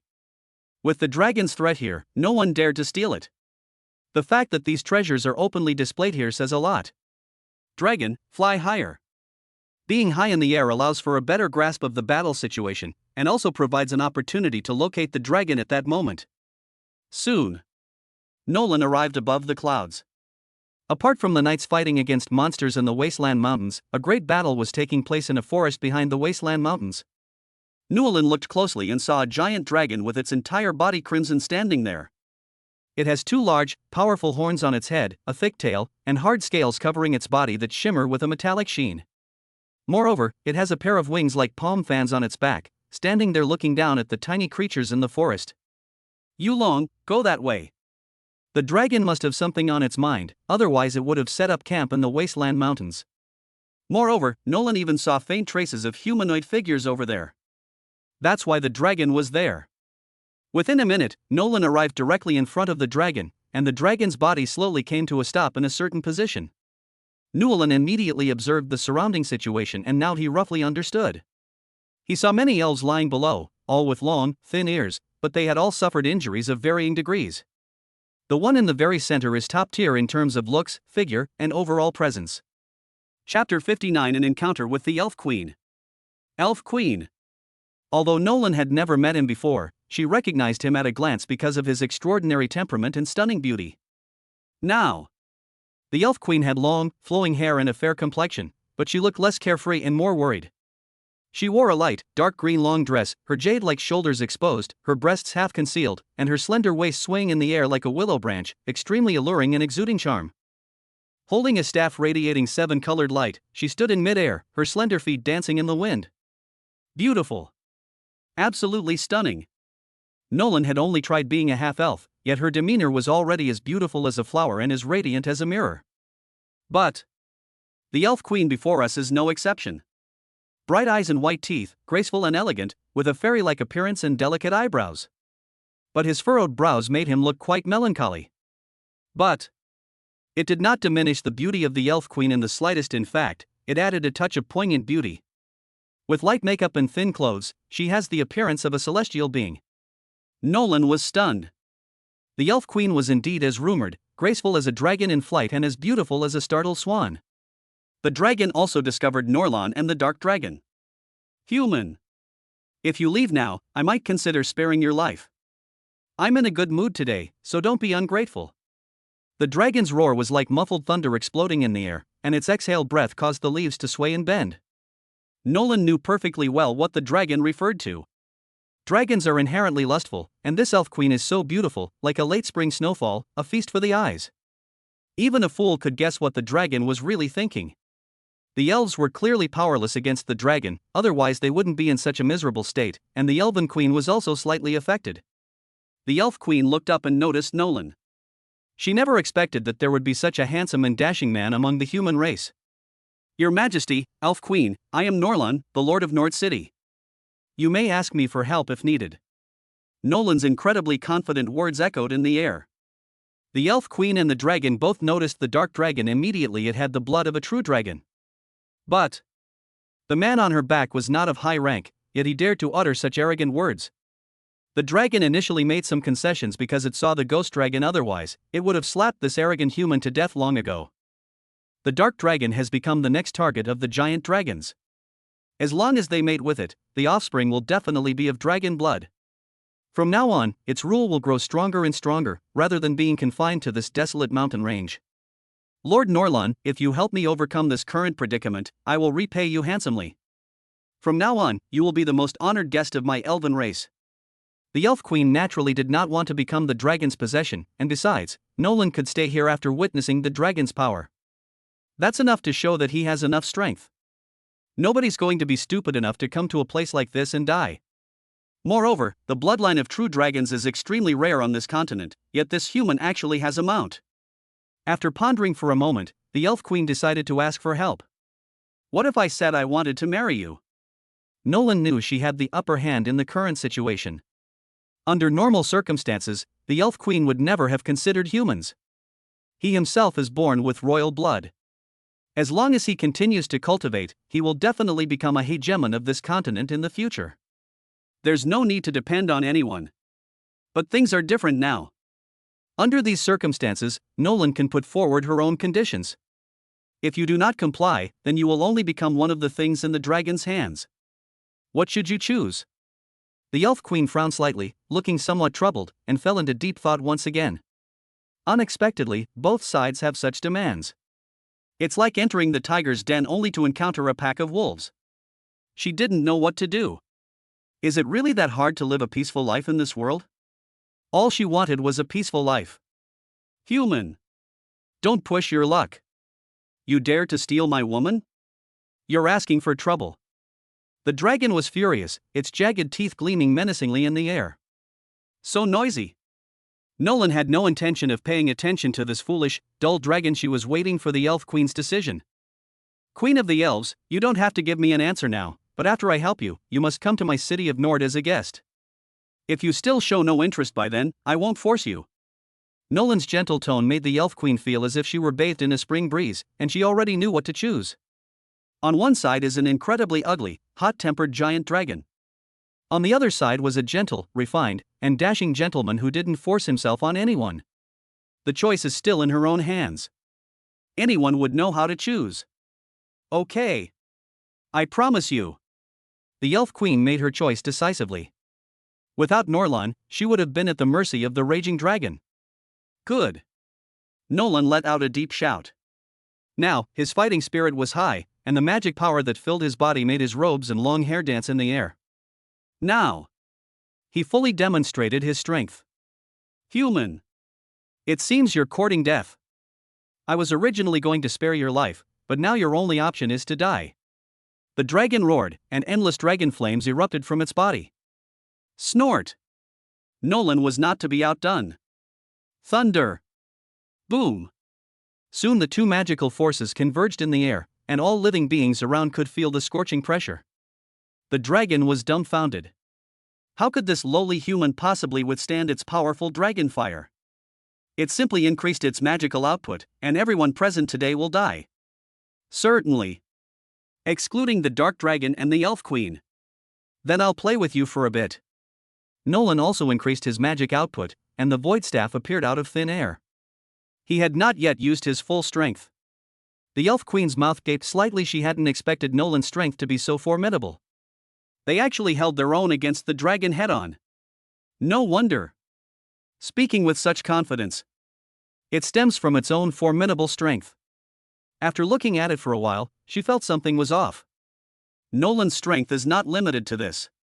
Within its powerful scorching flames, there is also the fierce and domineering force of the lightning element. This deals the highest damage of all elements. I never expected that he could master two powerful elements, and even fuse them together. The Elf Queen was already awestruck by Nolan's power. That condition isn't entirely out of the question. If this is all the strength you have, then I'll send you on your way right now. Nolan's words were filled with endless chill. Chapter 60 Shocking. You lowly human. Do you really think that this is all I can do because I possess dragon blood? The flames engulfing the dragon's entire body perfectly reflected its state of mind. This human being, who is as insignificant as an ant, dares to spout such nonsense. He is unforgivable. Some mottled and complex runes appeared on the dragon's body. As the runes glowed, the magical aura on the dragon surged more than twice. Inscriptions that enhance magic power? That's interesting. Nolan is now even more determined to slay the dragon. She can study it later, and perhaps it can further enhance her strength. Human. This day next year will be your death anniversary. So noisy. Does a mighty dragon only know how to talk big? Nolan must now show her strongest side. It's not just about winning the Elf Queen's heart, but also about establishing one's reputation in the desolate mountains. This is the only way to consolidate one's rule. Dragons have always been the rulers of the wild mountains, which include the wild plains and wild forests. Nolan's current task is to defeat the dragon head-on, so that he can make a name for himself. You. The dragon was furious, never expecting to be provoked by a human here today. Deep gaki dragon flame. With a roar from the dragon, even more powerful and damaging flames erupted from its mouth. It swept towards Nolan in the sky. The raging flames distorted the surrounding air, and fluctuations in the air currents could be seen. A hint of worry flashed across the Elf Queen's beautiful face as the dragon revealed its true power. Can Nolan stop it? The scorching dragon flames even began to set the surrounding forest ablaze, even though they hadn't touched it at all. This is enough to demonstrate the power of the flames. Brother Lon. Hickley's face was also filled with worry. Could this work? She was about to take a step forward and stand in front of Nolan. After all, her magic was stronger than Nolan's, and at this critical moment, she should lend a helping hand to Nolan. To Hick's surprise, Nolan pulled her into her arms and protected her. It's all right. At this moment, Hickley was completely captivated. Looking at Nolan's handsome and aloof face, she saw the confidence emanating from the depths of his heart. She leaned her soft body against Nolan's strong chest, and could clearly hear the vigorous beating of his heart. She believes in Nolan. And it was an unwavering conviction. Now. That's the best proof. She tied her life to Nolan and completely entrusted herself to him. Perhaps she had doubts about Nolan before and wasn't determined to stay together, but now, she just wants to be with Nolan. Even if it means death. The raging fire swept towards Nolan with overwhelming force. Nolan remained calm and composed, with one arm around Hick and the other holding up the void staff. Magic, like twinkling starlight, converges from all directions. Thunder flame. Nolan is holding nothing back at this moment. A captivating and even more powerful magical force swept towards the raging dragon flames. The Elf Queen below looked extremely distressed. This is a battle that will determine her fate. She must win. Boom! A tremendous sound resounded through the sky, and scorching flames began to spread all around. Sizzle! While the flames clashed, the lightning elements on it rushed directly towards the dragon. Ah! The dragon winced in pain. It had just noticed the eerie blue lightning flashing above the flames. I never expected it to actually be lightning element. The strength of the human before it was beyond its imagination. In the instant the dragon was in pain, Nolan seized the opportunity and devoured the dragon flames in one fell swoop. This moment. Switching sides. The dragon's pupils stared at the flames sweeping towards it, and fear appeared on its face for the first time. It had only been eroded by the electric light, and its body was already charred black and covered in blood and flesh. If it had taken a direct hit, the damage would have been unimaginable. But there's nothing we can do now. We can't just beg for mercy, can we? Explosive flame dragon armor. In an instant, a layer of armor made of raging flames appeared on the dragon's body, enveloping it. Now, we can only give it our all. Nolan naturally saw it too, and he gathered all his magic power into the Void Staff. A full force attack. He must defeat the dragon at this moment and try to kill it with one blow. This is for the future of Nord City. The Elf Queen saw that the scorching fire element was also mixed with extremely violent lightning element. It's even twice as strong as before. Her eyes shone brightly, like the ever-burning flames of hope. Boom! The elemental magic instantly slammed into the dragon's armor. The dragon chuckled inwardly. It seemed he had worried too much. This human wasn't as scary as he thought. I was just outmaneuvered, otherwise I wouldn't have suffered such damage. Click. But the next second, it was proven wrong. The fiery armor on his body broke apart inch by inch, exposing his skin on the outermost layer of his body. Norland's magic is like a venomous snake flicking its tongue, delivering the most fatal blow to the enemy the moment it finds an opportunity. All the magic was gathered on the dragon's body. Ah! The dragon's heart-wrenching, desperate cries echoed through the sky, terrifying all the creatures in the forest into a flight of terror. Nolan did not stop his magical output. He knew the dragon could not withstand it. The enormous dragon was constantly being pushed back by Nolan, and its scorching blood kept splashing onto the ground, emitting wisps of heat. Boom! The dragon finally succumbed to the lightning damage from Nolan and was forced to fall backward. It crushed hundreds of trees behind it, breaking them and kicking up clouds of dust. It lost. We've lost completely. He was on his last breath. It considered merely clinging to life, trying to survive by any means necessary. However, its pride as a dragon-type magical beast quickly dispelled this idea. Nolan followed the momentum and floated above the dragon. You lost. He sneered, declaring the dragon's defeat. The moment he made contact with Long Yen, he knew he could do it. Otherwise, why would they be so arrogant? The dragon's eyes revealed resentment, anger, despair, and pain. It couldn't understand how a human at only level 47 could defeat it. You should know that magical beasts of the same level are far stronger than humans. Not to mention that it is currently at a leading level and has dragon blood flowing through its body. Now, I'll send you on your way. Nolan's lightning bolts formed a sharp sword, hurtling towards the dragon's neck. Chapter 61. The Elf Queen. Put. The dragon's life was ended by Nolan. Nolan put away the dragon's enormous body. It was a treasure, and she didn't know how many magical beasts it could mutate back home. The dragon was infected by the aura. He went back and immediately let various magical beasts devour his flesh and blood. Congratulations, host, on defeating the overlord of the Wilderness Mountains, the dragon. Congratulations, host, on completing the rare quest, the Dragon's Fury. Rewards will now be distributed. Amplifying the host's magic power. Dragon blood grass has been distributed. Please check your mail.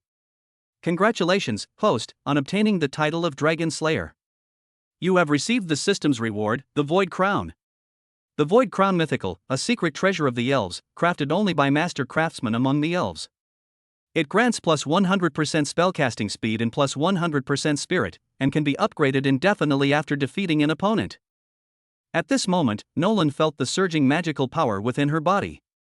A smile involuntarily crept onto his lips. This trip had definitely been worthwhile. Nolan slowly flew to the Elf Queen and said softly, "Your Majesty, I have fulfilled my mission and beheaded the evil dragon." The Elf Queen's beautiful eyes darted around as she stared at the spirited Nolan.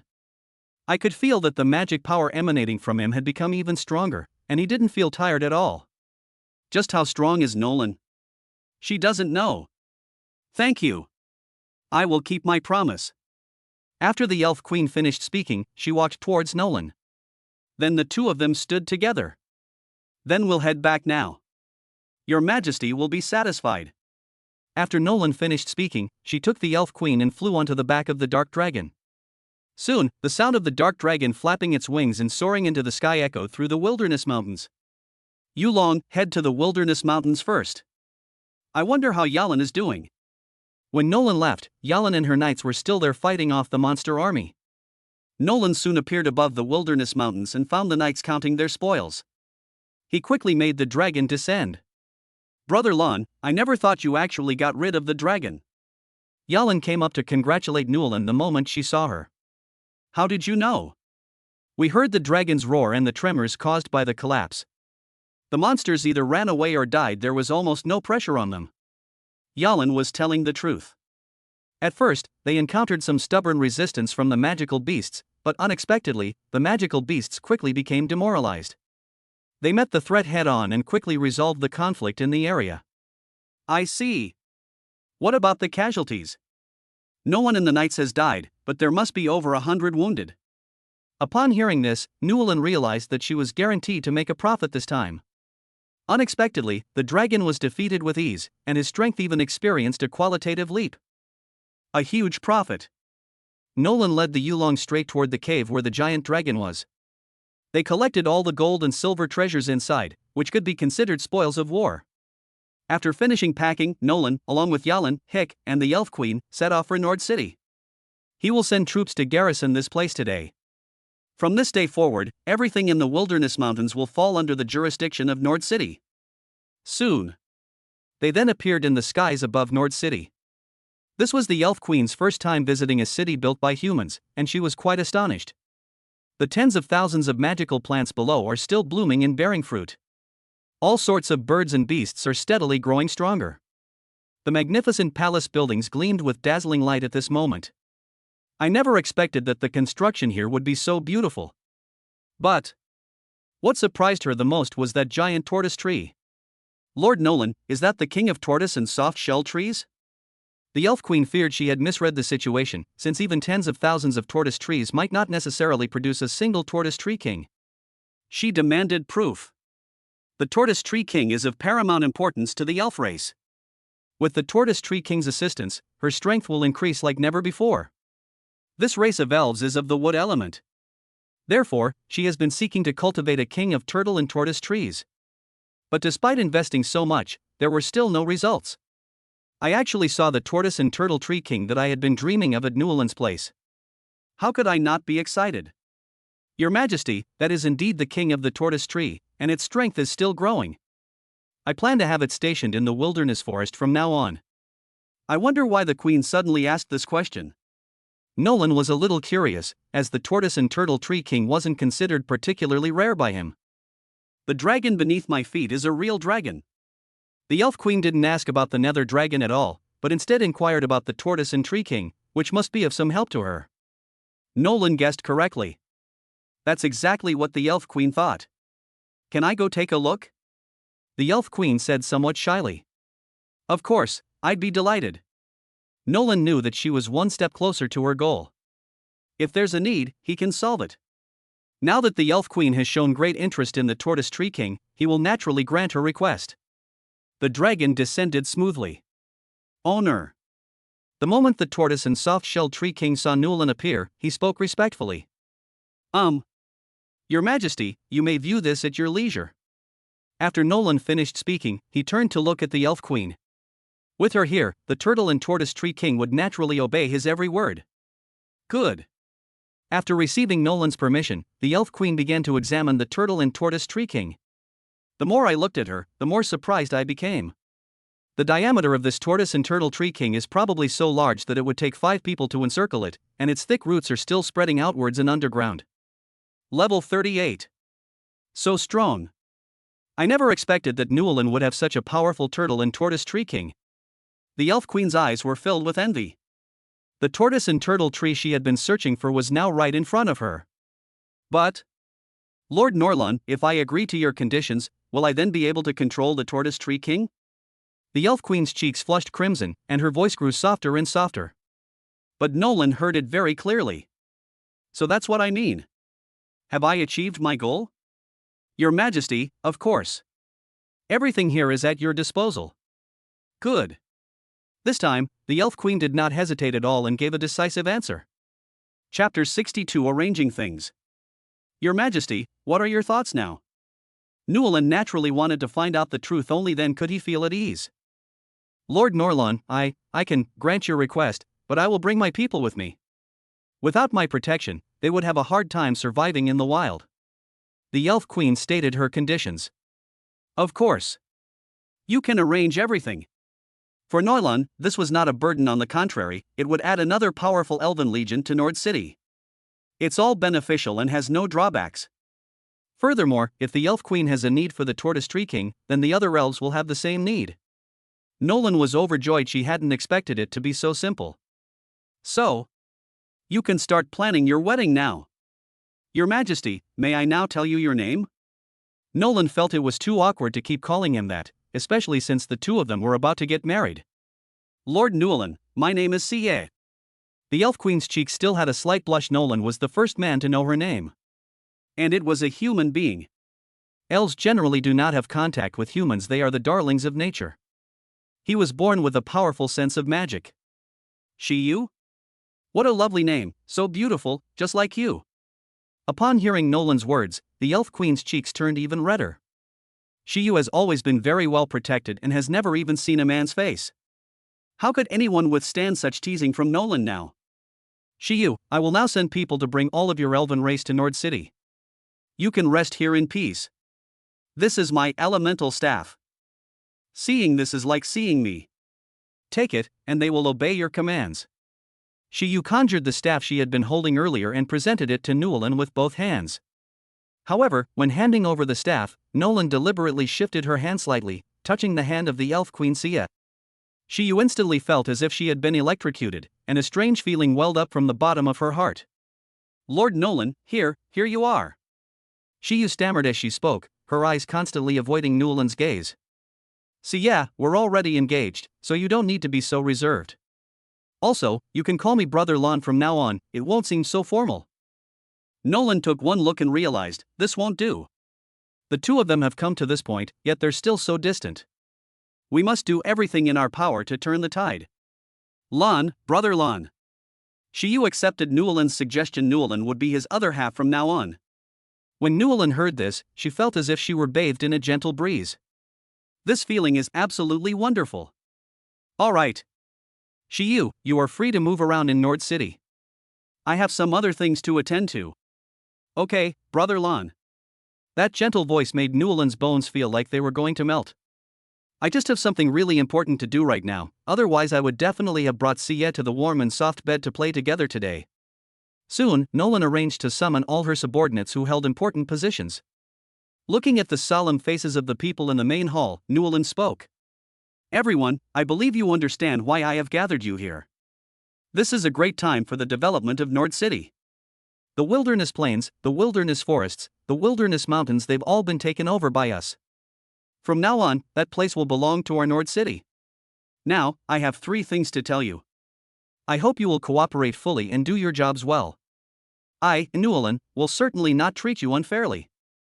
Newland's words ignited the passion of those below, their eyes filled with respect and admiration for her. Including Nolan's wives and concubines. They were grateful to have such a powerful lord as Norlon, who showed no stinginess whatsoever. As long as they put in the effort, they will definitely be rewarded. And when they first joined, Nord City was still in its infancy, but now its geographical area is much larger than that of Lano City. If this trend continues, could it eventually grow into something like the Kingdom of Sac? First, starting today, I will assign the knights to be stationed in all the areas within the wilderness mountains. Of course, all personnel there will receive a stipend. Anyone who is willing to go can receive 20 kidney chi fruits today, and an additional 10 will be given out every month. Hiss. As soon as Nolan finished speaking, the people below began to stir with excitement. They were determined to secure this benefit for their knightly order. These are all resources for increasing your strength. Moreover, judging from the attitude of Lord Newland, it won't be long before he establishes a stronghold in the wilderness mountains. Even if he suffers hardship and toil, it will only be for a short period of time. Not to mention the subsidies. Secondly, starting today, Nord City will recruit soldiers and expand its scale. Anyone willing to join Nord City will be rewarded with 10 kidney chi fruits, regardless of whether they are knights or commoners. If you can recruit more people, you will be rewarded with 5 stars per person. Holy crap! This is outrageous. They knew that Norland City was starting to exert its strength, which clearly meant it was going to completely expand the scale of Nord City. And this is also a great thing for them, it's a win-win-win situation. Nord City. Them. And those people who are about to come to Nord City. Lord Norland is really going all out this time. The scale of Nord City will definitely surpass that of Lano City. Third. In 3 days, I will marry the fairy princess Ca. Everyone was astonished. The city lord of Newland was truly skilled. They've even won over the elf queen. They were already deeply impressed. This was what a man should be like. This time, I don't want the same thing to happen again. If you have done something good, I will reward you, but if you have done something wrong, I will punish you. If a rebellion like before were to occur again, I will punish them according to the latest laws of Nord City. Do you understand now? Nolan's words were like a warning bell, echoing in their hearts. In any case, Nolan did not harm their own interests.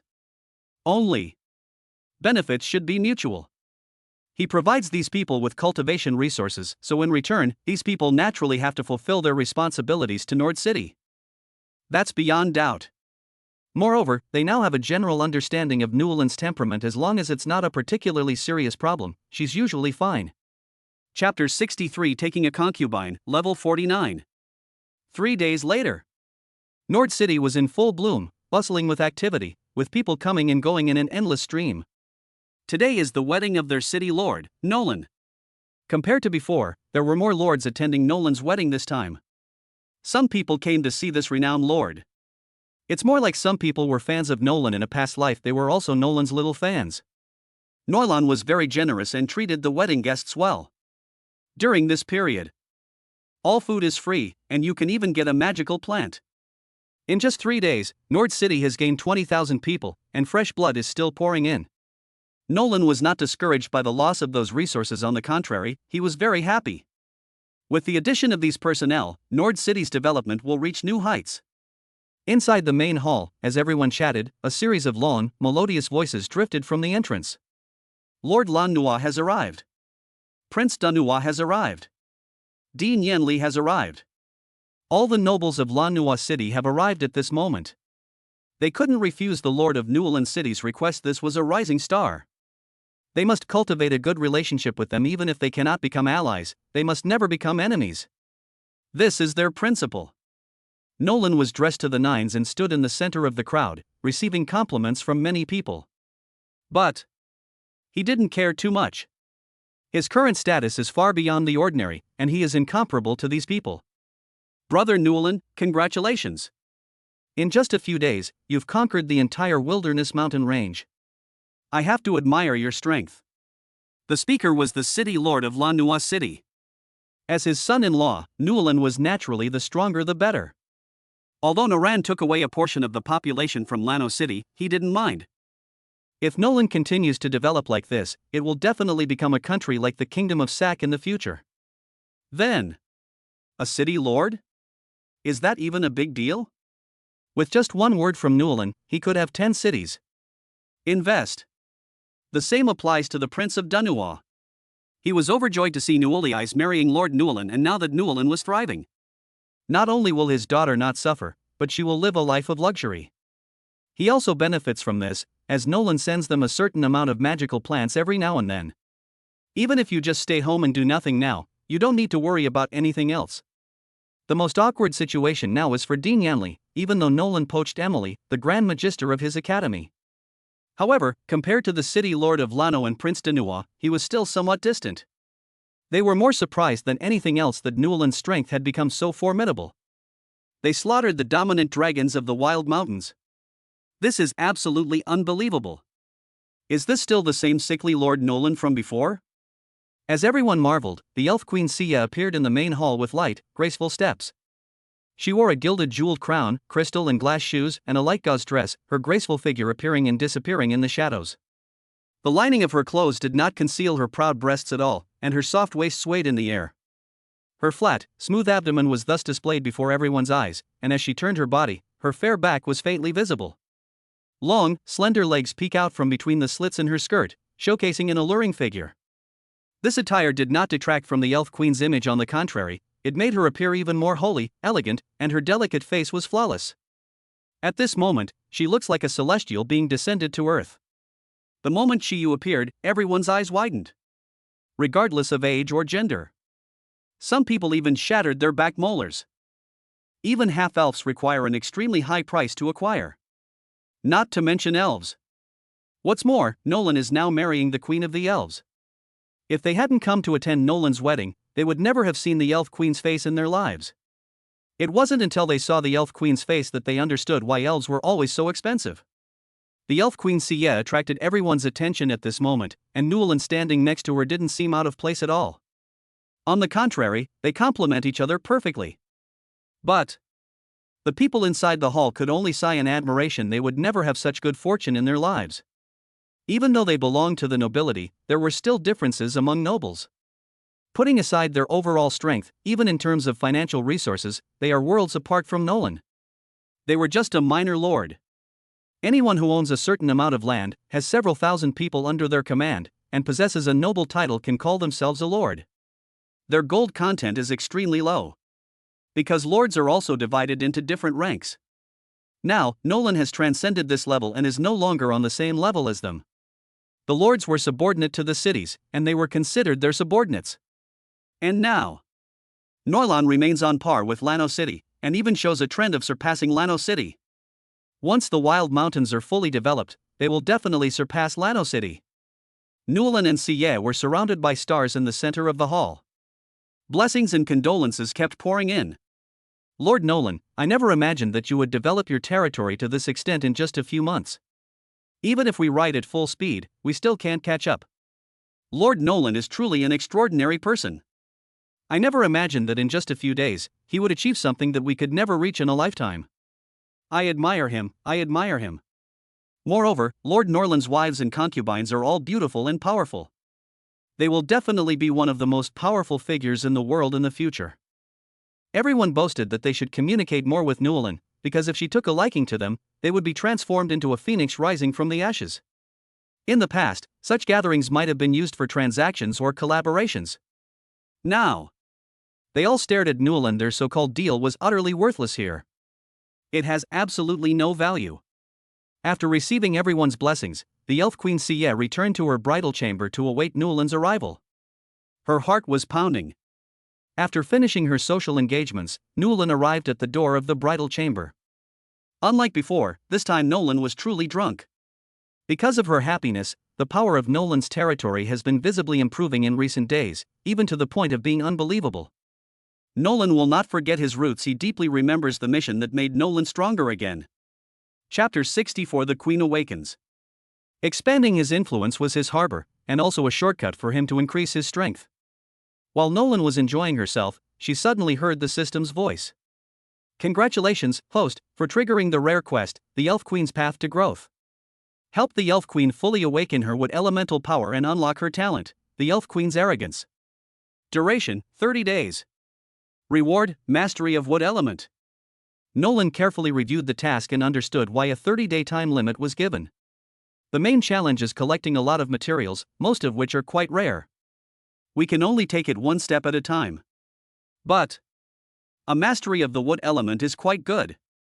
Previously, it was fire and lightning elements.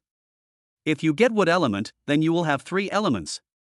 While it's now possible to easily unleash attacks from other elements, it's far too mundane. If I could be like the fire element or the lightning element, my strength would definitely rise to a new level. Nolan was feeling unusually happy, having just finished defeating the dragon. However, we need to start preparing a lot of the necessary materials. Nolan got up and looked at Sia, who was still lying on the bed with a smile on her face. He felt satisfied. The bright red stain on the bed was quite eye-catching. He didn't expect to win over the Elf Queen so quickly. Nolan was still planning the next steps in his search for materials when Lord Chicken Fever rushed over to find him. Brother Nolan, the city lord of Lanua City is looking for you. It seems to be something important. You should go there right now. Lord Chicken Frenzy must have received some information, otherwise he wouldn't have reacted like this just because of the arrival of a city lord from Lano. Did you hear something? Why are you in such a hurry? Nolan asked questions as she walked, thinking it best to know a little bit beforehand. I've been quite busy lately and haven't been paying attention to what's going on around me. Lord Chickenfun, on the other hand, is usually quite idle and has almost all the information about the area around Lano City. Brother Newlin.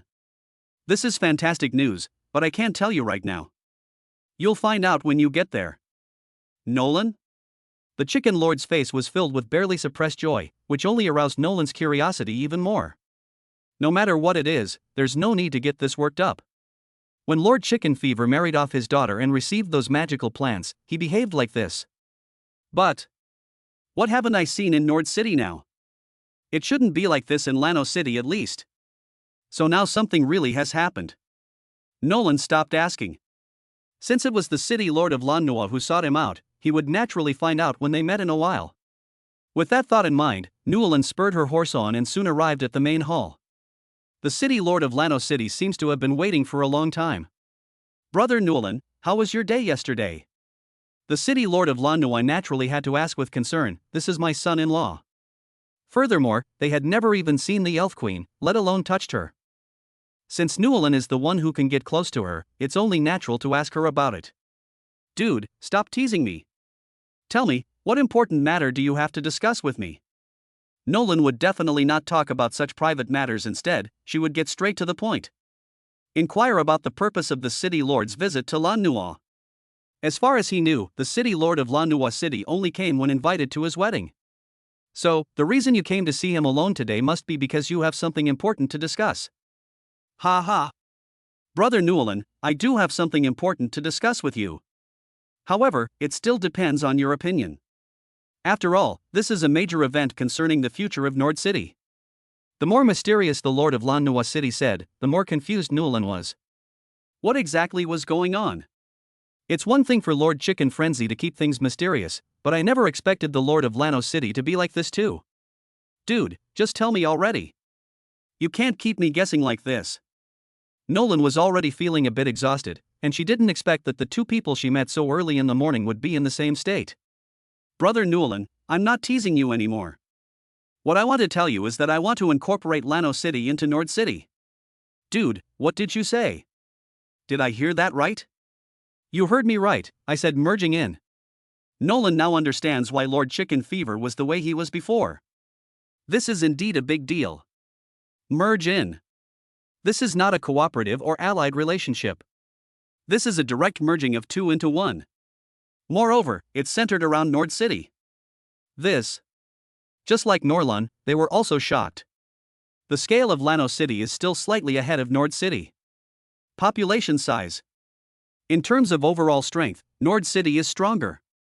The main reason is that Nolan is really willing to invest. Brother, are you sure? You're the city lord of Lanua City. If you do this now, you'll have no way out. And you won't be able to make the decisions anymore. Brother Newlin, I've thought it through very clearly. Don't worry, I'll follow your lead when the time comes. The Lord of Lanua City spoke with exceptional sincerity. Nolan knew that the other party wouldn't joke about something like this. It was indeed a serious matter. The only ways to determine ownership of territory, besides attacking, are to surrender voluntarily. Previously, Lord Chicken Frenzy and Lord Horsefork used their beauty to try and win without bloodshed. Generally speaking, they would directly send troops to attack. Even if you win, you will suffer heavy losses and others may benefit from it. Moreover, large-scale wars between cities are forbidden within the Kingdom of Sac. This will greatly deplete the nation's strength. Norlon would naturally not refuse, and at that time, the scale of Nord City would far exceed that of the previous Lano City. He had thought about this question before. Nord City is only getting bigger and bigger. In the end, Lano City will always be next to it, which is not a good thing. There will be a solution sooner or later. However, since this was her father-in-law, Newlin didn't show any interest in that regard. Now, unexpectedly, the city lord of Lanua took the initiative to resolve this matter. That would be perfect. Brother, that's no problem. But I'll need to gather all the dignitaries from Lano City and Nord City together to announce the news. No problem. I'll handle things in Lanua City. You'll be in charge of reading it aloud. I won't go into any further details. Good. Lord Chicken, go and inform the powerful nobles in Nord City to assemble here tomorrow. Chapter 65 The Expansion of Recruitment in Norlon City.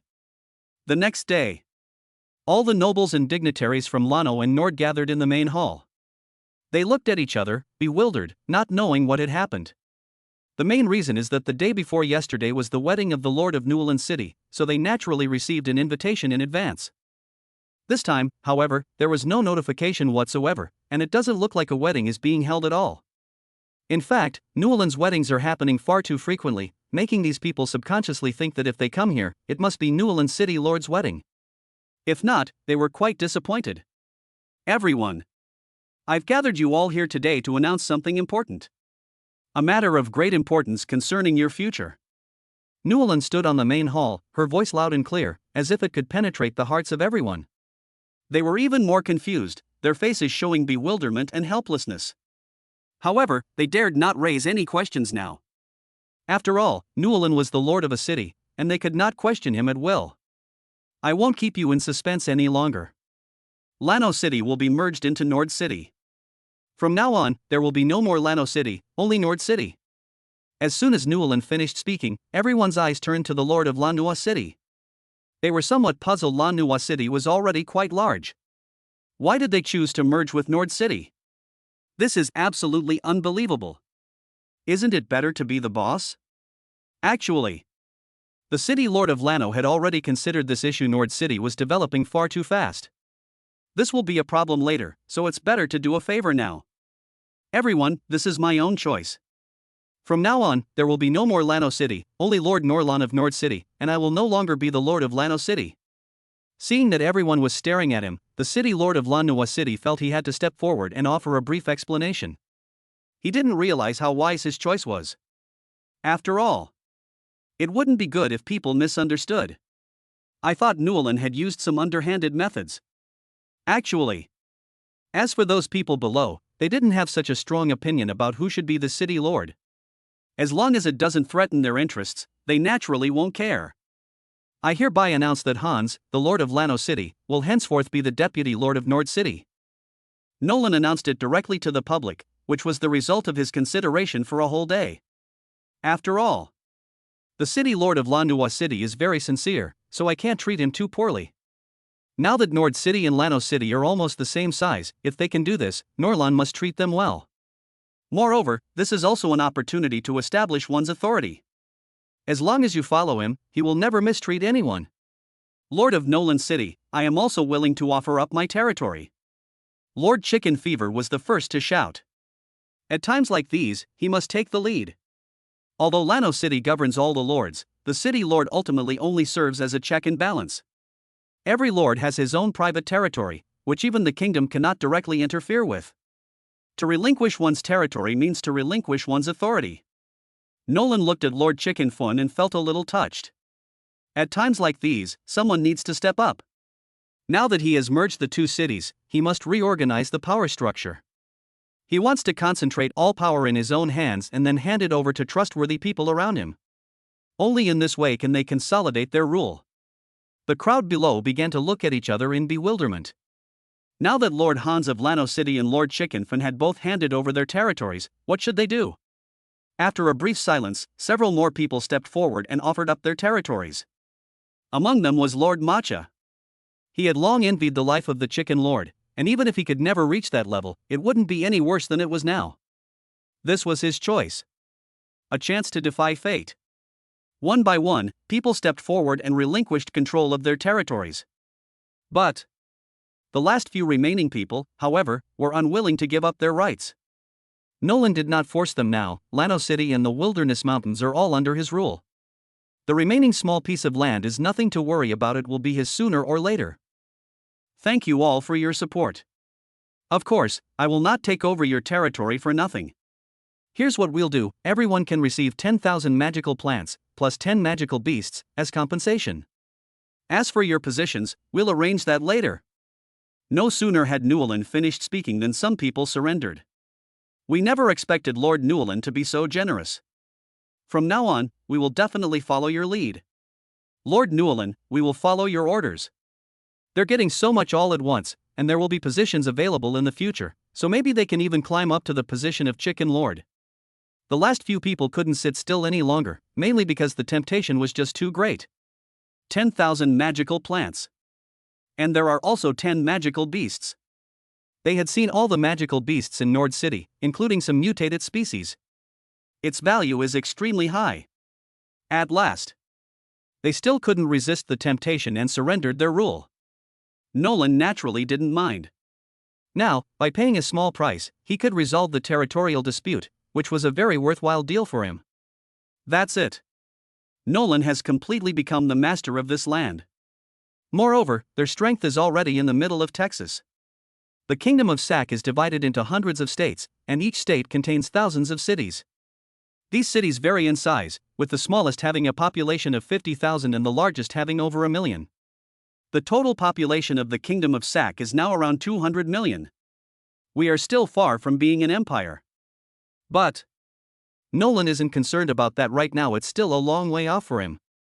Now, Nord City's total population has reached 200,000, which is quite a large-scale city. It seems it's time to recruit some people from other cities. Now that Llano City is under its control, all its inhabitants naturally belong to Nord City. That's all for today. You can go back now. I will send someone to pick you up later. After Newelin finished speaking, everyone in the hall dispersed. Brother Newelin, no, Lord Newelin, I actually have another matter to discuss with you. Hans was very respectful. Nolan's status was now above his. Brother Hans, what are you doing? There's no need for this between us. That won't do. There's a difference in status, it's best to be clear about it. Alright then, is there anything else? An auction. Chapter 66 Laplace Auction. An auction? Which auction? Nolan didn't want to miss this opportunity. After all, he still had to complete the task given to him by the system. After taking stock of the inventory, there are still a few important items missing. It seems he has no choice but to attend this auction. Proces City is also the most central city and the most prosperous area of the Rebirth state. And this auction is a grand event held every 3 years, the Laplace auction. Up there are countless treasures, and you can find almost any material or information you want. As long as you are rich enough, there is almost nothing you can't buy there. Hans became more and more excited as he spoke, revealing that he had only participated in the Laplace auction once. I still can't forget that grand and bustling scene. Brother Hans, is it really that amazing? Nolan was like a newcomer in this world, so he naturally knew very little about these things. But Hans didn't take it to heart. He knew about Nolan's previous situation. She was basically half buried. Therefore, there was naturally no doubt about it. Of course, Brother Newelin, I think your strength is currently on the rise, so you definitely need some equipment to protect yourself. External forces are also a key factor in enhancing strength, which is why I notified you in advance this time. Brother Hans, when exactly does the Laplace auction begin? Nolan was intrigued. He wanted to go there to find some particularly rare materials, and he could also buy some magical plants to cultivate in his own territory. The current number is still too small. For this kind of resource, the more the better. 7 days from now, if you ride that ghost dragon, it will only take 3 days at most to arrive. Okay, thank you, Brother Hans, I understand. There are still 4 days left, which is enough time for him to prepare. He needed to go back and arrange some affairs in Nord City, and then he would have Sana and the others assigned positions to the lords who had previously donated land. All he needs to do now is maintain his position steadily. Everything else can be left to his harem beauties. They are all such virtuous wives. He wasn't entirely at ease with the others, but he had a very close relationship with them. Brother Newelin, then I won't bother you any longer. I'll take my leave now. If you need anything, just come to me. Great. Thank you very much, Brother Hans. After Hans finished speaking, he left the hall, leaving only Norlan and Lord Chickenfin behind. Brother Jifen, you did a great job this time. I'll arrange a good position for you and give you some extra resources. Nolan was very polite. If it weren't for Lord Chicken's lead, he wouldn't have been able to take over all the territories so easily. Therefore, this is a first-rate contributor. Lord Newelin, you're too kind. With our relationship, there's no need for such formalities. Although Lord Chicken Fever said he didn't want it, he was already secretly hoping for it. After all, who can resist something good? What's more, many of the things Nolan has now are things they've always dreamed of. The wealth of Nord City is unmatched by any other city. What we need now is to expand our scale. Brother Jifen, what are you doing? We don't need to be so polite between us. Oh. How can that be? I still need to observe basic etiquette. Nolan. Really? After reaching a high position, one begins to feel lonely. They may not respect themselves, but rather the position they hold. No matter who sits here, they will treat them with courtesy. But it's his turn to sit now, but the rules can be changed. Hey chicken bro, how about this? If there are many people around in the future, you can call me Lord Nolan. In private, we can still use our previous titles. What do you think? Then let's do it your way. Lord Chicken was naturally overjoyed. Now, he felt that the best decision he had ever made was marrying his daughter to Nolan. From now on, it completely changed his fate. And Nolan did not become indifferent to the people around her just because she held a high position. He used to be afraid that one day Nolan would kick him away. It seems unlikely now. He can maintain his current relationship with Nolan forever. Brother Chicken, I need to go arrange some things first. You can negotiate with Grace and the others later. Nolan deliberately mentioned being with Lord Chicken's daughter. After all, there was such a connection between them. If he's too embarrassed, he should ask his daughter. This way, it won't seem too distant. Good.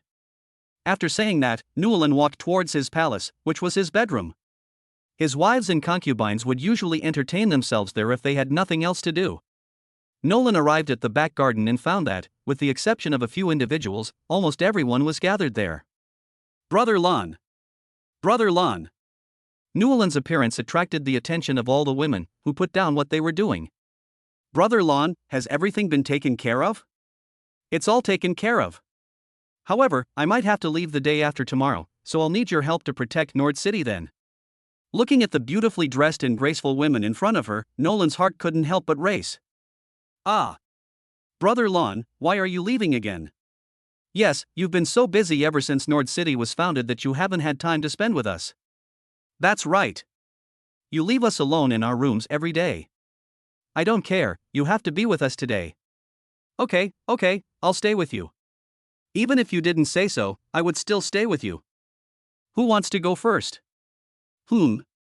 As Nolan spoke, her eyes kept darting around to those curvaceous bodies, feasting her eyes on them. Brother Lon, this is putting us in a really tough position. Yes. You choose. You want me to choose?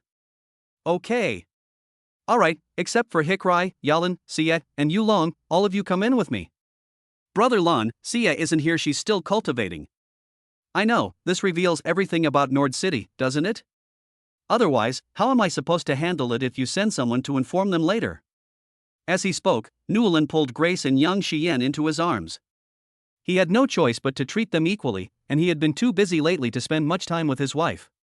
In addition, many of his children had grown up, and he also needed to consider the issue of their territories. These guys expanding their territories, or getting married and having children, can be seen as indirectly increasing the power of the Norlan territory. At that time, Norlan won't need to work so hard. Brother Lon, you're being unfair. Why can't we go? That is. Hick was unhappy with Yalan, she also wanted to be with Nolan. Chapter 67 Departure. I was originally planning to take you to the Laplace auction, but since that's the case, I'll have to find someone else. Nolan deliberately spoke in a tone that suggested she wanted to change her mind, which made Hick and Yalan very anxious. They knew about the Laprea auction for archmages, it was a key to improving their strength. You can get many unexpected things. It turns out that Nolan had already made arrangements. Brother Lon, we were just joking. You should spend more time with them, or you won't be able to see them again. Yalan said very sensibly that he was already very satisfied with his current life. He didn't have to learn any rules about foot binding and could play mahjong with his girlfriends. Brother Lon, why did you only take them? What about us? Grace said, feigning anger as she looked at Nolan. That's still a bit far off for you. I promise I'll take you next time, but for now, I can only take them first. Alright. Then you're not allowed to go anywhere for the next couple of days. You'll just stay here and keep us company. Okay. No problem. I've come uninvited, haven't I? As she spoke, Nolan led the women into her palace. My cultivation journey is about to begin. He took out the dragon blood grass, refined it directly with his own magic power, and swallowed it. As soon as the dragon blood grass entered his body, he felt a warm current flowing through his entire body, and he was filled with power. His blood was boiling. Really? Dragon bloodgrass is an enhanced version of kidney power fruit, and it's much, much stronger. Nolan chuckled. Every time his strength improved, it was a major step forward for Nolan's territory. Current level 49. Nolan discovered that as her level increased, the amount of experience points required was increasing dramatically. 2 days and 2 nights passed in a flash, and Nolan slept until the sun was high in the sky before getting up. He reluctantly left his comfort zone and began to get dressed and wash up. We have to leave by noon today at the latest. Find out more about the situation beforehand, you might be pleasantly surprised. During his pleasant period, all affairs of Nord City were handled by Yalan and Hick. Brother Lon, why are you up so early? Sono said to Newlin in a coquettish tone, she is so charming and alluring. It must be said that Sona, as a great mage, is not only beautiful but also incredibly powerful. Each of her wives possesses both beauty and strength, none of them are merely pretty faces. The immediate goal is the auction. We'll have to wait and see what happens after we get back from the Laplace auction. Sweetie, Brother Lon has to go buy you some things. He'll be back in about 2 weeks at most. As Newlin spoke, she gave Suwonyuo a big kiss on the pretty face. The other women have also woken up, but they are all exhausted from the past 2 days. After finishing her preparations, Newlin went inside the main hall. This is where we usually hold meetings. Yalan and Hick should be here. Just as expected. The two are currently tallying the number of magical plants within Nord City and making arrangements for the lords. Brother Lon, you're here. Both of them were extremely excited. They hadn't seen Newlin for 2 days and naturally missed her terribly. How are your preparations going? Nolan forgot to arrange for enough food and water before leaving, but it should be enough time now. Everything is ready. All the items needed for the formation have been prepared, including food and water. Hickley added playfully. This is a completely different person from the previous death mage. Great. It's so great to have you all. Newlin walked up and kissed each of them on the cheek. Ah. Brother Lon, what are you doing? You happened to see it when she came in. Newlin looked and felt that Sia's magic power had increased considerably. Although the level has not increased substantially, the overall strength should have risen by more than 1 level. Of course, 3. As Newlin spoke, she walked towards the Elf Queen and gave her a kiss on the cheek. Now everything is fair. The Elf Queen's cheeks were now flushed red. She and Nolan had only spent 1 night together. There are other people here now. We're all family, why are you shy? Nolan looked at the Elf Queen's blushing cheeks and said. No. At this moment, the Elf Queen has gained a touch of mature charm, somewhere between youthful and mature. It can only be said that she is indeed a queen, able to handle any style. We're about to set off. Nolan stared straight ahead. Shiyu, will trigger the Lapria auction at noon today. If there's anything you need then, just let me know. Brother Lon, I understand. Sister Yalan told me about it before, which is why I came here today. Hearing this, Newlin couldn't help but admire Yalan. She hadn't expected that while she was cultivating, Yalan and Zykalai had already arranged all the affairs. She truly is a wonderful wife. That will make things much easier for me from now on. That's really great. Alright. Now that everyone's here, I'll go summon the Nether Dragon. It's about time we set off. In front of the main hall, Newlin and her party were ready. The dragon hovered beside the group, ready to take off at any moment. Brother Lon, you must come back soon. We're waiting for you. Yes, Brother Lon, don't forget about us. Lord Newlin, have a safe journey. Brother Hans, please take care of everything in Nord City for me, I'm counting on you. Don't worry, Lord Newlin.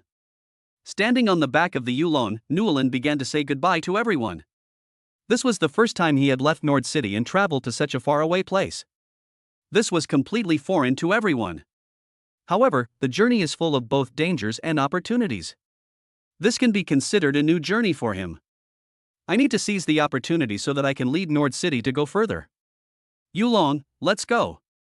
At Newlin's command, the Yulong flapped its broad wings and soared into the air. Its enormous body blotted out the sky, and everyone below was enveloped in its projection. Brother Lon, come soon. Although Newlin had already soared into the sky, the sounds of reluctant farewells could still be heard from below. And so, under the watchful eyes of everyone, Nolan set off towards the unknown future. Chapter 68 Saving Tianqi.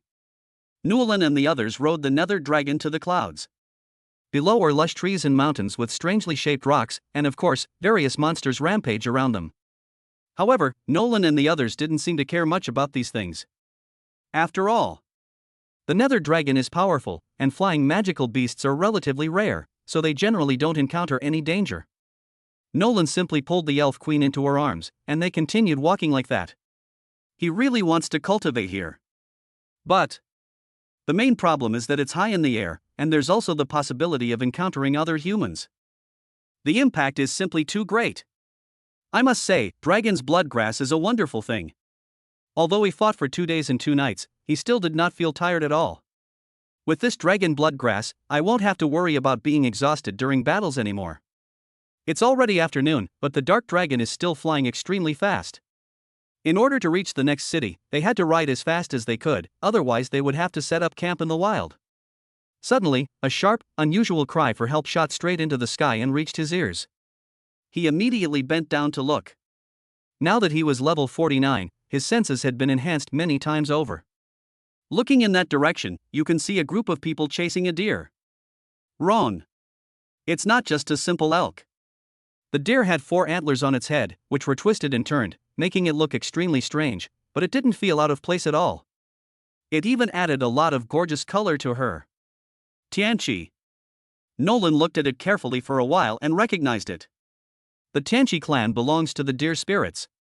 Their antlers can be used not only to forge equipment, but are also rare materials for many medicines.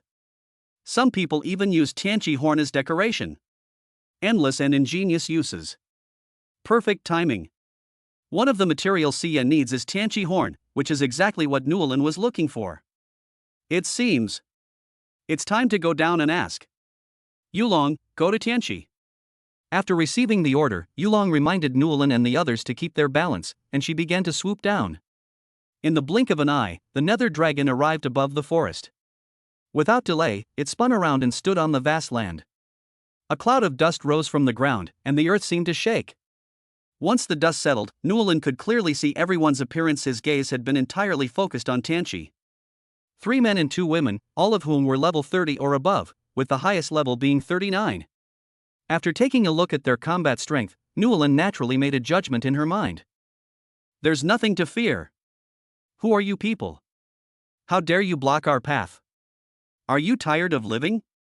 The middle-aged man at the head of the group shouted aggressively. Do you know that we serve the Lord of Lasvaya? If we delay you, we may have to atone with our lives. A middle-aged woman standing nearby also stepped forward and said, but her figure has become somewhat out of shape, which is completely different from what Newlin expected. Humph. I don't care what kind of lord you are. I'm giving you a piece of advice, you can go back now, or you'll only face certain death. Nolan wouldn't be polite to strangers, and besides, this was something she wanted. It's all about merit. The capable get it. The 3 men and 2 women didn't dare to say anything more. Since even the title of Lord of Lasvaya can't intimidate them, there's nothing we can do. Lord Lasvaya is the most powerful lord in this city, with a terrifying level of 50. The 5 men couldn't discern the levels of Newlin and her companions, so they knew they were no match for them. In this world, generally speaking, it's all about rank. People of lower rank can't see the specific rank of people of higher rank. Certainly. Except for Nolan. In essence, it's a competition of the concentration of magic power, and the higher the level, the more abundant the magic power one possesses. Humph. Do you even know how serious the mess you've gotten yourself into? I'm giving you one more chance. If you still don't leave now, then misfortune awaits you. Nolan? Damn it. Threatening me, huh? I'm used to pretending to be a gentleman, but you ants actually dare to swagger in front of me? Thunder! Without saying a word, Newlin immediately activated her skill. Their lives ended amidst the screams of the crowd. The main problem is that Nolan's skills are instantaneous, so if they want to defend against them, they have to chant. There's simply no way to stop them. Unbeknownst to Nolan, their every move was being recorded by a black bird resembling a raven, which then relayed the information to the distant Lord of Lasvaya. Are you alright? Newlin didn't care what those people had dropped. He didn't care. He turned around and looked at Tianqi, who was now hiding behind a big tree. Tianqi originally intended to run away, but seeing that Newlin and the others meant no harm, he slowed down. And She has just called for help, and her people will be there soon. I will no longer be afraid. Newlin saw that two of Tianqi's four legs were severely injured and bleeding profusely, which explained why his speed was greatly limited. Tianqi can scale walls and leap across rooftops, moving between cliffs as if walking on flat ground. Moreover, their speed is extremely exaggerated. This is what makes Tianqi so rare, mainly because it's just too difficult to catch. No. It's nothing. Tianqi spoke in human language and then took human form in front of them.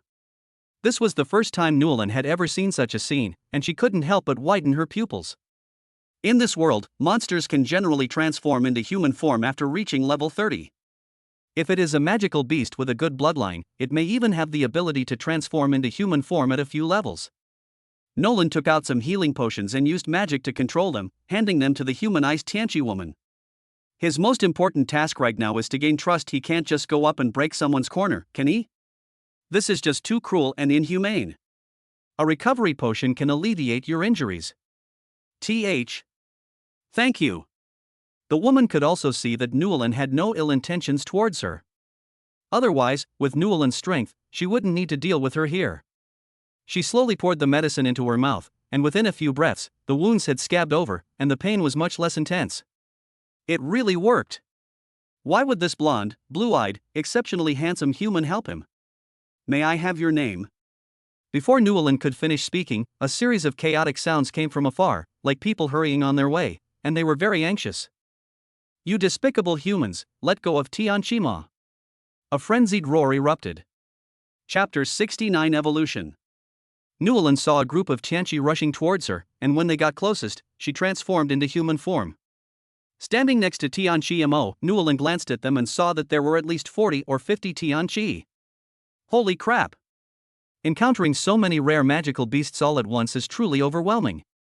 There are both men and women, and they all have excellent looks and figures. Their clothes appeared to be made from animal skins.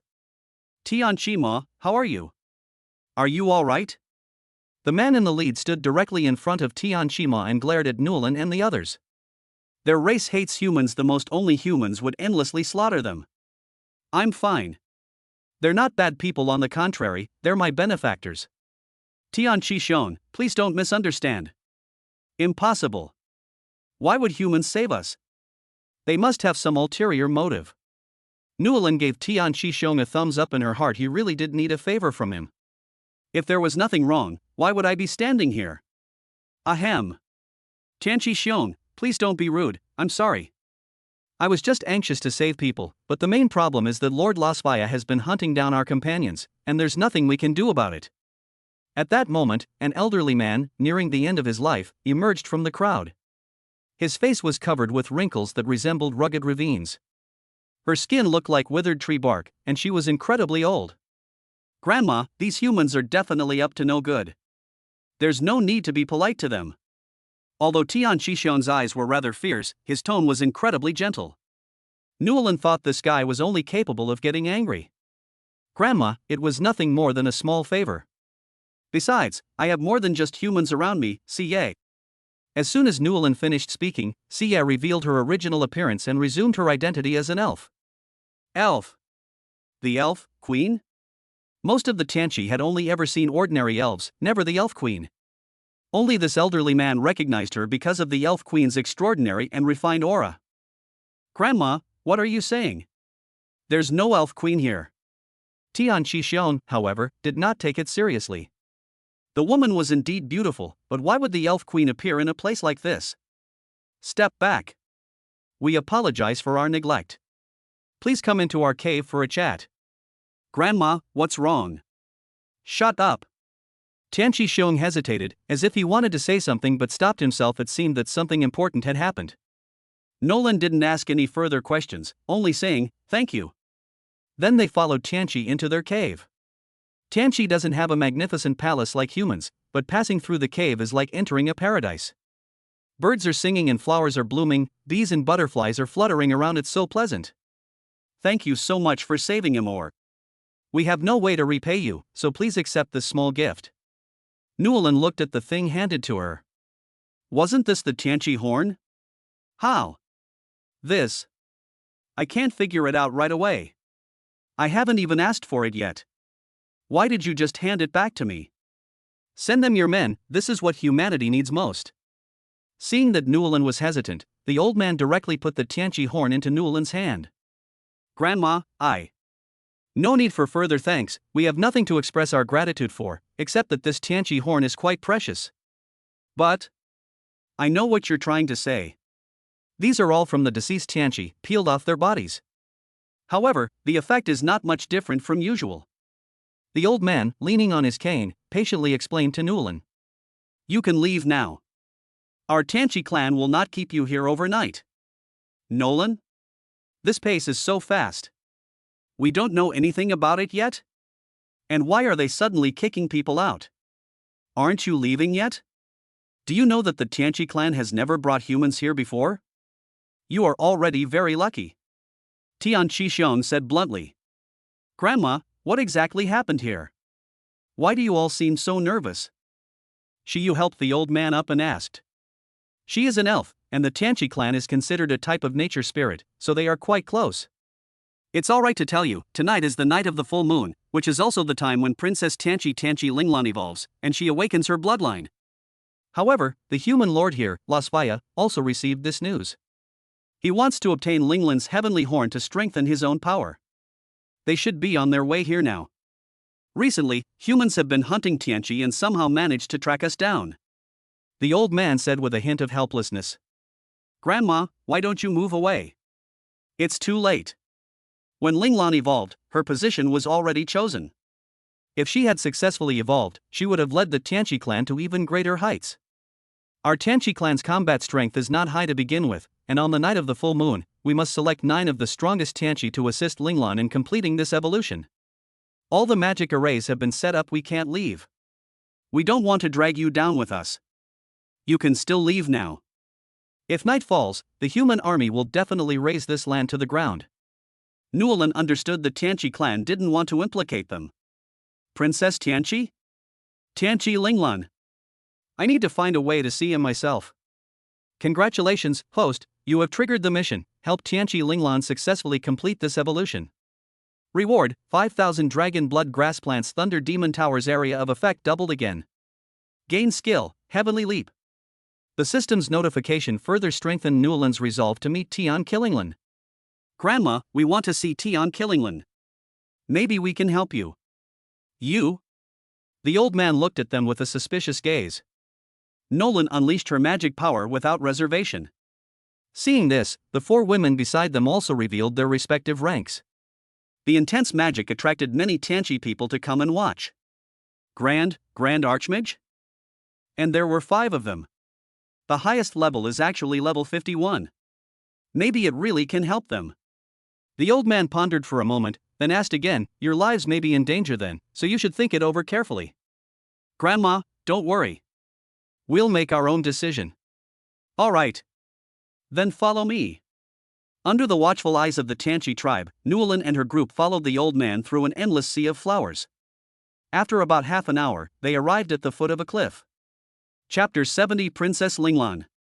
Linglan is up there. If you want to go up, you need to activate the teleportation. Nolan saw that the mountain peak was so high that it reached into the clouds, and he could not see the top even when he looked up. Moreover, it was covered with strange rocks that had been there for hundreds of years, making it very dangerous. The only options are to use a teleportation array or a powerful flying mount. Then I'll have to trouble Grandma. Immediately, the old man began chanting in the air, and instantly the surroundings shone brightly. O noble goddess of light! Your people pray here, hoping you will grant me supreme magical power. Soon, Newlin felt a flash of white light around her, and the next second, she appeared on the mountaintop. The moment he opened his eyes, he saw a stunningly beautiful young woman sitting cross-legged there, her eyes closed, and a magical power surging around her. She wore an indigo off-shoulder dress, and her long, loose hair was not tied up with a ribbon, but simply let it fall freely. Her gleaming jade feet were exposed to the air, and her handsome features seemed to transcend the heavens and earth. It looks extremely elegant. This is Princess Tianqi Linglan of the Tianqi clan. Newlin's breathing became a little rapid. If she could marry Tianqi Linglan as her concubine, the experience would be absolutely wonderful. There are still some differences between the Elf Queen and Princess Tianqi. Both of them are incredibly beautiful, but their auras are completely different. As if noticing the presence of the newcomers, Tianqi Linglan stood up and came directly in front of the group. Grandma, what's wrong? Tianqi Linglan was confused. Why would she suddenly bring humans to this place? This isn't like the Tianqi clan at all. Linglan, listen to me, these people can help us. They are willing to help us get through this difficult time. Grandma, are you telling the truth? Tianqi Linglan naturally couldn't believe it, thinking she must have misheard. After all, the relationship between the two sides has now reached a point of no return. Princess Linglan, of course she is real. At this moment, Nolan displayed his gentlemanly manners, bowing slightly and placing one hand on his chest, looking extremely sincere. Tianqi Linglan's beautiful eyes swept across the crowd. Elf Queen, dragon-like creature, human. How did these people come together? And they even looked unusually harmonious. This piqued her curiosity. But one of them was even more attractive to her. Ghost Dragon. Dragon blood can help her better survive this tribulation of lightning. I have a favor to ask. I wonder if you could give me some of your blood. I am willing to pay the corresponding price. Princess Linglan walked straight towards the Nether Dragon. After all, in her view, this was the Nether Dragon's own business. It's perfectly reasonable to seek her out. Brother Lan, this. Yulong was in a bit of a dilemma.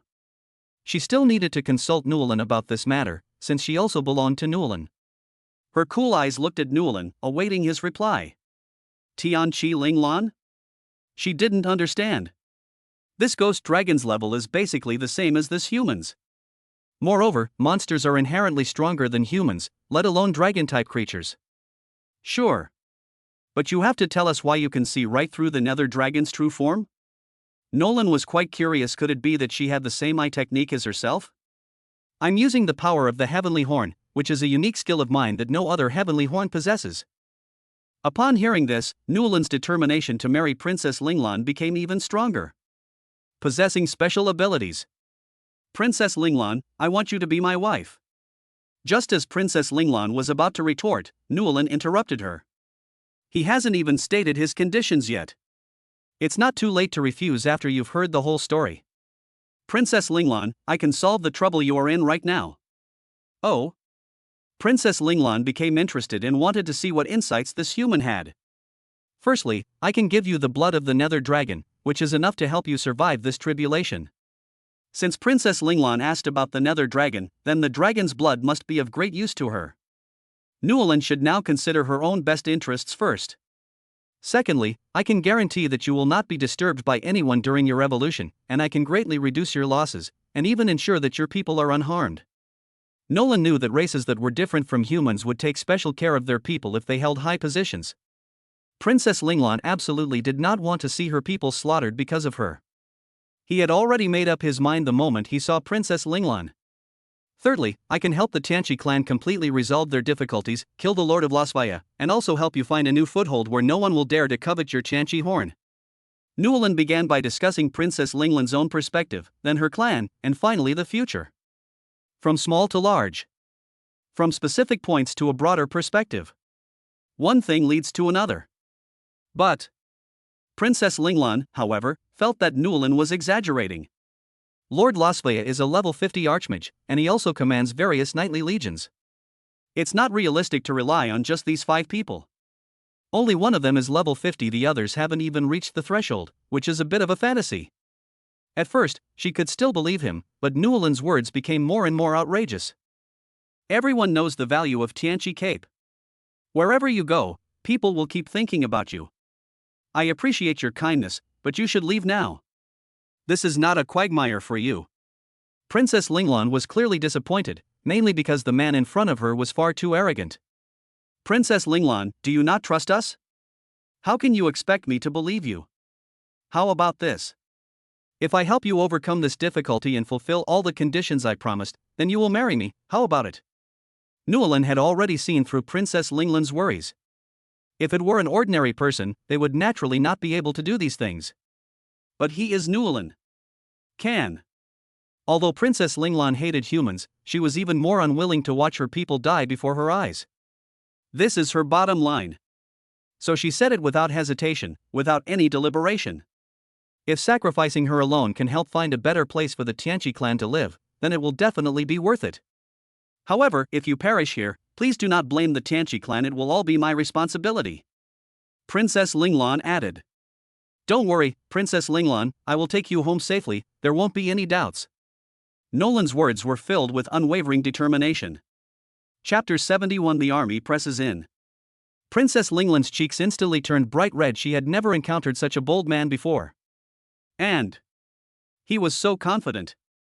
What we hope to avoid is having ambitions that are too high, but being unable to live a life of ease. I'm waiting for you, Princess Linglan murmured to herself, but Nolan still caught her. Yulong, thank you for your hard work. As Nolan spoke, she took out a small glass bottle, her fingers flashing with magic. A tiny cut was made on the dragon's skin, and soon the dragon's blood filled the glass bottle. Nolan handed the glass bottle to Princess Linglan, then took out several dragon blood grasses and gave them to Yulong. Brother Lan, I'm fine. This little bit of blood is nothing to me. I don't need these dragon blood herbs. The dragon itself is extremely large, and dragon-type creatures naturally have incredibly surging blood. This is just like being bitten by a mosquito. No, you have to eat it now. Nolan still felt a little heartache, never expecting that it was he who personally cut open Yulong's fingertip. But now, there's no way. The dragon's corpse was left inside Nord City, and it has probably been devoured by monsters by now. Tianqi Linglan was overjoyed to receive the dragon blood. With this, the chances of evolution this time would greatly increase. Thank you, I will keep my promise. Tianqi Linglan solemnly declared once again. After all, she still had to consider her people. If what Nolan said is true, then they can get rid of some unnecessary conflicts in the future.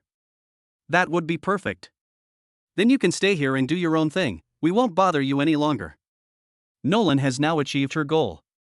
Next, she will descend the mountain and stop Lasvia's invasion. They turned and entered the teleportation array, while Tian Killinglan turned her back to them and continued to sit cross-legged on the highest peak. Next, she will have to face the tribulation lightning. You must not be distracted. Only by successfully passing the tribulation can you advance to a higher level. Nolan returned to the Sea of Flowers and then spoke to the old man. Grandma, you stay here. We'll go out and defend against the Lasvia invasion. Just make sure you're safe. Huh? You guys? Just the 5 of you? The Tianqi clan members were clearly taken aback by Nolan's words. How is that possible? 5 people trying to withstand the army of a human lord? That's a complete fantasy. Impossible. Absolutely impossible. Just take care of yourselves, leave everything else to us. The old man from Tianqi wanted to say something more, but Nolan interrupted him. Trust us. He led Yulong and the others directly out of the cave. Grandma, do you think those humans can be trusted? Tian Xixiong came up and asked. He didn't believe it weren't all humans the same? Now this human not only claims to help them, but even takes the initiative to shield them from the impending catastrophe. This. Never mind all that. Give the order to prepare for battle. We can't just sit here and wait to be killed. Notify those 9 Tianqi clansmen that they can go to Linglan now the tribulation lightning is about to begin. The old woman kept sighing. She wasn't confident about the upcoming battle either. Human development is happening so fast. And we've already created items that can counter them. What should we do? The old man looked troubled. This was the only arrangement they could make for the time being. I hope Linglan can successfully pass through the tribulation of lightning. Outside, Nolan and the others stood in a row, while the nether dragon had already transformed into its original form. The army of the Lord of Lasvia should be arriving soon. Brother Lan, are you sure you can handle this?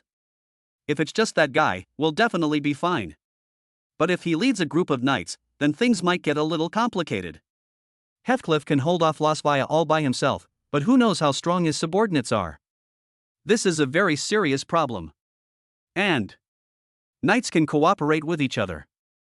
If they coordinate well, they definitely won't be able to take it down in a short time, and might even be suppressed instead. It's all right. Then the 4 of you work together, and I'll go find Lasvia. Nolan couldn't think of a better solution. To catch the thief, first catch the king. Only by dealing with Lasvaya as soon as possible can they get out of their current predicament. We must use absolute power to directly intimidate them. Nolan leaned against the body of the dragon, feeling utterly bored. The days of waiting were truly long. He couldn't wait to test his abilities. As night fell, around 10 p.m., heavy, rushing footsteps echoed from the depths of the forest, carried across the land. Nolan knew that Lasvaya had arrived. The timing was perfect. At this moment, Tianqi Linglan was already preparing to undergo the tribulation of lightning. There were only 2 hours left, but Nolan saw that the sky was already covered with dark clouds, and she could vaguely see countless electric snakes moving around in the middle. But the bright moon remained completely unaffected. There were no dark clouds around it. This piqued Nolan's curiosity, and she couldn't help but call it a spectacle. Soon, the roar of iron cavalry surged in like a tidal wave, completely engulfing Nolan and the others. Following the vanguard knights, a massive, fiery red giant lizard pulled an exquisite carriage as it sped toward them. The carriage was adorned with magnificent jewels and had an exceptionally luxurious appearance. It was practically a small, mobile castle. The giant lizard was wearing a hard armor that protected almost all of its vital parts. Luxury. Nolan never expected this guy named Lasvaya to be so arrogant. This is incredible. He'll have to make some arrangements for this later.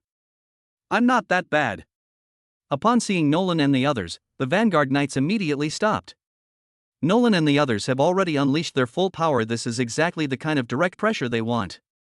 Next, they need to consult their lord, Lasvaya. A hasty attack could very likely cause some unnecessary trouble. Nolan saw that some members of the knights had already run quickly to the carriage and were saying something respectfully outside. A short while later, an exceptionally strong, middle-aged man with a thick beard appeared above the carriage. His gear looked very high quality, and even his hair was meticulously styled. Aristocratic bearing gradually emerged from his body. However, Nolan disliked that arrogant, domineering look. Chapter 72 Jealousy can distort a person beyond recognition. Oh. It's truly rare to find humans of your strength in such a desolate place.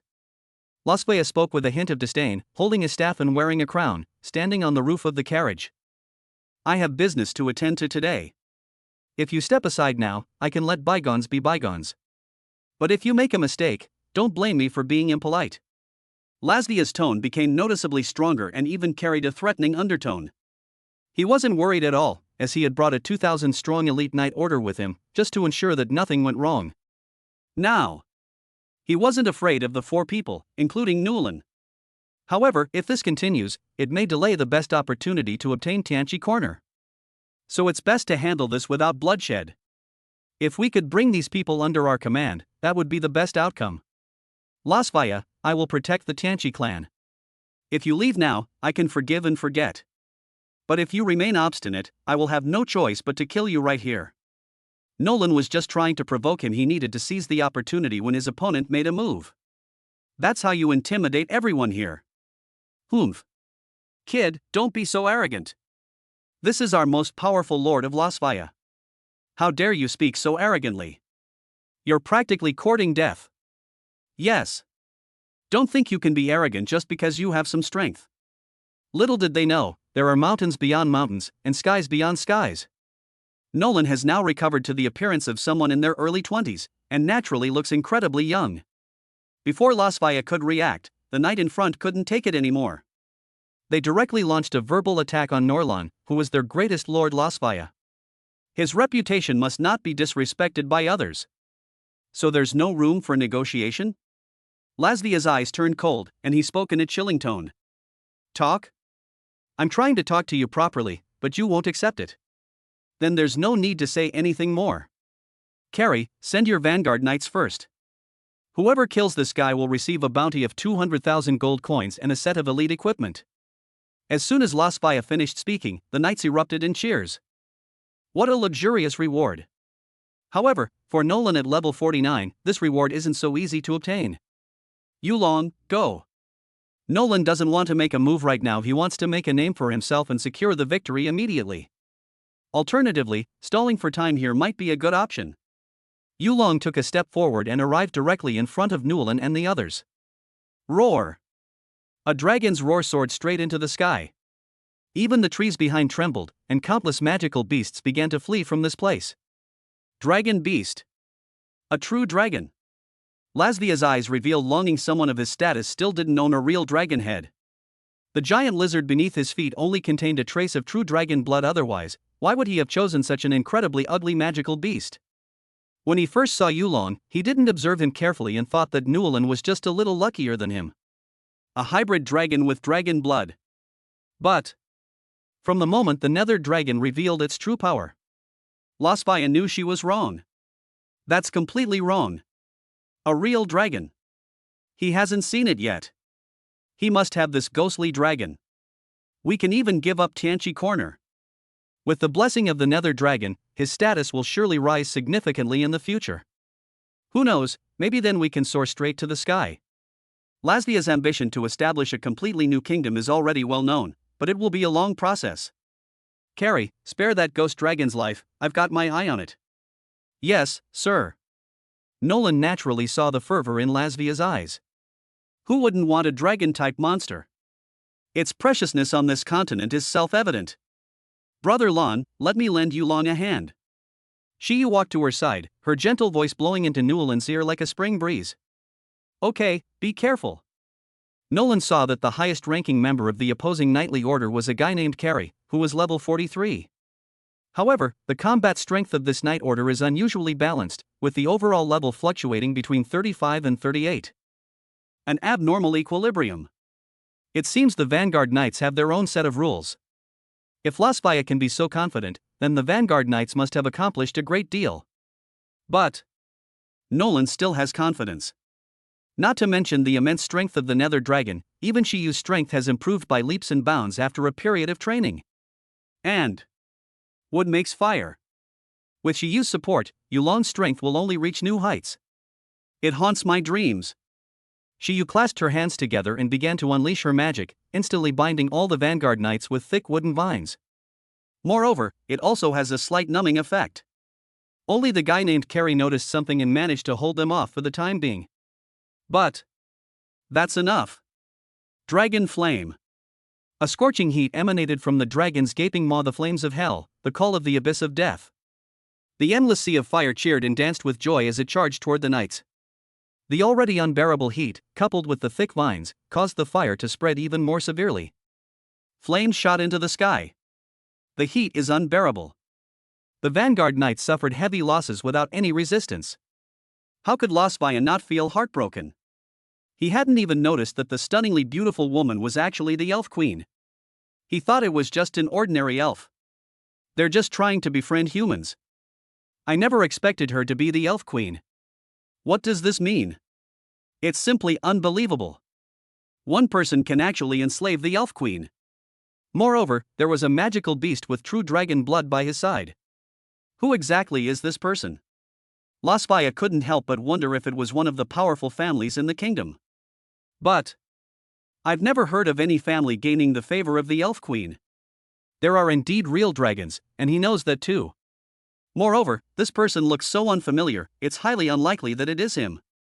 Lasvia has connections with some powerful ministers in the kingdom, and he has already begun paving the way for himself. However, his strength has not yet reached that level, so he can only be the humble one. This person in front of you is not to be underestimated. At level 49, he actually has such rare subordinates by his side. Who wouldn't be envious? Lasvia is now consumed by jealousy. What he has been searching for all this time is readily available to others. He had finally received news of Princess Tianqi's evolution, but unexpectedly, this person beat him to it and blocked his way. This is intolerable. He took a step forward and stood suspended in mid-air. The frenzied magical power within him began to converge into his staff. You little brat, you're asking for it. Chapter 73, Resolving the Crisis. So they finally made their move? Nolan couldn't wait any longer. This was his goal. Lasvia doesn't want to make a move.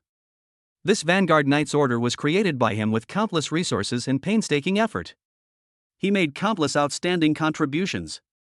We've already lost most of our resources. If we don't act now, we'll have nothing left. That's not the most important thing right now. It's about morale. If morale is low, then there's no point in talking about anything else. Newland's overwhelming strength will inevitably give them a sense of invincibility. This is something he cannot allow. Now. Lightning flashed across the sky, and loud bangs echoed continuously. And the bright, flawless moonlight gradually gathered and shone on the mountaintop where Tianqi Linglan was. It seems that evolution is about to begin. Griffin Knights, go to that mountaintop now, obtain the heavenly horn, and I will reward you handsomely upon your return. Griffins are naturally excellent at flying, and Lasvaya went to great lengths to assemble a knightly order with a full 100 griffins. He is proficient in all three areas, land, sea, and air. Have you forgotten about us? Hick and Yalan floated in the air, their hands surging with magic. Before the griffins even had a chance to take flight, they were already shrouded in an endless abyss of death. Soon, blood and flesh flew everywhere, and corpses littered the ground. Endless fear and wails spread through the forest. Lasvaya was completely dumbfounded. Is the knightly order that you painstakingly built so vulnerable in front of others? His heart was bleeding. Now, he doesn't know which knightly order to help. What we need to do now? The only solution is to deal with that seemingly unruly young man. Only in this way might the tide of battle be turned. They even gained these powerful subordinates. He had already realized that everyone obeyed Newland. Although he wasn't the highest ranking official, he wielded the most influence. This made Lasvaya very curious. He was absolutely confident that he could crush Nolan under his feet with the aura of a king. Once you reach the rank of Grand Magister, even a single level up is incredibly difficult. The difference between levels is like a chasm. Do you dare to fight me? If I win, all of you will have to obey me. Lasvaya is now full of confidence. As long as Norlan falls into the trap, he can end this farce. Can. Lasvaya was overjoyed. The young man was indeed too naive. Completely ignorant of the dangers of the world, he had already seen his kingdom rise from the ground and begin to spread outwards. Moreover, his gaze toward the elf queen was filled with fanaticism. Elves are rare and hard to come by, and this one is actually the legendary elf queen. Unexpected. I never imagined that I could acquire so many priceless treasures just by going out today. This is much more precious than the heavenly horn. It's already in my pocket. However, if you lose, you'll have to leave your life here. Nolan's tone was absolutely firm, as if she had already pronounced Lasvaya's death sentence. Humph. How arrogant. Lasvaya looks down on Norlan now. In his eyes, Norlan is just a lucky young man. Their strength is on a completely different level from his. Lasvaya concentrated all his magic power into his staff and began to chant. He was about to use his most powerful skill to deliver a fatal blow to Norlan. Nolan remained calm and composed, completely disregarding Lasvaya. In a short while, a huge magic ball appeared out of thin air. The frenzied magic began to surge outwards, and at such close range, Nolan had no way to dodge it. He has already been targeted by Lasvaya. But Nolan disdains to hide. He remained standing in the same spot as always, acting as if it were none of his business. Lasvaya knew this was a provocation, and he was furious, thinking of killing Norlan to vent his anger. The magic in his hands continued to gather towards the massive serve. Call out. The massive magic orb, carrying Lasvaya's fury, hurtled towards Nolan's tall, straight figure. Thunder! Nolan gave a soft shout, and magic instantly surged around him. A fiery serpent, as large as a giant pillar, appeared out of thin air, its body crackling with terrifying lightning. The fire serpent charged directly at the magic orb and swallowed it whole. Without any intention of stopping, it rushed straight towards Lasvaya. After seeing his magic power completely swallowed up in an instant, Lasvaya knew that the difference in strength between himself and Norlan was like an insurmountable chasm. But he has no time to escape now. Ah! In agonizing despair, Lasvaya's life came to an end. It vanished into thin air without leaving a trace. With Lasvaya dead, his knightly order was thrown into chaos and began to scatter and flee. They've really messed up this time. For them now, survival is the most important thing. Brother Lon, should we stop them? No need. Lasvaya is dead, they're no longer a threat. We'll just stay here and wait for Tianqi Linglan to complete her evolution. Those knight orders no longer pose any threat to them. Now, he only wants Tianqi Linglan to complete her evolution smoothly without any accidents. After all, the stronger Tianqi Linglan becomes, the stronger he will become. This scene had already been witnessed by the Tianqi clan standing at the cave entrance, and they were all stunned. Grandma, how could that human be so strong? They actually killed Lasvaya in one move. Tian Xixiong could no longer sit still. Newland's strength far exceeded his expectations. Fortunately, Newland hadn't held a grudge against him before, otherwise it could have brought disaster upon the Tianqi clan. Tian Xixiong is now filled with regret. He knew how powerful Lasvaya was. Even the Grand Master of the Knights, Carrie, took him a long time to deal with, and it was almost impossible for either of them to do anything to the other. Connellan is simply too powerful. It's alright, Princess Linglan has already agreed to marry him, so he is now considered the son-in-law of our Tianqi clan.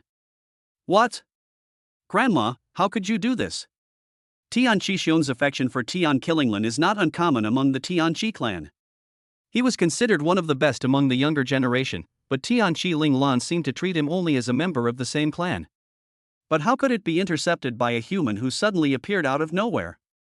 After a moment of contemplation, a relieved smile suddenly appeared on Tian Xixiong's lips.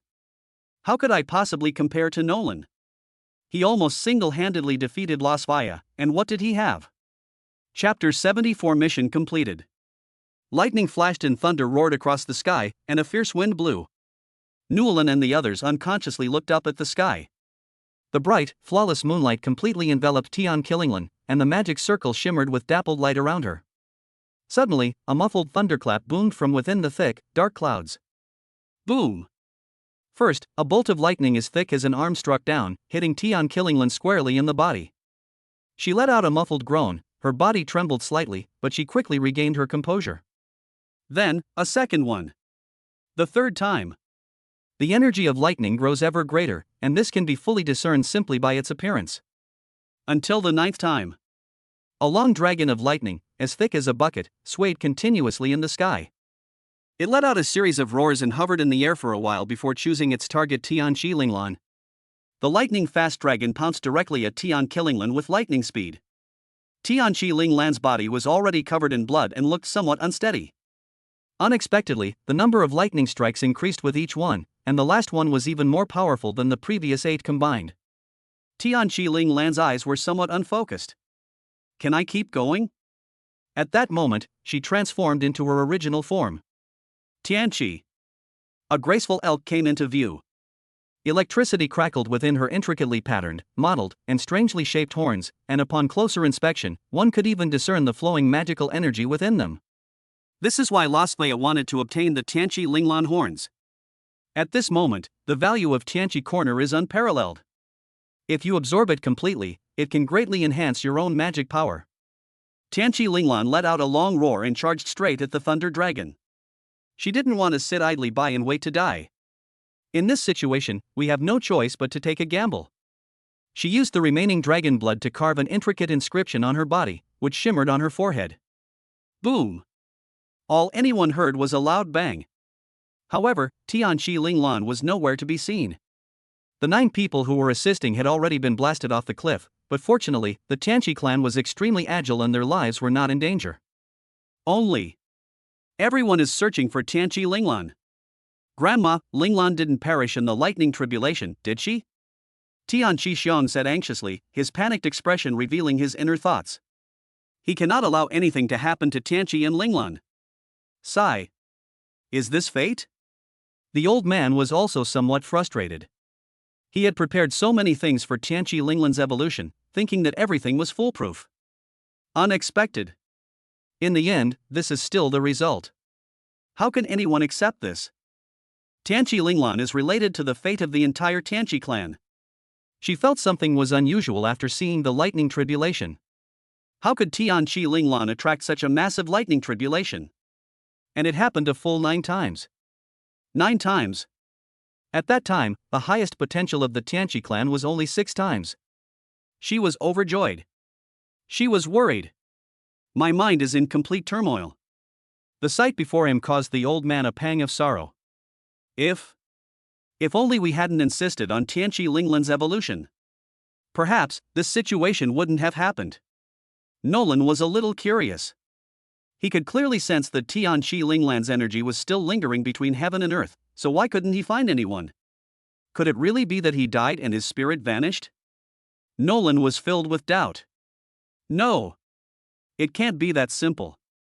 At that time, he clearly saw Tianqi Linglan and Lei Long merge into one, obviously using the tribulation of lightning to grow stronger. Sudden. A bright light in the sky attracted everyone's attention. Who else could it be but Tianqi Linglan? She was dressed in a light, transparent gauze robe, with long hair draped over her shoulders and a crown adorned with jewels on her head. Her slender waist was faintly visible in the air. A pair of transparent wings supported her as she slowly descended, making her appear like a celestial maiden descending from the heavens, graceful and stunning. Her face was free of any makeup, serene and elegant, with her long, straight legs faintly visible in the air, making her look incredibly charming and lovely. His eyes sparkled with a mixture of excitement and gratitude.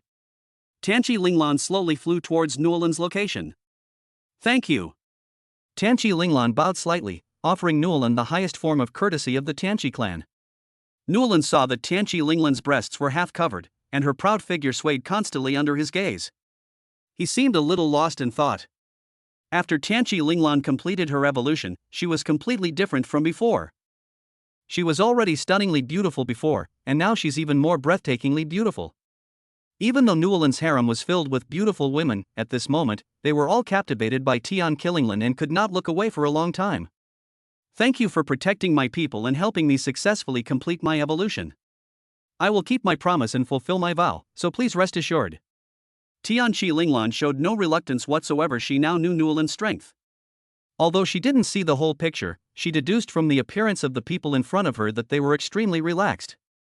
Given the surrounding environment, it is clear that no large-scale battles have taken place. Only some corpses lay exposed in the wilderness. Therefore, only someone with the strength to completely overwhelm Lasvaya could achieve this level of strength. However, I can't marry you right now. You might have to wait for me for a while. Why? Nolan was already losing control. He was even thinking of taking Tianqi and Linglan to the Lapria auction together. That way, I can. I have just completed my evolution and need some time to consolidate my magic. During this period, I will be extremely weak, and it will take at least 3 days. Nolan. Then wouldn't I be? Never mind. That's all we can do for now. Then we'll have no choice but to come back and pick up Tianqi Linglan. I'll pick you up when I come, maybe in 7 days, or 5 if things go smoothly. Alright, this is a token of our Tianqi clan. When you come to this forest, just blow it. Tianqi Linglan handed a horn that looked like deer antlers to Nuolan, then turned and left. Congratulations, host, on completing the mission. Help Tianqi Linglan successfully complete this evolution. The reward has been credited to your account. Please check your account. Gain skill, Heavenly Leap. Nuolan was so engrossed in watching Tianqi Linglan's retreating figure that he ignored all the system notifications. The rewards aren't as appealing anymore. Chapter 75 Special Formations. Brother Lon, the people are already far away, why are you still looking? Hick looked at Nolan with a hint of resentment. She wasn't angry, she just wanted to tease Nolan a little. Cough cough. Nolan then came to her senses and realized that she had indeed lost her composure. No. After the auction, Tianqi Linglan must be picked up and taken back to Nord City to get married. There is no time to lose. I was just thinking about something that's worth pondering. You haven't misunderstood anything, have you?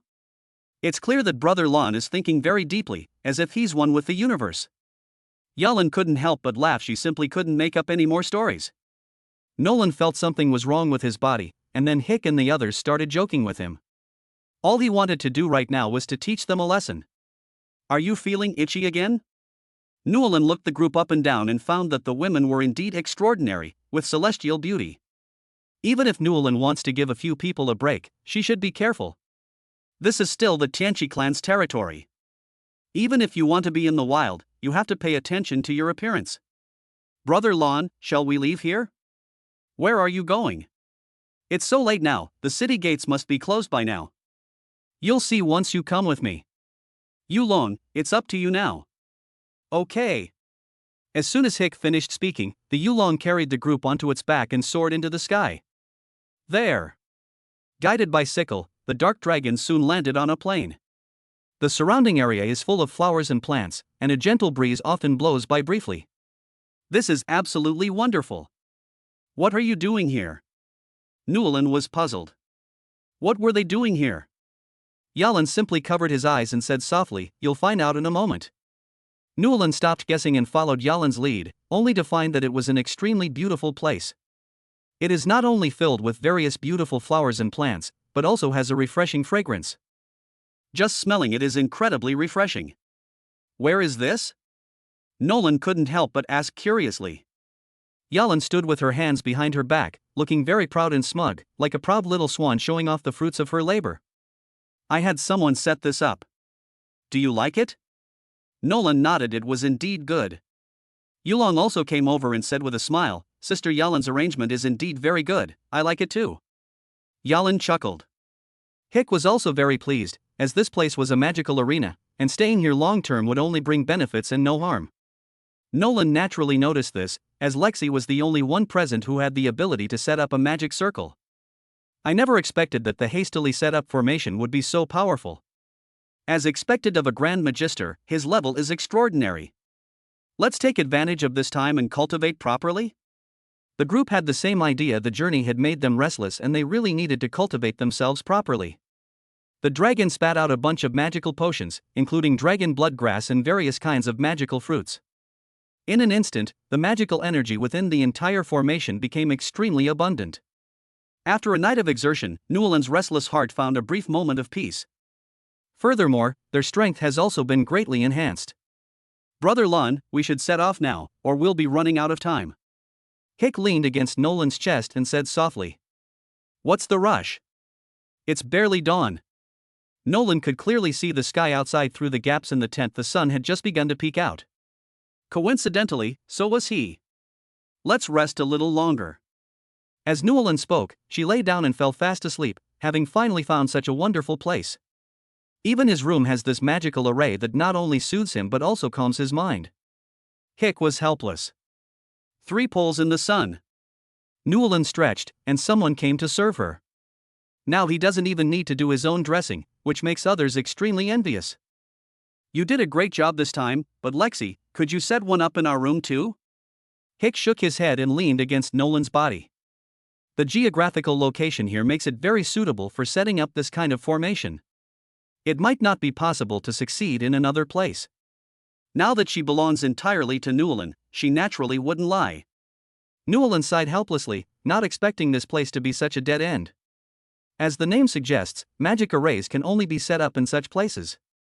Unbeknownst to him, Hickory stared at Nolan and grew to like her more and more. Her past experiences left her in a state of confusion regarding romantic relationships. Now, of course, I am very satisfied with Newland. Yalan and the others handed the prepared food directly to Newland, and then the group began to eat around Newland. Brother Lon, have a taste of mine. Shiyu handed the pastries she was holding to Newland, mainly because the food each of them had was slightly different. Oh? Tonight? We just finished cleaning up, didn't we? Shiyu was completely bewildered. Newland's words left her utterly speechless. She suddenly thought of something, her cheeks flushed crimson, and she sat down on the grassland, head bowed, no longer speaking. Nolan's participation in the auction is just one reason. Secondly, he needs to cultivate a good relationship with these people, as he spends far too little time with them. They usually start getting busy with other things on their wedding day. We owe them so much.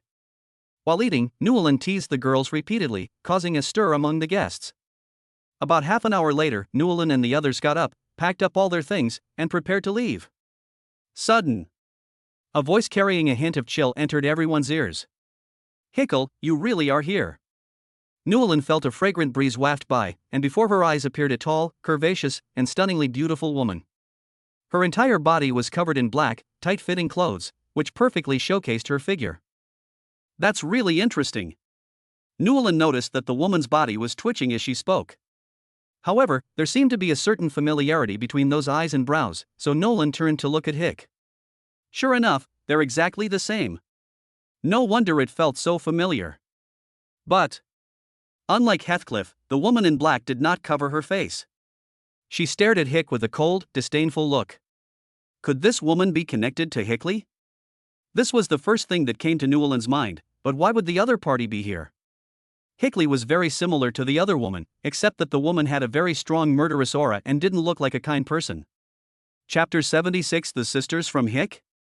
Who are you? Newland was somewhat displeased. How could someone else be interfering with his other wife? Is this reasonable? No. She needs to be taught a lesson. Humph. I didn't come here to see you, I came here to see Hick. Nolan? Isn't this girl ignoring me? Lowell, don't go too far. I'm not the same Hick I used to be. Brother Lon, I apologize. I didn't mean to drag you down. Nolan was completely confused. What were you guys talking about? Brother Lon? Ha ha ha. Hick, you really are different now. I never thought that the once invincible death mage would choose the life he once hated the most. How ironic. I suppose you've forgotten the vows we once made. In that case, I'll end things with you right here. I will carry on with your wishes. After Lowell finished speaking, dark elemental magic began to emerge from his body, and an aura of slaughter spread around him. Brother Lon, this has nothing to do with you. You should leave now. Nolan? Nolan pulled Hick into her arms, gently brushed the hair from her forehead, and kissed her tenderly. She said softly, "What nonsense are you talking about? Your business is my business. Why are you still keeping things separate from me?" Brother Lon, I understand. Hickley, it seems you've indeed forgotten everything from the past. In that case, I have no reason to hold back anymore. Lowell's magic power grew even stronger, and he was chanting spells. But that's not what Nolan is concerned about right now. He needed to understand the relationship between Hick and Lowell, but he was completely confused. The two should be quite familiar with each other. Hickley, aren't you going to tell us about what happened between you two? Nolan looked at Hick, who was somewhat dazed at the moment, her face as if she had already anticipated what would happen today. She was so calm. Brother Lon, Hickley hesitated, seemingly having some unspeakable difficulty. It's okay, you can just tell me. If you have any trouble, I'll help you take care of it. Hickley nodded, as if he had made up his mind. Die. Lowell's voice came from the other side, accompanied by an endless stream of dark magic energy elements. Thunder. Nolan didn't even look closely. She simply gathered magic power with one hand and blocked all the dark energy that was coming at her. Hickley wasn't worried about Norlan's strength, mainly because Norlan had defeated her before, and her strength had increased considerably now. More than enough to deal with Lowell. Lowell is just as good as her. She knew this all too well. Brother Lon, Luo Wire is my sister. My younger sister? Right. Continue. Upon learning that Lowell was Hick's younger sister, Nolan naturally abandoned her murderous intent. Twin sisters? And he was immediately struck by Lowell's stunning looks, though he was still somewhat different from Tianchi Linglan and the elf princess. However, among humans, they are considered outstanding. Besides, we can't let Hick be too lonely, can we? We are the Rosen family. My full name is Hickley Rosen, and I come from Lasadas, a state thousands of miles away. My father was once a renowned lord with a large army, but one day our family was brutally wiped out, and only Lowell and I escaped. At the time, Lowell and I were playing in the wild and had no idea that something like this had happened in the family. If we had been there, we wouldn't have met you, Brother Lon. Hickley's voice choked with emotion. Nolan had never imagined that Hickley had such an unknown side to him. He couldn't help but hug Hickle tighter. Nolan knew that Hickra needed a safe haven to lean on. After our territory was looted, we had no choice but to flee to distant lands. If our enemies discovered us, then Lowell and I would surely die. In order to seek revenge, I fell into the path of death, embarked on this road of no return, and abandoned all my former illusions. Raoul studied under the dark mage Larivia, who was particularly proficient in dark elements, and the element Raoul awakened happened to be the rare dark element. We later went our separate ways, but we both shared a common belief: revenge. Let's meet again in 10 years and settle our differences.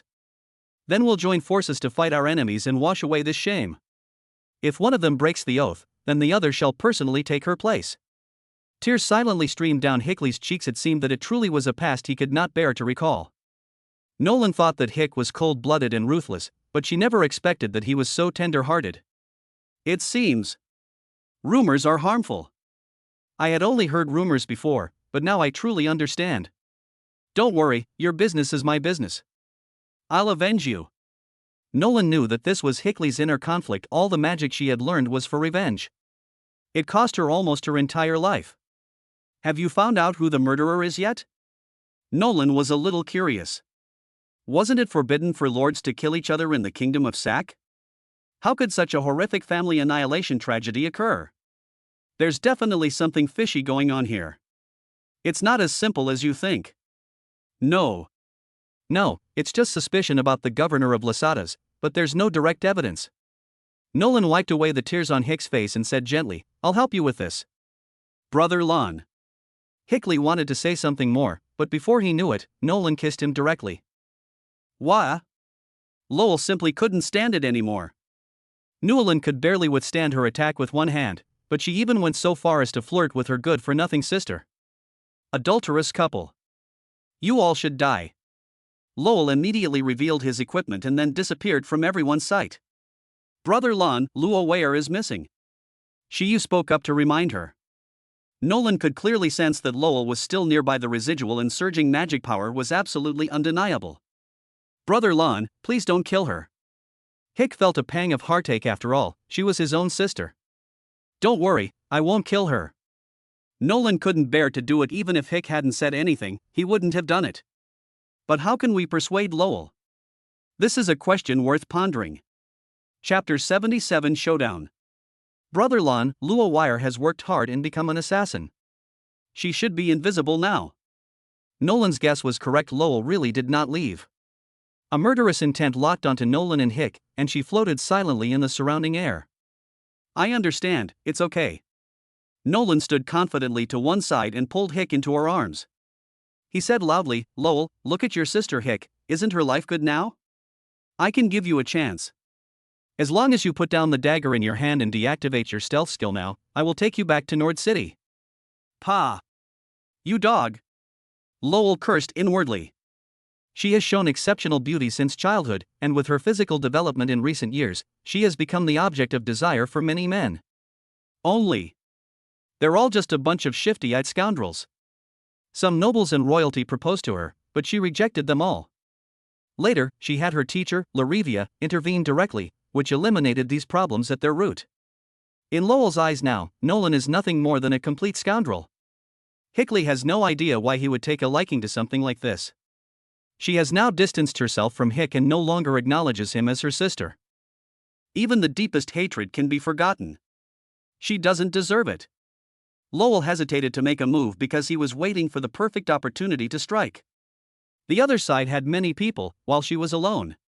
She couldn't allow herself to get into a tough fight. Reducing the number of men was the best solution. Nolan deliberately lowered his guard and kissed Hick again. The main problem is that with this stalemate, Lowell isn't coming out. It's so boring just standing there. And he already knew that Lowell posed no threat to him, and he had already signaled to the people around him not to help. Hick's pretty face flushed crimson. Why is Nolan like this? I was the main player last night, and it's already daytime, so why am I still like this? We're on serious business right now. Why is it still like this? However, she has now completely fallen into Nolan's arms. She couldn't refuse any of Nolan's requests. Lowell was so angry when he saw this that his face turned green. She had never been intimate with men before, and spent her days improving her skills. Where else can you see a scene like this? A blush crept onto her face involuntarily, but she was now even more determined to kill Heathcliff. Not only Hick, but Naran must also die.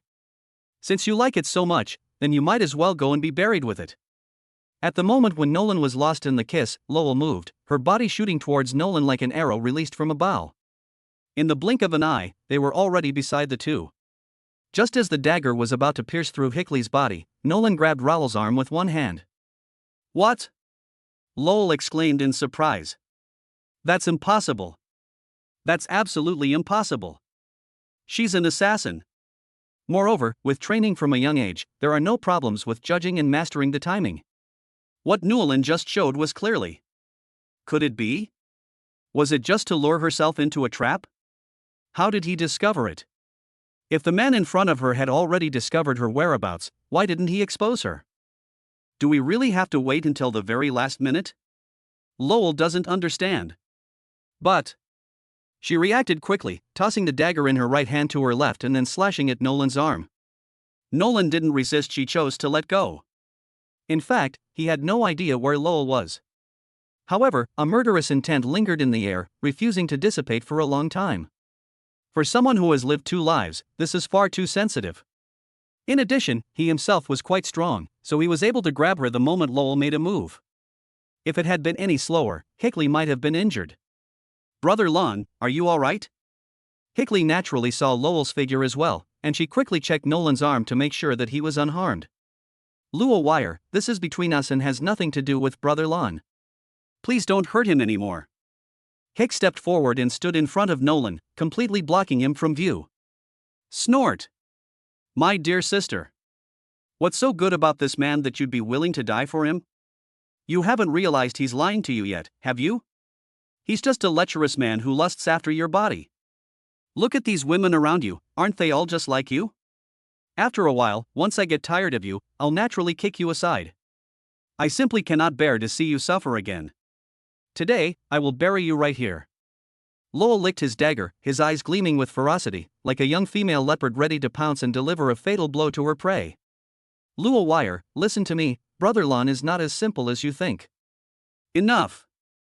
Hick, stop with the sweet talk. I'm here to fulfill a promise I made 10 years ago. If you dare, fight me to the death. Not only will I risk your life, but also that thug behind you. Brother Lon, this. Hick looked at Nolan with some difficulty. She didn't care, but she couldn't drag Nolan into this for no reason. It's okay, I believe you. But if she has conditions, we should have them too, right? Nolan pulled Hickley into her arms and leaned on her shoulder, greedily inhaling the fragrance emanating from her. Brother Lon, would you like me to add another warm bed for you? Hick was not joking. She felt that following Norlon was a good thing, especially since Nord City's strength was growing day by day. After. They will definitely become the overlord of this world. Lowell is wild and untamed. Someone needs to subdue her. Ha! You said it yourself, you can't go back on your word. Nolan was worried about not having an opportunity, and besides, if she wanted Lowell, she would have to see Hick's opinion. Now that Hick has agreed, everything is solved. Brother Lon, then I'll have to ask you to take good care of Lowell Wire, after all, she's still young. No problem, they'll grow up eventually. Hick looked at Lowell and said solemnly, I can agree to your conditions, but what will happen to you if you lose? Kill me or torture me, it's all up to you. Good. If you lose, then stay by Brother Lon's side. You.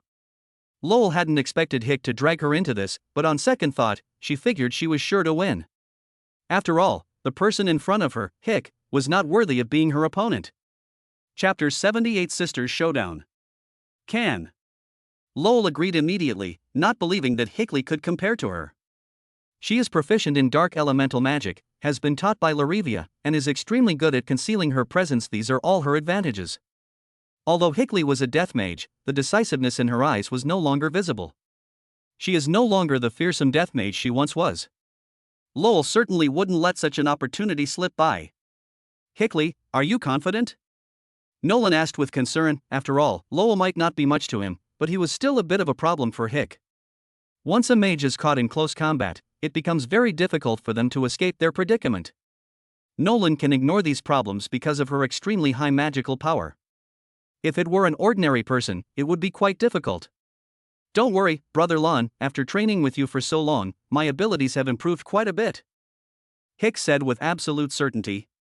After this is over, we'll practice together properly tonight. Hate. Hickley said in a sweet, coquettish voice.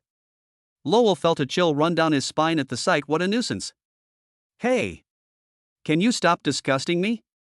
Are we still going to fight or not? Lowell simply couldn't take it anymore. Brother Lon, wait for me. After Hicks finished speaking, he stepped forward and stood in front of Lowell. We can begin.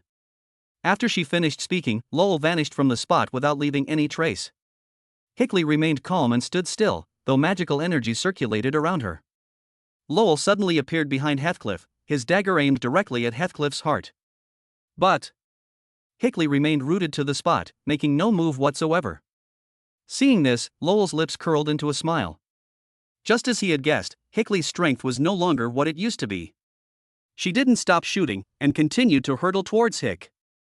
However, just as he was about to encounter Hick, Lowell felt that he could no longer move forward even an inch, as if he were trapped by something. Even though her goal was so close, it felt like it was a world away, unattainable. Lowell tried to break free from the shackles of the void, but Hickley turned around strangely and looked at her coldly.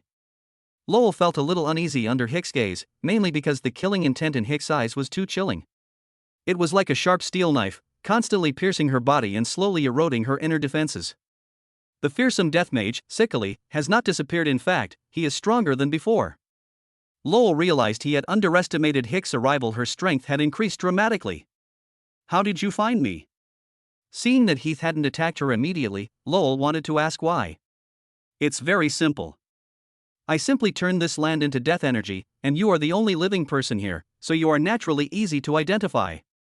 Hick's nonchalant description made it seem as if he had never taken Lowell seriously from the very beginning. What? Lowell was shocked and looked around. Sure enough, everything was covered by Hick's magic. Nolan was secretly amazed, never expecting that Hickley had grown to such an extent during this period. Field. The domain skill, which can only be learned at level 70, is now taking shape for Hick. This is a usage method similar to that of a domain, but it's still quite immature. Hickley was only used to track down one person.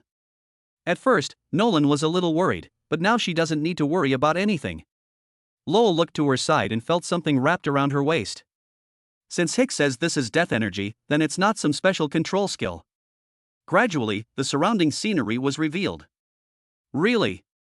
She was grabbed to the side, but she didn't see Hicks use his incantation skill.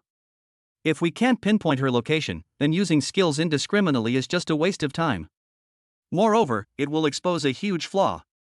Lowell's body was being held in the hand of a monster that looked like a withered tree, and withered vines were spreading over Lowell's body, almost wrapping her up like a dumpling. Lowell, I don't want to hurt you, just admit defeat.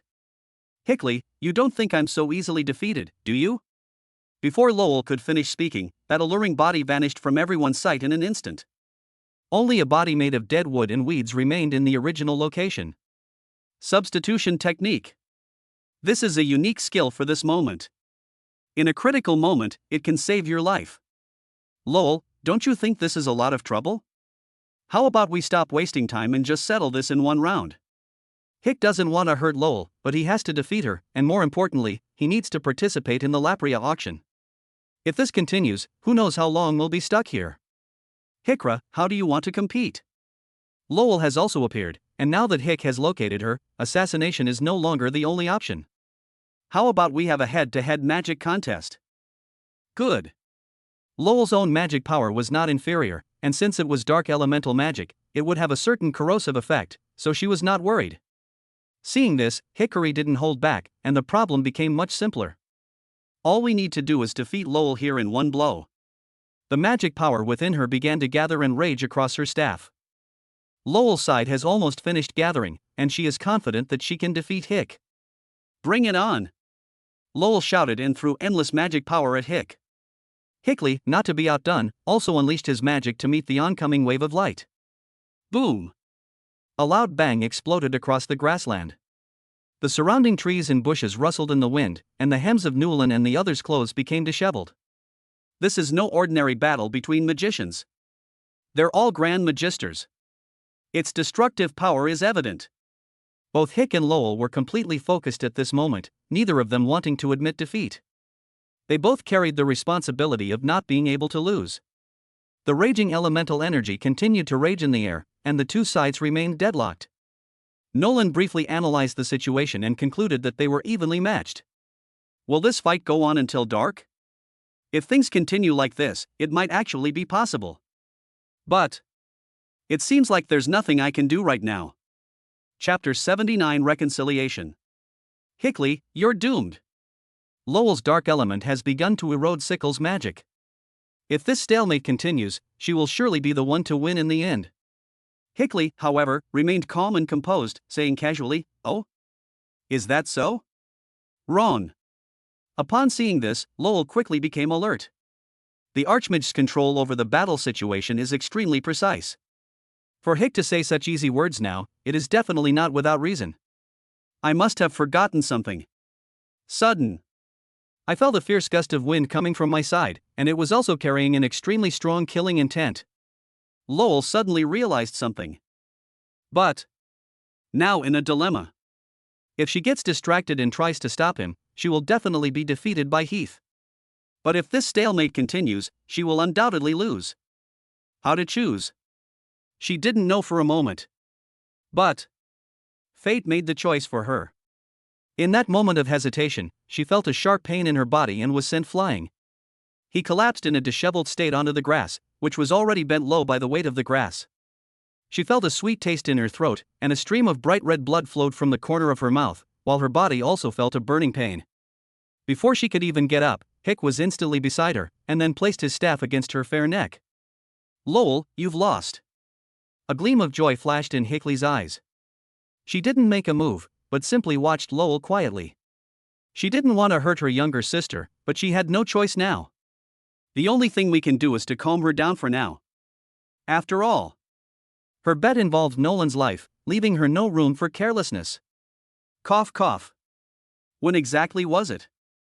Despite his reluctance, Lowell had to admit that he had failed. Hickley naturally knew what Lowell was talking about. The instant I deactivated my skill, a ghost slowly lurked around me. As expected, cough cough. I underestimated you. Lowell slowly closed her eyes, ignoring Hick's profession, a death mage. Her magic may not be the strongest, but from another perspective, it's equivalent to a summoner. You can control an army of the undead. However, she was still too naive, and in the most crucial battle, she failed to consider this critical factor. She hadn't detected the ghost's presence at all. The lingering death energy in the surroundings completely concealed any trace of it. Could it be? Was it all just a setup? They tricked themselves into taking the bait step by step. Lowell gave a bitter smile and accepted his fate. Hickley hasn't changed, she's still here. And it's even stronger now. This is Lowell's immediate feeling. She was defeated by herself, defeated by her arrogance, defeated by her disdain for others. For an assassin, this is a major taboo. Lowell didn't receive the next attack for a long time. She just felt something near her mouth. Not knowing what it was, she opened her eyes. Hick, look at this. What a beautiful girl, and you've beaten her up like this. Come on, be good, open your mouth, this is a recovery potion. Nolan walked over, took out a recovery potion from her storage space, and held it to Lowell's lips. Snort. Lowell snorted and turned his head to the side. She now hates Newland to the core. If it weren't for this man, how could her sister have become like this? Therefore, he is the source of everything. Lowell, have you forgotten our agreement? Seeing this, Hickley spoke directly in a threatening tone. When will my little sister ever grow up and become more sensible? Lowell reluctantly opened his mouth, which was stained with a little crimson blood, and Nolan poured the recovery potion into it. All right, it's about time we set off. Lowell felt that his injuries had almost completely healed in an instant. Originally, Hickley didn't intend to kill him, he just wanted to subdue him. Why do you want to? Lowell was completely confused. He was supposed to kill Nolan. How come they're helping me now? Because you are Heathcliff's sister, and now you are mine too. Lowell's heart tightened this.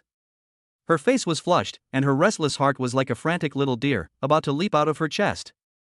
How could Nolan say such a thing? Keep in mind that Lowell hasn't had much contact with men yet, let alone had his dominance directly asserted. She froze on the spot. This is way too blunt. Does my sister just allow this man to do this? What about the others? Is she also the Lord's wife? Lowell was beginning to vaguely speculate about Nolan's relationship, but the others acted as if nothing was wrong and started tidying up their things. Lowell, what are you standing there for? Aren't you coming up? Lowell was startled awake by Hick's shout. She had just been lost in thought. This is the first time in 18 years. How could that be? Seeing that the group was already standing on the back of the dragon, Lowell was somewhat confused. What should I do next? Moreover, it looks like a real dragon. Lowell, hurry up, everyone's waiting for you. Yalan, standing to the side, said gently, since this is Sheikah's sister and is now one of Newland's people, then they are naturally good sisters. Oh. Lowell was somewhat at a loss, but he still stepped onto the back of the dragon. Moreover, everyone gave her the most central position. Why? Lowell's cheeks were flushed. He had just threatened to teach these people a lesson, but now he had become one of them. Even more so, she takes such good care of herself. There's no reason why, this is how you get treated if you're my woman. This. Lowell didn't know how to respond, and could only sit there blankly. Does it still hurt? Hick stroked Lowell's cheek. He hadn't seen his sister for many years. She was once like that, blinded by hatred. Her life was consumed by thoughts of revenge, but it wasn't until she met Newland that her life underwent a dramatic transformation. Looking at Lowell, she saw her former self. Of course, I felt extremely distressed. At such a young age, he has to shoulder such a heavy responsibility. Sister. The two sisters wept with joy and embraced each other. Nolan watched quietly from the side. The reunion of the two sisters is certainly good news. We'll have a party tonight to properly entertain them. Chapter 80: The New City. As night fell, Nolan and his group arrived at Shishiwa City. This is the 5th-ranked city in the state of Ribayas. Once you get here, you won't be far from the city of Procis. It will take at most another day to reach Proxis. The streets are well arranged and brightly lit, with a constant stream of pedestrians. Moreover, there were many shops around, and Nolan and the others walked around Shishiwa City. After spending a day together, Lowell had completely integrated into their group. Hick told Lowell everything that had happened after he met Nolan, but Lowell's words left everyone speechless. Sister, did you steal it too? Hick was caught off guard and didn't know how to explain himself. She was taken from Newland, and now she's helping Newland take her own sister. This. No one dwelled on the topic, and it was quickly brought up again. Moreover, ever since they entered Shishiwa City, their eyes have been drawn to the dazzling array of things, and they have no interest in these small details. Tonight I can finally sleep comfortably in my big bed. Newland stretched and said lazily. It's already dark, and I'll have to work hard on my cultivation again tonight. I'm working so hard. It's only natural that they have such strength. Even as she walked down the street, Newland didn't forget to look around for enough beautiful women to suit her needs. After all, her ambition to build a powerful nation couldn't be put on hold. If there are fewer people, who will help me guard my house in the future? They also oversee various local territories and people. These are all issues he needs to consider now. We can't be careless at all. Brother Lon, where are we staying tonight? Yalan asked playfully. I don't know yet. This is my first time in Shishiwa City too. Let's take our time and see. In that case, I have a good place to go. We can go there directly. Can. Yalan volunteered, and Newland naturally agreed. He was unfamiliar with the place, while Yalan had previously held a very high position in Lanua City. If you have some acquaintances here, that would be the best. Brother Lon, shall we go now? The food there is absolutely amazing, and the service is exceptional. Yalan seemed impatient, as if she knew someone there. Yalan, do you perhaps know someone there? Brother Lon, nothing can be hidden from you. One of my good friends, Lyasna, is there. She owns that hotel. Okay, let's go there then. Yalan's best friend. I definitely have to go see them. Maybe we can bring them straight back to Nord City. Yalan's strength and appearance are both exceptional, so Lyasna must be no less outstanding. Nolan was already quite eager to try. Led by Yalan, the group soon arrived at a hotel that looked exceptionally luxurious. Nolan could clearly tell that this was a typical Western European-style building. The group quickly entered the hotel, which was decorated in a magnificent style. There were many murals on the walls, and warm lights flickered on the stone floor. Nolan felt extremely comfortable. At least she had a good bed tonight. Gentlemen, are you staying here tonight? As soon as they entered, a woman in uniform with a professional smile asked them in a gentle voice. I'm looking for your boss, Lyasna. I'll tell her that Yalan is looking for her. Okay, please have a seat. Soon, the staff settled them at a table in the lobby and sent someone to inform their boss, Lyasna. This period was crucial for Lyasna, and she didn't want anyone to disturb her, so she simply cut off all communication devices. Therefore, the staff could only go and verbally inform them. While Nolan and the others were idly sitting at the table, he decided to ask Yalan about her past with Lyasna. Through Yalan's explanation, Newland learned about the relationship between them. After leaving the academy, Yalan became a mentor, while Lyasna, yearning for freedom and being of noble birth, joined the ranks of adventurers. However, after several years of wandering, perhaps having seen through the ups and downs of life, he invested in and opened his own hotel. They settled here and never left the city of Shishiwa. The staff member walked to a teleportation array, silently chanted a spell, and was soon teleported into a somewhat ancient-looking cave. It was incredibly quiet here, you could even hear the clear sound of water droplets constantly dripping. The woman dared not be negligent, but called out softly from outside in order to attract Lyasna's attention. Inside the deep cave, a stunningly beautiful woman dressed in a light veil revealed her graceful figure. Moreover, her pair of jade-like feet were even more beautiful, and her graceful figure stood suspended in mid-air. Upon hearing the call, she frowned slightly. She had instructed that no one should disturb her unless it was something important. But now? No way. If nothing serious happens, then the subordinates should just wait to be punished. She straightened her clothes a little and walked out. Since there's hardly anyone here, her clothes are just a little decoration, which is still somewhat inappropriate. Say what you need to say quickly. Lyasna's tone was clearly a bit irritated. She was about to break through to level 52, which was why she had been preparing here.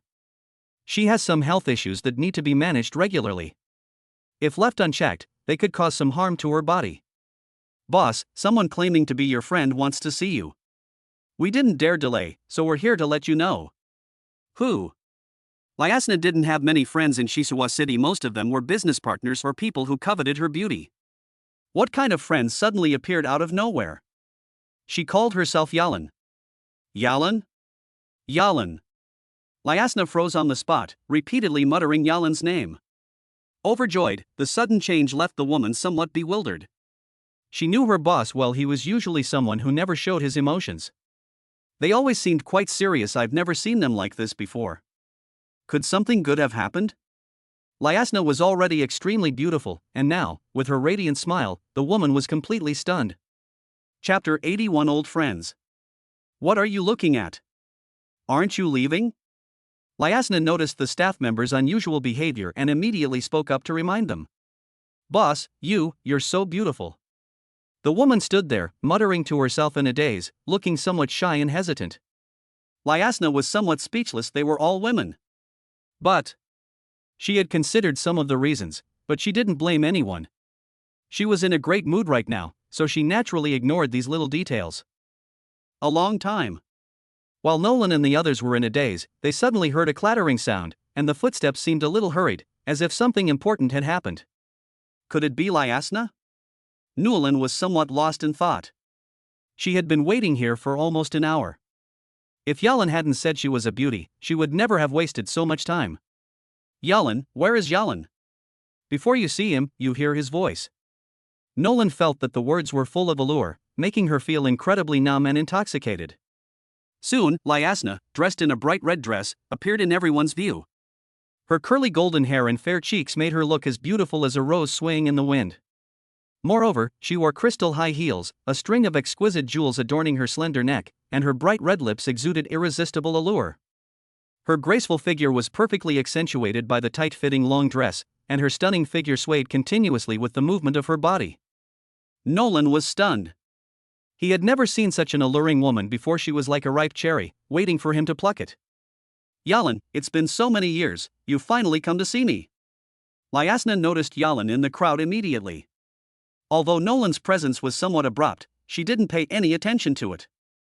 Thinking that this was just a temporary adventure team they had formed, her gaze naturally fell on Yalan. Lyasna, it's been a long time. As they talked, they embraced. Nolan hadn't expected that the two of them had such a good relationship. He's a man, so he doesn't really understand how close best friends can be. But that wasn't his concern. Now his gaze was fixed on Lyasna. If we could win her over, wouldn't our family's power be able to increase again?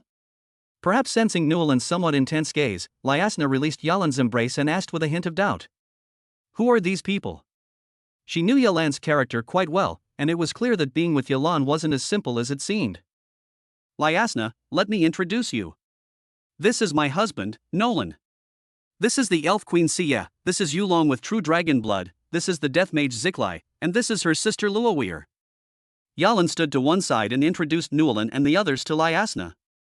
Lyasna was somewhat surprised. These people's identities were not simple at all. But what really caught her attention was Nolan, Yalan's husband. Yalan, why didn't you tell me you were married? When did it happen? Lyasna found it hard to believe. Yalan was about the same age as her and her strength was approaching that of a Grand Magister. Her standards should be quite high. Although the man in front of me looks handsome and dashing, is he really that outstanding? Lyasna, it's something that happened recently. I haven't had a chance to tell you yet. Besides, there's no teleportation array between Nord City and Shisua City yet, and I've been busy with some things lately, so it's naturally been postponed. Besides, I'm here to see you, aren't I? I came here specifically to pay you a visit. Yeah? Lyasna didn't think so. Yalan hadn't told her about such a big thing, and now she was suddenly visiting. It wasn't something that could be easily brushed off. Oh, Lyasna, I'll tell you the truth, we're here to participate in the Lapria auction. I just happened to be passing by, so I stopped by. I knew it. She really is a womanizer. No wonder she never contacted me again. She's found someone new. Lyasna pursed her red lips slightly, smiling broadly. She was just joking. Just based on her relationship with Yalan, she wouldn't really be angry. Alright, Lyasna, we're a little hungry now. Can we eat something first? No problem, I've already instructed people to prepare. We can head over there now. As Lyasna spoke, she kept looking at Nolan, believing that Nolan was the most crucial person among them. Her intuition told her so. Whether it was Yalan or the women around her, they all looked at Nolan from time to time, as if seeking his opinion. Yalan, you just mentioned Nord City, what about the previous Lano City? Lano City has been annexed by Nord City, and Brother Lon is the city lord of Nord City. Yalan is now naturally on Nualan's side. She wishes her best friend could come and be her sister. She knew about Lyasna's illness and thought that Nolan might have a cure, so it was crucial to establish Nolan's image now. Oh? That's quite interesting. Lyasna raised a brow and looked Nolan up and down again. Now Nolan had to get her attention. If they were able to annex Lanua City, then their strength must be considerable. His territory is now likely much larger, so these people around him are naturally his men too. However, she was quite curious about how the Elf Queen could be involved with humans. She had heard of the name of the Death Mage Hick, but she never expected that he would be so petite and dependent on Nolan at this moment. You are welcome to visit Nord City anytime. Miss Lyasna would be very happy to have you here. Nolan bowed slightly, expressing his attitude with the most gentlemanly etiquette. Thank you. I'll go and take a look later. Lyasna's stunning figure constantly drew Nolan's gaze. Lyasna felt extremely uncomfortable, constantly feeling like she was being scrutinized. Without a doubt, it was Nolan.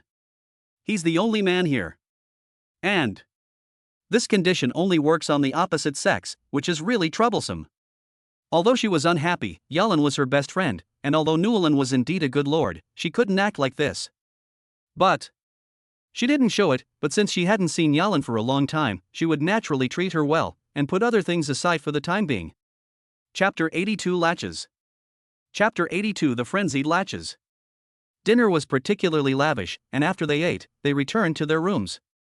Lyasna had originally arranged single rooms for them, but Yalan's actions left her somewhat bewildered. They actually chose the largest room, which is the most luxurious type in this hotel. She wasn't being stingy, she was just curious about Yalan's actions. Why would she do that? Nualan is clearly her husband. How could he allow himself to be with other women? But Lyasna didn't pursue the matter further. She turned and went back into her room. She lives right next door to Nualan and the others. They can contact her immediately if they need anything. If it were before, Yalan would definitely have shared a bed with her, and the two would have talked about everything. But now that Yalan is married, the two can never go back to that kind of life. Lyasna regretted it as soon as she fell asleep. The surrounding environment was a bit noisy, so she usually stayed in the cave to ensure that her surroundings were quiet enough. She is currently ill and absolutely cannot be disturbed, which is making it difficult for her to fall asleep. Moreover, the most important thing is not just one, which makes Lyasna feel extremely distressed. Could it be?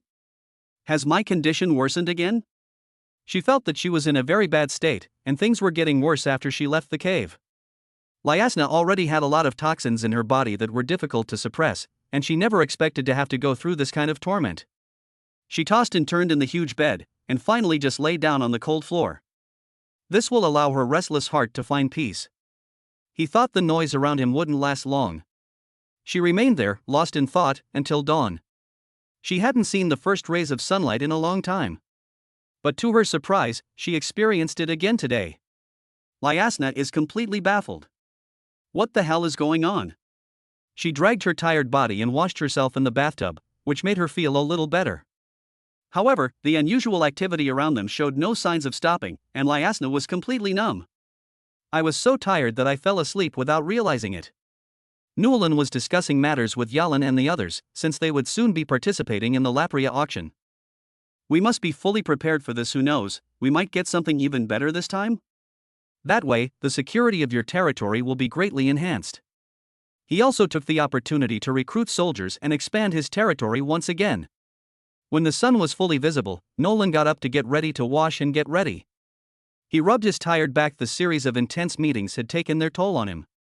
After finishing tidying up, Newland took out the dragon blood grass she had prepared in advance and put it directly into her mouth.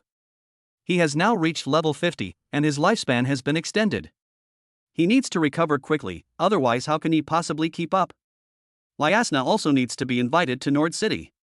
Her power is growing, and her physical strength must keep up. Otherwise, how can she manage such a vast territory as Nord City? At this point, Nolan finally got her watch. The suffering of ancient emperors, endless memorials to be reviewed, the direction of their territories, and so on, was extremely exhausting. Soon, everyone finished tidying up, until Lyasna knocked on the door. Time for breakfast. Yalan opened the door and found it was Lyasna, but she was completely different from the one she had seen yesterday, as if she were a different person. Now, Lyasna had very dark circles under her eyes, and she also looked tired. Her face was flushed, and she didn't look to be in very good condition overall. Lyasna, are you feeling unwell? Yalan asked with concern. No. Lyasna thought to herself, maybe she's been too tired lately. Then what are you doing? Yalan then pulled Lyasna into the room, as it was rather awkward for them to stand there like that. Lyasna rarely interacts with people on a daily basis, and since she became seriously ill, she is indeed not used to having so many people around all at once. Fortunately, these were all Yalan's friends, so she didn't pay much attention to it. I still need to do my part as a host. Lyasna stopped thinking about it. She had only come here to invite them to have breakfast together. Everyone quickly finished breakfast and sat down in the hall. Just as everyone was appraising the red wine in their hands, a wildly agitated voice rang out. Lyasna, where is Yalan? I know Yalan is here. Don't try to hide, or I'll smash this hotel to pieces. Sir, please calm down, Roll. The staff outside couldn't stop the newcomer at all. In an instant, a burly man appeared in everyone's sight. Yalan, you really are here. So, what's your decision now? Yalan frowned slightly, her expression revealing her disgust for the big man. Latches, I don't want to see you. You can leave now. Yalan, this time I won't let you leave so easily. You must accept my proposal. Oh? At first, Newland didn't know what was going on, but now he understood.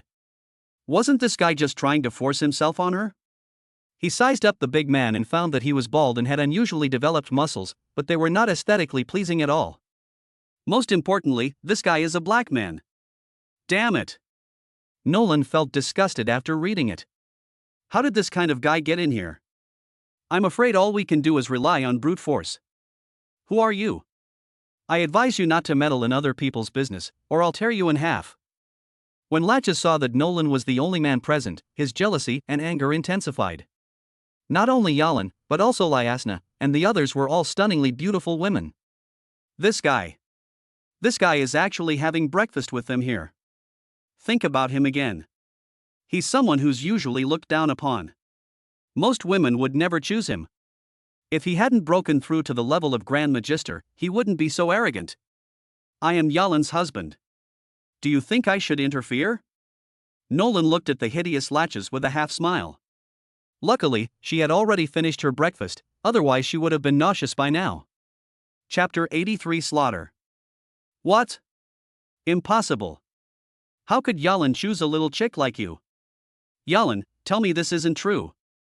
Latches roared on the spot, unable to believe what he was hearing. Latches, it's true, Norlan is my husband, and he's exceptionally good. Don't bother me anymore. Yalan had long wanted to get rid of Latches' harassment, which was why she had remained in Lano City. Impossible. Yalan, I'm so much better than him, why did you choose him? Is this guy even as strong as me? I'll kill this guy right now, and then I'll propose to you. Latch's eyes bulged noticeably, and his tone was full of impatience as he lunged at Norlan. Snort! Newland sneered. This piece of trash dares to act so presumptuously here? Since he even threatened to kill him, he didn't need to hold back. Latches, you dare? Lyasna naturally didn't want anyone causing trouble in her hotel, especially since this was Yalin's husband. If anything were to happen to him, Yalin would be the one heartbroken. But Latches paid no heed and his massive form, like a locomotive, crashed into Nolan, who was still in her seat. Latches waved his hand, intending to lift Nolan up directly. However, he greatly underestimated Nolan. Before he could even touch Newland, she mysteriously vanished right in front of him. Bang! The next second, a heavy punch was thrown directly at Latch's jaw. Click! That's the sound of bones breaking.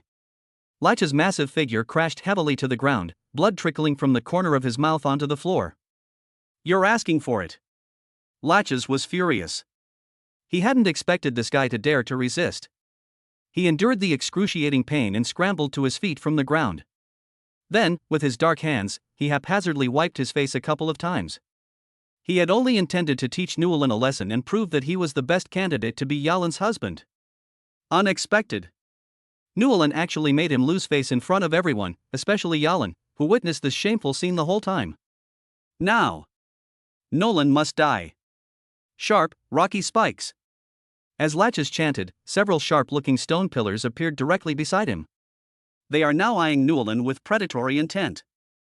If you kneel down now and beg for mercy, I might consider sparing your life, but I will make you a cripple from now on. But if you still insist on going your own way, then I don't mind executing you right here and now. Newland stood there with her hands behind her back, looking serene and otherworldly. How arrogant. I'll kill you right here and now, and then I'll marry Yalin. You're practically asking for death. Do you know I serve the Blog family? I can kill you and be fine, but if you hurt me, you'll face the extermination of your clan. Latches was roaring wildly there, completely unfazed. The Blog family is not one that can be offended by just anyone, and besides, I am a Grand Magister. Even within the blogosphere, they are extremely rare. Moreover, they have now offended not only themselves, but also the reputation of the blogosphere. Seeing that Norlan was still motionless, Latches felt that his plan had worked. The Blog family still works. It seems this kid is completely terrified. So, next, just knead it gently. In front of Yalan, I'll trample this brat under my feet and humiliate him severely. Then I'll definitely win the beauty's heart. Latches seemed to already see Yalan nestled beside him, and he couldn't help but feel a little smug, completely unaware of Nolan's actions. So noisy. Nolan hadn't expected this black guy to be so slow, and he didn't want to wait any longer. Since the other party is so arrogant, he doesn't mind sending him to start over. Thunder! The frenzied magic instantly gathered in Nolan's palm, as if it contained world-destroying energy. Latches was also affected by the changes around him, and his heart tightened involuntarily.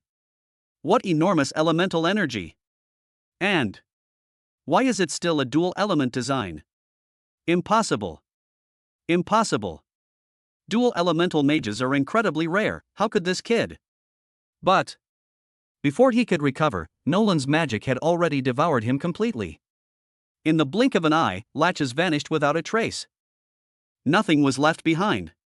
The others were all right, but Lyasna was now staring wide-eyed with her red lips slightly parted. She hadn't expected Nolan's strength to be so formidable. Latches is a level 50 archmage. With just one move, Newland rendered Latches incapable of resisting. This strength is simply too terrifying. She knew about Latches' strength. Earth attribute mages were known for their exceptionally strong defenses. And if everyone is at the same level, it is very difficult to determine a winner between archmages. Latches didn't even have time to use his life-saving items before he was directly killed. If she had underestimated Nolan before, Lyasna now places Nolan in the next tier. The two are not even in the same league. Why does he possess such powerful magic? And he's a dual elemental archmage. Perhaps, the annexation of Lano City was inevitable. In that instant, Lyasna understood many things. The man before her was not as simple as she had thought. She had to admire Yalin's sharp eye. Now many things make sense. This group of people is not an equal team. They all obey Nolan's orders. No wonder they can bring together creatures of different races. Miss Lyasna, I hope I haven't caused you any trouble? No. No. Lyasna didn't know what to say. Nolan was so calm after killing a Grand Magus, and even asked her in a very gentlemanly manner the first thing she did. This? I'm fine here, but you guys are in big trouble from now on. Latches is working for the Blog family. Now that he has died a violent death here, the Blog family will surely find out soon. You'd better leave quickly, or you'll be in big trouble. Lyasna was extremely anxious the banquet, which had been going so well, had been ruined. Oh? Is this Blog family very powerful? I'd really like to hear that even Miss Lyasna is so afraid of her. Nolan sat down and watched Lyasna with great interest. Lyasna. Chapter 84 Lyasna's background. Let's talk about this later. You should leave now. The Blog family is not someone you can mess with. Upon hearing this, Newlyn became even more settled in her seat. If I leave like this, as Lyasna said, they will eventually track me down. It's better to just wait here for them to come to us. Miss Lyasna, calm down. Tell me the size of the Blog family first, so I can deal with it. When Lyasna heard Nolan's words, she found them utterly incomprehensible. Isn't the Blog family a well-known existence in Rebias? This is the largest family in the state of Rebias. But since Nolan asked, Lyasna will definitely answer. After all, this also concerns Yalan's fate, so he can't be careless. The bloggers control nearly half of the assets in Rebias state, and even the governor of Rebias state has to treat the patriarch of the bloggers with utmost respect. Moreover, the Blog family's business guild is spread throughout the entire kingdom of Sac and is still growing. They have many powerful subordinates under their command. Latches is nothing in comparison. He can only do whatever he wants in a place like Historia. After Lyasna's explanation, Nolan roughly understood the size of the Blog family. It was just a rather large chamber of commerce that brought together family members and kept a number of thugs under its control. But I'm definitely not someone you want to mess with right now. If it's 2 or 3, that's fine. If it's less than 10, we can handle it. After all, Hick and his group's fighting strength should not be underestimated. But if too many come, it will become troublesome. Thank you for your explanation, Miss Lyasna. Please keep this a secret for now. Nolan only wants to attend the auction now to see if he can acquire something to enhance his strength. As for Latches and the Blog family, he doesn't want to care about them right now. I didn't provoke them, it was all self-defense. He wouldn't mind teaching those who are blind to reason a lesson. Of course, but with the capabilities of the Blog family, they'll find out very quickly. Latches isn't highly regarded within the Bloggers family. His status is only somewhat higher in Historic City. The Bloggers family wouldn't necessarily waste resources on someone unrelated to them. Of course, this is only a possibility. Lyasna didn't want Norlan to relax too much. She believed that always keeping a tight rein on things was essential for going further. Moreover, her best friend Yalan was also with him, and she didn't want anything to happen to Yalan. I understand, Miss Lyasna, thank you. It's nothing.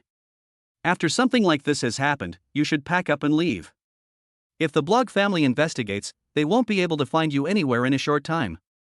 Lyasna's face was still full of worry. After all, Latches was, after all, a great mage. Lyasna, why don't you come with us? Yalan extended an invitation, as she was worried about leaving Lyasna alone there. It would be terrible if I became a scapegoat. Yalan, you should know my physical condition, I can't leave. Lyasna lowered her head in silence. If it weren't for this illness, she wouldn't have needed to stay in Shishiwa City all the time. Lyasna, come with us. Maybe you'll find something you need at the Lapria auction? Moreover, Brother Lon is quite knowledgeable about making some potions, and I think he might be able to help you in the future. Brother Lon, what do you think? After Yalan finished speaking, she looked at Newlan eagerly, wanting to get Newlan's consent. If Miss Lyasna is willing, then I would certainly welcome her. Nolan already had some affection for Lyasna, so naturally she wouldn't let this opportunity slip by. If the two have more contact in the future, it might be possible to keep him in Nord City. This gives Nord City another major boost. Lyasna pondered for a moment, biting her red lips tightly. She was conflicted. Should we stay in Shishiwa City forever, or venture out and take a chance? Lyasna won't choose. Lyasna, come with us. Maybe we'll find a cure for your illness there? You've been in Shisua City for several years now. Do you really plan to stay here for the rest of your life? At your age, so beautiful and with such a graceful figure, you shouldn't be wasting your life here. Yalan has made up her mind to take Lyasna away from Shisua City. If the soft approach doesn't work, then we'll have to use the hard approach. All right. As if making a momentous decision, Lyasna finally made up her mind. All right, let's pack quickly and then we can set off. About an hour later, the group left on the Dark Dragon. Meanwhile, the bloggers branch in Hisoka City is currently searching for Latches' whereabouts. What exactly did Latches do? Why did his life orb go out? A middle-aged man above him had a look of anger in his eyes. Although Latches is not much in the blog family, he is his right-hand man here. The influence of a Grand Magister is still enormous. As a result, someone came to report in the morning that Latches' life bead had become dull and lifeless. How could he not be angry? Latches has expended countless resources to get to where he is today. How can he just disappear like that? The people below simply lowered their heads and remained silent. They didn't know either. Investigate. Dig 3 feet into the ground and find Latches. Yes. Suddenly, a dark-skinned middle-aged man rushed in and hurriedly knelt on the main hall. What is it? I found out that Latches ended up at the hotel run by Lyasna, and then he disappeared. Lyasna? The man above was stroking a piece of precious jade in his hand, muttering to himself. Is it Lyasna of the Umbrino family? Yes. This is a bit of a hassle. Although the middle-aged man above was somewhat dissatisfied, Lyasna was not someone he could easily mess with. The blog family is very powerful, but it's only in the state of Rebias, and mostly in the economic field. But the Umbrino family is different. They control 1/3 of the military power of the Kingdom of Sac. This is too tricky. It seems we still need to report to the higher-ups in the blog family before a decision can be made. If it really was Lyasna who did it, then this matter can only be left unresolved. Strength is the only true measure of success. The blogosphere has always been weak in this regard, and it only dominates in places like Rebias. Chapter 85 Blog Family Renalo. Nolan and her group finally arrived in Procis City as darkness fell. They paid a fee and then entered.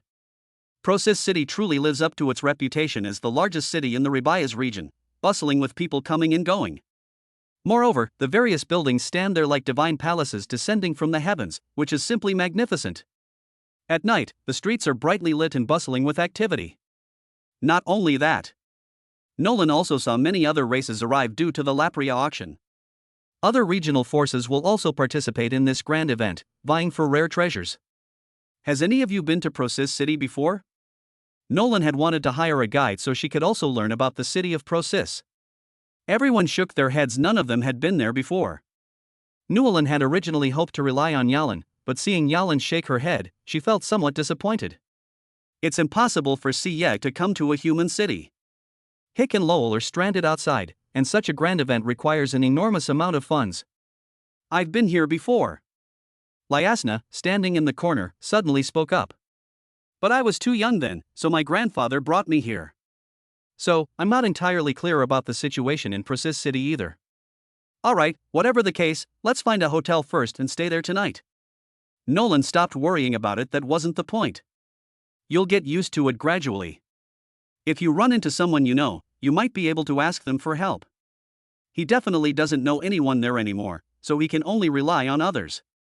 They chose a rather luxurious-looking hotel and entered. 2 rooms are the most luxurious configuration you have here. 200,000. Holy crap. Nolan was about to swear the prices here were just too high. 2 rooms for 1 night cost 200,000 gold coins. Isn't that blatant robbery? Brother Lon, this. It's alright, let's stay here for the night and see what happens tomorrow. Nolan roughly understood that the auction would lead to a large influx of outsiders into Procis City. So these people started raising prices on the spot. If you don't live here, there are plenty of other people who will. He was at his wits' end. He couldn't possibly make his wives and concubines stay in ordinary rooms, could he? It seems I still need to work harder. Fortunately, he had plundered a lot of treasures from the dragon before, and Nord City had been doing very well recently. If it were before, he would never have dared to dream of such a thing. After Nolan paid the fee, the staff gave him a crystal-like card. Now that Nolan has the exact location, she can go out and explore Procis City. Thank you. Lyasna spoke sincerely to Nolan. Miss Lyasna, there's no need to be so polite. The group walked along the streets of Procis City. Having come all this way, they naturally wanted to explore the city thoroughly. The streets were deserted, and the variety of shops was dazzling. Even skill books are sold here. You should know that these things are usually quite precious. In the previous La Noire city, these things were practically treasures. There are so many here that they've even opened shops to sell them. It's truly unparalleled. Why is this auction called La Place? Nolan was a little curious. This must be a person's name. Don't you know that? Before Newland could react, he saw that a handsome young man had turned around to answer his question. Lapria was one of the founders of Procis City, but when the beast tide came and humanity was in imminent danger, it was Lapria who went out alone to resist the beast tide, thus giving everyone a chance to escape. Lapria threw most of the magical beasts she obtained from the battle into the city, which allowed everyone to barely survive. In the end, Lapria died on the battlefield, his body wrapped in a horse's hide. Procis City finally received the support of the human race and quelled the beast tide. The Laplace auction house was founded to commemorate this great hero, and a statue was erected in his honor. After saying that, the young man pointed to the tallest building in Procis City, where a sculpture of Lapria stood atop it. After entering the city, Nolan was curious as to why Procis City would erect a statue of a person. From what he understands now, the people here are very proud and generally don't bow down to others easily. Thank you for clearing up my doubts, brother. May I ask which family you come from? No problem, I am Renero Blogger from the Blogger family, just call me Renero. I am Norlan, the Lord of Nord City. Nolan was slightly surprised to hear about the Blog family. She hadn't expected to meet someone from the Blog family so soon. Moreover, judging from this style, his status within the family should not be too low. So young, and with his own refinement, this kind of person cannot be cultivated in an ordinary environment. You're here for the Laplace auction too, right? Yes. Do you have a place to stay? Our Blog family is willing to provide it for you free of charge. Rena Luo spoke very politely, mainly because she saw that Nolan and the others were all quite powerful. In addition, Norlan is the city lord of Nord City. Although they mainly engage in business, they also pay attention to some major events. Especially for their blogging community, this kind of thing is definitely a top priority. He had heard some things about Nord City, but its geographical location was rather remote, so he only knew a little about it. But this further fueled Rena Luo's desire to make friends with them. A city lord is someone worth befriending. In addition, there are too many candidates for the Blog family, and he is only one of them. He can only continuously improve his strength in order to eventually win the position of the head of the Blog family. Renero, thank you for your kindness, but we have already booked a hotel and will be staying there for the time being. Alright, then I won't bother you any longer. Lord Nolan, could you please infuse this crystal card with your magic? Nolan naturally knew that this was a request for her contact information. If both crystal cards are infused with the magic of both parties at the same time, then they can communicate remotely. Nolan did not refuse this request. Although he was not clear about the internal affairs of the Blog family, he believed that this young man was trustworthy. Nolan also handed over her crystal card, and the two quickly completed the exchange. Lord Newland, if you need anything in the future, please feel free to contact me anytime. I'll be happy to help. No problem, thank you. You're welcome. After saying that, Rena disappeared into the crowd. Chapter 86 Rena Luo's Thoughts. What do you think? Is this Rena Lori trustworthy? Newland turned around and looked at everyone. There shouldn't be any problem. Don't be fooled by the Blog family's seemingly united appearance. It's actually very chaotic internally, with numerous factions. So, winning over friends is a very common tactic they use. Nolan was surprised that Lyasna knew so much. It seemed that Lyasna's background was far more complex than it appeared. But he can't ask directly now. We've only just met, it's too early to talk about this now. We could ask Yalin if she knows anything about it. After taking a stroll around, the group returned to the hotel. I never expected that the next morning, as soon as I tried to go out, I would be blocked at the door. Miss Lyasna, please come with us. We need your cooperation in investigating some matters. The newcomers were extremely arrogant, and given their large numbers, they showed them no respect whatsoever. A member of the Blog family, right? Good to know. Now you can come with us. Don't try to resist. You should know who's really in charge in Procis City. Humph. It seems you don't want the blog family's business to continue. Lyasna's words startled Nolan. It seemed that her guess was correct. Lyasna's background must be very impressive. Otherwise, they wouldn't have said something like that the other party is a blog family. Nolan took out the crystal card and told Renero what had happened, and also sent him the location. Since they're from the same family, it might have some effect. Renero quickly replied, asking Nolan to deal with the situation for a while. Hey, shouldn't you apologize to this lady?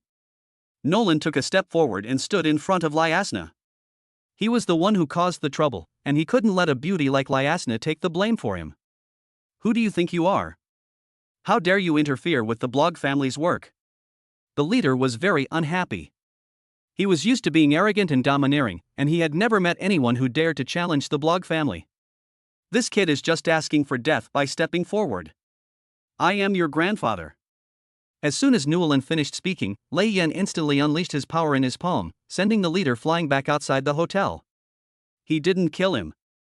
After all, this was the headquarters of the blog family, and he didn't have enough strength right now, so he had to be careful. He's gambling. Since Renero was unaware of this matter, it was definitely not instigated by Renero's side. Given that Lyasna mentioned yesterday that there are also many factions within the blog family, Renelo will definitely intervene in this matter. Just as expected. The moment that person landed, Rena Lo appeared at the hotel entrance. Lord Newellyn, are you all alright? When Rena Luo arrived, she ignored the group of bloggers outside and went straight to Nolan and the others. This surprised the blog family, but some clueless people still went up to ask Rena Luo for instructions. Young Master Rena Lo, we are on a mission. This person not only disobeyed the orders of the blog family, but also injured people. You must stand up for us. Roll. The blog family members? What's wrong with the young chairman? They're from the blogging family. Young master, it's you? I told you to get lost and don't harass my friends again. Do you understand? But you dare disobey me? As Rena Luo spoke, she kicked the man, and he landed right next to the first one who had been sent flying by Newellyn. Now, who else dares to mess with my friends?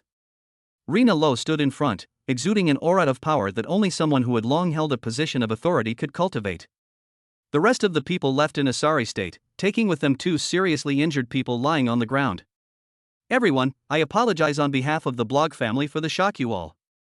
Rena actually bowed, which caught everyone off guard. Brother Rena Lo, what are you doing?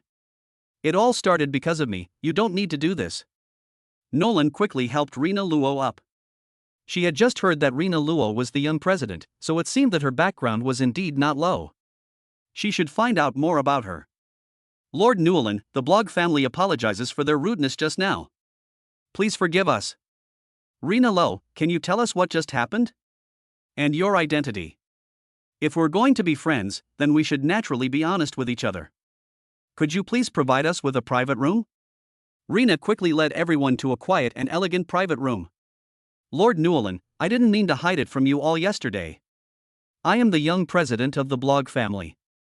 Don't think that this title is impressive. In fact, there are no fewer than 15 people with this title. And I am just one of them. Rena Lo was somewhat melancholy, which was indeed one of his worries. Those were Klein's henchmen, and I don't get along with him. What did you do to offend him? Rena looked at everyone, and Nolan said somewhat embarrassedly. A high-ranking mage harassed my wife before. I warned him, but he insisted on doing it. In a fit of anger, I killed him. Later I found out that he was from the blog family. I didn't expect them to come knocking on our door so quickly, it was my oversight. Newellyn did feel somewhat apologetic, but not because of the murder, but because she hadn't handled the matter well, which led to the current situation. Strength. Ultimately, it comes down to a lack of strength. Lord Newellyn, you've done a good deed. Ha ha. Nolan? Everyone present was dumbfounded. How could killing members of the blog family be considered a good thing in your eyes? Lord Newellyn, to be honest, out of all our young guild leaders, only one can ultimately step forward to become the clan leader. This is also the reason for our open and covert struggles. We will try every means to expand our own strength or weaken the strength of our opponents. Now that you've killed a Grand Magus, I'm naturally overjoyed. Rena Luo couldn't stop smiling, while everyone else looked on with exasperation. This guy. However, don't worry, it's just a Grand Magister, a minor matter. The blog family won't interfere. As for your safety, I can guarantee it. However, I have a favor to ask. Rena looked troubled, hesitant about whether to speak up now. You want us to help you secure your position as clan leader, don't you? As expected of City Lord Newellyn, your words hit the nail on the head. That's exactly what I was thinking. I wonder what you all are doing. Chapter 87 The Deal. But what benefit do we get? Nolan expressed her opinion, saying that the price for just one incident of swindling was probably too low. It's not worth the risk for them. That's the blogosphere, which is always at risk of being embroiled in bloodshed. If you get involved in this kind of struggle, you'll find it hard to extricate yourself later, so you need to make the terms clear now. Lord of Nolan City, you are truly a straightforward person. I enjoy dealing with people like you. Rena was not angry. It would be a problem if they really didn't talk about anything. Since Newellyn is talking to him about interests, it means that there is always a chance. Lord of Nolan City, if I am successfully elected as the patriarch of the blog family, I can give Nord City 10% of the Chamber of Commerce's profits in the future. Despite her military background, Lyasna couldn't help but part her red lips slightly, revealing her surprise. Others may not know how valuable this 10% is, but she knows it perfectly well. That's at least 100 million gold coins. The blog family's annual transaction volume is approximately 1 billion gold coins. Being able to contribute even 1/10 of her share is enough to show Renero's sincerity. Lord Newellyn, what are your thoughts? I can tell you all frankly, in the blog family, 1% is worth 100 million gold coins. Hiss. Everyone present gasped in shock. This was indeed a huge temptation. 100 million gold coins is enough to buy a very large city. Even Nord City only produces tens of millions of gold coins a year. This risk is worth taking. But Nolan doesn't think so. His strength is already at the Grand Magister level, and there are already 5 or 6 Grand Magisters in Nord City. The strength is absolutely sufficient. The only problem is the lack of economic development. So 100 million gold coins is not enough for him. Renero, I understand your sincerity, but it's clearly not enough. I can also tell you here that the strength of Nord City is far greater than what you see, and they are all my wives and concubines. I have just recently opened up the Wilderness Mountains. As Nolan spoke, she leaned back against the leather seat. Rena Luo was well aware of Nolan's strength, which is why she was able to offer such a high price on her first attempt. Nolan herself isn't a very high-ranking one. There are far too many Grand Magisters. What he saw was the Elf Queen, the Dark Dragon, and several other archmages beside Norlan. The fact that one person can gather so many archmages, and that they all revere him, is enough to demonstrate his strength. Now that Nolan wants to negotiate, he naturally has to put all his bargaining chips on the table, though he won't reveal some important details. Let's talk about strength. Where are the dragons in the desolate mountains? I've slain him. Hiss. Rena Lo's pupils widened slightly. Their blog family had paid attention to the dragon before, but later felt that the cost would be too high, so they gave up. Now, Renero has to reassess Nolan's strength. This person is far more complex than she appears. Lord Newellyn, if you help me become the head of the blog family, I'm willing to offer 20%. As if she had made up her mind, Renelo bit her lip and said these words. Nolan's strength makes her worthy of his cooperation, and she also has countless resources behind her. He must win Nolan over. If his brothers beat him to it, he might regret it for the rest of his life. Brother Renero, you are indeed very sincere, but I want to add one more condition. Speak freely. Rena thought to herself that she had already gone this far, so there was no harm in talking about it further. If he could establish an alliance with Nolan, he would suddenly have nearly 10 more archmages as his helpers. Moreover, there is also aid from another city behind them. As long as I can get the position of clan leader, then everything will be worth it. I want the blog family to cooperate with Nord City. I want 50% of the profits from the goods sold by Nord City. Nolan didn't say anything more. He knew that even transporting goods, plus all the manpower involved, would incur costs. Therefore, he wants 50%. This is equivalent to someone else selling things for him for free, and he can still pocket 50% of the profits. But I don't need to do anything. Can. Rena thought to herself, how far could a city go? It would just mean the blog family would earn less, but they wouldn't lose money even if they made 50% of the profits. He'd already promised 200 million gold coins, so what's a little bit? He had thought Newland would make some unreasonable demands, but it turned out to be just a cooperative relationship. That would be perfect. Nolan knew that if they wanted to expand Nord City, they had to keep developing the economy, and the blog family was undoubtedly the best choice. He doesn't need anything else, he has the resources, but lacks the channels to sell them. If he gets involved with the blogging community, he won't have to worry about anything anymore, his output will only increase. Lord Newland, it's settled then. From now on, we'll be allies. Of course. I wonder when we can establish a cooperative relationship with Nord City. This is what Nolan is concerned about. Sales there are still too low, only a few 100,000 a month.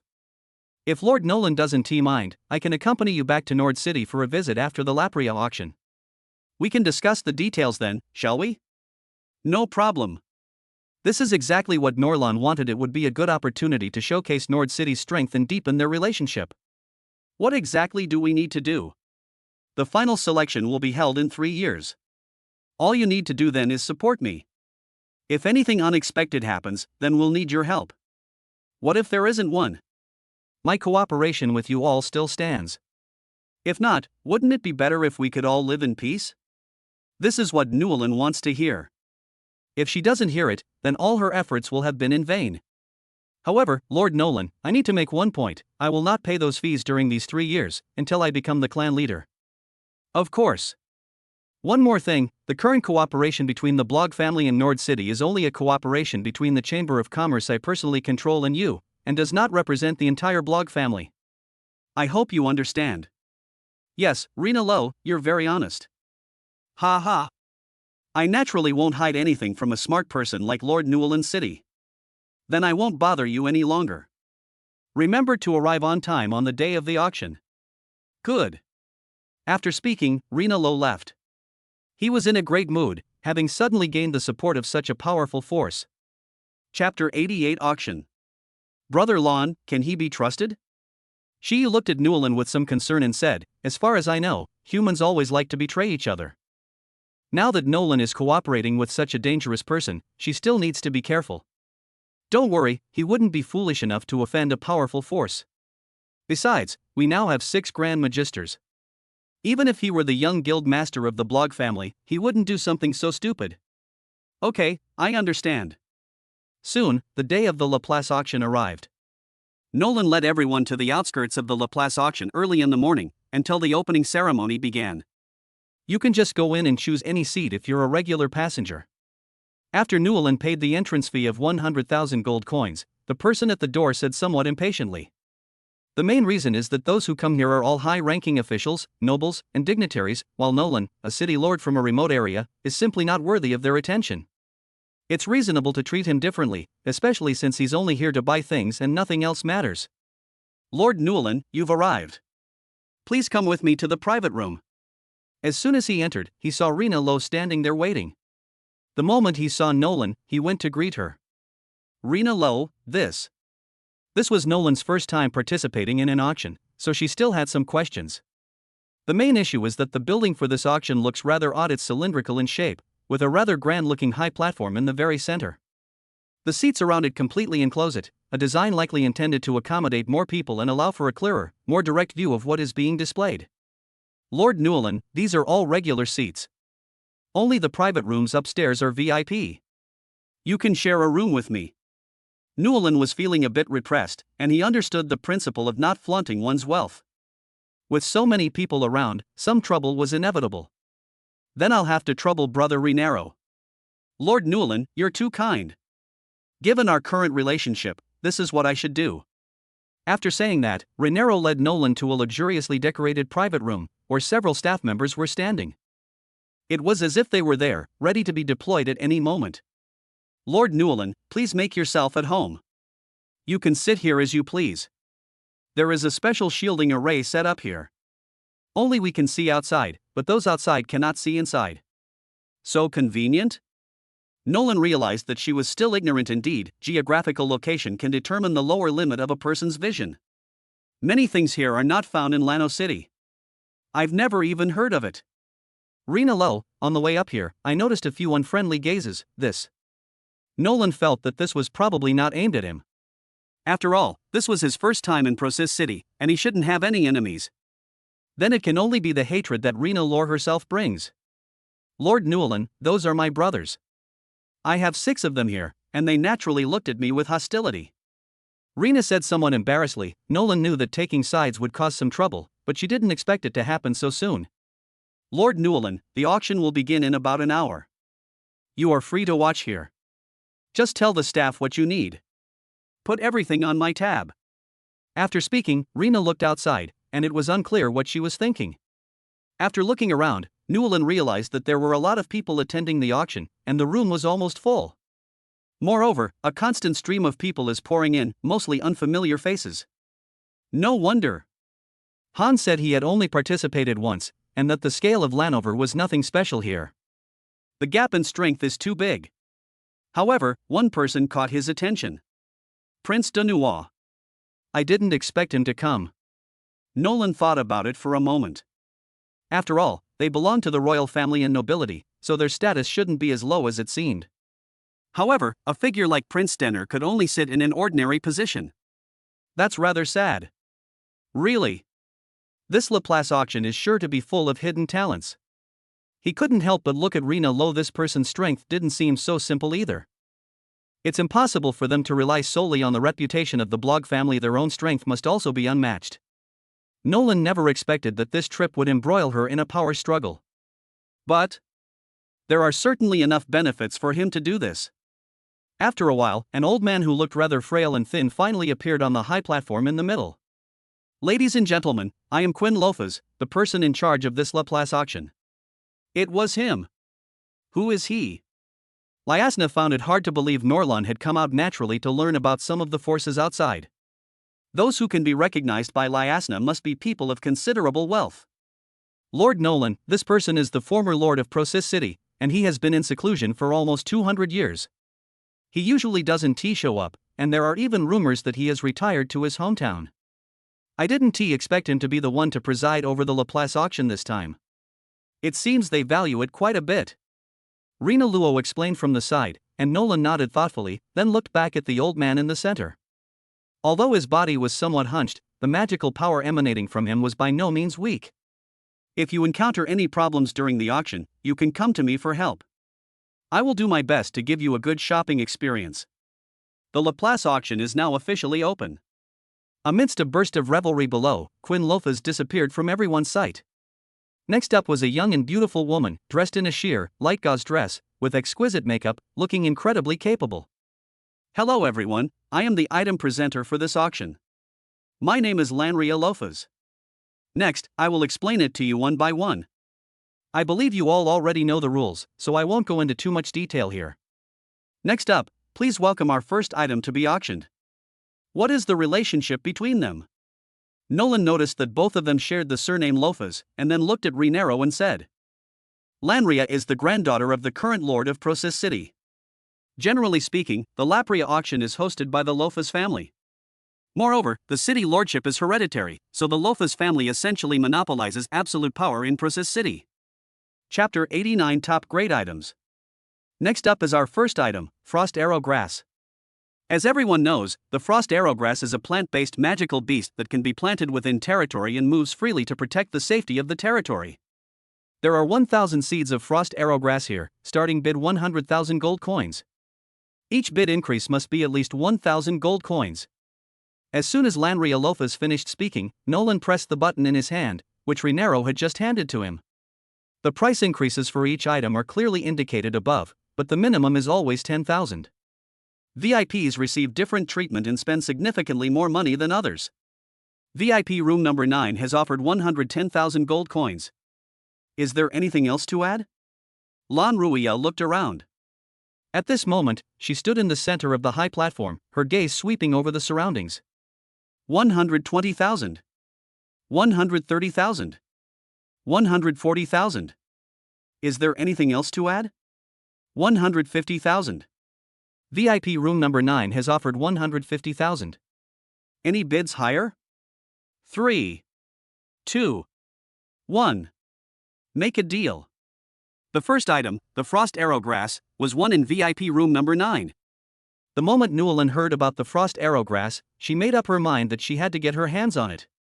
1,000 frost arrowgrass, isn't that equivalent to adding an extra nightly order? With abundant magic power in his territory, he will definitely be able to cultivate a unique legion in the future. Lord Newellyn, this is not worth it. How so? The frost arrowgrass is all made from seeds. You'll have to go back and plant it yourself to cultivate it slowly. 150,000 gold coins is a bit too expensive. Rhaenyra was unaware of the situation in the Norland territory. According to normal market prices, this was indeed a bit expensive. So when Newellyn bid up to 150,000 gold coins, no one raised the price anymore. If it's just some seeds, then it's really unnecessary. It's alright, I think this frost arrowgrass is quite to my liking, so spending a little more gold coins is nothing. Nolan came here this time to buy things she liked, especially things that could improve the overall strength of Nord City. Moreover, the Wilderness Mountain Range has only just been developed by ourselves, and we still need to station a lot of troops there. If we could film some more plant-based magical beasts, that would be a good option. That way, things will be easier for me in the future. Then, he looked at Lanry Alophus in the center of the platform. The second item up for auction is the Poison Mist Ivy. As you all know, Poison Mist Vine can be used to make some high-level potions, but its quantity is relatively small. Starting bid, 50,000 gold coins. Nolan had no interest in the Poison Mist Vine and just watched the people outside fight over it. He has a system, but it's not particularly useful to him. Soon, the Poison Mist Vine was traded for 100,000 gold coins. Next is an item that will be extremely useful to everyone here, the Concentration Flower. As soon as Lan Ruia finished speaking, people below started chatting. I never expected it to be the Mind Concentrating Flower. My trip was definitely worthwhile. I'd heard there would be a concentration flower at the Laplace auction, and I can't believe it's true. I'm determined to get it. I'm determined to get the concentration flower. I'm already level 63, and I'll be able to use it soon. I wonder how high the price of the Mind Concentrating Flower will go. It seems I have no hope. I won't go into too much detail about the effects of the concentration flower. Let's get straight to the price. The starting bid for the concentration flower is 1 million gold coins, and each bid must be at least 100,000 gold coins higher. 1,100,000 gold coins. 1,200,000 gold coins. 1,500,000 gold coins. Nolan looked at the people below who were so crazy, and didn't know why it had gone to such an extent.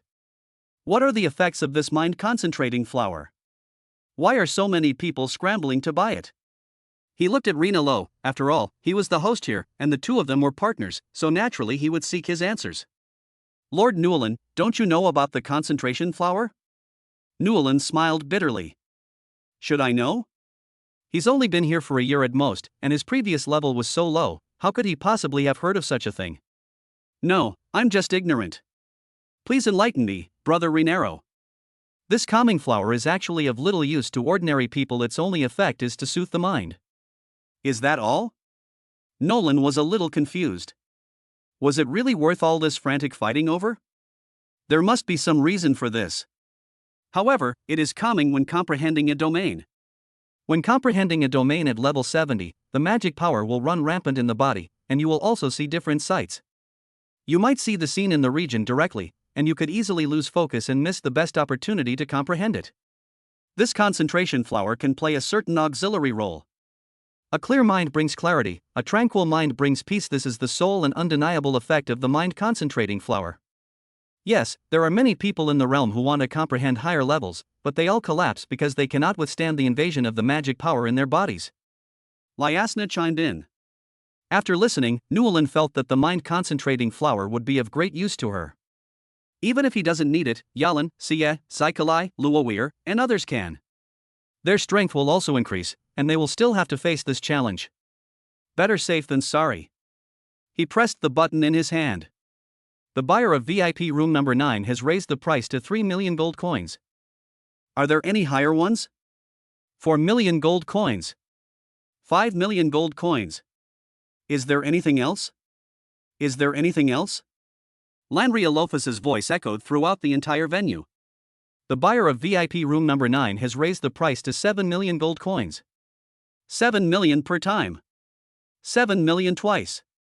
7 million. Before Lan Ruia could finish shouting, someone interrupted her again. 8 million gold coins. Nolan didn't want to waste any more time and directly increased the amount to 10 million gold coins. 10 million gold coins per time.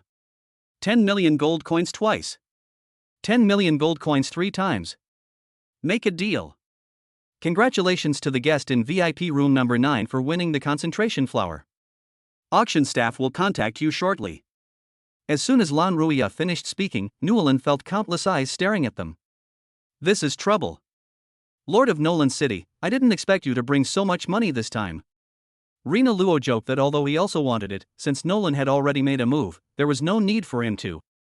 We're allies, there's no need to argue about who's better here. He still prefers doing business, that's where his interest lies. Chapter 90 The Broken Divine Stone. Nolan is suffering in silence. Unexpectedly, a single concentration flower cost him half of the gold coins he brought. He had only brought a total of 20 million gold coins. Nord City's current assets are less than 40 million, most of which are fixed assets. This is really troublesome. The items we're about to get will be harder to snatch. And now there's another thorny issue. With so many people eyeing this place covetously, what if we get robbed? It seems we still need to prepare in advance. Rina Lo, if I run out of money later, I might have to borrow some from you. You don't mind, do you? I certainly don't mind. Lord Newellyn and I are allies now. Even if you didn't say anything, I would still help. Besides, we are about to establish a business partnership. Rina Lo said quite frankly that Nolan's assets were beyond his expectations. Whether it's having so many archmages around or the wealth they display, it's something that ordinary city lords can't compare to. Now, he is completely convinced of Nolan's ability to help him. Perhaps, 3 years later, Nolan will have already comprehended the rules of the domain. If that can be achieved, then the position of clan leader will surely be within one's grasp. But this is just wishful thinking. Putting aside how difficult the journey from level 50 to level 70 is, many people cannot do it in 30 or 40 years, and some even take 100 years.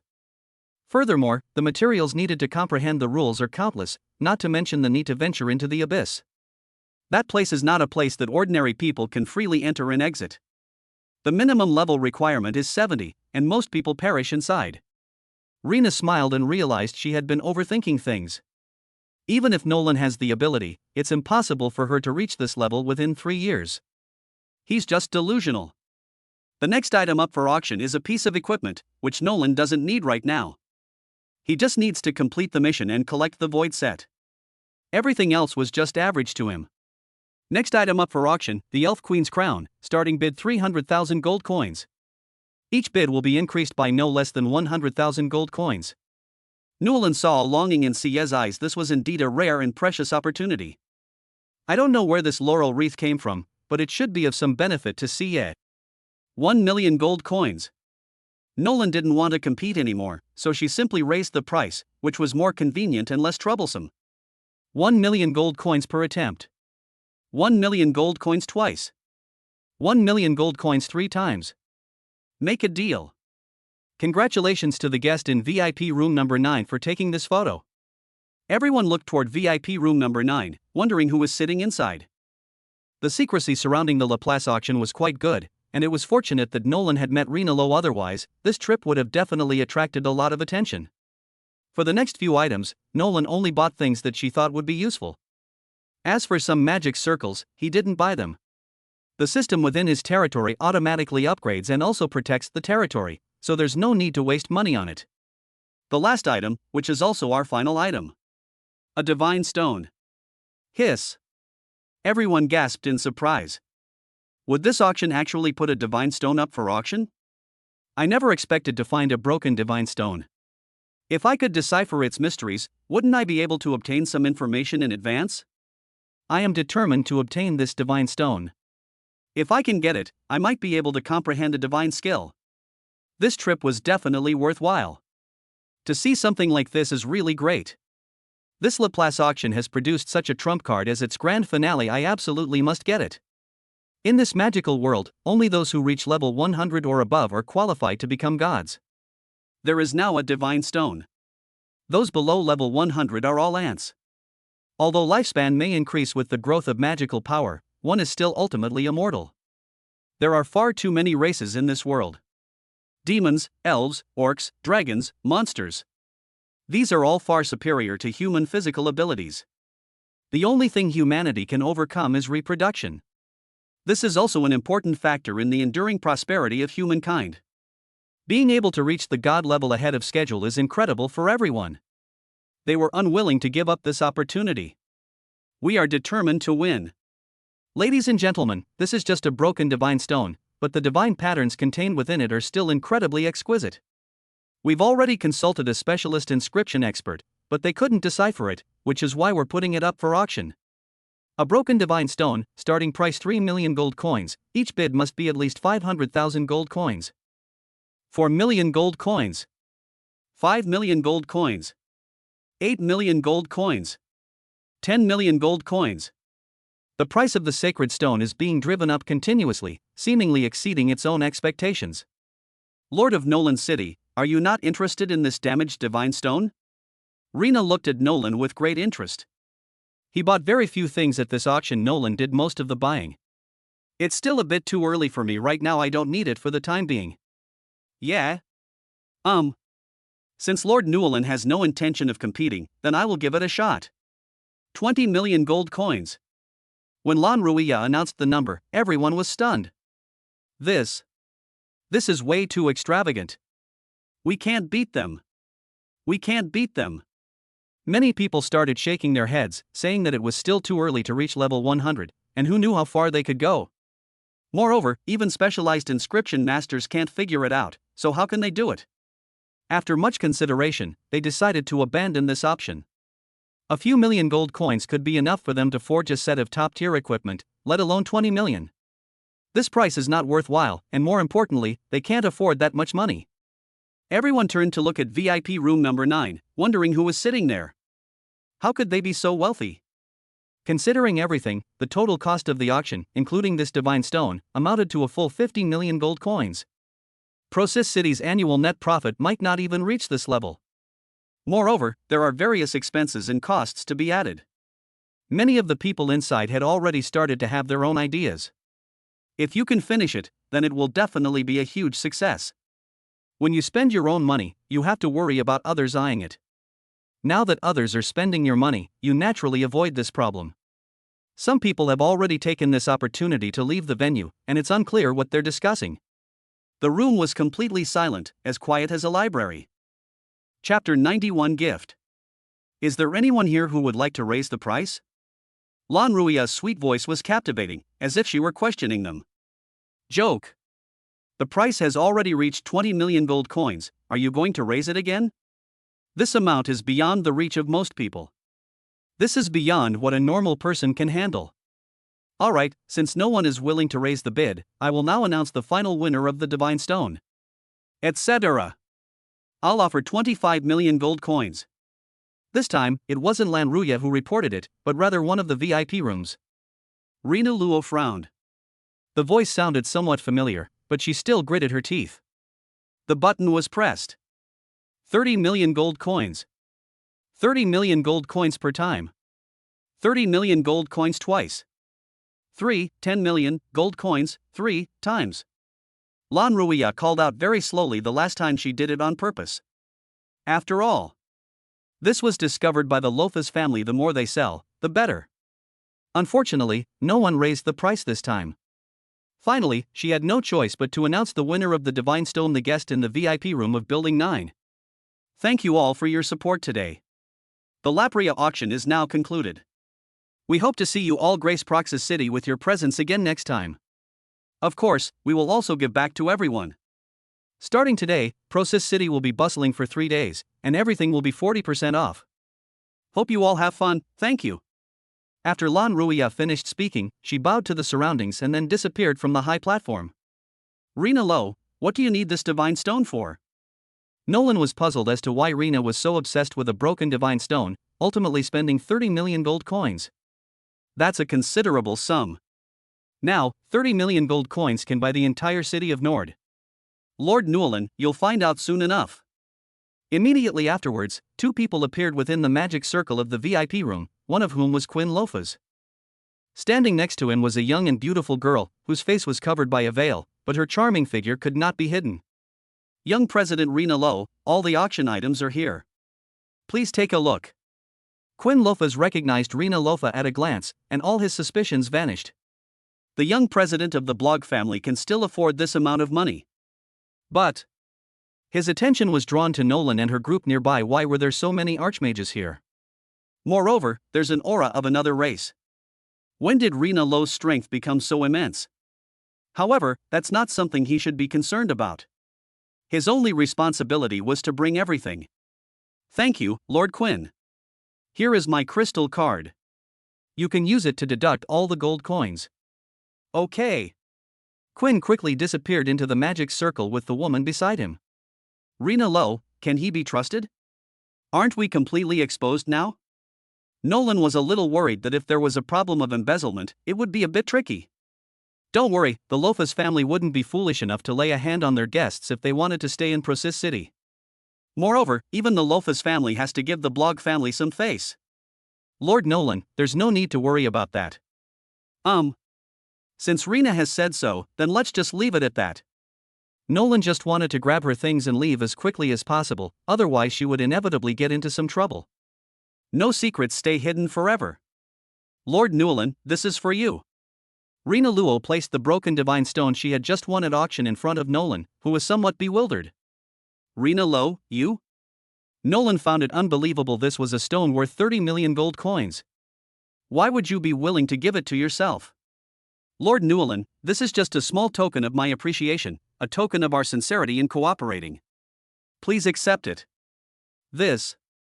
Newland was in a dilemma. She couldn't accept a reward without having done anything in return. It's a bit unreasonable for me to accept such an expensive gift from someone else. When I comprehend the rules of the domain, I might need to borrow Lord Newland's mind concentrating flower, so it would be best if Lord Newland accepted it. Rena said somewhat jokingly, to be honest, I'm not confident I can get to that point. But this is to make Nolan feel more at ease when she takes it. Since we're going to cooperate, we need to show the corresponding sincerity. Alright, but from now on you don't have to keep calling me Lord Newland, just call me Newland. Good. Soon, Quinn Lofas returned with the crystal card. Young Guildmaster Rena Lo, here is your crystal card, please keep it safe. Yes, thank you for your trouble, Lord Quinn. What are you saying? Who is this? Quinn Lofas looked at Nolan with curiosity on his face. Generally, blog families rarely make friends with others. Unless you have some extraordinary talent. He sensed the immense and vast magical power emanating from Norlan, a power that no ordinary level 50 archmage should possess. A friend. Renero gave a perfunctory reply, brushing it off. Quinn Lofas knew that Rena Lofas was unwilling to talk, and he saw no need to stay any longer. Then I'll be going now. You two can continue your discussion. Goodbye, Lord Quinn. Rena Loretta used her business acumen to quickly dismiss Quinn Lofas. Nolan, the Lofas family isn't very supportive of me. On the contrary, they're quite close to my brother Klein. There was a hint of disdain in Renero's words. Renero, will he tell Klein what happened here? Not for now, but who knows in the future? You're my trump card right now, and I don't want to reveal it easily. Since they were willing to entrust him with something as valuable as the broken divine stone, it means that they at least genuinely acknowledge the cooperation between them. Nolan naturally wouldn't mind. Nolan, would you like to revisit Procis City? No, I think I should go back as soon as possible. There are still many things waiting for me to take care of in Nord City. Alright, then I'll go back with you this time and take a look at the size of Nord City. No problem. I'll go with you first. After we've seen the goods in Nord City, I'll arrange for someone to come and make contact. Don't worry about that. Alright. Nolan doesn't want to expose Nord City too early, of course. The fewer people who know, the better. Then let's go take the teleportation array and leave. Good. Chapter 92 Secret Realm. Soon, everyone left the Laplace auction venue. The magic circle randomly teleported them to a location in Procis City. The next step is to leave this place. Since it was close to the west gate, they chose that location. After leaving the city gate, the nether dragon instantly transformed, and the group rode it into the sky. Nolan, you actually have a true dragon-type magical beast, that's unbelievable. Rena was incredibly envious. She hadn't expected Nolan to be so low-key. He had previously thought it was a mixed dragon bloodline, but he realized he was completely wrong when he saw the true form of the nether dragon. Now he only wanted one for himself, and a hint of longing appeared in his expression as he looked at Newlin. Fine. Could you give me one? Rena said somewhat shyly that in this world, being able to possess a dragon-type magical beast was an unparalleled honor. We don't have any true dragon bloodlines right now, but we do have other magical beasts that have been infected by dragon blood. How about that? Great, absolutely great. Renelo had no intention of wanting a magical beast with true dragon blood, and even if Nolan gave it to him, he would feel embarrassed. Dragon-type magical beasts are extremely rare. It's expensive but unavailable. They are simply incomparable to ordinary people. Nolan thought back to the last time she directly devoured the dragon among the magical beasts in her territory, and wondered what it looked like now. In addition to the influence of the nether dragon, there should be quite a few mutated magical beasts. Sending one Renero as a gift shouldn't be a problem. The group flew above the clouds, and those who had originally had designs on them had to give up for the time being. No monster can rival a dragon-type monster in the air. Nolan, I'm becoming more and more curious about you. It's truly remarkable that you've managed to gather so many archmages to serve you. These words came from the bottom of Rena Lowe's heart.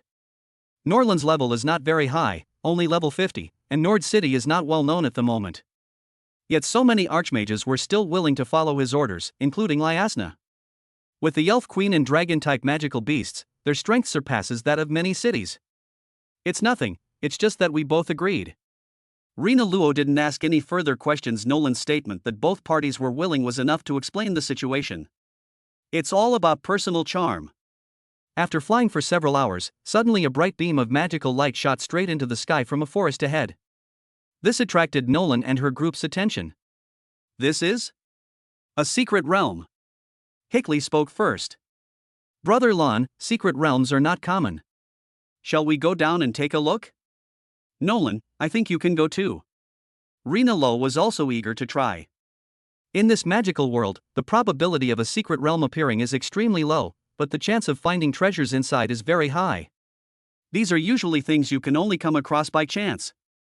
I never expected to run into them here. However, this is rather conspicuous, so it seems we still need to hurry. Yulong, go down. After Newlin finished speaking, the Yulong began to swoop down towards the source of the pillar of light. Soon, everyone landed on the ground. Due to the enormous size of the nether dragon and the oppressive aura it exuded, many magical beasts fled the area the moment it landed. They were afraid of getting involved. Newlin and the others soon arrived at the entrance to the secret realm. Looking at the ever-rotating magical entrance above, Nolan fell into deep thought.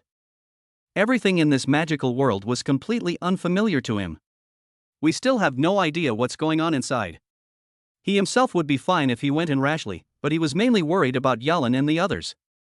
Brother Lon, what do we do? We can't just stand here forever, can we?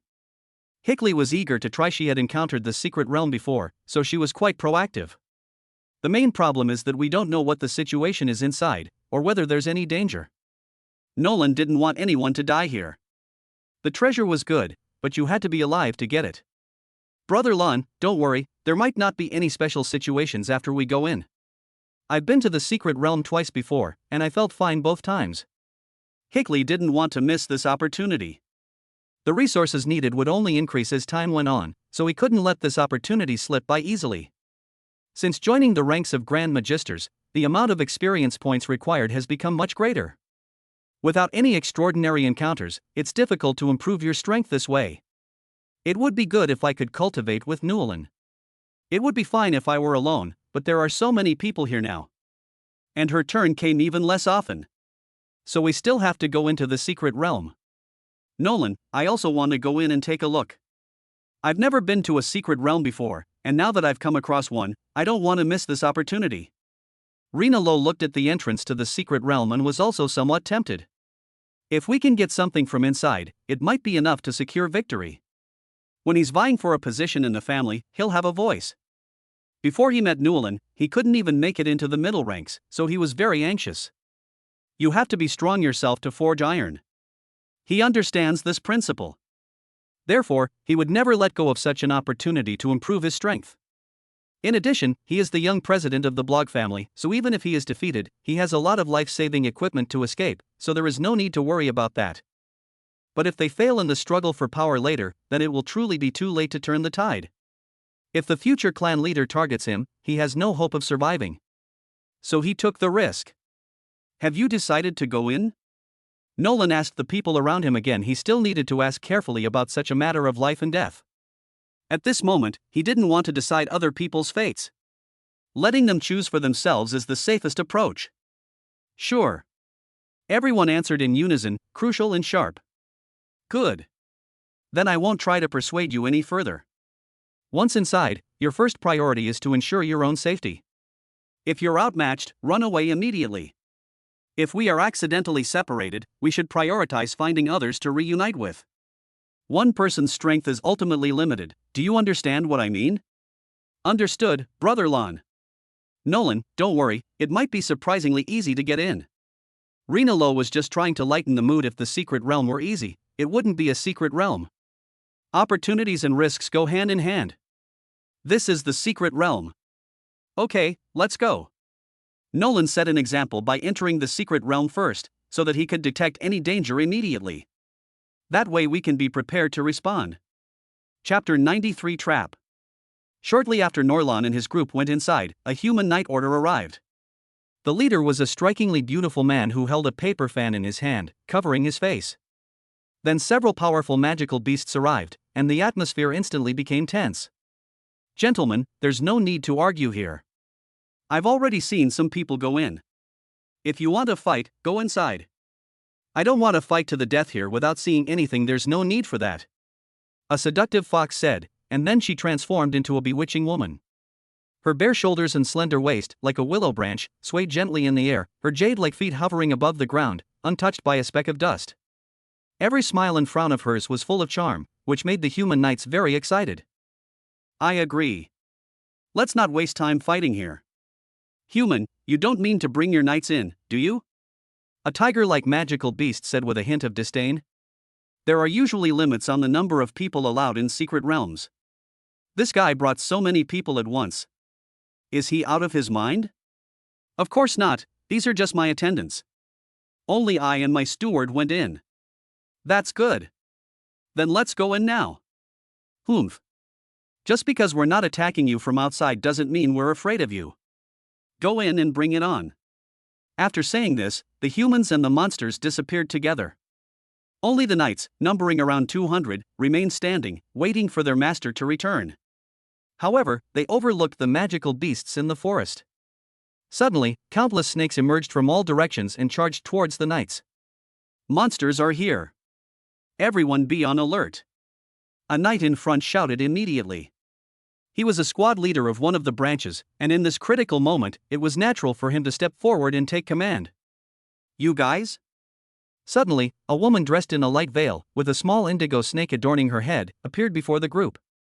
Green Serpent Clan, we have no past grudges or recent enmity. Why did you attack us? Humph. You tell me why. The woman didn't offer any further explanation. She activated her skill and commanded the unformed demonic snakes to charge towards the knights. Blood and flesh flew everywhere, and screams filled the air, yet a continuous stream of snakes still flowed in. The casualties on the knight side have started to rise slowly. Sister, you're starting to act without waiting for me? Another stunningly beautiful woman appeared here. Morris, you just want to save your energy. Don't think I don't know you've been lurking nearby all along. Sister Liana, what do you mean by that? We're in this together. Aren't you afraid of hurting her feelings by saying such things? Morris had already been lying in wait here, but what he saw at first was the scene of several magical beasts and humans entering one after another. She was afraid that coming out would alert the enemy, which is why she kept lying in wait there. I just didn't expect Liana to be so decisive, taking swift and ruthless action to wipe out all these humans. Without any strong figures to protect them, humanity can only be constantly slaughtered. In the end, no bodies were left at the scene. All the remains were completely devoured. Morris, since we're partners, I advise you to be smart, or I might end up killing you. Liana's tone was chillingly cold. She wasn't joking. Sister Liana, I know, hasn't Rekja already gone in? Do you think everyone is like you? If we were like you, we probably wouldn't be able to deal with this human force.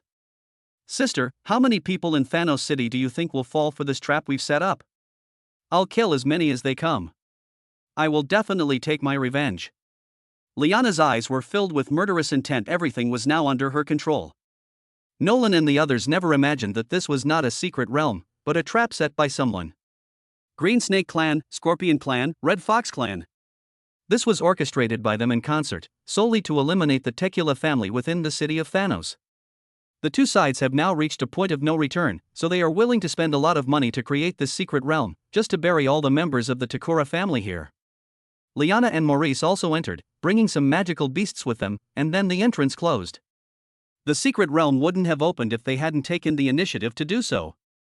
It's full of all sorts of traps, just waiting for them to step on them. After entering, Newland discovered that the secret realm here was indeed as she had imagined. Everyone was separated. The most important task now is to find everyone. Nolan doesn't want anyone to die here. Moreover, the secret realm itself is full of dangers, and only by staying together can the risk be reduced. As Newland walked, she was blocked by a huge blue python. However, the giant python behaved strangely. It did not attack him immediately but instead looked him over. Human, you are not a member of the Takura family? No, I don't even know what the Takura family is. Is there a problem? No. After finishing his sentence, Chingmon left without even glancing at Newland again. Newland was left standing there, somewhat bewildered. What exactly happened? Could it really be a trap? What exactly is the Takura family? It seems I need to find out more details. Nolan sped toward the direction of the blue python.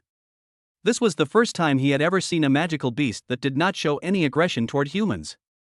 They seemed to be acting in unison, as if they had a predetermined goal. Something's fishy.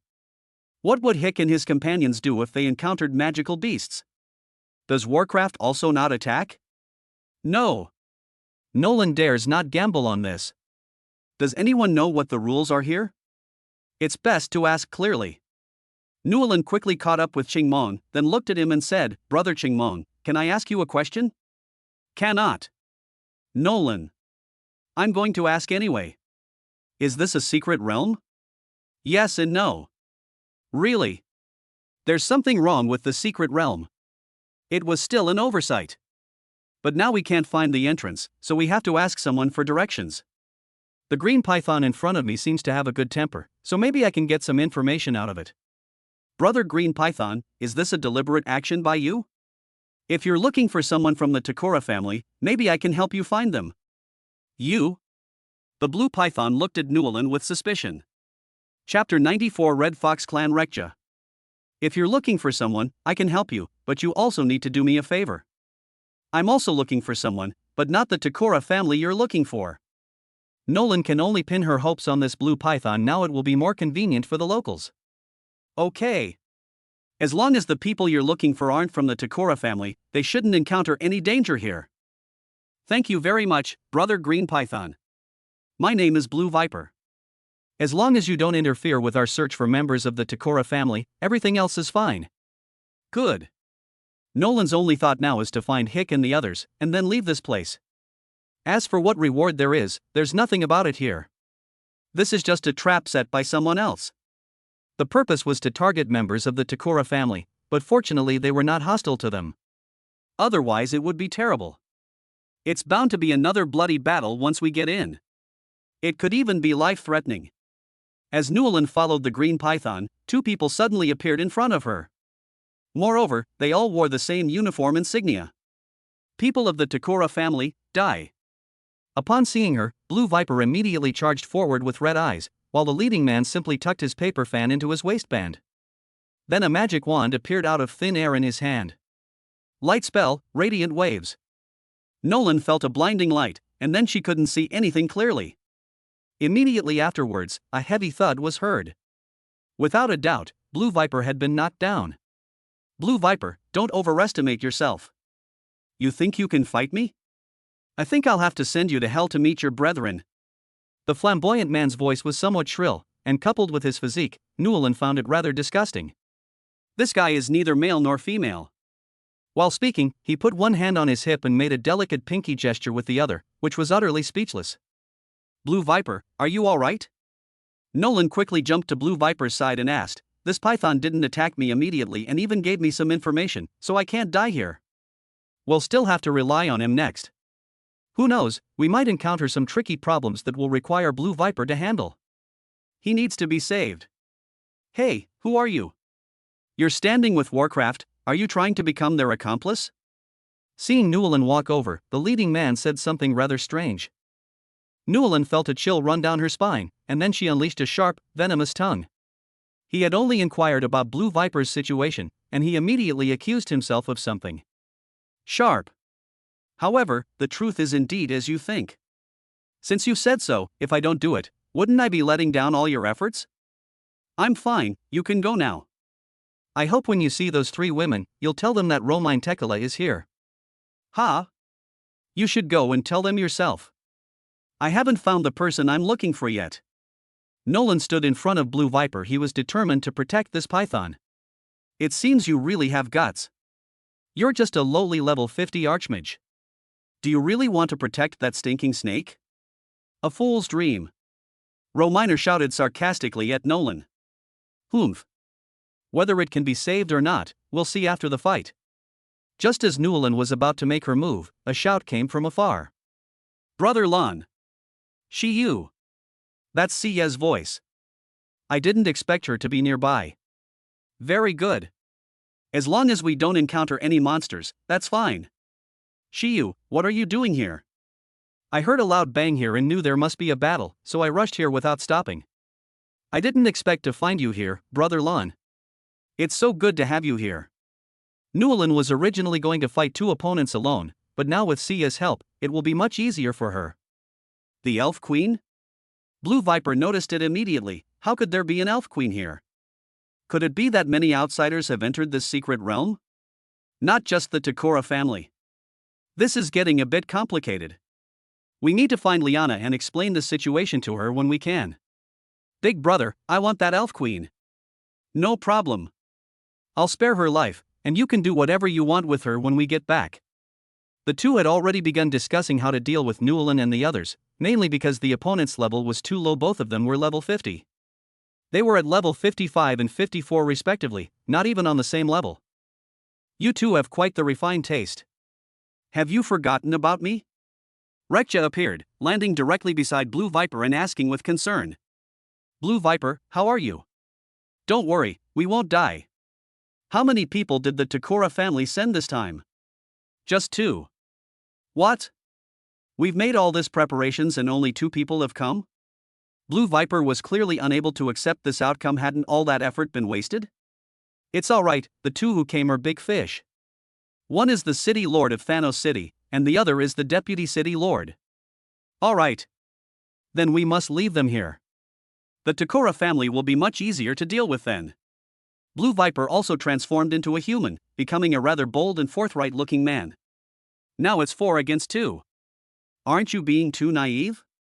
You think you can fight us with just 3 level 50 archmages and a level 42 trash like you? That's utterly delusional. The flamboyant Romile couldn't help but sneer. The gap between ranks is like a chasm. It can't be bridged simply by increasing numbers. Although a large number of ants can kill an elephant, it depends on the type of ants. Moreover, there needs to be an absolutely sufficient number of replacements. The current number is clearly not enough. Blue Viper, who is he? Rekja asked with some confusion. Why is Blue Viper suddenly with a human? I just met him, but we're not enemies. He's the one who saved me just now. Rekja looked Nolan over carefully for a moment, then said, "Thank you. You're too kind." Then Rekja turned her gaze to the Elf Queen Sia. She searched for the clues in her memory, but there shouldn't be any elves around here.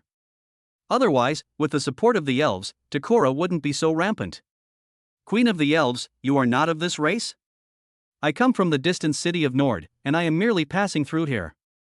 Rekja suddenly realized that it must be related to the man in front of her. My esteemed lady, could you please help me find a few people? They entered by chance. Nolan knew that Rekja in front of her must hold the power of words, otherwise Blue Viper wouldn't have been so polite to her. Why should I help you? Chapter 95 Kill. Nolan. As expected, there is still a price to pay. I can help you kill those 2, but on my condition that my companion's safety is guaranteed. How about it? Deal. I hope you're not just making empty promises. Rekja thought that even if Nolan was exaggerating, the Elf Queen was still standing there, and they could stall until Liana and Morris arrived. In the final battle of attrition, the two Takura brothers can definitely be killed.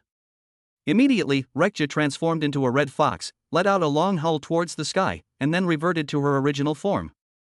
I have already notified my fellow Red Fox clan members. They will go to find your companions and also tell the other magical beasts not to harm them. Thank you. You're all having such a lively conversation here, have you forgotten that we're still here? You've overlooked the greatest danger, how ridiculous. Rominer's brother, Banis, no longer pretends. He originally disguised himself as a guard to see if he could achieve a surprise victory in the secret realm. I never expected it to be a trap set by Warcraft. Well then, I'll just show my strength and fight them head on. This day next year will be the anniversary of your deaths. I will avenge my fallen comrades. With a loud shout, Reykjavik charged toward Rominer. Seeing this, Nolan also took out all her equipment, hoping to finish the battle quickly. He didn't want anything to happen to anyone. He didn't care about these two people, based on their initial attitude towards him, their direct accusations against him, and even their threats to kill him. At that moment, he had already sentenced those two people to death in his mind. Now, it's time to execute. Warcraft is indeed incredibly stupid. If we can slaughter you once, then we can slaughter you twice. Once we have killed you all, when we get out, none of the magical beasts will be able to escape death. Ha ha ha. Barnes laughed cruelly, and the instant Rekja charged at him, he met her head on. Dealing with a woman from the Red Fox clan is more than enough. You can disable it, but you can't kill it.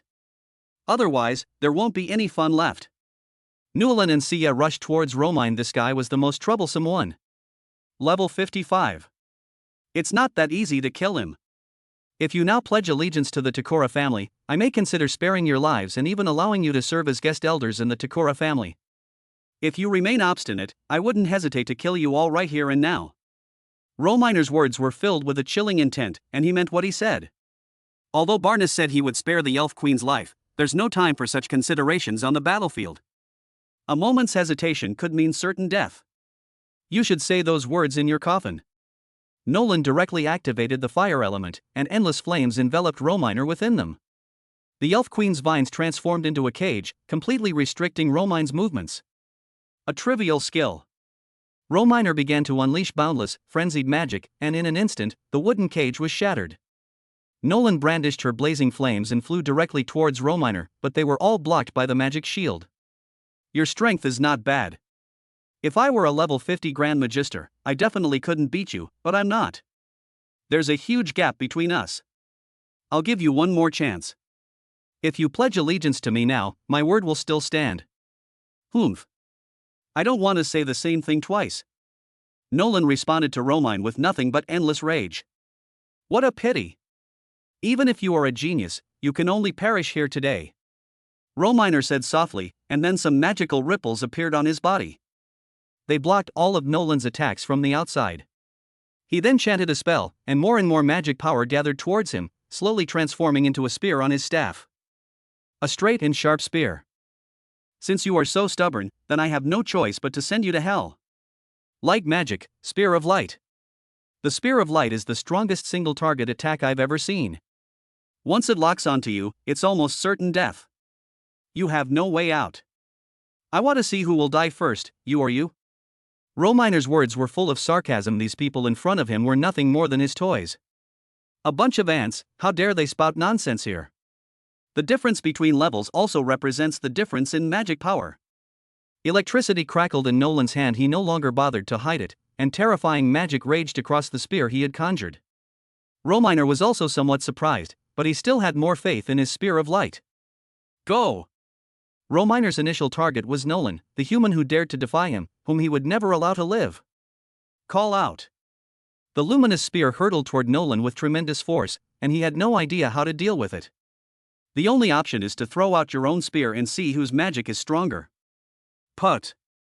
But what she saw stunned Rominer. Blue Viper somehow found herself standing between the two sides, using her own body to catch the Spear of Light. Seeing this, Nolan threw the spear she had conjured at Romine. To Rominer's horror, Nolan's spear pierced his body. All of this happened in the blink of an eye, leaving no time to react. Moreover, the Spear of Light is thrown and there is a moment of stun, during which Romy cannot use magic. Nolan seized this opportunity and killed Romine directly. Rominer's eyes were filled with resentment and disbelief. How could Nolan, a level 50 archmage, possess such powerful magic that she could directly penetrate the magical shield he had set up around him? When Rominer fell to the ground, he still looked dumbfounded. But nobody cares about him anymore. Nolan ran towards Blue Viper, originally intending to use her magic to see if she could break Romine's Spear of Light. But Blue Viper's actions were completely unexpected. This is the only thing Newland didn't expect. How could this be? Blue Viper, what's this? Nolan didn't know what to say. She had actually been saved by a completely unfamiliar magical beast. However, Blue Viper lay lifeless on the ground, a faint smile on her lips. Big brother. Barnes, who was standing nearby, saw his brother fall to the ground and shouted in their direction. He was still dealing with Rekja, and he was supposed to take her down in a little while. But how could his older brother be suddenly killed? Chapter 96, Leaving the Secret Realm. Blue Viper, him? Rekja also retreated and saw Blue Viper's body. She had also caught a glimpse of the immense power generated by the Spear of Light out of the corner of her eye. But, unexpectedly, Blue Viper actually used her own body to withstand the Spear of Light. Blue Viper probably didn't want to drag you down with her. Our main target this time is the Takura family. Getting you involved was unintentional. Blue Viper made the right choice. I will talk to Liana about this, so you don't need to blame yourselves too much. Moreover, if we hadn't seized the opportunity to kill Rominer, even more people might have died. Rekja put Blue Viper's body into his storage ring. Humph. You killed my elder brother. The city of Thanos will not let you get away with this. Barnes is starting to panic. Romine is dead, leaving him all alone to wait for death. He was level 54, but even the strongest can't fight off a large group of opponents. Liana, Morris hasn't shown up yet. This is their territory, and if he stays, he'll surely die. After saying that, Barnes flew rapidly backward. He needed to find a safe place first and try to contact the people in the city of Thanos. Seeing this, Newland followed after them. How could we let this guy get away like that? He was just about to declare that he would possess Siye. The moment he spoke, his death sentence was sealed. Nolan quickly caught up with Banis, the lightning in her hand burning fiercely. Don't kill me. If you come with me to Thanos City, I can make you the deputy city lord. Barnes witnessed Norlan kill his brother, so he was naturally aware of that terrifying magic. Now it's up to us to see if we can persuade this guy. He didn't want to die here. Humph, do you think I care? Then you should just die. Barnes pulled out a scroll, and then a powerful beam of light shot towards Norlan. But Nolan instantly enveloped herself in magic, but Barnes had already run quite far away. When Barnes saw that Norlan behind him couldn't catch up, he burst into wild laughter. Vice City Lord Barnes, you certainly have a refined taste. Barnes suddenly stopped laughing halfway through. Liana, Morris. Banis saw that countless magical beasts were following behind them. How could these guys have arrived so quickly? Barnes, it's time to settle our old scores. Liana, you've gone to all this trouble just for revenge, haven't you? Now you can come over here. I'll fight you one-on-one. Do you dare? Barnes stood there and said provocatively. Put. Barnes looked at his abdomen in disbelief. His body had been pierced through. And it left behind a horrific wound. What happened? Barnes slowly turned his body and found that Norlan's figure was slowly approaching him. This guy. They actually launched a sneak attack. Barnes couldn't believe this was his end. However, the electric currents within his body continued to drain his life force, and the magic within him was also dissipating outwards. He's beyond saving. Barnes collapsed onto the ground, his eyes glazed over, and fell silent. Who are you? Liana looked at Su Feng. Are there other humans here? Rekja caught up and explained to Nolan, Liana, his name is Nolan, he killed Romine. Thank you. Upon hearing this, Liana performed the highest level of courtesy from the Green Serpent clan for Su Feng. You're welcome. It was just a small favor, but Nolan couldn't help but think of Blue Viper. How was she going to explain this to her? But what? Feel free to make any demands you may have. You've helped us eliminate our enemy, and will naturally give you appropriate compensation. That's not what I meant. Rika knew what Nolan was referring to, so she simply spoke for Nolan. Liana, Blue Viper is dead. Ha? Killed by the Tequila family? Yes, he died under Rominer's Spear of Light. Well, there's nothing we can do about it. We all know the power of the Spear of Light. Once it's unleashed, people will definitely die. Liana wasn't too sad after hearing about the Spear of Light. It seemed like she had let go of everything. No, Blue Viper died for me. If he hadn't blocked that Spear of Light for me, he wouldn't have. You don't need to blame yourself. Blue Viper made what he believed to be the right decision. Just as they were talking, some magical beasts and humans approaching from afar caught their attention. Brother Lun, you're here. Hickley was the first to shout it out, followed closely by the others, not one missing. They're all here. Who are they? Liana was a little curious, why were there so many unrelated people this time? Liana, these people came with Nolan, but they were scattered to different locations after entering. I promised Nolan that if he helped us defeat Rominer and Barnes, we would help him find his friends. Regia stood still and said calmly. Regia, you did the right thing. It's a pity that only 2 people came in this time. Liana, at least we killed the City Lord and Deputy City Lord of Thanos, so we can say we've gotten some interest back. Let's go out now.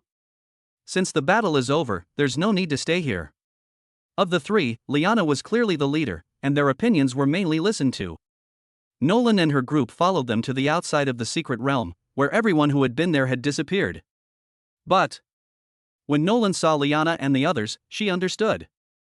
They acted separately, and there were still traces of blood in some places outside. Unfortunately, we got nothing this time. Nolan, and everyone else, if you don't mind, you're welcome to sit with us in our clan. We haven't thanked you all yet. Liana has always been clear about her likes and dislikes.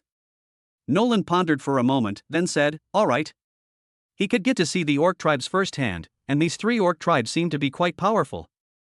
If they can be absorbed into Nord City, they will definitely become another major force in the future. Brother Lun, we didn't expect you to be right about the secret realm this time. We were a bit too impatient. Standing beside Nolan, Hick said, at that time, she was indeed a bit irrational. It's all right, none of us were injured. We just need to observe more closely next time. Nolan didn't blame them after all, it was a decision everyone made together. Chapter 97 Agreement reached. They were now standing on the head of a giant blue python, and thus they followed them into the orc tribe. During this time, they passed through many magic circles. Nolan never expected that the orcs' research on inscriptions had reached such a level of mastery. During the conversation, Nolan mentioned that she was a lord among humans. After traveling for about half an hour, Newlin and her group finally arrived at the Green Snake Clan's tribe. However, this place is not only home to the Green Snake Clan, but also the Red Fox Clan and the Scorpion Clan. It's just that the place they live in doesn't seem to be very good. In a dark and quiet cave, which, in Nolan's opinion, was really damp and cold, it was completely unsuitable for living. But the orcs rested against the stone wall, and some of them were seriously injured. After passing through the dark cave, they arrived at a valley, which was slightly better than the cave.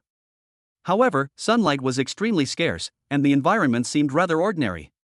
Liana, why would the Tequila family want to exterminate you all? This was the point that Nolan was most curious about. Although humans and magical beasts would fight each other, this was the first time he had ever seen such a scene. Numerous magical beasts united to resist humanity. They even went to great lengths to set up a secret realm scam, which must have been full of tricks. Now, he wants to clarify things. What he said before was too vague. Lord Nolan, this is not a particularly secretive matter. The patriarch of the Takura family is about to leave this world. We were getting along well before, although there were occasional disagreements, but those were just between individuals. But then one day, the arrival of a dark sorcerer changed everything. That dark mage claimed to have a way to extend the life of the Takura family patriarch, but it would require a small price to pay. Liana spoke with a tone full of anger. The price won't be the slaughter of you, will it? Based on her previous guesses, Nolan had figured out most of it. There must be some purpose behind it all. Indeed, we need the blood of our orc race to prolong the life of the Takura family patriarch. So, later the Takura family sent a large number of people to massacre us, and my only sister also died in the battle. Therefore, with no other choice, our 3 clans migrated here and began preparing for our revenge against the Takura family. This is also a fight for our survival. Nolan took a deep breath, never expecting the truth to be like this. Dark magic? Sacrificing one's life? That's absolutely cruel. Liana, I sympathize with your plight. If there's anything I can do to help, I will do my best. Thank you, Lord Newelin, but we don't want to drag you into this for no reason, as it could lead to your deaths at any moment. You don't need to get involved in this mess. Our homes have already been destroyed, and we really have nothing to offer you. These are some accumulated financial statements. Consider them a token of gratitude for Lord Newlin's generous assistance. As Liana spoke, she took out a storage ring. But Nolan did not answer. He had other ideas. Liana, if I help you resolve this matter, will you cooperate with me? Nolan planned to talk to Liana first. She had to start something eventually. Lord Newlin, what kind of cooperation are you looking for? Before answering that question, I'd like to ask you something. If you were to defeat the Takora family, what would your plans be? I don't know. I've never thought about it.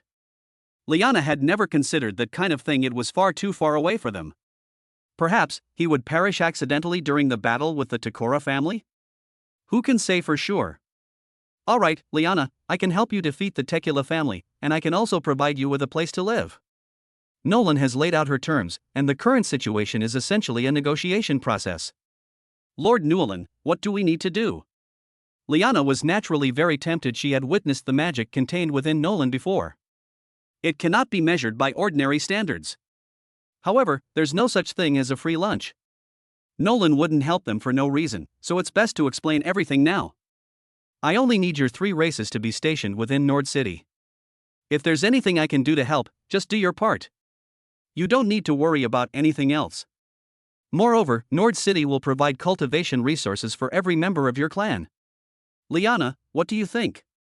Nolan laid out all the best conditions she could offer, so she wasn't afraid they wouldn't be tempted.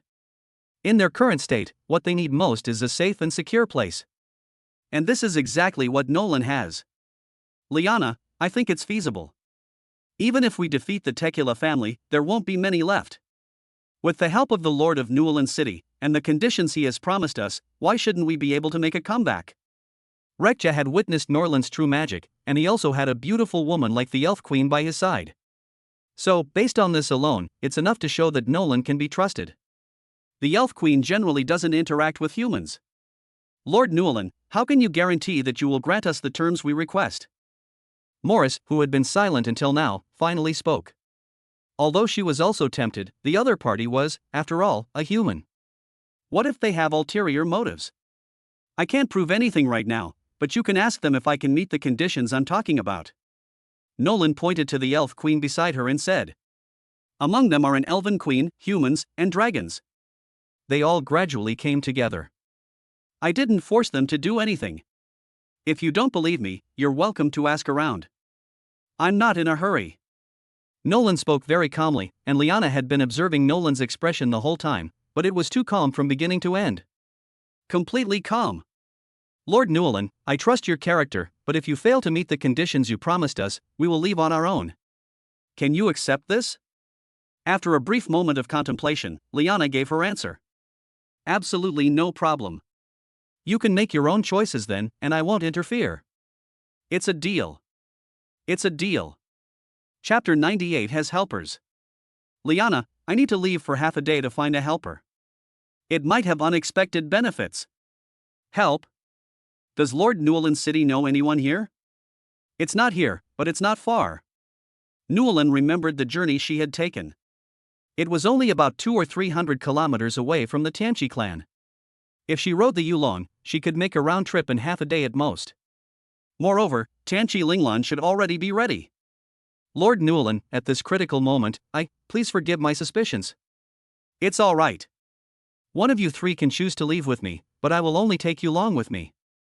The rest of you will stay here. Can you accept this? Nolan naturally understood what Liana meant. They were indeed in a tense period, and the fact that they met was too coincidental. It's understandable to be a little cautious. All right, then I'll accompany Lord Newelin. Good. Morris, Rekja, I'm leaving this place to you. Liana turned to the other 2 and said. No problem. Yulong, come with me. Brother Lon, where are we going? Let's go find Tianqi Linglan.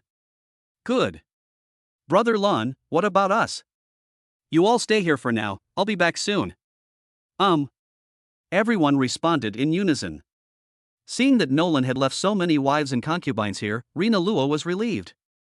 Nolan isn't the kind of person who would abandon her companions. The enormous wings of the nether dragon blotted out the sky, and it flew away from here.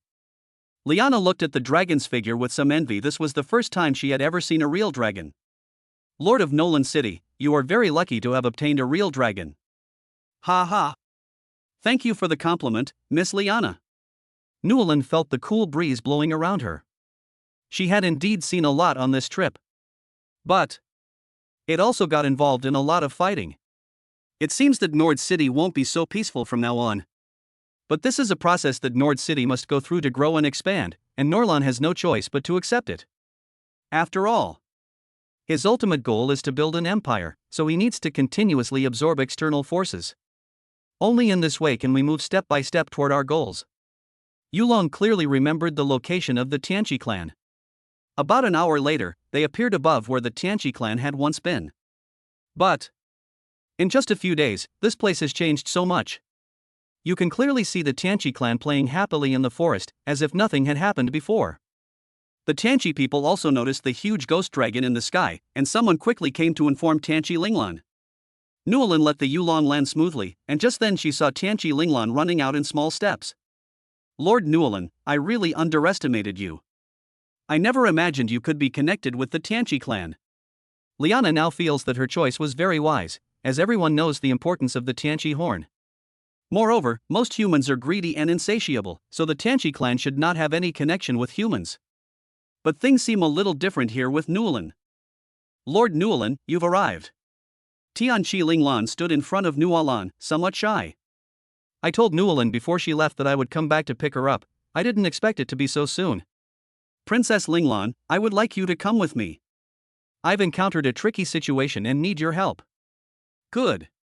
Tianqi Linglan agreed without hesitation. After all, Newlin had saved all the Tianqi people before. Should I tell Grandma? No need. The rest of the Tianqi clan can stay here.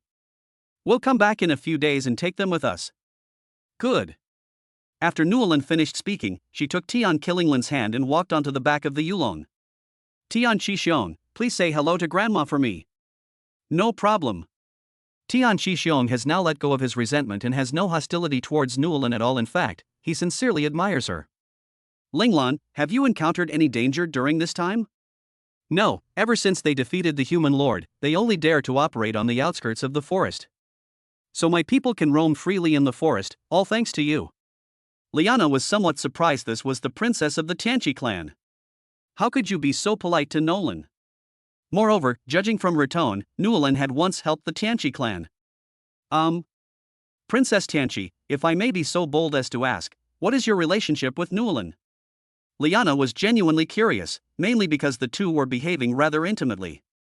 Nolan is my savior and my future husband. Liana was taken aback.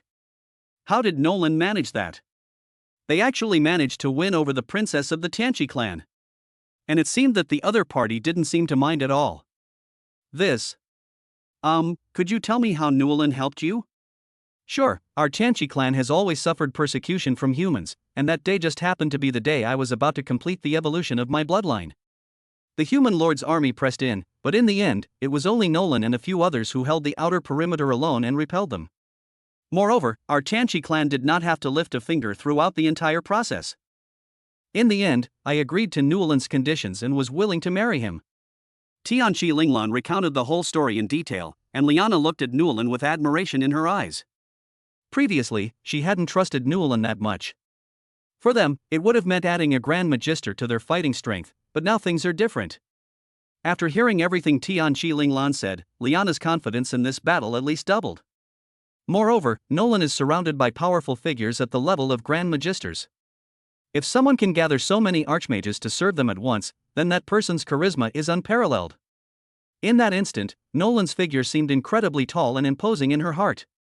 Both the elves and the Tianqi clan are of higher status than them. It is indeed a great fortune for them to be able to form an alliance with Nolan now. As for any doubts I had before, I've now put them out of my mind.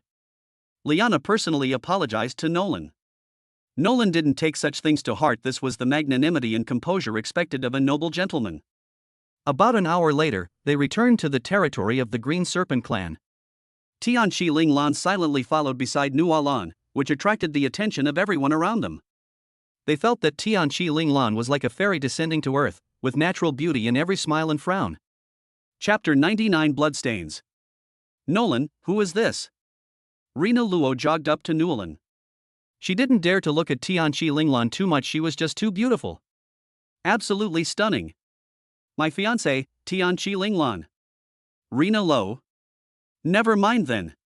I should have thought of that sooner. I never imagined that even the last glimmer of hope would be shattered. Rina walked away somewhat dejectedly, and Tian Killinglan asked, "Is your friend all right?" "It's nothing, he's just a little tired, he'll be fine after a rest." "Liana, we'll begin our operation tomorrow." "Good." That night, Newland and the others camped out in the valley. Newland took out the tents she had prepared earlier and set up camp on the spot. There was no cultivation that night, there were just too many people, and Tian Killinglan was also there. The wedding hadn't been held yet. The next day, Nolan and the others made preparations and arrived in Thanos City. This time, I didn't bring anyone else. Everyone who comes here is a Grand Magister. Liana, Maurice, Rekja, and Nolan's group. Outside the city of Thanos, they took out the bodies of Romine and Banis and threw them on the ground. "People of the Takora family, come out and take your city lord's corpse." "Are you afraid?" The knights on the city walls quickly reported the news to the old city lord, who was still inside the magic circle. Now that the city lord and deputy city lord have both died, only the old city lord has stepped forward to take charge. "Old city lord, those orcs, accompanied by some grand magisters, are challenging us outside." Downstairs there's more, and more." "What else?" "Tell me." The old city lord now sits upright within the magic circle, while a cloaked mage maintains its operation outside. The cloak completely covered his face, making it impossible to tell whether he was male or female, and there were no obvious gender characteristics. "The bodies of the city lord and the deputy city lord are right outside." The knight finally spoke up, saying that the old city lord was already too old to be further agitated. "But since he's so eager to know, I might as well tell him." Puff. The old city lord spat out a mouthful of blood, and his already youthful face aged even more. "Old city lord, don't be too sad, or all your efforts will be in vain." The dark mage spoke calmly from his spot, his voice extremely peaceful, neither clearly male nor female. "Damn it! Rominer, Banis, how am I going to explain this to your parents?" Those were his two most prized grandsons, and he never expected that they would lose their lives while exploring a secret realm. Hateful. Cabas's emotions have already made the magic circle somewhat unstable. "Lord Cabas, if you give up now, all your efforts will be in vain. Don't you want revenge? Once you regain your normal strength, killing a few archmages would be a piece of cake, wouldn't it? I will certainly lend you a hand when the time comes. Now, what you need to do most is to adjust your emotions and get through this final hurdle." The dark magician's words calmed Cabus down a bit. "Revenge. We must get revenge. Lord Cabus, we're running low on blood. We need to run around and get some more. But we can no longer get the blood of magical beasts outside the city gates. What should we do?" Cabus could only ask the dark mage, who had demonstrated his abilities since arriving here some time ago. Cabus then unconditionally trusted the dark magician, even though he didn't know his name or whether he was male or female. But Cabus believed only one thing, that the dark magician could keep him alive. "Lord Cabus, there should be many babies in the city. We don't need too many, 100 will be enough. Once the sacrifice is complete, you can continue to live in this world." The dark wizard's tone remained unchanged throughout, as if the lives of these 100 babies were of no importance. But Cabus was still somewhat hesitant. There were indeed many babies in the city of Thanos, after all, it was home to hundreds of thousands of people. But how can I ask others for things? Could it be for personal gain? "Lord Cabus, you're overthinking things. You must understand, these 100 babies are not here to save your life, but to protect the lives of hundreds of thousands of humans in the city of Thanos. Think about it, if those magical beasts outside were to break in, would these humans still be able to survive? Don't forget, they are all Grand Magisters. Considering everything you've done to them, how do you think they'll treat the Tekula family and the people of Thanos? 100 babies in exchange for the safety of the entire city of Thanos. The choice is yours. After the Dark Mage finished speaking, the corners of his mouth unconsciously turned up in a smile. However, no one could see his face clearly. A pure mass of dark elemental energy blocked outsiders from seeing him. Upon hearing the Dark Magician's words, Cabus felt relieved. Yes. I did it for the safety of the city of Thanos. It wasn't for his own sake at all. If the monsters launch a large-scale attack here, it will be too late. For the sake of the Tecula family, and even more so for the safety of the people of Thanos. Pass on my order, begin a city-wide search for infants. 100 must be collected. They can be purchased with gold coins. If they don't comply, then we'll just take it by force. Or we'll use the law to put them in jail, understand? The knight who had just heard this felt a wave of embarrassment.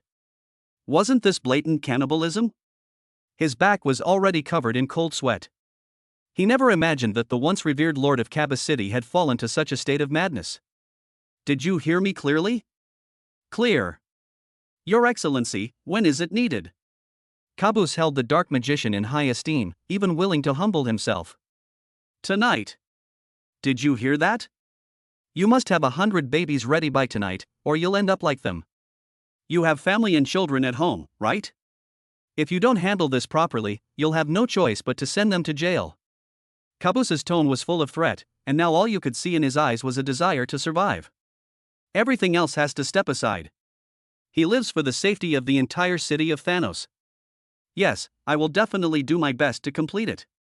After the knight finished speaking, he ran out. Now the outside was blocked by monsters, and the city was under threat from Cabus. They had no choice but to bite the bullet and do it. Chapter 100 commemorating the 100th chapter. Newellyn and the others had been standing outside for 2 hours, but no one had appeared yet.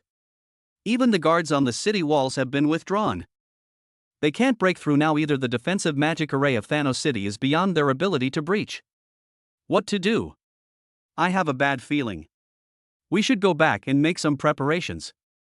Something's not right in Thanos City. As Newellyn spoke, he felt a strong sense of crisis, though he couldn't quite put his finger on it. But I just feel a little uncomfortable. The main problem is that everything in front of me is too bizarre. The bodies of the 2 city lords are left here unclaimed, and all the guards have been withdrawn. In addition, there's a living dead and a dark magician in the city. Who knows what they might do? Alright, let's head back for now.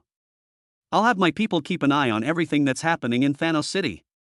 The group quickly left the area. In the city of Thanos, many commoners began to complain, mainly because the knights who usually guarded the city had simply snatched their children away. The strangest thing is that they only snatch babies who are less than 12 months old.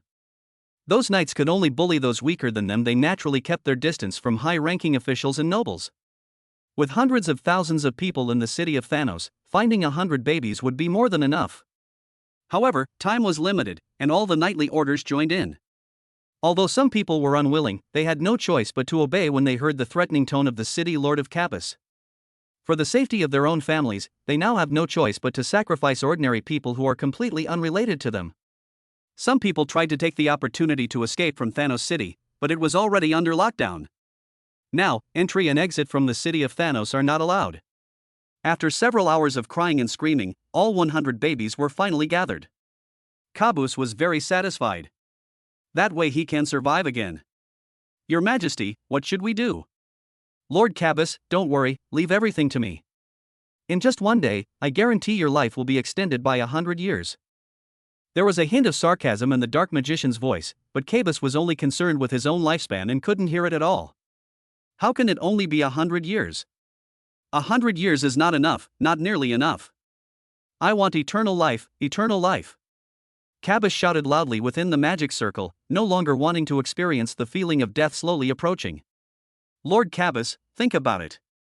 Although you have gained 100 years of lifespan now, what if I keep extending your lifespan? Each time is 100 years, and your strength will continue to increase. When you reach the god level, 1T you achieve immortality?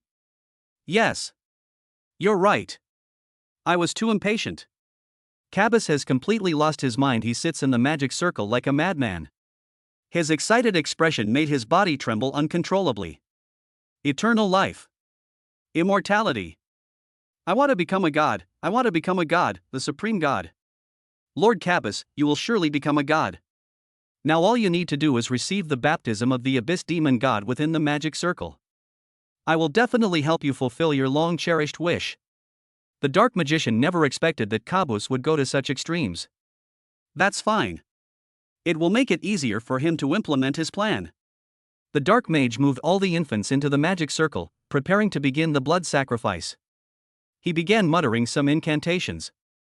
My great demon god, your devout follower is here, Lopez, and I beseech your arrival. If you hear me, please answer me. I need your guidance. Then, as the baby's blood flowed in, a terrifying demon's head appeared in the sky above the magic circle. Who is calling me? Great demon god, it is I, your devout follower. Do you find the body prepared for you satisfactory? Oh. Let me see. The demon god's head was now shrouded in demonic energy, and only the thick horns on its head and the blood-red eyes as big as light bulbs could be seen. Too old, but it can barely hold one of my clones. You did a good job. If the plan succeeds, I will reward you handsomely. Thank you, great demon god, I am willing to offer my humble life for you. After the Dark Mage finished speaking, he knelt down heavily before the head of the demon god. As a surge of demonic energy flowed into Cabus's body, the demon god vanished from the scene. The terrifying pressure gradually disappeared, and Lopez slowly raised his body. He looked at Cabus's body. Demon god, are you ready? Cabus opened his eyes, a beam of red light shooting out, and said expressionlessly, we can begin. Lopez activated the inscription on the magic circle, and all the babies were transformed into nourishment for the magic circle. Finally, under the transformation of the magic circle, it turned into pure blood energy and surged into Cabus's body. As his blood and chi increased, Cabus's body became fuller, his withered skin became more plump, and his shriveled flesh gradually became fuller. His graying and sparse hair has returned to its usual appearance, and now he looks like a middle-aged man in his 30s. Welcome, Lord Demon God. Lopez knelt down before Cabus once more, and Cabus's body released a terrifying demonic power. Completely enveloped this area. Ah! A brand new body, I have finally broken free from the damned seal. The awakened demon god looked at his human body and nodded in satisfaction. Lopez, you did a great job. Thank you for the praise, Lord Demon God. Although this is an avatar of the demon god, it is still a supreme being to Lopez. I can smell fresh flesh and blood, it's been so long since I've tasted this. Cabus greedily absorbed the last trace of blood energy from the magic circle into his body. Lopez, I need time to integrate with this body. Right now, I can only unleash the power of a level 50 Archmage. I need more flesh and blood to accelerate my fusion. My Lord Demon God, a group of Grand Magisters will be personally delivering themselves to your door tomorrow. They are all made of pure flesh and blood. There are also beauties from the Red Fox clan and the Green Python clan inside. You can. Lopez's voice revealed a sinister and cunning nature. Okay, but I'm a little hungry tonight too. Take pictures of some people, and then grab a few dozen babies for me. I want to taste fresh flesh and blood. Yes. Lopez respectfully withdrew. Chapter 101 Demonic Power. This night was destined to be another noisy one. All the knights mobilized and began going from house to snatch newborn babies. They simply broke down the door and entered, without caring who was inside. Only a few high-ranking officials escaped the disaster, while the rest, those with even a little bit of status, could not escape it either. The city of Thanos is in complete chaos. Nobody knows what happened. The knights were ordered to act, and the inhabitants of Thanos were powerless to resist. Some were even executed on the spot by the knights. This is what happens when you resist. At last, the demon god was still satisfied with tasting fresh flesh and blood. 2 days later, Nolan and the others were informed by the Green Serpent clan that the gates of Thanos City had been opened. Moreover, standing on top was a middle-aged man I had never seen before, and a magician wearing a cloak.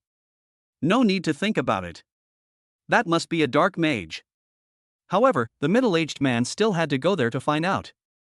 Without delay, Nolan and the others took the things they had prepared over the past 2 days and went directly to the outskirts of Thanos City. Lopez, I didn't expect there to be elves, Tianchi, and true dragons among these people. This is truly a great haul. I'm glad the demon god is pleased. Lopez stood beside him as meekly as a lapdog. He did whatever the demon told him to do.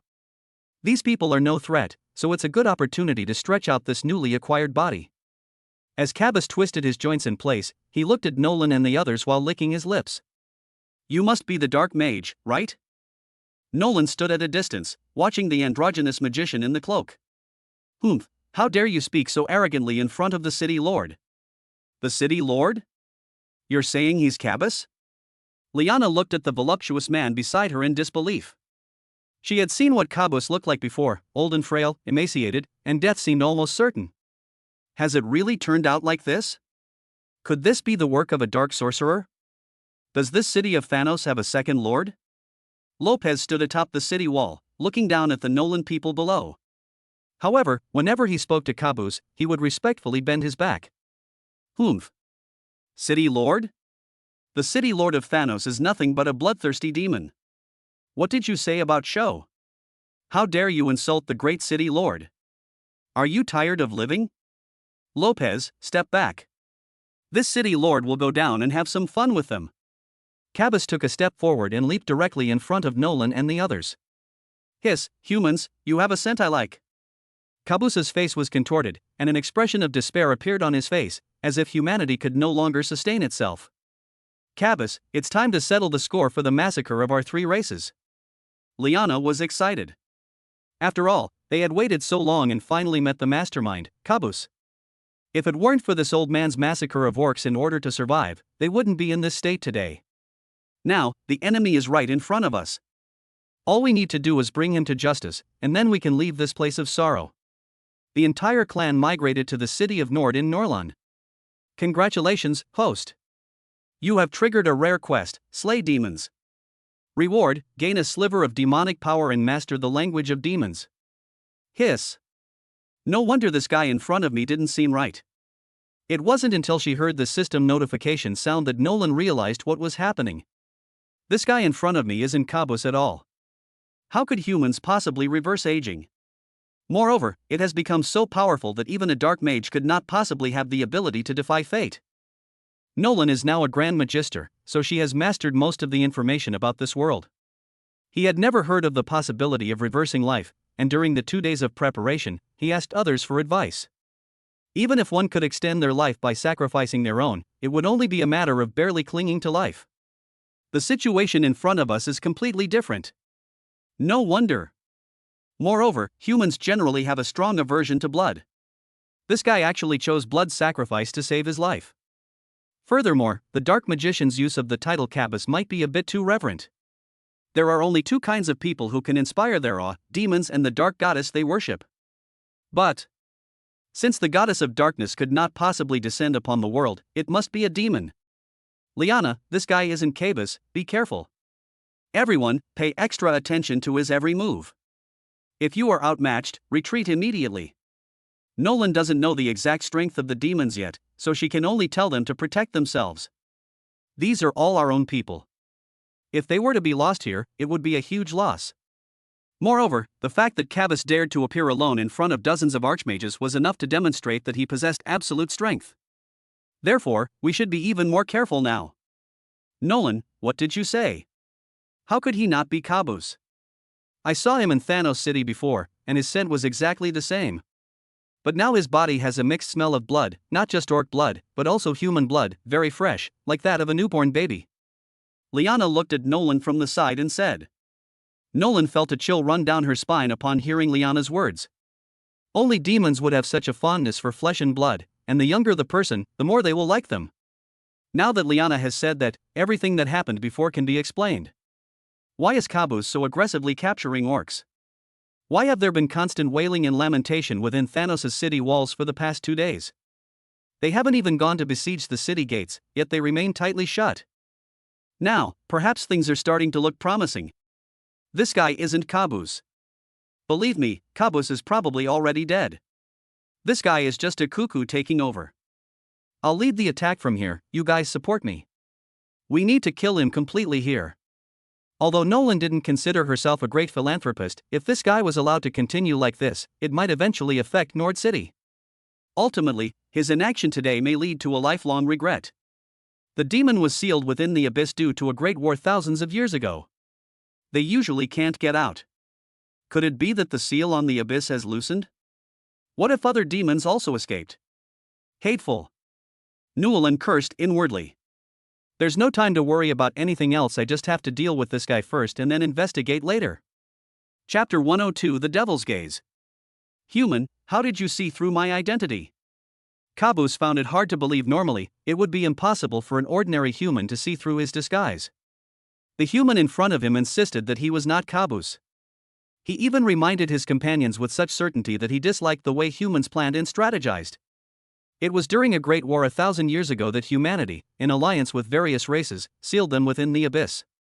Although there has been some easing of restrictions, only demons below level 30 can pass through. But those are just pieces of trash, so what difference would it make if they came out? Moreover, human guards have been stationed on the outskirts of the abyss for thousands of years, and not a single demon has ever managed to escape alive. 1,000 years. A full 1,000 years.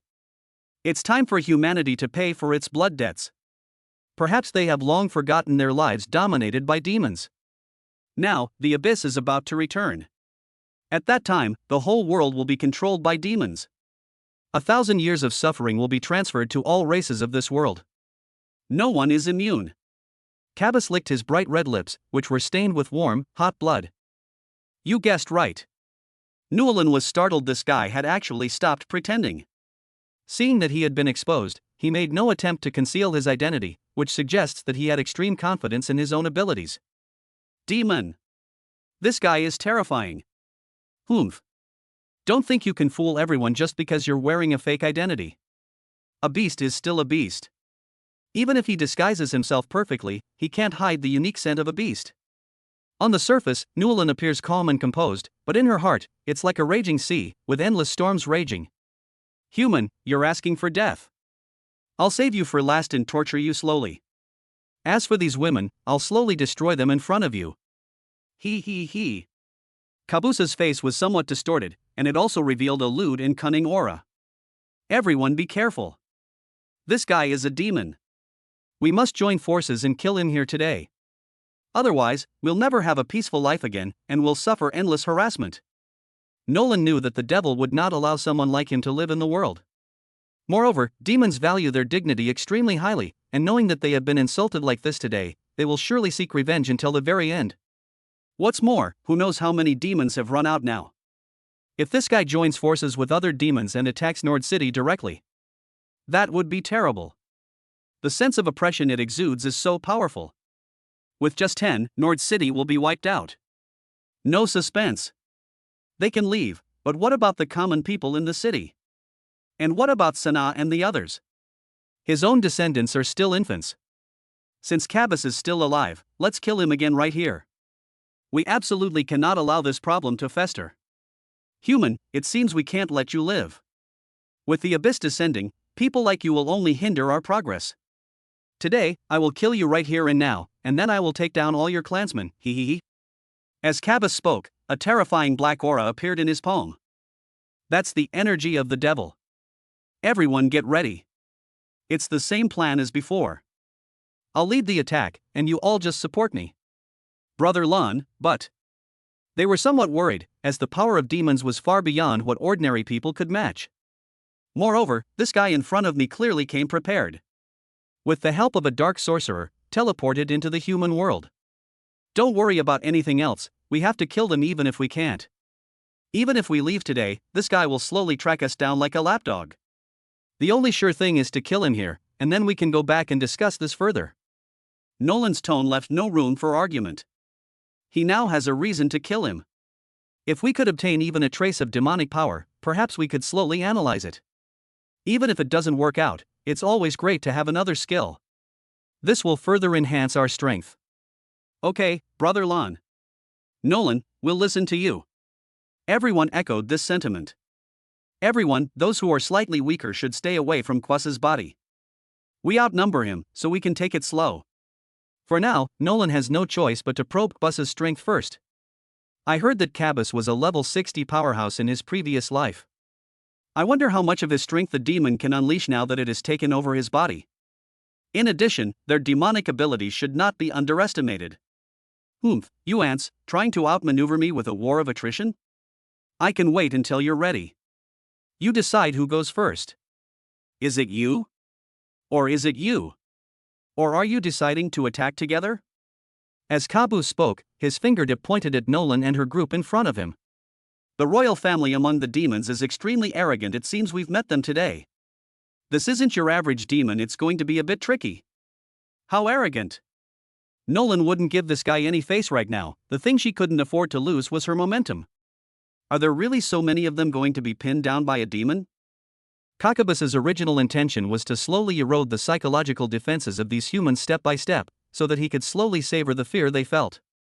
1,000 years have passed. It's time for this world to live in fear of demons once more. The disdain in Caboose's eyes infuriated Nolan. But the people behind them, however, believed the devil's words without a doubt. They were influenced by their family from a young age, so they must know some of the secrets. I never expected the demon to appear in the world so quickly. Then the world will face another catastrophe. Can we win? How do we fight? Everyone is pondering this question. The power of the demons seemed to be branded into their minds, impossible to erase. The demon naturally noticed everyone's expressions. He took pleasure in this himself, so nothing escaped his eyes. These humans before me are filled with fear. It was a fear from the depths of their hearts, slowly eroding their minds. Good. Very good. That's the expression. That's the kind of fear. Ha ha ha. Humanity is still the same as it was back then. So, it's time to end this farce. I can give you a chance. If you pledge allegiance to me now, I will give you a way out. Otherwise, you'll have to leave your life here. Caboose's words were full of seduction, like a tempting poison. So noisy. Chapter 10 for the battle is about to begin. With a loud shout, Newlyn put on all her equipment. Void set. Although I haven't collected them all yet. However, when facing a powerful opponent, there's naturally no need to hold back. Moreover, if the demon is allowed to continue speaking, problems are very likely to arise. Some people's resolve has begun to waver. Thunder. Electricity crackled in Nolan's hand, and scorching flames carrying terrifying lightning shot straight toward Cabus's body. Nolan wanted to see just how powerful this demon really was. Instant cast. Even the demon was taken aback. Did this human skill not require chanting? The magic it contains is so amazing, it's actually an instant cast skill. It seems we have no choice but to leave this guy here today, otherwise he'll definitely become a major threat if he grows up. Caboose has already made up his mind. But he is now facing Nolan's fierce offensive. Countless black wisps emerged from Cabus's body, and a pair of wings were faintly visible behind him. Its wings are as large as a bat's, covering its entire body. That's right. This guy is a demon. Then, the wings, like a shield, completely enveloped Cabus's body. Boom! In the blink of an eye, Lei Yan pounced on the wings. A huge explosion rang out, and when everyone looked closely, they saw that Cabus had only suffered minor injuries. However, the wings had become quite disheveled. Human, you're asking for death. Cabus was furious. He never expected to suffer such a humiliation so soon after arriving here. These people must die today. He had underestimated the strength of these guys before, and he never expected that the human in the lead contained such powerful magic. What if we could devour him? It might actually be very beneficial to your health in the future. Nolan didn't know what Cabus was thinking, but seeing the demon's greedy eyes, she could guess what it was. Demons have a natural inclination to devour flesh and blood, and it seems he has been targeted. Don't believe this guy's nonsense. Even if you join him, you'll still die. A deal with the devil is not something you can easily accept. Think about the price you'll have to pay. Newlan's words awakened some of them. They had indeed been wavering just now. Nolan, thank you so much. If you hadn't acted so decisively, I might have really considered the devil's suggestion. Rina Luo said somewhat ashamedly, as the young president of the blog family, I have naturally been carefully nurtured since I was a child. He knew all too well about the demons, which is why he had the idea of retreating without a fight. Now, in Rinero's heart, Nolan's status has risen to another level. It's not just their amazing strength, but also their fearless attitude in the face of demons. He was thankful to have found a helper like Nolan. The demon is not invincible. Let's all work together to keep this guy here. Think about your own people. If this guy goes back and makes a comeback, he will definitely come after us. Killing him here is our last resort, and also our only option. Nolan's voice was captivating. Weren't we all standing here for our people? There is a huge hidden danger here, and we must not let it develop. Nolan, we'll listen to you. Brother Lon, we will always stand by your side. Good. Nolan walked over to Hickley and whispered a few words in his ear, then walked back to the group. If you've finished making your final arrangements, then it's time for me to send you on your way. Black energy surged continuously around Caboose, revealing a terrifying aura. Norlon, not to be outdone, conjured a spear that appeared beside him. This was something she learned from Rominer, that Guy's light spear was incredibly powerful, and Nolan was slowly practicing it, focusing her magic power in one place. Break through the surface with a single point. The others also began to gather their magic into their staffs, preparing for the upcoming battle. However, to everyone's surprise, Hick took away the Elf Queen and Princess Tianchi. The three of them simply disappeared from their sight. Kid, do you think they can get away? I've memorized the scent of every single one of you. Even if you go to the ends of the earth, I'll find you. However, it's incredibly stupid of you to let your woman leave here before the big battle. Caboose's words were full of sarcasm. For demons, nothing is more important than their own interests. They only care about themselves. Enough with the nonsense, there's no point in saying more. Call out. Nolan's spear shot towards Caboose, but this time Caboose was clearly on guard. The emerging black mist quickly materialized into a sturdy shield, intercepting Nolan's spear. Despite this, he was still knocked back several meters, and his abdomen was slightly pierced, leaving a wound. The other people followed suit with their skills, but they only caused minor damage to Caboose's body. Most of it was blocked by the black mist outside. Human, you are indeed very strong, but if this is all you can do, then you will all perish here today. Don't forget, I haven't even made my move yet. He. Nolan felt a chill run down her spine. This guy really hadn't made a move yet. To this day, we still don't know what level of strength this guy possesses. Then, the enormous wings reappeared behind Caboose, and this time Caboose's eyes were blood red, as if filled with murderous intent. Then I'll just play along with you guys for a bit. A ball of incredibly pure demonic energy appeared in Caboose's palm, and it was constantly churning. It's as if it's alive. Taste the fear that comes from the abyss. With a loud shout, Caboose threw it at Nolan and the others. Nolan, be careful. The aura of the abyss can corrode humans. Try to avoid it. Liasna quickly reminded her from the side. Everyone is working hard, but there's very little she can do. Her body isn't suited for high-intensity combat. They can only provide some fire support from a distance. However, she just realized that her damage was now negligible to the demon. Even with Nolan's powerful magic, it only caused some damage. Faced with the impending attack, Nolan immediately enhanced Thunder Flame to its maximum damage. No gambling. Using the surrounding skills in conjunction, they charged towards the cloud of black mist. Chapter 104, Closing the Door and Beating the Dog. Boom! With a loud bang, the ball of energy filled with demonic energy was shattered. The surrounding magic snapped the trees in half, and even the grass around them withered. Especially the area where Caboose was located, which was completely barren. Humans, it seems you're nothing special after all. I thought I could finally stretch my muscles, but I didn't expect you guys to be so weak. You have a tiny bit of defense, but how can an ant compare to an elephant? Caboose stood there calmly, his abdomen, which had been bleeding just moments before, was now completely healed. Can't we beat them?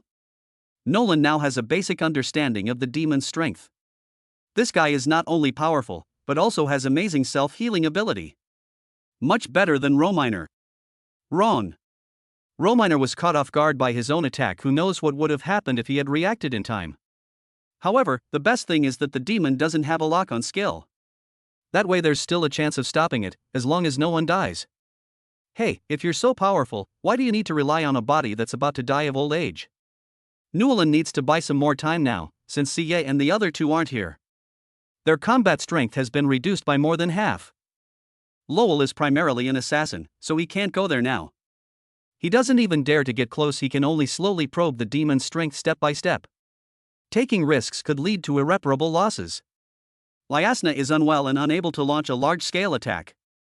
Rena was groomed to be the clan leader, and her main focus was on business, even though she was a Grand Magister. However, his strength is only average. As for Liana, Maurice, Rekja, and the Dark Dragon, they can only protect themselves now. It won't cause any damage to the demon for now. Humph. We'll talk after you win. Nolan's strongest skill right now is Thunderflame, but it can only cause slight damage to this guy. Hua Sha. Let's wait for Hick to come. Let's work together and see if we can take care of this guy here. Human, I admire your strength. If you choose to submit to me, I am willing to grant you a fiefdom in the future. Moreover, I can guarantee that your people will not be affected. How about it? A sinister smile crept across Kabus's lips. This was a tactic the demons often used. If they let their guard down, we'll wipe them out. For some relatively weak individuals who seem easy to control, they might be allowed to remain in the world. But now, Nolan's own potential and strength are simply too great. Moreover, Kabus had long coveted Nolan's flesh and blood. If we can obtain it, it will be a steady improvement. Perhaps, this opportunity can also help to understand the mysteries of the lightning and fire elements. At that time, even the original body might have to grovel at his feet. Humph. Now that he has come out, there is no need for him to listen to the words of the Master anymore. His destiny is in his own hands. Moreover, who knows when the seal on the abyss will be broken? During this time, the whole world was his food. Within a few years, its strength will definitely surpass that of the original body. A grand blueprint was already unfolding in Kabus's mind. He wanted to be his own master, not someone else's clone. You should keep those words to your grave. As for us, we absolutely cannot be swayed by you. Nolan is still observing her surroundings. Are Hick and the others not ready yet? Human, do you know that you have given up a golden opportunity? In the future, demons will surely rule the world, and your status will naturally rise accordingly. Never act impulsively and ruin your bright future. Furthermore, I can infuse you with demonic power, giving you another ability. Wouldn't that be great? Kabus did not stop trying to seduce Nolan. If he could succeed without bloodshed, that would be the best solution. Now, he can defeat these humans. But there will be a price to pay. The blood and flesh power absorbed in these 2 days will all be reduced to nothing, and the control over the body will further deteriorate. Now, he will not allow that to happen. Demon power? Are you telling the truth? Nolan never imagined that demons could infuse others with demonic power. Wouldn't that create many powerful beings? Seeing that Nolan was already like a big fish ready to take the bait, Kabus naturally wouldn't let go of this opportunity. Of course, this is a unique ability of our demon race. If you submit to me, I will be the first to bestow this ability upon you. You are already a dual elemental mage. Don't you want to further improve your strength? No one can resist overwhelming power, right? Once you reach the rank of Grand Magister, there's no doubt that your power increases more slowly. You won't believe me until you're fooled. Is it really that amazing? If you want it now, I can give it to you. You'll know for sure once you try. Kabus was already impatient. If Nolan accepted his request, he could devour her directly. Not even a bone fragment was left. Just one step away. I'll pass for now. I feel pretty strong now, but I might not be able to control the demonic power. Nolan refused because she caught a glimpse of Hick and the other two returning. Now that everyone is here, there's no need to keep up the act. Human, you've mocked me. Kabus naturally saw the three returning, including Hick, who had just left. Did he do something? So what if I tease you? I told you, I will kill you right here today. Newland said firmly. Good, very good. Then you will all perish here today. Kabus is now furious.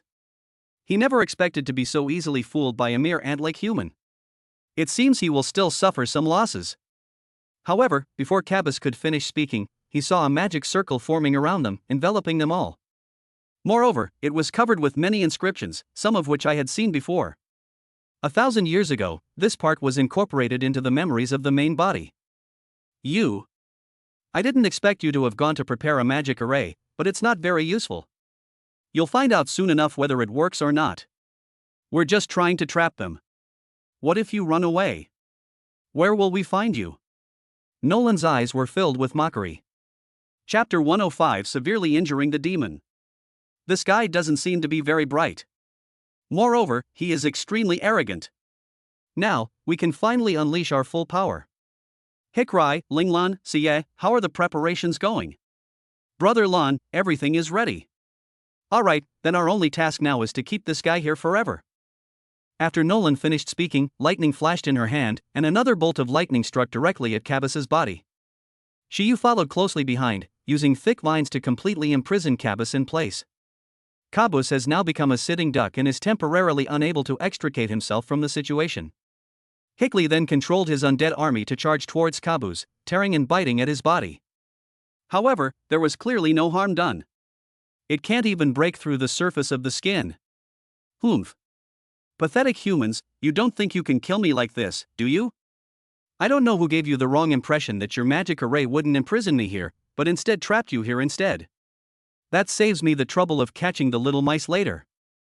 As Cabas spoke, a strong aura of blood emanated from his body, and his magical power raged around him.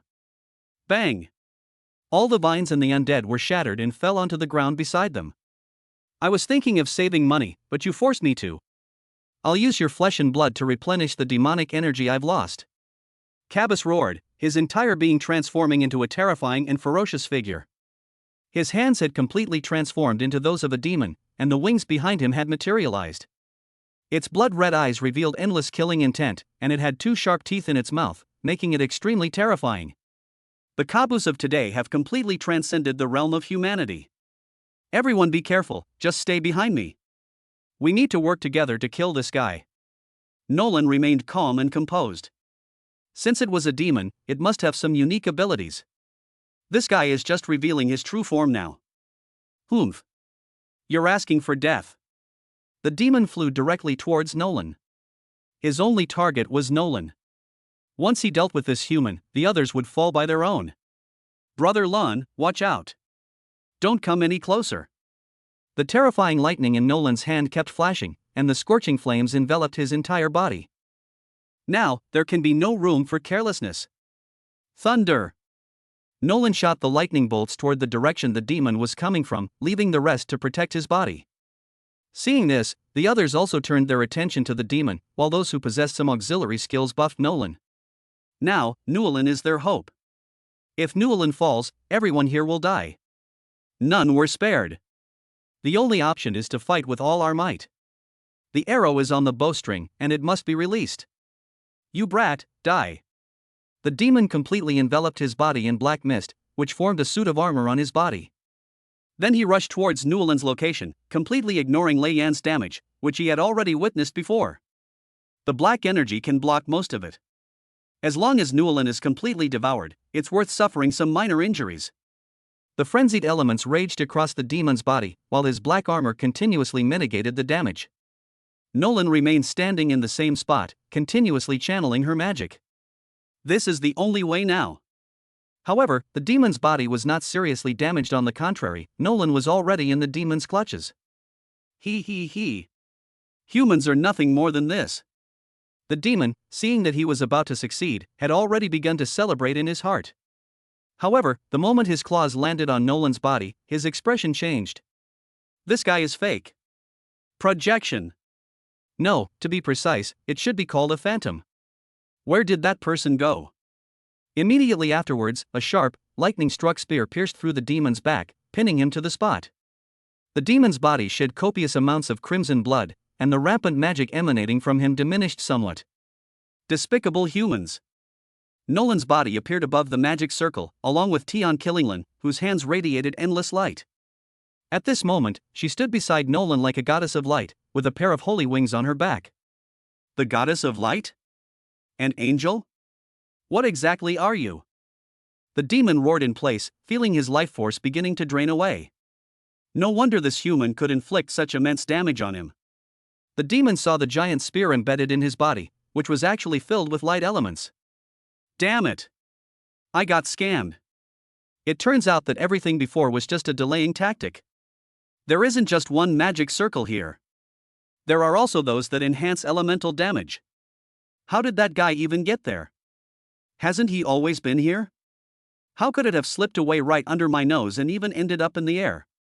You don't need to know who she is, all you need to know is that you're going to die soon. Nolan now wielded another spear, and Tianqi Linglan began chanting, amplifying Nolan's skills. Her current magic is insufficient to severely damage demons, although it can restrain them. But it's too weak. However, it's a different story when you add Norland's raging and violent lightning and fire elements. All she needed to do was infuse her own element of light into it, helping Nolan break through the layer of black mist on the demon's surface. That completes her mission. Norlan, on the other hand, can directly damage the demon's true form with her powerful destructive force. Wait, I can submit to you. Don't you want demonic power? If you can command the demon gods, you will receive more help when you enter the abyss. Oh? Is that so? Although Nolan was listening, she was still gathering power in her spear. It took us a long time to prepare before we managed to seriously injure this guy. Yes. Seeing that he had succeeded, the demon used all his strength to break free from the spear's restraints. He sped toward the dark mage Lopez, then opened his jaws and bit into Lopez. Great demon god, what are you doing? Lopez was also stunned. Why did this guy suddenly attack him? He is now enduring excruciating pain as he prays to the demon god, completely unable to resist. Lopez, haven't you dark magicians always been loyal to the demon god? I am somewhat exhausted now, so offer me your own blood essence. Then, I will erect a monument for you according to human understanding. You are a hero in this battle. With that, the demon lunged straight for Lopez's throat. Chapter 106 Explosive Kill. Nolan didn't act immediately, mainly because it was too late. The spear isn't fully charged yet. If it's thrown directly like this, the demon will likely dodge it. One person's temper and energy will not have a significant impact on the course of a battle. Now that he knows he can hurt the demon, he is no longer afraid of it leaving. As long as the demon doesn't attack the people below, it's fine. Actually, Nolan was a little confused too. Why would this guy attack a dark mage? Aren't they on the same side? However, the demons don't think that way. They will use everything they have at their disposal. Actually, the demon was afraid that the people on the other side were also illusions, and then he would fail at the last minute. If he fails, the spear on his head will definitely pierce his body with perfect accuracy. But Lopez was different. He just watched the show from the sidelines. Moreover, he was extremely respectful to him, as no one was more suitable to replenish the magic power in his body than him. He had already set his target from the beginning, and his conversation with Nolan was merely a way to buy time. Now, he has done it. Lopez was devoured by the demon in an instant, leaving not even a bone behind. The demon's body seemed to have recovered somewhat, and it was no longer bleeding uncontrollably as before. The wound is still there, but it's not as bad as it was before. Human, I admit you are very strong, but I will come back for you. If I want to leave, you can't stop me. After saying this, the demon rushed quickly to one corner of the magic circle and concentrated all its demonic power in its right hand. It slammed heavily into the magic circle. Bang! A loud bang. The magic circle has begun to show some cracks, like a spider web. Humans, I've said it before, I want to leave, and you can't stop me. The demon laughed loudly and slammed his fist into the magic circle again. Snap! The magic circle shattered with a crack, and the demon's fist opened a gap just big enough for one person to pass through. But what he saw next left him dumbfounded. Outside, there were vines that blocked out the sky, and they were engraved with inscriptions, even integrated with the magic circle. He now understood why no one had stopped him from leaving. Moreover, she was looking at him with the same eyes as before, so she had been prepared all along. He simply can't leave. The moment the magic circle was shattered, Lopez's life force was completely depleted, and the outer magic circle appeared even more solid and massive. And who knows if there's even a next level. Judging from this guy's personality, there's definitely another level to come. He's not going to run away anymore.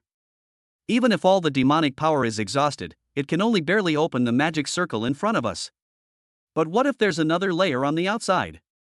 At that point, they probably won't even be able to protect themselves. Moreover, even if we could get out, we would be exhausted and at their mercy. The demon looked at Nolan with a hint of despair and a sense of awe in his eyes. This human is absolutely terrifying. Meticulous and despicable. They're even more despicable than those demons. Not only did they outnumber the enemy, but they also used powerful items, and in the end, they even used a magic circle. Damn it! How despicable!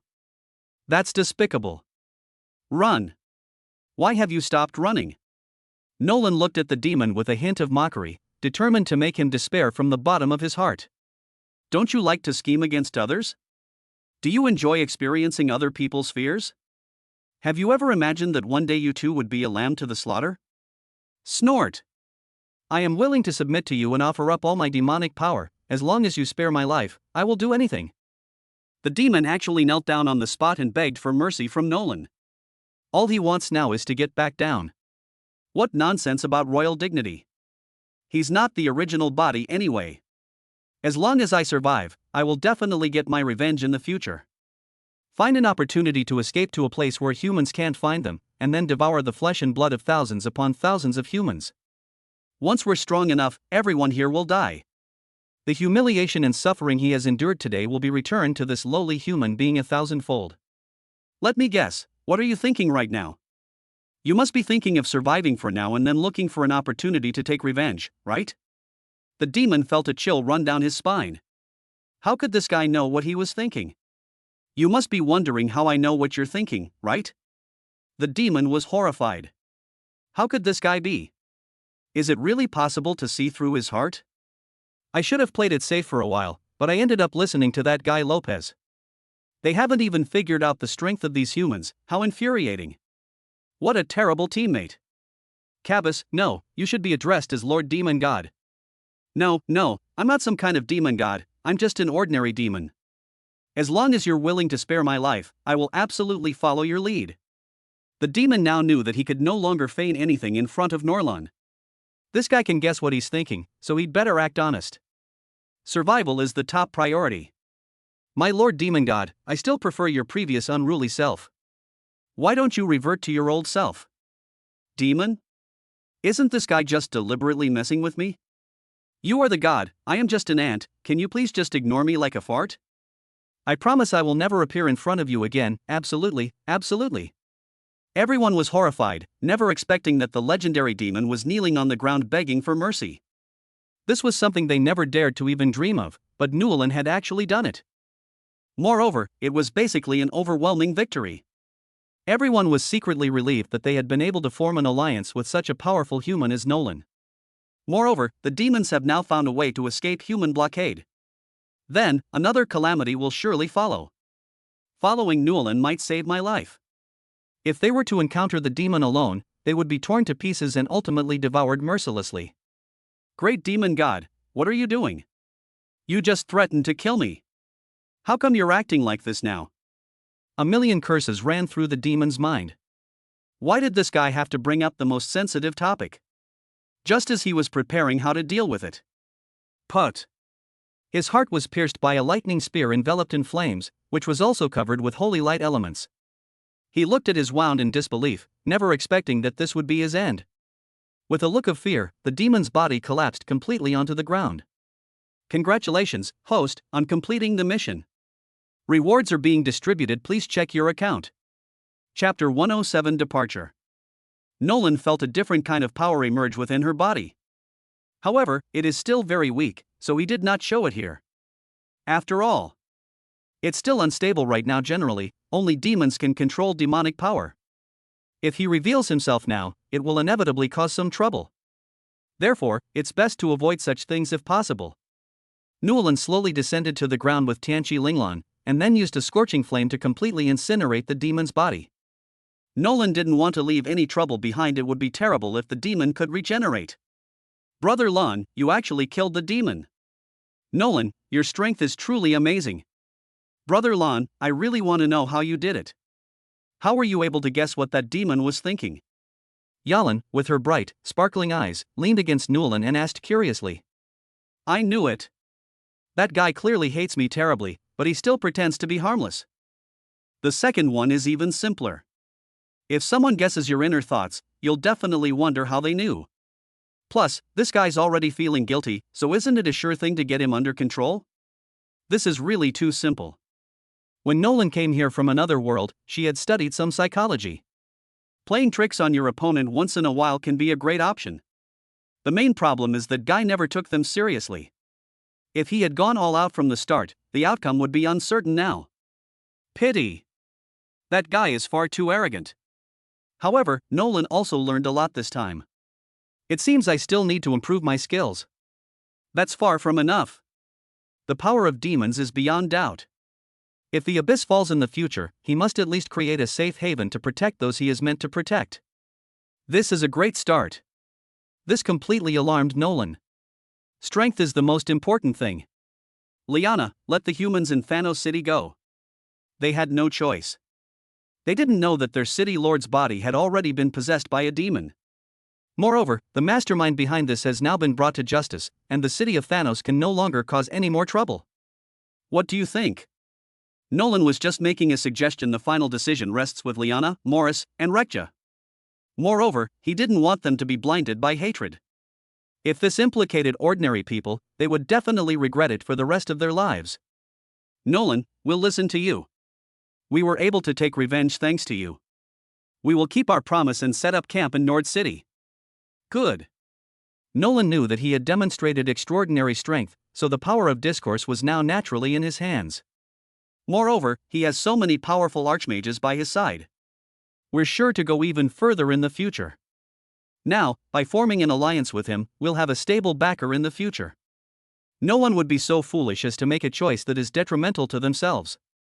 Alright, you go back and let your people pack their things. We'll set off this afternoon. Good. Nolan also needs to dismantle the magic array here. It costs a lot of money. This battle alone cost no less than 500,000 gold coins. This magic array wasn't given away for nothing. Unfortunately, that demon was simply too poor. He had absolutely nothing on him. Consider this a loss. After packing up all their belongings, Newlin led them away from there. They returned to the territory of the Green Serpent clan. How's it going? How's the packing coming along? Nolan looked at Liana, who, among the three, knew her best. Moreover, she now holds the power of discourse among the three races. Nolan, everything is packed and we're ready to leave at any time. Good. But now there's another problem. How could so many people migrate? We can't possibly let the Nether Dragon carry it, can we? That's way too many. Even if you make several trips, it's not realistic. It's at least 8,000 kilometers away from Nord City now. Even for a dragon, it would take 2 days to fly there. If you're hiking, it will be even slower. It might take a month to get there.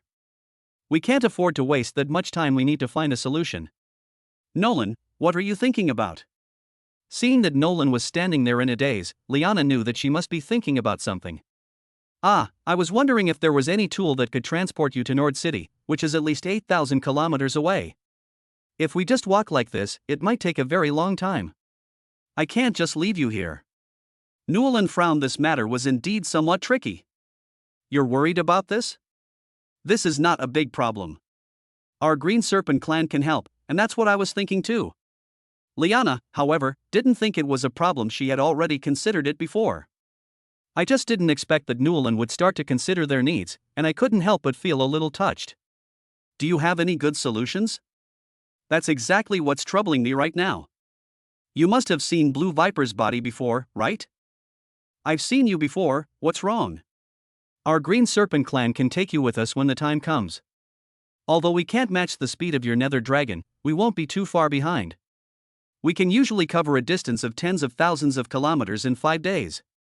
However, we'll need to travel day and night, and we'll only be able to rest for a maximum of 6 hours a day. The Green Serpent clan can take turns. It won't affect the itinerary. Upon hearing this, Newlin thought, this solves the problem perfectly.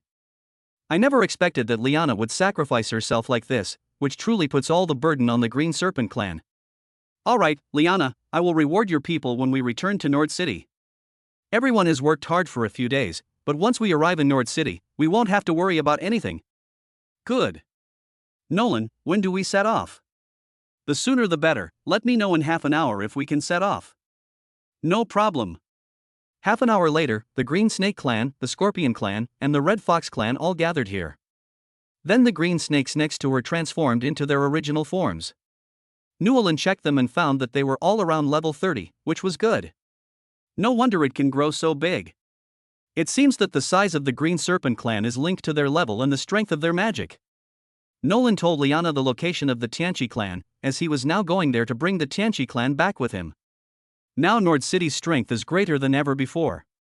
Chapter 108 Returning to Nord City. After several hours of travel, they finally arrived at the Tianchi clan's residence in the evening. Newland followed Tanchi and Linglan to the cave with ease and met the old man from before. Lord Nolan has arrived. We are all ready. Grandma, you don't need to be so polite with me, just call me Newland. Wait, Grandma, you said you're all ready? Ready for what? Didn't Linglan tell you? She already informed us to get ready, saying that you would be here soon, and then we would go to Nord City together. Newland looked at Tian Qilinglan, surprised that she had thought of everything so thoroughly. Tian Qilinglan smiled playfully, implying that these were things she should do. All right, Grandma, let's get going. You come with us to Yolong's place. Good. Newland and the others remained on the back of the Nether Dragon, not wanting to cause any more trouble for the Green Serpent clan. Moreover, someone is needed to lead the way, and the dragon in the sky is the best guide. The Tanchi clan chose to walk, as they are extremely good at running, and the current distance is not a big deal for them. Only some children would rest on the backs of the Green Serpent clan when they got tired of running. The group continued their journey towards Nord City in this grand manner. We didn't encounter any obstacles along the way. The main problem is that with such a large force, anyone wanting to cause trouble would have to carefully consider their own strength.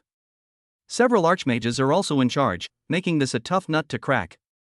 After traveling for 3 days, the group finally returned to Nord City. Sana and the others spotted the figure of the Nether Dragon from afar, but behind it followed several incredibly thick giant pythons. Could it be that Newland brought it back? Since Nolan left, they have spent their days here waiting for Nolan's return, aside from managing the affairs of Nord City. I never expected that it would finally happen today. Quickly tell the kitchen to prepare food, the more the better, and on a scale 2 or 3 times larger than our usual celebrations. Yes. After making the arrangements, Sana stood there on the city wall, lost in thought. After such a long wait, Nolan has finally returned. Upon approaching Nord City, Norlan had the dark dragon fly slowly close to the ground, and then introduced it to Liana beside her. That's Nord City, and the surrounding wilderness and mountains are all Nord City's territory. You can live wherever you like then. If you prefer to live in the forest or mountains, I can ask human craftsmen to build you your own houses. Then you can choose whatever you want. Norlan was in high spirits at this moment. With the addition of the 4 races, Nord City was no longer what it used to be. Of all the surrounding cities, his is the strongest. In terms of strength, Nord City is now comparable to some medium-sized cities. Looking around, everyone saw that Nord City stood before them like a divine palace descending from the heavens. Moreover, it looks magnificent from the outside, and you can occasionally see some magical beasts taking flight inside. Nolan, I never imagined Nord City would be so large. The old man sighed, never imagining that they would one day come to live in a human city.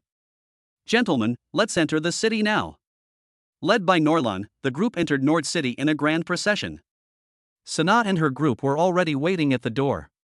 Brother Lun, you're finally back. The moment Newland landed, she was surrounded by a group of wives and concubines. Brother Lun, you're finally back. You have no idea how much we missed you. You've been gone for half a month without even asking about what's happening in Nord City. Yes, we were so worried about you. Are those people following behind you also joining our Nord City? Brother Lun, you must be very tired. Let us help you to rest. As everyone asked questions one after another, Newland felt that life had returned to normal. However, we should first make arrangements for the 4 clans behind us, and postpone his matter for now. Sana, you should arrange their accommodations first, and I'll introduce them to you. This is Liana, the patriarch of the Green Serpent clan. This is Morris, the patriarch of the Scorpion clan. This is Rhea, the patriarch of the Red Fox clan. And this is Princess Tanchi Linglan of the Tanchi clan. From now on, they are officially part of our Nord City. Let's arrange temporary rooms for them. Once things settle down, we'll take them to choose the most suitable place to live. Okay, Brother Lon. Under the arrangement of Sana and the others, everyone who came to Nord City was quickly and orderly settled in. Nolan, I never imagined Nord City was so vast, and now it has everything. Rena was filled with emotion as she spent 2 hours touring the city of Nord. No wonder Nolan needs to collaborate with the blog family, there's just so much to see here.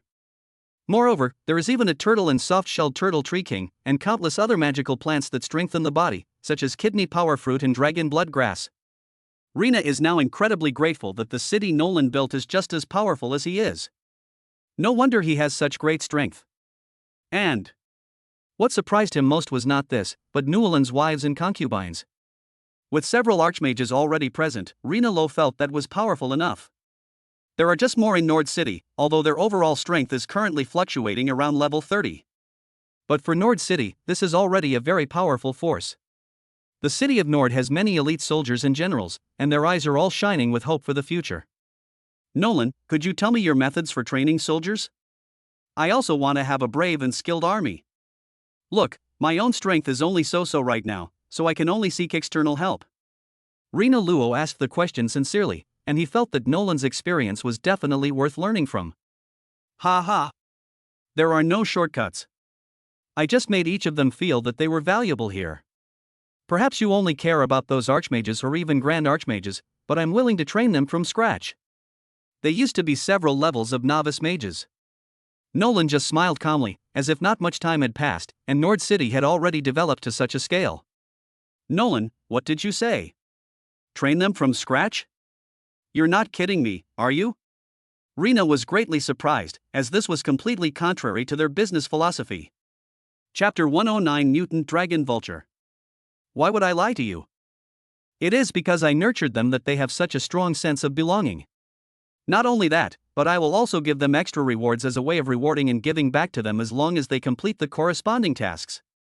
With such motivation, do you think they will work hard? Nolan didn't continue speaking, but just looked at Renero with a half-smile. For a businessman, the most important thing is profit. Everything they need can be obtained with their own money. However, they overlooked the most important thing: those who approached them were also driven by self-interest, instead of genuinely serving them. After arriving in this world, Nolan, drawing on her experiences as an ordinary person in her previous life, naturally carried out the principle of rewarding good and punishing evil to the very end. If you've done something right, then reward yourself. If it has happened, we won't tolerate it. That's the secret to his success. While one can certainly achieve temporary glory by relying on personal ability. However, if Nord City wants to develop, it ultimately relies on these ordinary soldiers. Nolan cannot stay in Nord City all the time. If any danger arises, they will be needed to protect the glory of Nord City. Nolan, I understand.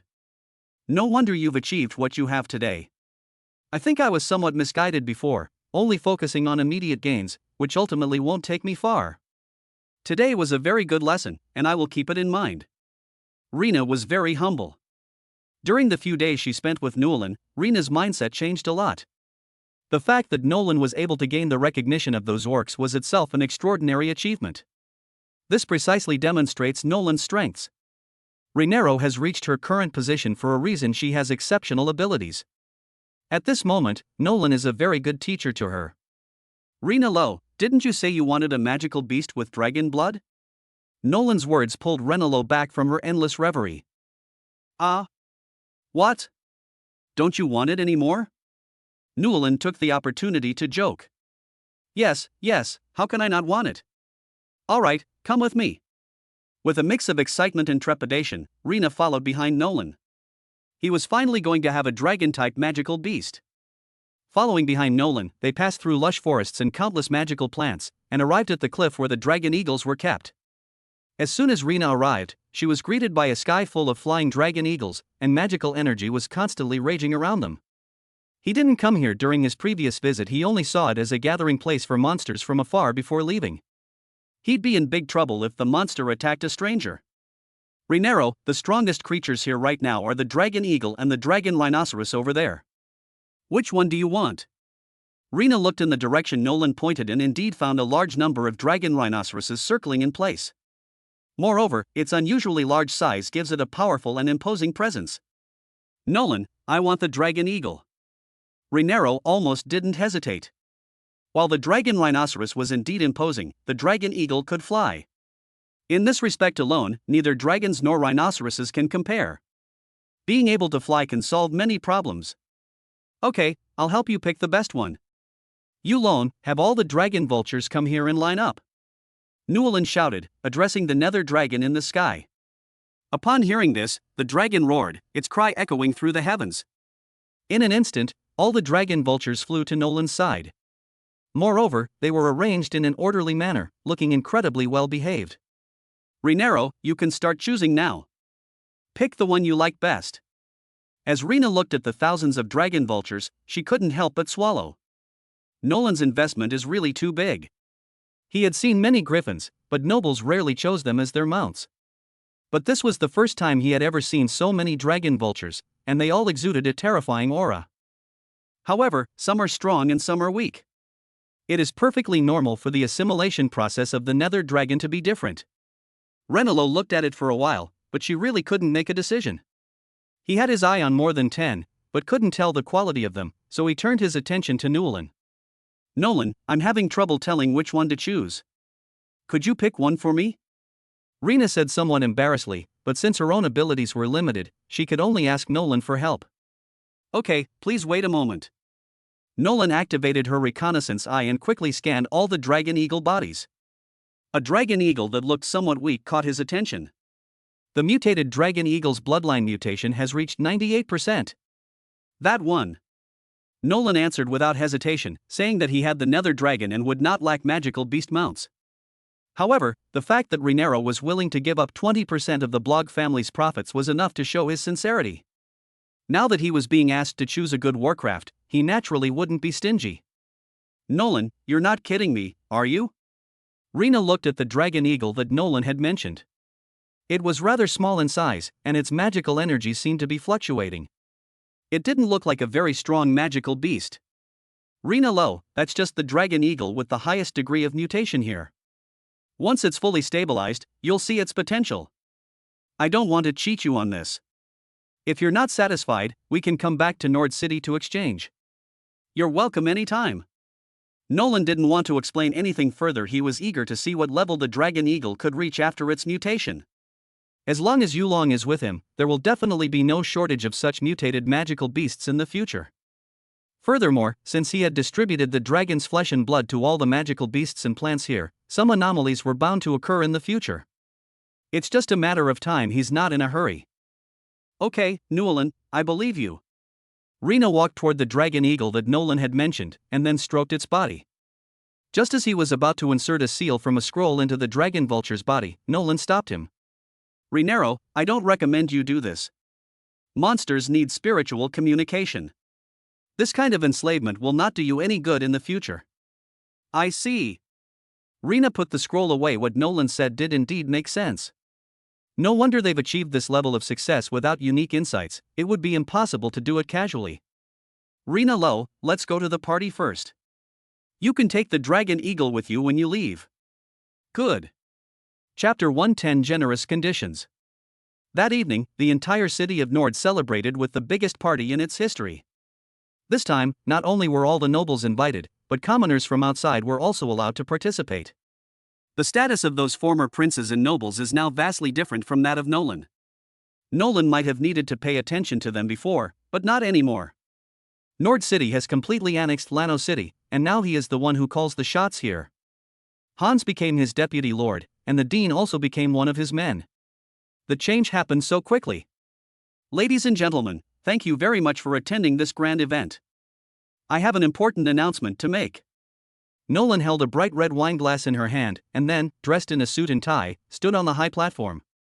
The seats above were reserved for Norlan and his wives and concubines, while the seats below were for the nobles and those who worked in Nord City. Norlan also sent food to the common people in Nord City. But Nolan did not discriminate in the food supply. Everyone received the same food as everyone else. Everyone stopped what they were doing and looked up at Nolan's tall figure. At this moment, this man is the ruler of this place. He shone like a constellation of stars, and everyone present was overshadowed by his brilliance.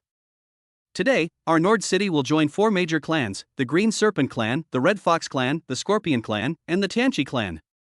From now on, they will also be citizens of Nord City. You must treat them as you would your former compatriots, and you must forbid any killing among yourselves.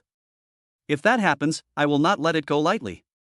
Especially the Tanchi clan. You should know how precious the Tanchi horn is, but I don't want to see a situation where people kill each other for profit. Moreover, all races in Nord City will be treated equally. Starting today, the other 4 races will also enjoy the same treatment as ordinary citizens of Nord City. If it helps Nord City achieve great things, it will be rewarded in the same way. I will not be biased towards any one person in Nord City. Nolan's voice echoed outwards from the hall, resounding in everyone's ears. Everyone, that's what I wanted to talk about today. There's another important thing, which concerns the improvement of your strength.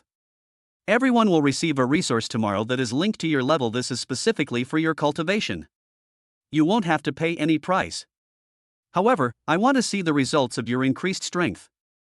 From now on, for every level you gain, I will provide you with corresponding cultivation resources. Nothing is given away for free. I don't want you to slack off.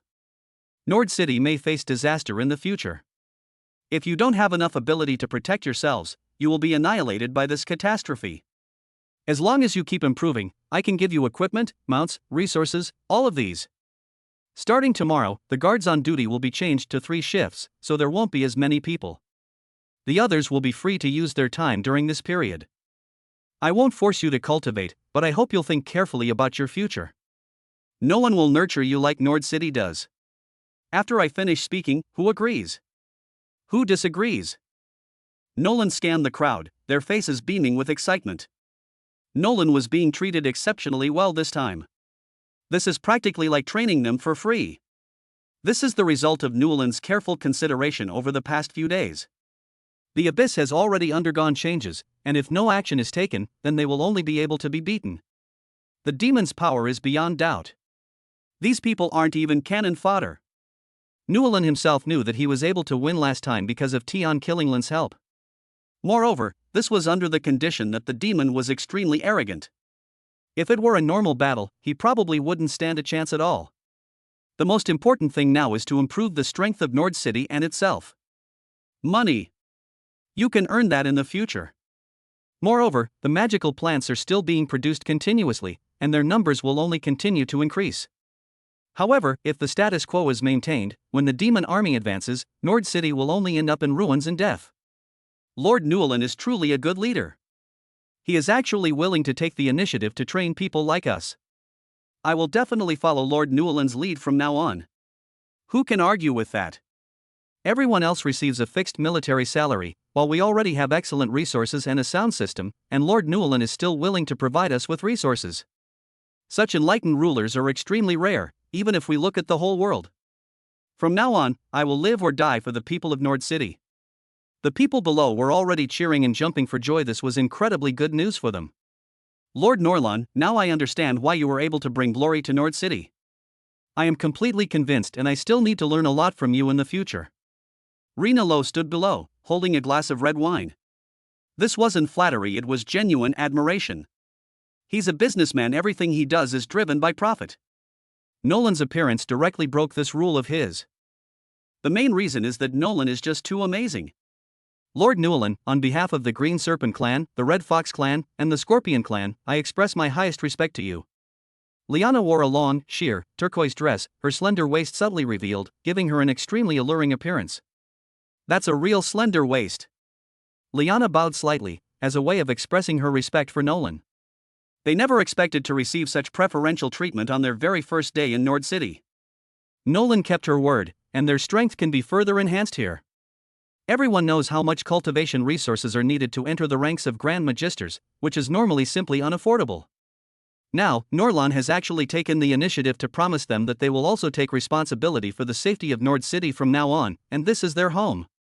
Morris and Rekcha behind them also stood up, raised their glasses, and joined Liana in paying their respects to Norlon. Liana, you don't need to be so polite, this is all I should do. All of this was within Nolan's expectations. He offered these conditions, and these people were naturally grateful, thus becoming inextricably linked to the fate of Nord City from that moment on. We all prosper together, and we all suffer together. No one can remain unaffected. And this isn't a calculated move by Nolan, it's a win-win situation.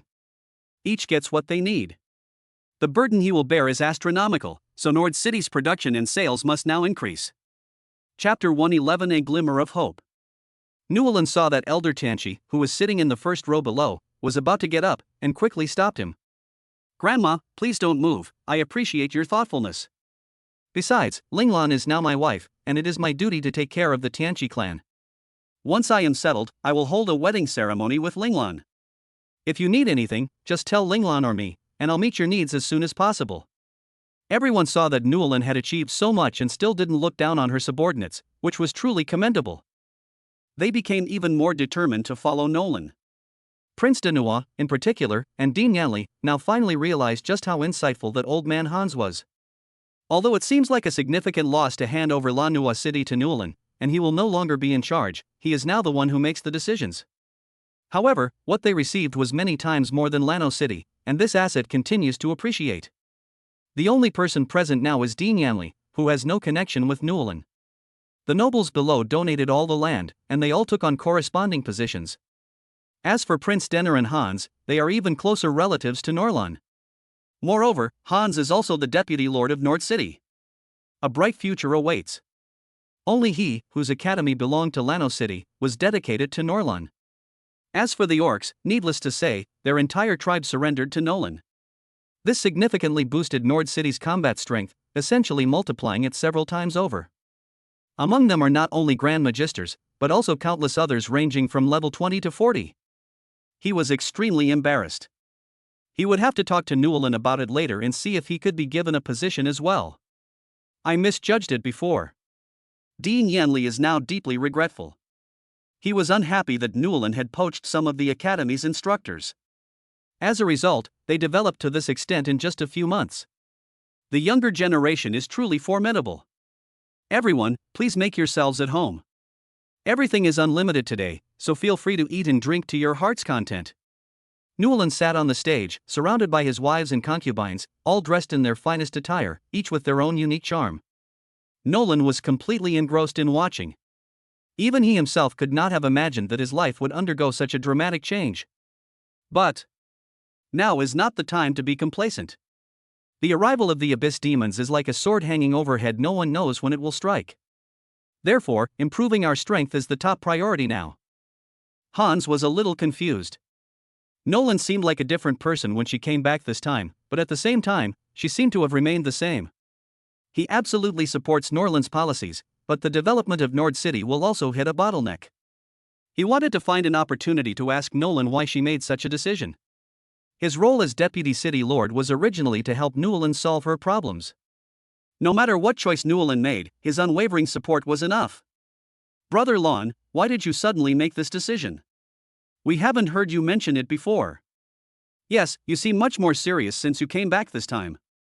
Did something happen to you outside? Are you planning to keep this from us as well? Looking at their slightly flushed cheeks from the wine, Nulan couldn't help but feel a little distracted.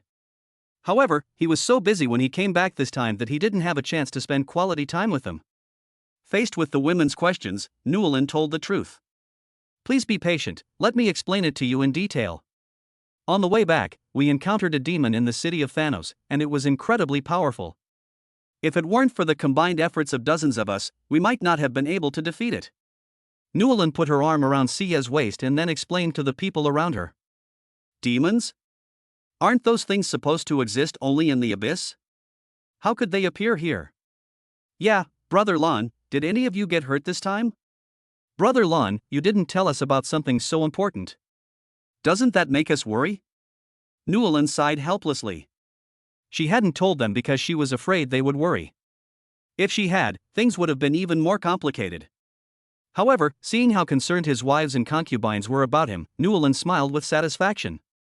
He now feels like the happiest person in the world, bar none. No one is hurt, don't worry, we're all fine. However, this time we have to thank Hick, Xie, and Linglan.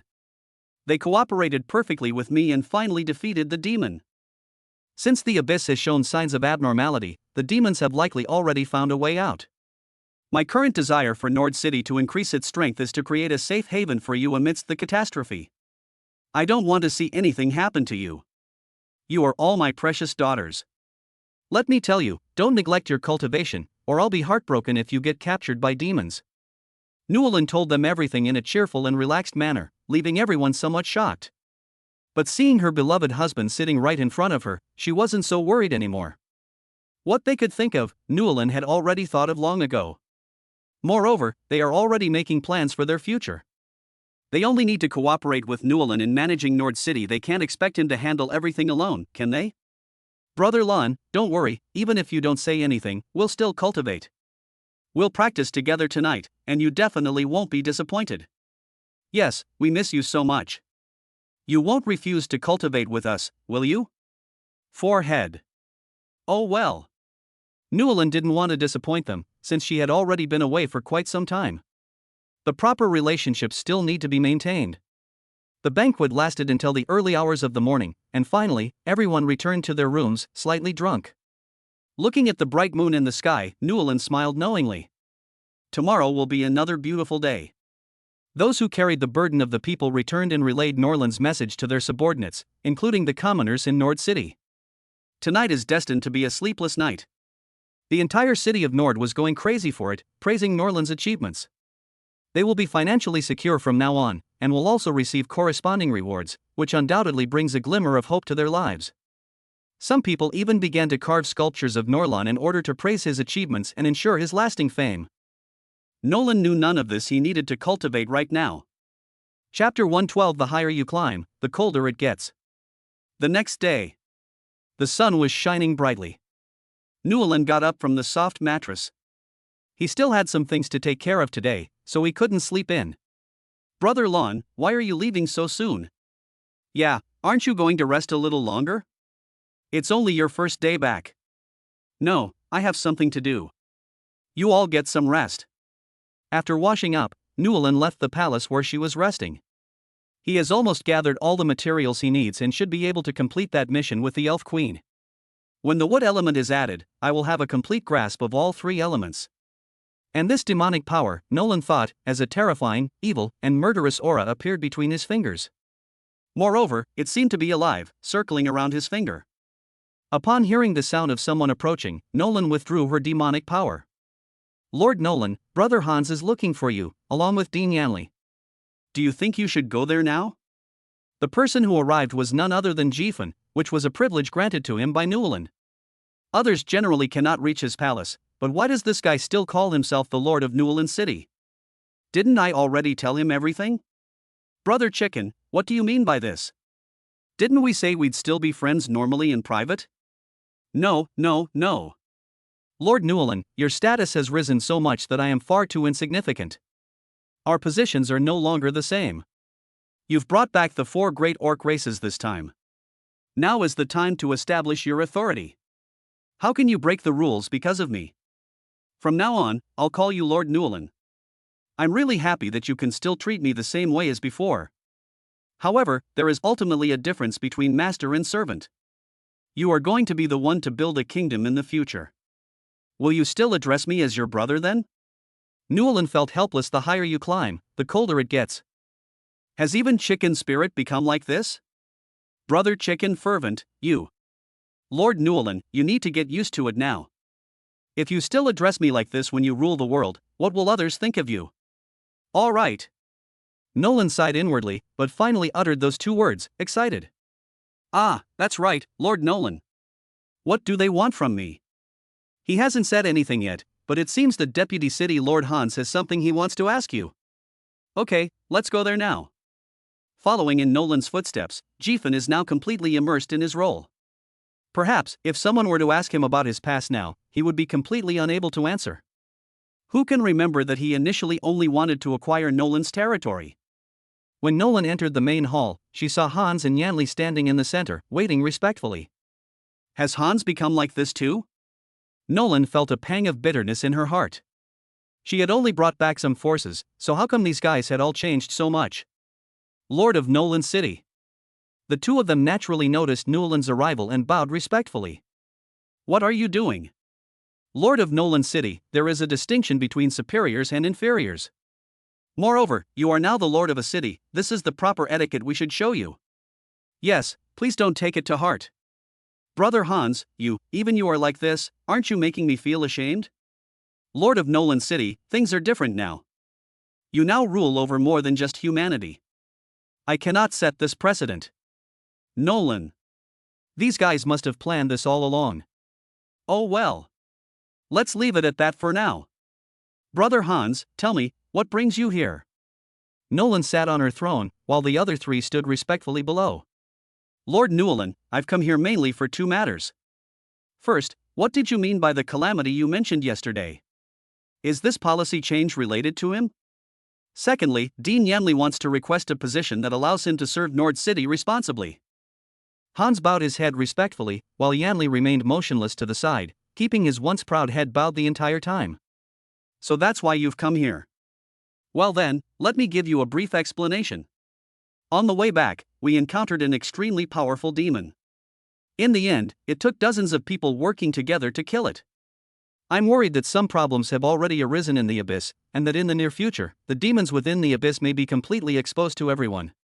And what they hate most is humanity, so they will inevitably suffer a massacre. I don't want Nord City to be annihilated in this calamity. Therefore, we must now unite the entire city to improve our strength so that we can barely protect ourselves. Although Newland spoke casually, the three people below were already shocked. Nolan actually encountered a demon. It seems there really is some problem on the Abyss side. Lord Newland, are you injured? No, not at all. However, this matter should not be publicized for now. I don't want to cause widespread panic. You should all know the seriousness of this matter. No. The three answered in unison. Nolan has made it so clear, they're not stupid. It's impossible for such an important secret to be leaked. Now let's talk about the second matter, Dean Yanli. Yes. Yanli bent down even lower. Newland was now completely out of his reach. Dean Yanli, what position do you want? Any position is fine, as long as I can do my duty for Nord City. Yanli's voice was filled with excitement. He was speaking with the city lord of Nord City and could not afford to make any mistakes. Dean Yanli, are you not satisfied with your current position? I'm satisfied, but the contribution to Nord City is far too little. As a Grand Magister, how can I continue to cower in the rear and enjoy those precious resources? Ha ha ha. Dean Yanli, you're wrong. You are now in charge of the only academy in Nord City. The growth of all newborns depends on your guidance. I'm also planning to send my own child to the academy to study after a while. This is of utmost importance to you. The future of Nord City rests in your hands. Don't you think this responsibility is heavy? After Nolan finished speaking, she looked down at the three people below. The words of the Lord of Nolan City were truly enlightening. I realized how narrow-minded I had been. I will certainly live up to Lord Newland's expectations and raise our next generation to be even better. Okay, I believe in Dean Yanli's abilities. Chapter 113. Do you want to be the city lord? Is there anything else? Reporting to Lord Newland, there are none left. Okay, then I'll get back to work. Respectfully seeing off Lord Newland. Nolan. Isn't he already acting like a king? These guys have gone a bit too far. Seriously. He won't listen to me anyway. Fine, I'll go find Renero first and discuss how to sell the magical plants in Nord City. Nolan remembered the room where Renero lived. Just as she arrived at the palace, she saw Renero come out. Lord Newland, I was just about to go find you. Why are you pulling this stunt on me? Don't call me City Lord anymore. We're partners now, so we need to treat each other as equals, understand? Ha ha. Lord Newland is truly a man of character.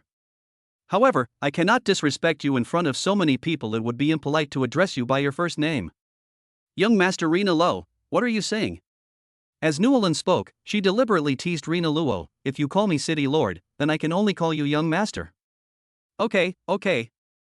Nolan, I felt compelled to speak after hearing about your systems yesterday. I've decided to forego all profits from the partnership with Nord City and only keep the principal. I'm selling magical plants for Nord City for free, which is my way of doing my part for Nord City. Rina Luo, what are you doing? Nolan found it strange. Why had everyone become so odd overnight? Nolan, with the crisis looming, I should make preparations as soon as possible. I hope that a place can be reserved for the Blog family in Nord City when the time comes. Rina Luo now admires Nolan to the point of worship, especially considering Nolan's current strength. From now on, they will definitely be a force to be reckoned with. In the end, their Blog family is just a business group. When disaster strikes, who will take them in? Rich? At that time, life was more important. Even if they have money, what will happen to all the members of the Blog family if others ask for exorbitant prices? But things are different for Nolan. Surrendering is the best option for her now. Renero, that is no problem at all. Your people are always welcome in Nord City. However, they must also abide by the rules of Nord City. Of course. Rena was overjoyed, not expecting Nolan to agree to his request so easily. Nolan, this crystal card contains 50 million gold coins. Consider it my personal donation to Nord City. Please accept it. As she spoke, Renelo handed over a glittering gold card, which was engraved with the logo of the blog family. Rena Lo, what you've done. Nolan, this is a token of my appreciation on behalf of the blog family. You need money right now, so take this and it will help you get by for a while. Nolan looked at Rena Luo speechlessly. This was a lifesaver. 50 million gold coins. Rena Lo has essentially handed over her entire fortune to him. This is enough to demonstrate Rena Lo's sincerity. All right. This time, Nolan did not refuse. What he needed most right now was this money. There were more than a dozen archmages in Nord City, and the resources they needed were about to run out. Nolan, if I can successfully take control of the blog family, I will definitely move it to Nord City. At that time, I will increase the previous profits by 50%. Hiss. Rena Lo is absolutely insane. That's 50% of a chamber of commerce. It starts at least at 500 million, and could be even more in the future. Rena Lo, what you've done. Nolan didn't know what to say. Renero had already done everything she could and was considering Nord City in every way. Nolan, don't refuse. This is what you deserve. I've gained so much from spending time with you. If it weren't for you, I might be a profit-driven businessman right now, and I might have been completely annihilated the moment the demons invaded. You have given me hope to live, and I am willing to contribute my own strength to you. This can also be seen as finding a way out for the blogging community.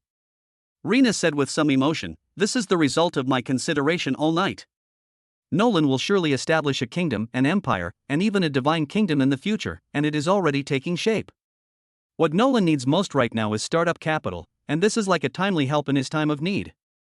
Moreover, this is equivalent to providing protection for their blog family.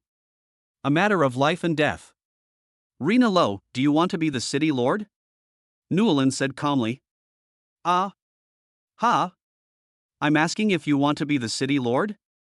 Nolan, this is no joke. What I mean is, why don't you become a deputy city lord or something? After all, your current 50 million gold coins are almost enough to buy 2 Nord cities. Nolan was referring to scale, not strength. If we factor in strength, then 50 million gold coins is a bit too little. With so many archmages here, and various races combined, 50 million is simply not enough. May I? Why not? It's a promise Nord City made to you. We can't let you go home empty-handed after paying so much, can we? Thank you, Lord Norlon. I will certainly do my best to ensure that Nord City's economy doubles in size. The City Lord of Nord City. Rena said excitedly. This is a position that many people would kill for, but I never expected to get it by such a twist of fate. Look, you're here again. Announce your appointment as Deputy City Lord at a later time, and then let them come to you directly if they have any issues. Okay. So now we don't need to discuss the disposal of those demonic plants with you, right? This place is your home now, so after you've had a few days to get to know it, you can make your own decisions. I believe in your abilities. You can definitely make Nord City a better place. No problem, Newland, I will manage it well. Alright, then this is your problem alone. I'm leaving, you get back to work. Rena Lo? What's going on? Isn't this a case of Newland washing her hands of the business? Did you leave everything to him? Holy crap. I didn't realize it just now. But now that Nolan has handed over the power to him, he will naturally not let Nolan down. He couldn't let Newland down. Suddenly, some ideas popped into Renero's mind. It was time to renovate Nord City. Thinking of this, he took out the crystal card and contacted his Chamber of Commerce. Newland leisurely arrived at the Turtle and Tortoise Tree King. Last time, she gave most of the dragon blood to the Turtle and Tortoise Tree King to absorb. She wondered if there had been any changes. Chapter 114 Heart Protecting Scales. Greetings, Master. When the king of the tortoise and soft-shelled turtle tree saw Newland arrive, he hurriedly greeted her respectfully. Turtle and Tortoise Tree King, what level are you now? Reporting to Master, I am currently level 45, and I will soon be able to break through to level 46. Good. How's the situation in the wilderness forest? Any unusual activity? Nolan had previously entrusted the wild forest to the Turtle and Tortoise Tree King, but she never inquired about it again. Reporting to Master, everything is normal now. Turtle and Tortoise Tree King, you've done a great job. The wild forest will remain in your care for now. Notify me immediately of any unusual activity. Yes, Master. However, if the 4 races are to settle in the wilderness forest, please ensure that your people do not start conflicts and that everyone values peace. No problem, Master. Why does the Tortoise and Soft-Shelled Tree King seem so simple-minded to Nolan? Why do I have to add Master to every single sentence? The King of Tortoise and Soft-Shelled Trees has now spread its branches and leaves, and many small tortoise and soft-shelled trees have grown in the forest, and there are many here too. Su Feng was worried that conflicts might arise between different races. As for the magical beasts, he could just settle the nether dragons later. After all, the pressure of a true dragon is unmatched by anyone else. For plant-based magical beasts, you can only look for the Turtle and Tortoise Tree King. King of Tortoise and Soft-Shelled Tree, after absorbing a large amount of dragon blood, has your body undergone any changes? Nolan is quite curious about this now. Other magical beasts have begun their transformation journey under the influence of the Ghost Dragon, and the Turtle Tree King has also been affected. Yes, Master. Nolan has a headache. Talking to wood is really exhausting. One question, one answer. It seems that his intelligence is not high enough yet, and he cannot act like a normal person. King of Tortoise and Soft-Shelled Trees, tell me about your changes? Yes, Master. After absorbing the dragon's blood, the patterns on my body have begun to change, and I can feel the scorching fire element reverberating within my body. I think I'll be able to master the fire element after level 50. Hiss. Do would attribute magical plants master fire attribute elements? This was the first time Su Feng had ever heard of a fire-breathing Tortoise Tree King. Just thinking about it was incredibly imposing. Is there anything else? Master, the magic power nourishing my body is more concentrated than before, and it is also more turbulent, which can greatly enhance the wood element. Elf Queen. Nualin immediately thought of Siye, since Siye would also be affected by the improvement of the Turtle and Soft-Shelled Tree King. Master, I have 9 more crystals formed from the magic power within my body. Here you go. As the Tortoise Tree King spoke, it used its roots to drag 9 brightly colored crystals and presented them to Nolan. The crystals were entirely crimson, with a few emerald green patterns at both ends. The King of Tortoise and Soft-Shelled Trees, what is this? Master, these crystals were formed from the demonic energy within my body, combined with a variant of dragon blood. My level was too low before, and my aptitude was also average, so I didn't produce these crystals. What's the use? This crystal can be refined to enhance one's control over the wood element. I'm not sure yet if it can allow the user to master the fire element. I understand, King Tortoise Tree, you did a great job this time. Nolan never expected that the King of Tortoise and Soft-Shelled Turtle Trees would have such an incredible thing. This was purely an extra gain. Thank you for the compliment, Master. King of Tortoise and Soft-Shelled Turtle Trees, if you need anything, please feel free to ask. Yes, Master. You're free to move around now, right? Yes, Master. All right, then I'm relieved. Please take good care of the wilderness mountains. No problem, Master. By the way, King Tortoise Tree, I'd like to know what your connection is with the Elf Queen? And why are you helping them? This is a question that Nolan has always been curious about. In the beginning, the Elf Queen agreed to be with him only after seeing the Tortoise Tree King. Reporting to Master, it is because our Turtle Tree King's body contains a rich source of wood element that can be absorbed by the surrounding magical beasts. Cultivating wood element around us will yield twice the results with half the effort, and the Elf Queen is a spirit of nature, as are we. The two complement each other. The magic power absorbed by the Elf Queen will also help me increase my strength. Understood. Nualin suddenly realized that this was the reason. No wonder the Turtle and Soft-Shelled Tree King had never shown any reluctance. When Nualin examined the King of Tortoise and Soft-Shelled Turtle Trees, she discovered 3 unusually strange scales on its heartwood. It looks like dragon scales. The main thing is that it is also covered with a strong vitality. King of Tortoise and Soft-Shelled Trees, how come you have scales on your body?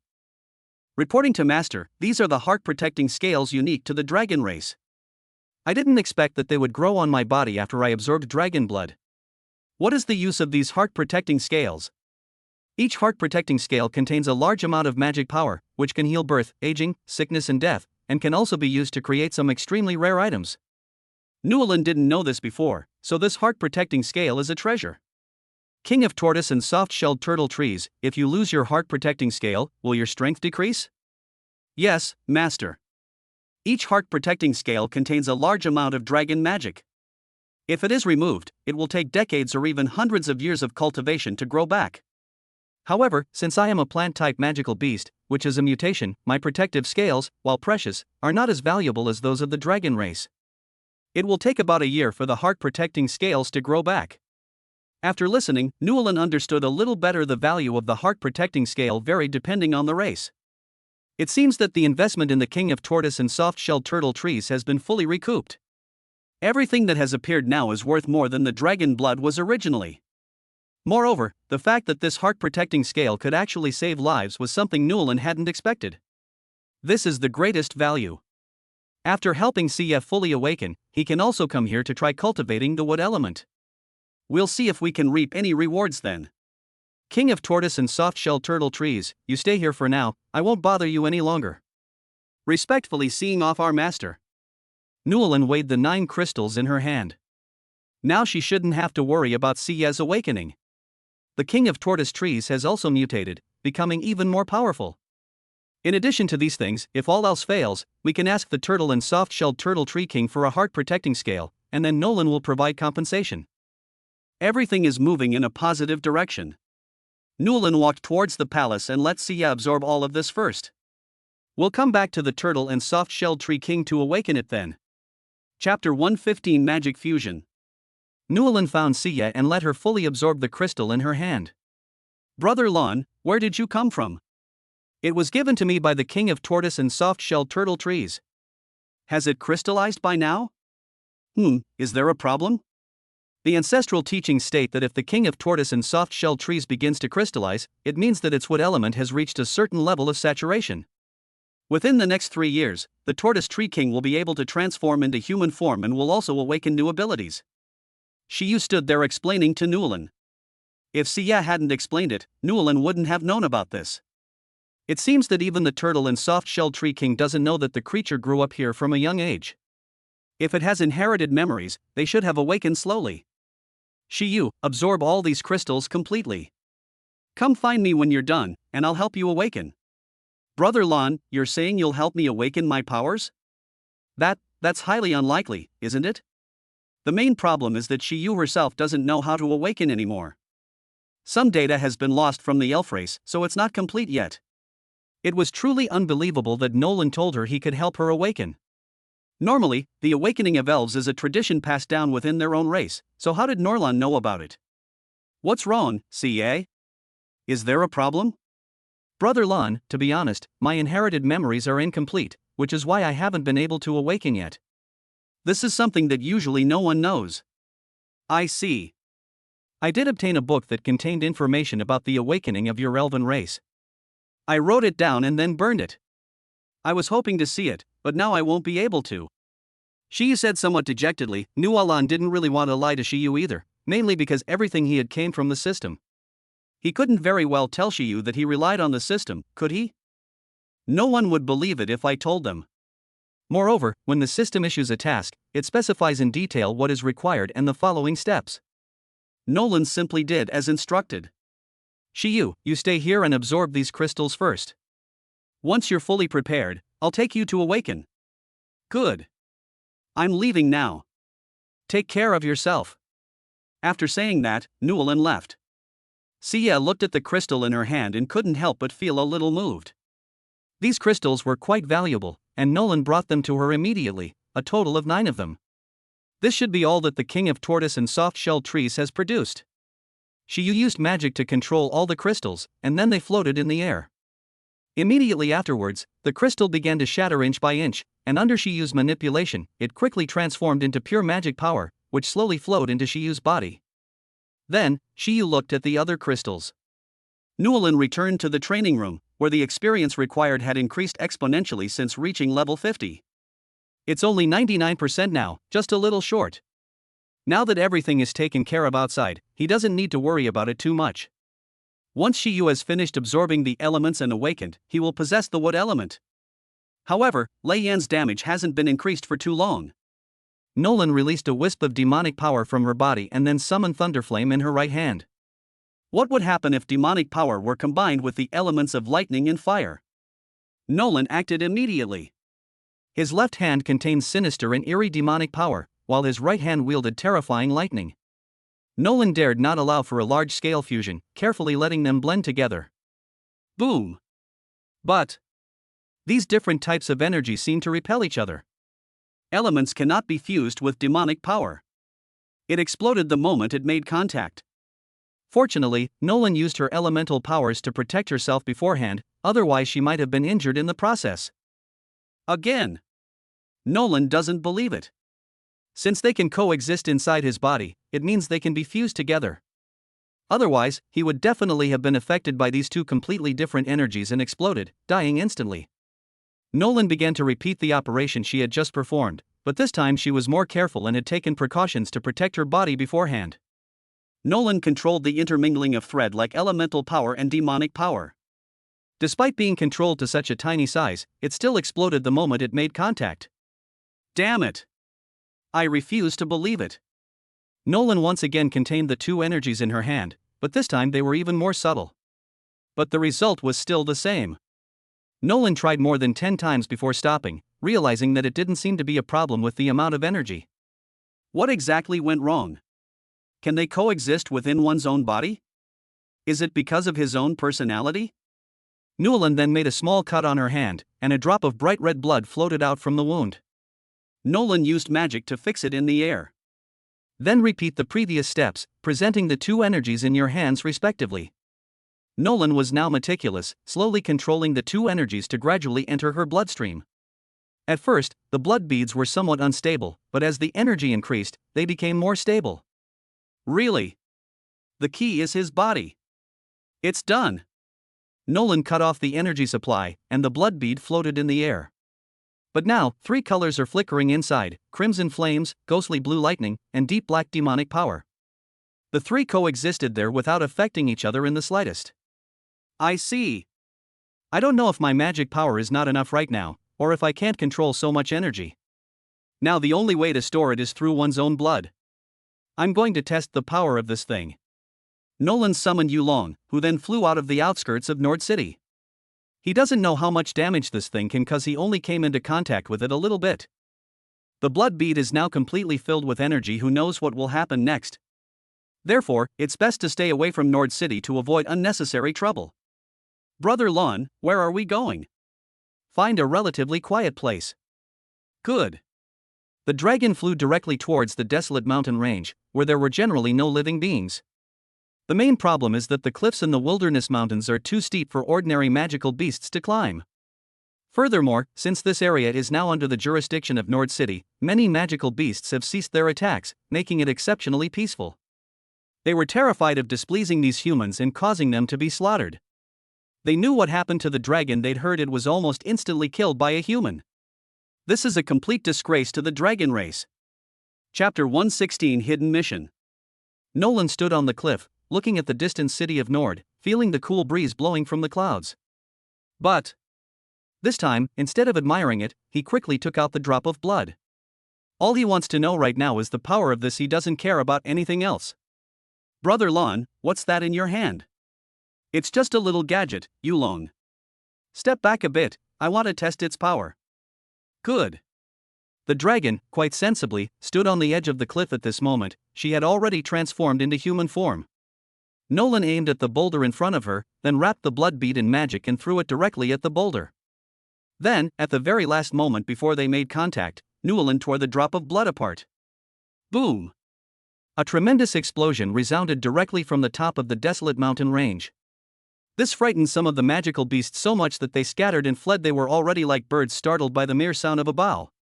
Nolan looked at the giant rock in front of her, which had turned into dust, and took a deep breath. That's incredibly powerful. This only contains a trace of magic power. If more is incorporated, wouldn't the power be even greater? Brother Lon, what is this? How can it be so strong? I can feel the shockwave coming right at me. The dragon was also startled. How could such a small thing unleash such powerful energy? This is absolutely unbelievable. I used magic to fuse the blood just to test its power. I didn't expect it to be this strong. Completely beyond Nolan's expectations, this thing could be used as one of her trump cards. Yulong, don't tell anyone about this. It's best if only the two of us know. Okay, Brother Lan. Yulong didn't understand, but she did whatever Nolan told her to do. She just followed orders. Nolan herself cannot fully control this power right now. She can only try to fuse a tiny bit with it. She'll wait until her magic power increases before making any further moves. But we can make several of these blood beads now, so they can be used directly if needed. We can't exactly start fusing during battle, can we? Some people are exceptionally sensitive to demonic power, and the fewer people who know this, the better. Yulong, let's go back. Okay, Brother Lan. Now that Nolan has proven his conclusion, his next step is to take control of this power. This is even more terrifying than thunder and fire. In the future, we can take the enemy by surprise. When Nolan returned to Nord City, she saw Yalan searching for something. He made the dragon land on the spot and come to Yalan's side. Yalan, what are you looking for? Brother Lan, how did you end up on the Nether Dragon? I was looking for you in Nord City. Yalan said somewhat anxiously. Lyasna, her illness has relapsed. I would like to ask you to come and take a look. Is there any way to help treat her? Okay, then take me there now. Following Yalan, Nolan soon arrived at Lyasna's residence. Lyasna, it's me, Yalan. I've brought Brother Lan here to help you with your treatment. Come in. After receiving Lyasna's permission, Yalan pushed open the door and entered. As a result, the first thing Nolan saw was Lyasna lying on the bed, her spring scenery exposed, incredibly alluring. At this moment, Lyasna was in a state that Nolan had never seen before, and the skin beneath her body could be faintly seen. What's going on here? Could it be that Lyasna's illness is caused by her being barely clothed? When Nolan went closer, she saw that Lyasna's chest was heaving, her face was flushed, and she was breathing heavily. Yalan, what exactly is Lyasna's illness, and why are her symptoms so strange? Nolan was also curious. The symptoms were just too similar. It's hard to say. Brother Lan, when Lyasna was an adventurer, she was infected with the blood of the succubus queen, and that's how she ended up like this. Holy crap! Is this a simulation? Will Lyasna turn into a succubus? No wonder I found him incredibly attractive. The first time I saw him, he was like a blooming rose. Succubuses and succubi queens are not the same, they are completely different. The succubus queen possesses countless skills and is incredibly powerful. Legend has it that when the abyss was sealed, the succubus queen seized the opportunity to escape at the last moment. Despite being severely injured, the succubus queen still managed to escape. Later, many forces were gathered to search for the succubus queen's whereabouts, but they never found her. In the end, the matter was left unresolved. Unexpectedly, Lyasna was infected with the blood of the succubus queen. This is troublesome. Congratulations, host, on embarking on a hidden mission. Heal the humans infected by the succubus queen. Reward provides a clue to the succubus queen's current hiding place, increases the level of magical plants in the territory by 1. Nolan is overjoyed. I almost screamed. A clue to the succubus queen. Good. I wonder what I'll get if I get the succubus queen. Moreover, it is said that the succubus queen was extremely beautiful and delicate, and anyone who saw her would fall in love with her beauty. Nolan now wants to challenge her weakness. That works too. The system also provided the materials needed for the treatment. Nolan only needs to gather these materials to completely cure Lyasna. Then, we can use the clues provided by the system to find the succubus queen, and if we can manage to bring her to Nord City. Wouldn't that mean their strength has reached a new level? If others knew what Nolan was thinking, they would definitely call him a madman, a complete madman. The succubus queen is the demon king of the 9th level of the abyss, and her strength is unfathomable. That's not the most terrifying thing, but her alluring and captivating body is absolutely deadly to humans. Brother Lan, how is it? Is there any way? Yalan noticed that Nolan was just staring at Lyasna for a long time without making a move. This made her feel somewhat helpless. Could it be that Nolan had taken a liking to Lyasna? Although Yalan had previously wanted to recruit Lyasna, she was plagued by illness, so Yalan didn't say much more about it.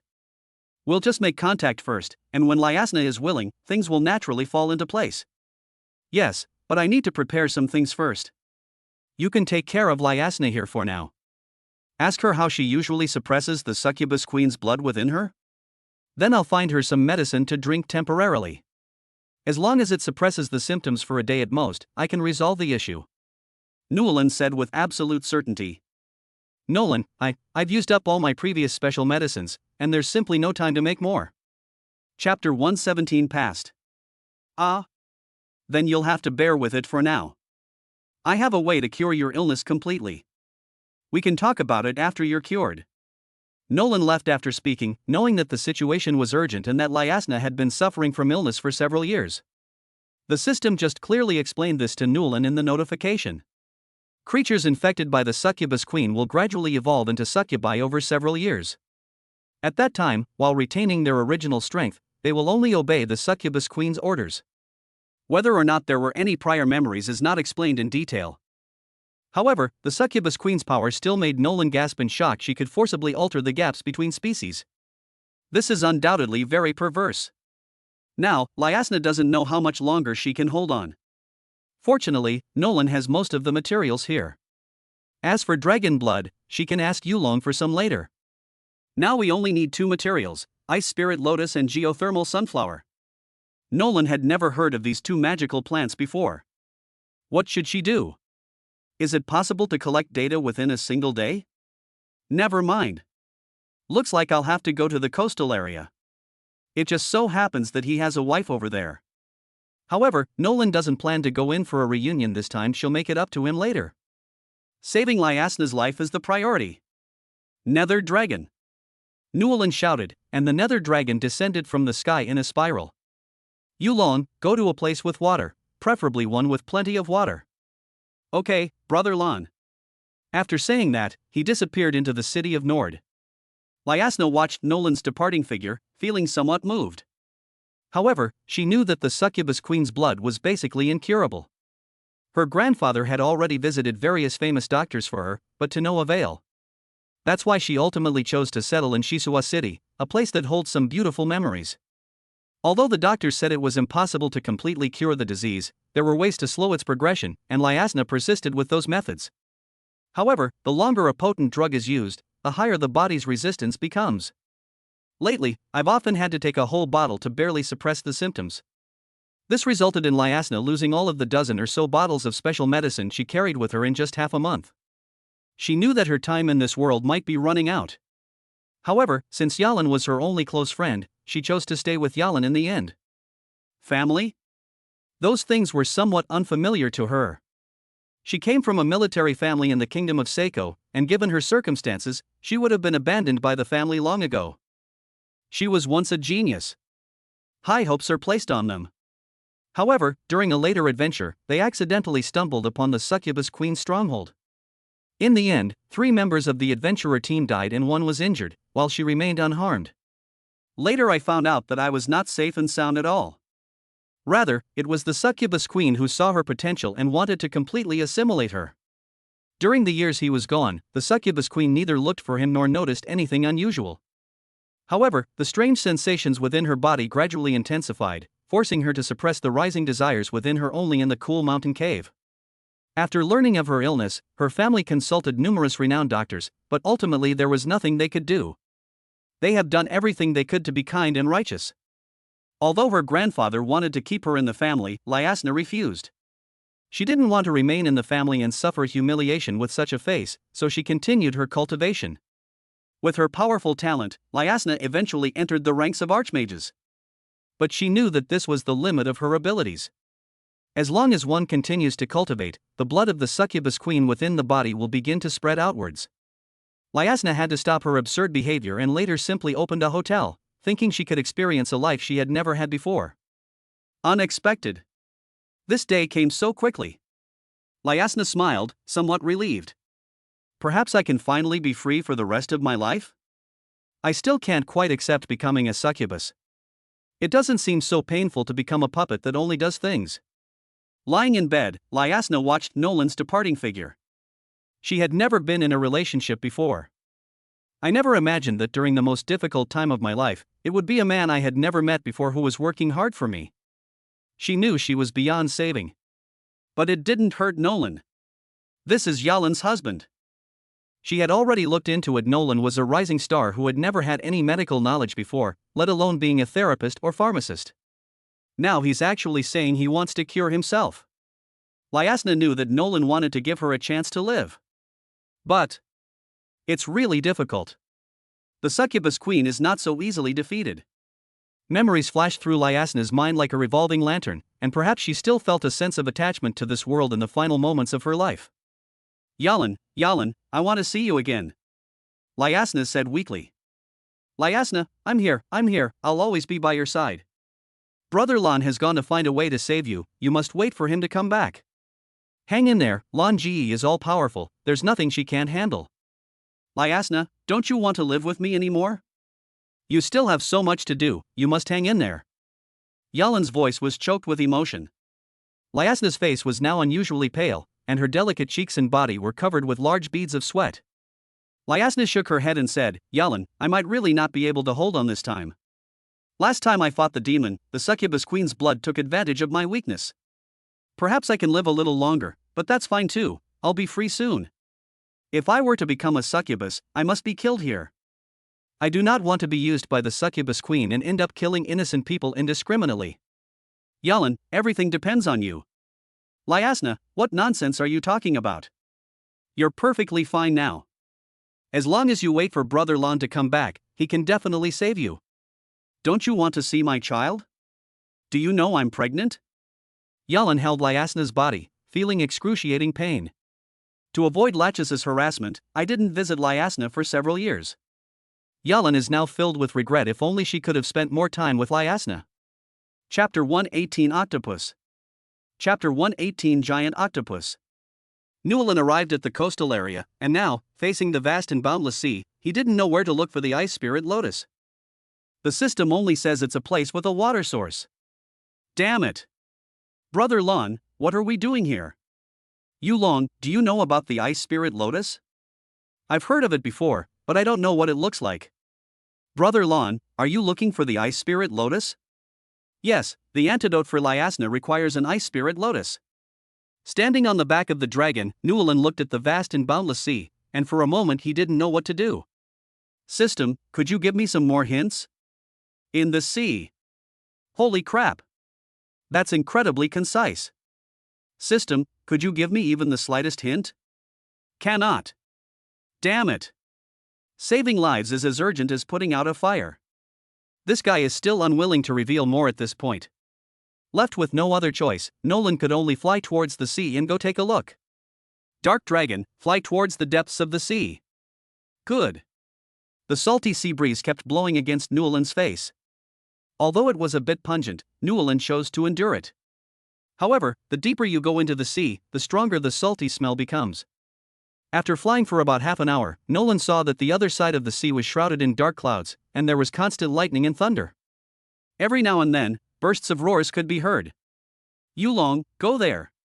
Nolan had never been to this area before, and this was the first time she had seen such a scene. Perhaps it would be helpful for the mission? There's no harm in going and taking a look. Only when the dragon got closer did they see that there was an extremely huge octopus on the sea, standing there like a small island. However, its 8 legs were like giant whips waving in the air, and from time to time, they stirred up many waves. It swept up all the small magical beasts in the vicinity. Hand over your clan's most treasured artifact, or I will slaughter your entire merfolk clan. The sound emanating from the octopus's mouth was deafening, echoing through the sky. This made Newland very unhappy. What on earth is this guy doing? Hey, does anyone know where the ice spirit lotus is? Nolan didn't care anymore in her desperation, she would try anything. There's only this guy here now. Although she knows there might be other races here, Nolan can't see them. They were completely submerged by the octopus and its waves. Humans, and true dragons? Interesting. Human, you won't find what you're looking for here. Leave now and I'll let bygones be bygones. After the octopus finished speaking, it stirred up another huge wave, and its magical power continued to surge. Wait, if you help us out of our current predicament, we can offer you the ice spirit lotus free of charge. A melodious and gentle voice came from the sea, which made Newland's heart skip a beat. Since there was a chance, she should give it a try. Are you serious? Of course it's true. We mermaids are water spirits, why would we lie to you? There was a hint of anger in her voice, as if she was annoyed by Newland's questioning of her words. Okay, what do you need me to do? Just get rid of this big guy in front of us. Where are you now? I can't see you. Nolan stared at the direction from which the sound came for a long time, but still couldn't find any trace of the mermaid. I'm currently in this octopus-infested area, so you can't see me for now unless you can defeat him. Only then can I break through his skill. What if I kill him? Not only will I be able to provide you with Ice Spirit Lotus, but I can also grant you one request. Good. Human, did you really think I couldn't kill you just now? I just didn't want to fight the younger ones and then have to deal with the older ones. Do you really think I, Champana Mochas, am someone to be bullied? Enraged, the octopus raised a giant whip and attacked the Nolan Nether Dragon. The dragon shrank its size and then circled above the octopus with Nolan in its arms. Then let's see your strength. Lightning crackled in Nolan's hand, and frenzied magic raged in his grasp, echoing the lightning in the sky. Hey, if I attack him with lightning, will it hurt you? Water conducts electricity. Nolan knew that she had the home field advantage. As long as she injected Lei Yin into the water, this guy would collapse on his own. It's alright, I'm currently in his waters, which is a kind of independent space. That's good. Now that he had received a reply, Nolan would not hold back, as Liasna was waiting for him to return and treat her. Now he's holding nothing back, using his most powerful killing move right from the start. Thunder Flame! Nolan shouted, and the frenzied magic in her hand instantly swept towards the giant octopus. A scorching pillar of flame, crackling with azure lightning, hurtled toward the octopus. Do you think you're the only one who can do that? The octopus turned around, and the surging seawater in its mouth kept gathering, followed by a thick column of water that collided with Nolan's pillar of fire. Snort! Nolan chuckled softly. I was fooled. Boom!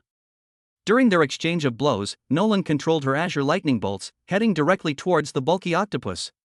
Now let's see if you don't die.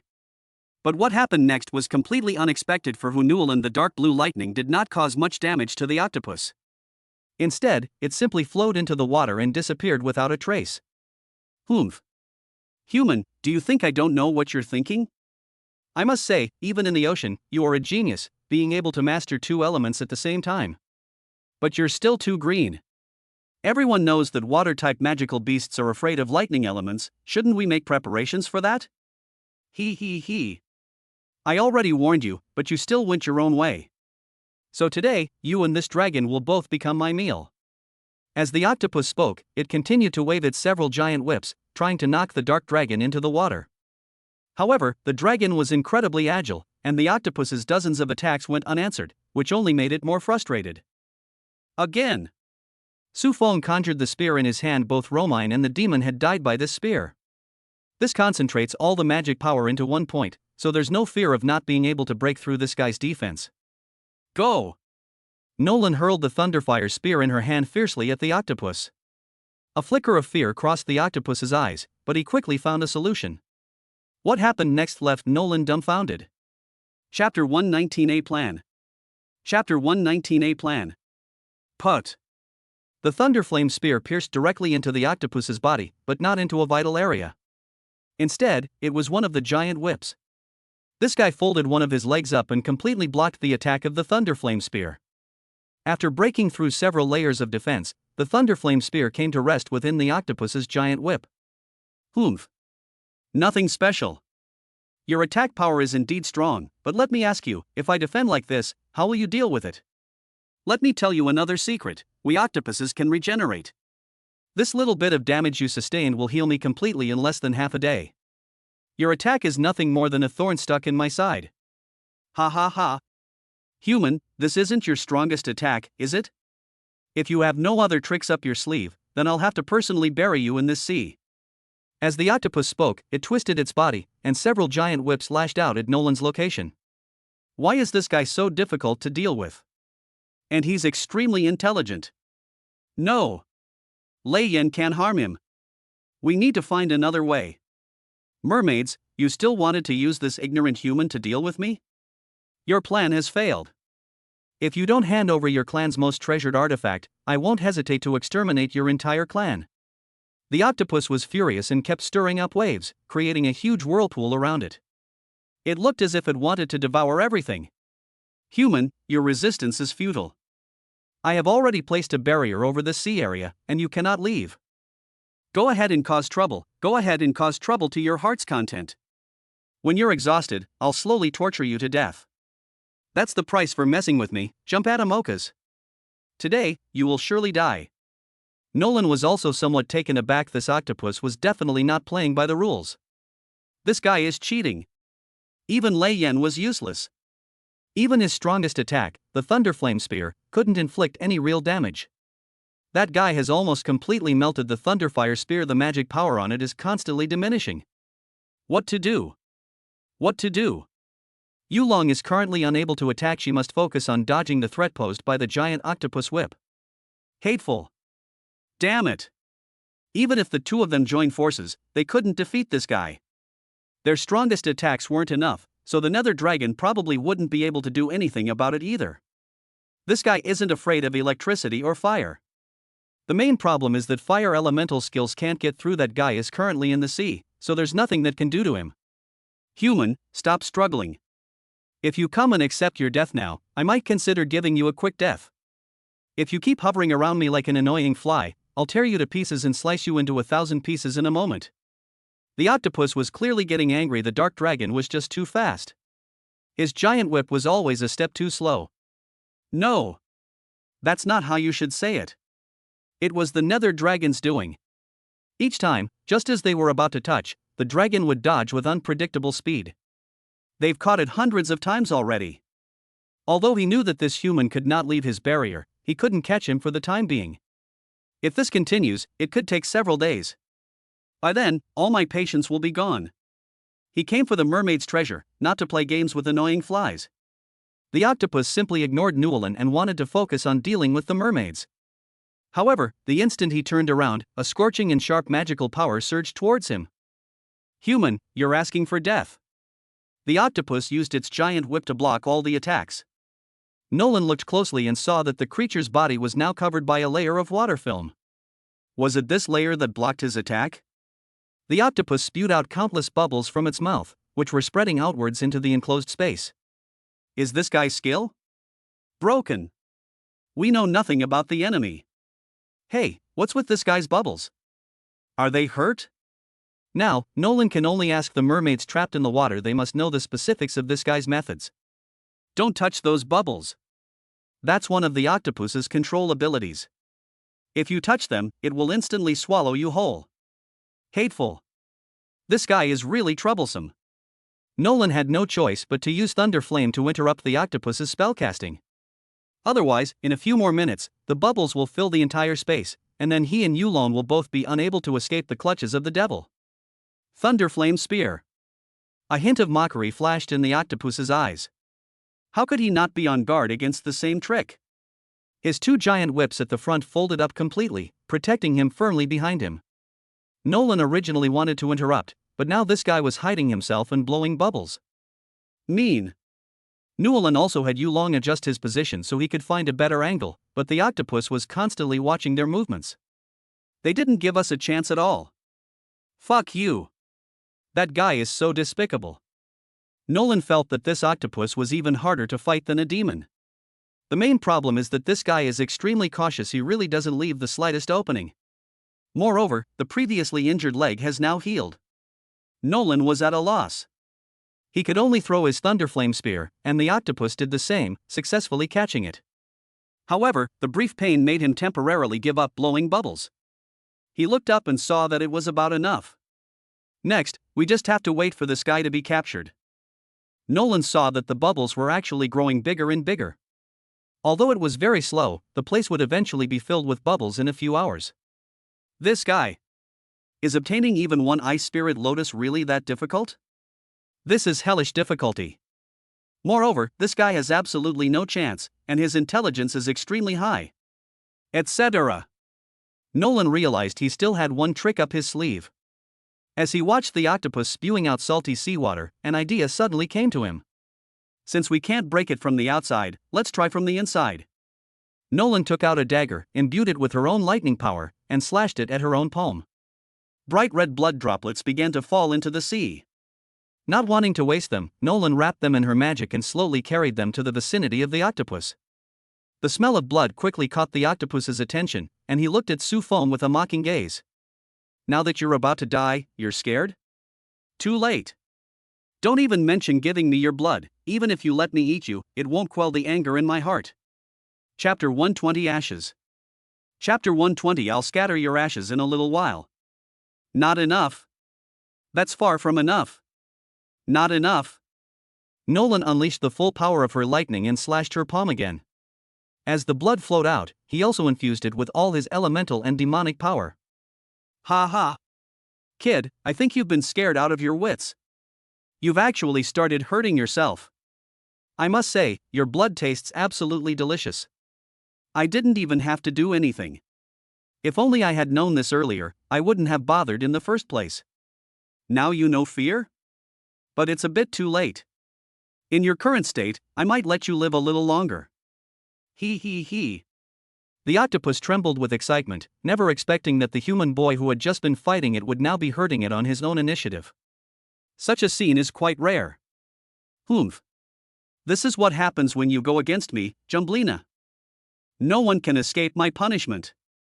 Whether you fly in the sky, walk on the ground, or swim in the sea. Here, I am the king. The octopus sucked up all of Nolan's blood on the spot. Normally, this sea area is rarely visited by humans. The main reason is that I wouldn't come to such a far place.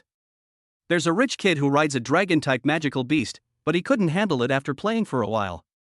Nolan watched as her blood flowed into the octopus's body. He couldn't help but reveal a knowing smile.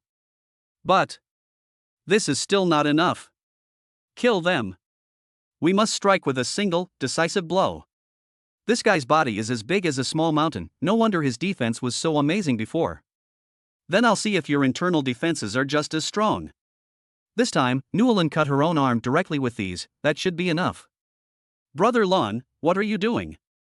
Yulong asked with some concern. Why would Newelin start self-harming? Wasn't everything fine before? Yulong, don't worry about me for now. Just know that I'm alright. Watch out for that octopus. Don't let it catch us. Trust me, I'll get you out of here. Newelin said firmly. The octopus is angry? He's even angrier now. This guy completely disregarded him.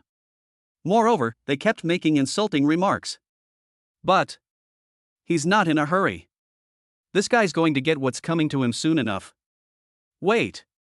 Brother Lon, I believe in you. Yulong remained silent. Newelin must have her reasons for doing this. All she needed to do now was protect Newelin's safety. Almost there. Newelin used her other hand to squeeze her blood out of the wound, and the crimson blood cascaded down into the salty sea. It'll be soon. It'll be soon. Nolan's eyes gleamed with excitement, making her look somewhat crazed. Now, this is the only way for him to kill this octopus here. If this drags on for too long, who knows what might happen to Liasna? Therefore, Nolan is now focused on playing it safe. He doesn't know the exact power of his blood, so he can only try to estimate it as much as possible. The piercing pain kept radiating from her palms and arms, stimulating Nolan's sympathetic nervous system. Hiss. Self-harm is truly painful. We'll get everything back from this guy in no time. Oh shit. Nolan watched as the octopus swallowed all his blood and absorbed it into his body. Nolan felt that it was almost over. This guy is great in every way, except he's a bit of a glutton. Do you know that this could cost you your life? Kid, why did you suddenly stop? If you don't continue, I, Uncle Zhangbana, will have to take matters into my own hands. The choice is yours, die by my hand, or wait there in despair to die? He. The octopus was incredibly excited it hadn't tasted human blood in so long. I wouldn't choose either of those options. I'd choose to kill you right here and now. Nolan's tone was chilling, and his eyes flashed with a terrifying light. He would absolutely not hold back against someone like that. Ha. Kid, have you been scared out of your wits here? Judging from your performance just now, I was originally planning to give you a quick death, but now you can just die. As the octopus spoke, a giant whip lashed out at the nether dragon. Yulong quickly dodged, then looked down and saw that the last few drops of blood had been completely absorbed by the octopus. Etc. This thing looks familiar. Yes. I just saw him this morning. It seems that Nolan was holding this thing in her hand on that cliff. But how can there be so many? No wonder I smelled fresh blood back then. Could it be that this was all Nolan's blood? At that moment, Yulong suddenly realized the truth. No wonder Nolan acted so strangely, and even told her not to be afraid. Brother Lon. How could you be so silly? There's no need to go to this extent. Yulong was also filled with inexplicable anger. It was all the fault of this ugly big guy in front of him. If it weren't for him, Brother Lon would never have hurt himself. Hateful. Yulong, calm down. Now is not the best time to attack, let's wait. Noticing Yulong's emotional fluctuations, Newelin quickly tried to calm him down, warning that something bad might happen if things continued like this. We need to wait a little longer. When the blood has circulated throughout this guy's body. Nolan activated her pupil technique, constantly observing the flow of blood. Just one more minute. Then we'll let this guy taste the power of the blood bead. Nolan casually took out a bottle of recovery potion and drank it, but the bleeding on her hand only stopped temporarily. It might leave a scar later. Oh shit. We really lost a lot of money this time. You're hurting yourself.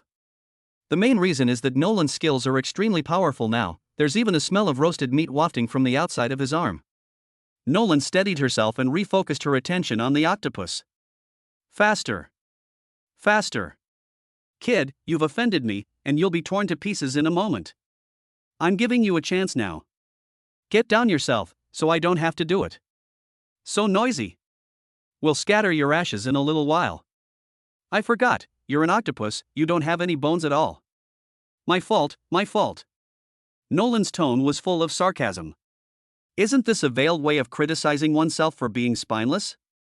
Hateful. The octopus's anger level is skyrocketing. Good. That's about it. This guy's anger caused his blood to spread faster, finally allowing him to deal with this big guy. Zhang Bana, is it? This day next year will be the anniversary of your death. Chapter 121 The Little Mermaid. Chapter 121 The Little Mermaid. Court Death. The octopus was furious, but he still couldn't touch Nolan's body. All we can do is stand still and shout helplessly. Burst. With a loud shout from Nolan, the magic surrounding the blood instantly tore all the blood beads apart. At the very moment when the power of elements and the power of demons collided. Boom. Boom. Explosions were heard incessantly. Sufong watched as the octopus-like body was blasted into various positions, and some of its tissues even began to fall into the seawater. Kid, what did you do? The octopus finally realized something was wrong. Why was its body exploding for no reason, and the explosions were still going on? His 2 legs have been blown off. It's floating on the sea now. This was the first time he had ever suffered such a serious injury. Hateful. Despicable humans. But he didn't even make a move. Instead, it remained standing on the body of that ghostly dragon. Could it be? The octopus finally became alert. There's something wrong with the blood. You only realize it now? Too late. Gluttonous and arrogant people will be punished. Burst. This time, Nolan detonated all the blood beads. The octopus's screams, combined with the sound of blood exploding, echoed in his ears. It was like a rousing battle song playing continuously. Bang! Bang bang bang! You brat, I'll haunt you even as a ghost. I'm waiting for you. With a roar from the octopus, it vanished completely from the sea. What remains on the sea now are his severed limbs, scattered haphazardly in various locations. Yulong, get closer there, I need to collect all of that guy's corpses. Nolan wouldn't miss such exquisite materials. The dragon had already helped the magical beasts evolve to a certain extent. What if we add this octopus to the mix? This is a level 55 Archmage octopus. It surpasses even the previous dragons. Congratulations, host, for defeating the deep-sea bully octopus monster. You have gained 100,000 experience points. Congratulations, host, on advancing to level 51. It's finally upgraded. Nolan felt like she had spent a lot of time getting to level 50. But this also means I'd gained a deeper understanding of my skills. This time, we had no choice but to use this power, and now we have a portion of it under control. But the price is really too high. You can't keep using a dagger to hurt yourself in every fight. Eventually, your opponent will be able to defend against it. We still need to improve this. After Nolan finished packing everything, she began searching for traces of the merfolk. Now that the octopus monster is dead, shouldn't the restrictions on the mermaid race be lifted? Nolan did not blindly stay on the sea surface, but stayed at least 200 meters above the sponge. Who knows what terrifying creatures might emerge from the sea? My safety is the priority right now. After about 10 minutes, a creature finally appeared on the sea. Mermaid. The mermaid wore an exquisite crown with a blue gemstone, and her thick golden hair swirled on top of her head. Her ears were pointed like an elf's, and her smooth, fair cheeks looked as if they could be broken with a touch. A high, straight nose, cherry-like lips, and large, watery eyes adorn her face. From a distance, it looks as cute as a porcelain doll. Her upper body was no different from a human's. However, her proud peaks were wrapped in azure ribbons, but her alluring curves still stood there. It had a tail like a fish, and its entire body was indigo blue, with the scales on it shimmering with a dazzling light. Holding a trident that looked somewhat cold in her delicate jade hands, the fishman stood on the surface of the sea, looking at Nolan. Are you the human who helped us defeat the octopus monster? That is indeed me. Nolan let the dragon get closer, then bowed slightly as a sign of respect. The main reason is that his ice spirit lotus is still in the hands of these mermaids, so it's best to be a little more polite for now. Hello, thank you for helping us defeat the octopus monster. I am Princess Morian Jones of the Mermaid Clan. It is a great honor to meet you. The octopus monster's magic vanished in an instant. I want to know if he's alive or dead. I've already killed him, so he won't bother you anymore. Can you give me the ice spirit lotus now? Newland asked impatiently. Saving lives is urgent. Delay may lead to unforeseen changes. Even a second more can cause some deviation. Okay, please wait a moment. As the mermaid princess chanted, a magical plant resembling a pure white snow lotus appeared in the palm of her hand. And it is still radiating light now, as if it has come to understand human nature. This is the ice spirit lotus. I wonder if you intend to use it to save people or to make medicine. Why are you asking these questions? No, you've misunderstood. The ice spirit lotus has extremely potent medicinal properties. If you're saving someone, 3 petals are enough. If you're using it for medicine, just grind half a petal into powder and add a small amount each time. I've got it, thank you. The mermaid princess placed the ice spirit lotus inside an object filled with seawater, but Nolan didn't recognize what it was. The ice spirit lotus has extremely high environmental requirements. It needs to live in extremely icy seas. However, it can also survive if the temperature is low enough. This one outside is a gift for you. As long as the ice spirit lotus is kept inside, there will be absolutely no problems. However, this environment can only last for 30 days. If you can't find a suitable cultivation environment by then, you can come here to find me. The little mermaid spoke very politely, and Newland felt as if she were bathed in a spring breeze, feeling extremely comfortable. Then how should I find you? This is the conch shell used by our mermaid clan to send messages. I'm giving it to you now.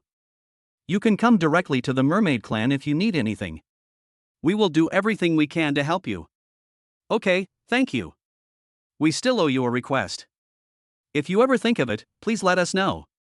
We usually accommodate requests that aren't too unreasonable. What if I wanted to marry you? Nolan joked that he was just asking casually, and that they could develop the relationship if the opportunity arose.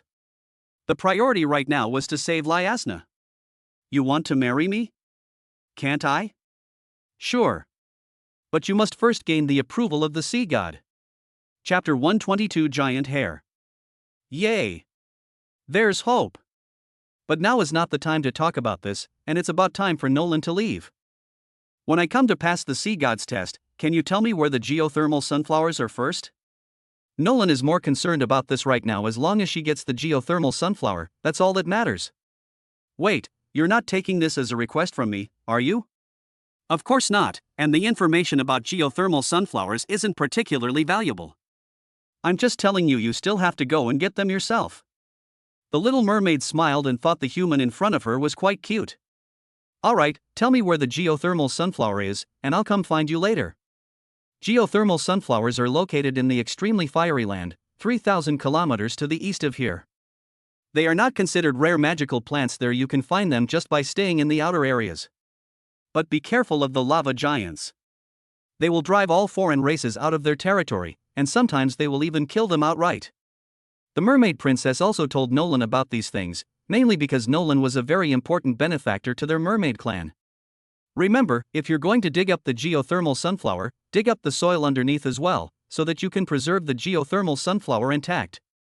Thank you. After the Mermaid Princess finished speaking, her beautiful figure disappeared on the surface of the sea. Yulon, accelerate. We need to race against time now, fly as fast as you can. After Newelin finished speaking, she picked up the Ice Spirit Lotus in her hand and examined it. As a result, a wisp of water vapor emerged from around the Ice Spirit Lotus and flew towards the wounds on his arm and hand. Nolan only felt a cool sensation, and when she looked at the wound again, it had already healed completely. It's as if they weren't hurt at all. Amazing. Nolan felt grateful to the Mermaid Princess for healing her without her having explained. I never expected the mermaid's medical skills to be so amazing. They were completely healed in the blink of an eye. I'll have to thank you in person next time. Is it the extremely hot land 4,000 kilometers away? I don't know how long it will take.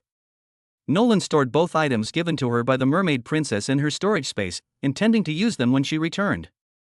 The Ice Spirit Lotus seems to be quite precious. It took about 3 hours to get the first important thing. 2 hours later, Nolan appeared in the sky above the land of extreme flame, mainly because the ground below was full of scorching lava, and there were indeed some magical plants growing there. Yulong, you don't need to go down. I can go down by myself. Newelin was worried that something dangerous might happen, and that Yulong wouldn't be able to avoid it in a short time. Going down alone reduces the risk. Brother Lon, you were just injured. Let me go down with you now. What if we encounter another battle? I'll be able to help out. No. It's too dangerous down there, and look, my wounds are completely healed now. You just wait for me up here, and let me know immediately if anything happens. Okay, Brother Lon. Nolan had already mastered the ability to fly, but later she felt that the speed was too slow, so she chose to ride the Yulong. Now it's finally come in handy. Newelin stood in mid-air, then swooped down directly towards the ground of the extreme flame land. He didn't go inside, following the location the Mermaid Princess had indicated. The less trouble he caused, the better. Time. Newelin's feet quickly touched the ground of the extreme flame land, and she immediately felt a scorching heat rush towards her.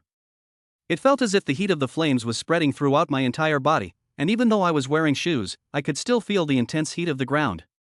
Nolan could only stand in mid-air, about 10 centimeters above the ground. It's a little better now. Geothermal sunflower. Newelin scanned his surroundings, and soon, a geothermal sunflower appeared before him, though it was about 100 meters away. Nolan flew towards the geothermal sunflower. He took out an iron shovel from his storage space and prepared to dig it out. However, the moment the shovel touched the ground, half of it was melted. It turned into molten iron and then fell to the ground. Is it really that exaggerated? Nolan had no choice but to give up. It seemed that ordinary shovels couldn't be used to dig here. We need some equipment. However, it seems that he doesn't have any other equipment besides the staff at the moment. Never mind. You're the one. Void staff. Nolan took it out directly. Looking at her old set of clothes, she was reluctant, but there was no other way now. I'm sorry you had to go through this. Nolan aimed the bottom of the void staff at the base of the geothermal sunflower and began to dig. This is much more useful. The efficiency is a little slow. Nolan was having a blast digging. In just over 10 minutes, you can take this geothermal sunflower home. But just as he was getting into the swing of digging, a rough voice came from behind him. Human, you're quite the player. You dare touch my brother's hair? You're dead. Newelin looked over and saw that a giant lava boulder next to her had stood up, about 4 or 5 meters high, and was covered in scalding hot magma. Didn't it not move before? I didn't see anything when I came down. Besides, what's with this guy talking about hair? Nolan looked at the ground beneath her feet, and to her surprise, it actually moved. Newelin immediately dodged backward and got into a fighting stance. As a result, a lava giant actually stood up there, and it was even taller than the one from before. Human, why are you disturbing my sleep here? Brother, I saw this guy with my own eyes. He wanted your hair. You. Hair? Are you referring to geothermal sunflowers? Do these lava giants actually use geothermal sunflowers as hair? Excuse me, gentlemen, I didn't mean to. I'll go dig somewhere else. Hey, you. Not only did you steal my elder brother's hair, but now you're trying to steal the hair of my other clansmen. You're really asking for trouble. Are all geothermal sunflowers made of hair? How can this be so weird? The Little Mermaid didn't say anything about this before. How come the situation is different now? I heard you want our hair. Nolan turned around and saw hundreds of lava giants standing around her, all staring at her menacingly. This is terrible. At this moment, Nolan appeared to them as small as a baby. Everyone, there are some misunderstandings, and I believe I can explain them. Chapter 123 Sculpture Competition. Chapter 123 Sculpture Competition. Enough with the chit-chat, let's get started. Nolan? What's going on? These stone figures are so strange. Why are you still talking about starting right away? Are there preset rules here? Human, is this your first time here? Brother, I think he's a new face. It must be his first time here. I haven't seen him before. Humans, didn't your own kind tell you the rules here? Brothers lava giants, I really don't know any of the rules. Could you please give me a brief explanation here? Alright, since this is your first time here, tell me about it. Cogno, it's all yours now. Another lava giant stepped forward and spoke in a gruff voice. The rules here are quite simple. If you pass the test, you can take the geothermal sunflower with you. Otherwise, you have to stay here and play with us for a year. Hand over all your fun human games right here. That's it? That's it? Holy crap! I thought I was going to fight hundreds of lava giants all at once. Playing games is easy. Brother Lon, are you alright? The dragon called out to Newland from above, wanting to inquire about the specific situation.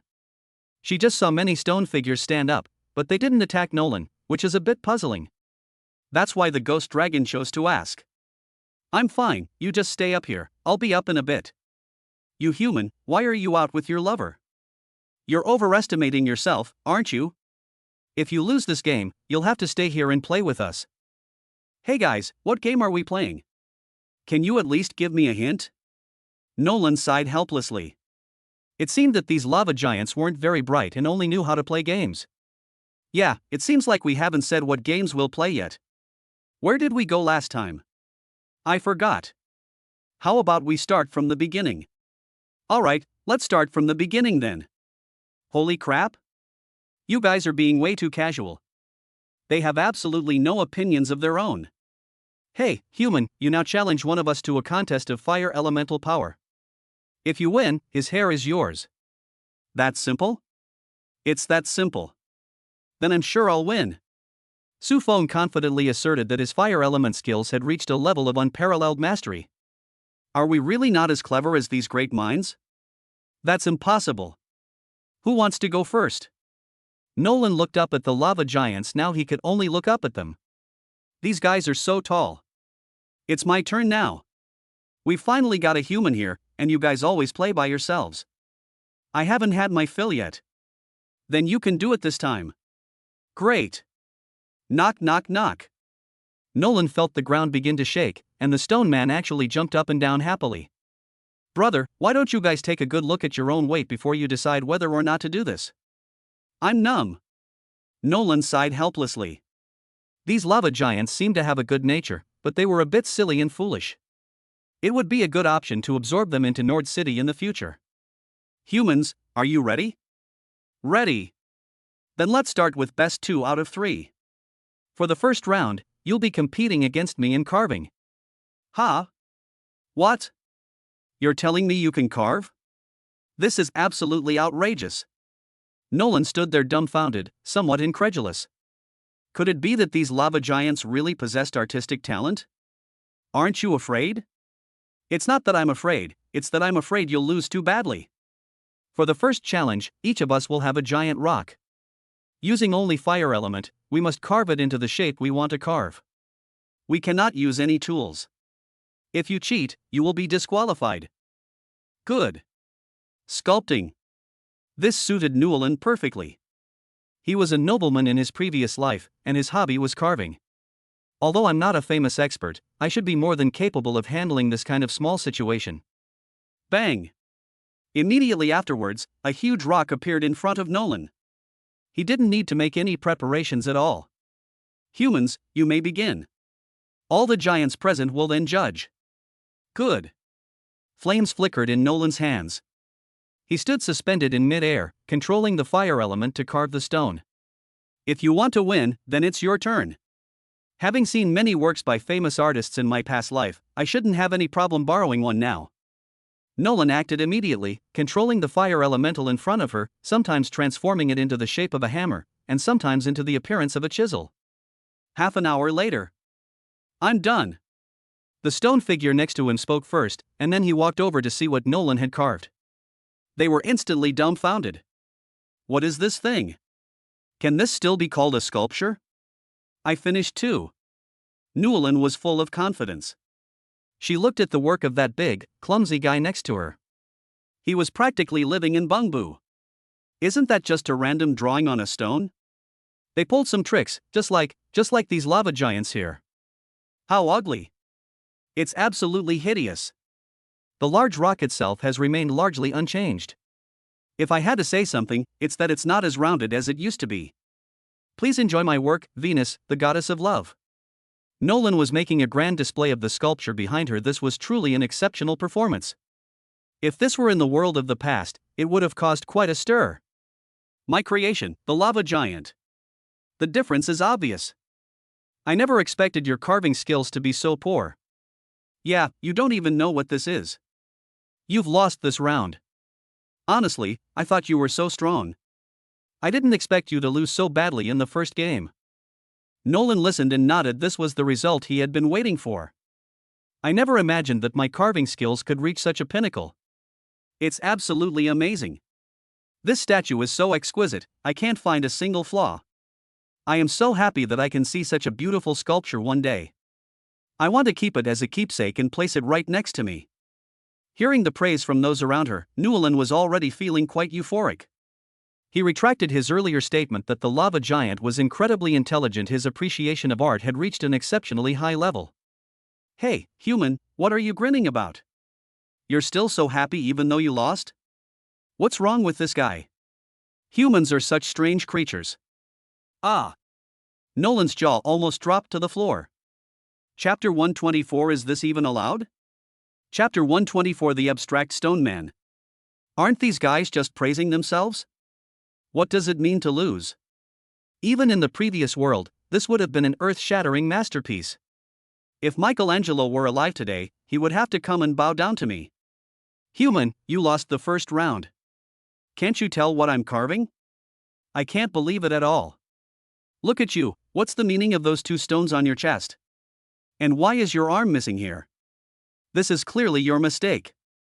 Don't try to argue. You can start speaking only after the judges have finished their evaluations. Forehead. Nolan was dumbfounded. These guys had actually learned these techniques quite well. But why is the appreciation of art done in the opposite way? Your mistake was really serious. Look at yourself, you're completely unharmed, but you broke this guy's arm. And why is your hair still curly? It looks disgusting. Couldn't you have made it as simple as ours? As the lava giant spoke, he shook the geothermal sunflower on his head. It's like he's showing off. Look, you're wearing clothes, but this guy has half his body exposed. It's absolutely unattractive. Newland wanted to say, aren't you guys also naked? But this great shrewdness actually predicted it. Don't compare yourself to us. We lava giants are born this way, but you humans are different. Look at yourself, and then look at this guy. He's utterly shameless. Nolan was completely dumbfounded. What these guys are saying actually makes some sense. So, does this mean my carving skills are really lacking? What the hell are you talking about? These guys are full of twisted logic, they're simply incomprehensible. No wonder they speak in a silly and simple way. It seems their sense of aesthetics is completely at the opposite extreme from human aesthetics. We've already sculpted Venus, the goddess of love. Surely we can win this competition? Damn it! Human, you have really disappointed us. We thought you could show us your skills, but you lost in the first round. Alright, judges, you can now score the contestants. First up is our lava giant. Nolan looked at them and saw that they were all perfect scores of 10. But where did these guys get their scores from? Where did they escape from? Nolan was dumbfounded. Who on earth taught these clever stone men? This is absolutely outrageous. Next up is our human contestant. Then Nolan saw that the judges had their heads down and were looking at each other with disappointment. They all held up signs that said 0 points. Holy crap! I fucking love Venus. 0 points? That's outrageous. No. We can no longer treat these brilliant minds with common sense, we must do the opposite. Nolan seems to have found the secret to victory. All she can do now is wait for the next challenge. For the second challenge, I'll test your mastery of fire. Good. I surrender. This is insane. What are you doing? The people of Nolan were completely dumbfounded. After the stone man finished explaining what he wanted to compete in, he immediately admitted defeat. They've given up. Is this how you play games? That's absolutely incredible. Nolan is feeling a little dizzy right now. Oh no, I need to start thinking. Hey buddy, we haven't even competed yet, why are you already giving up? Nolan discovered that these stone men were really good-natured, so he no longer held back. Is there even a need to compare? I already noticed your fire element in the first round, it's far more refined than mine, so there's no need to compare. Wouldn't it be better to just admit defeat and save time? Would you be happier if I beat you to a pulp later? Nolan? What is this guy saying?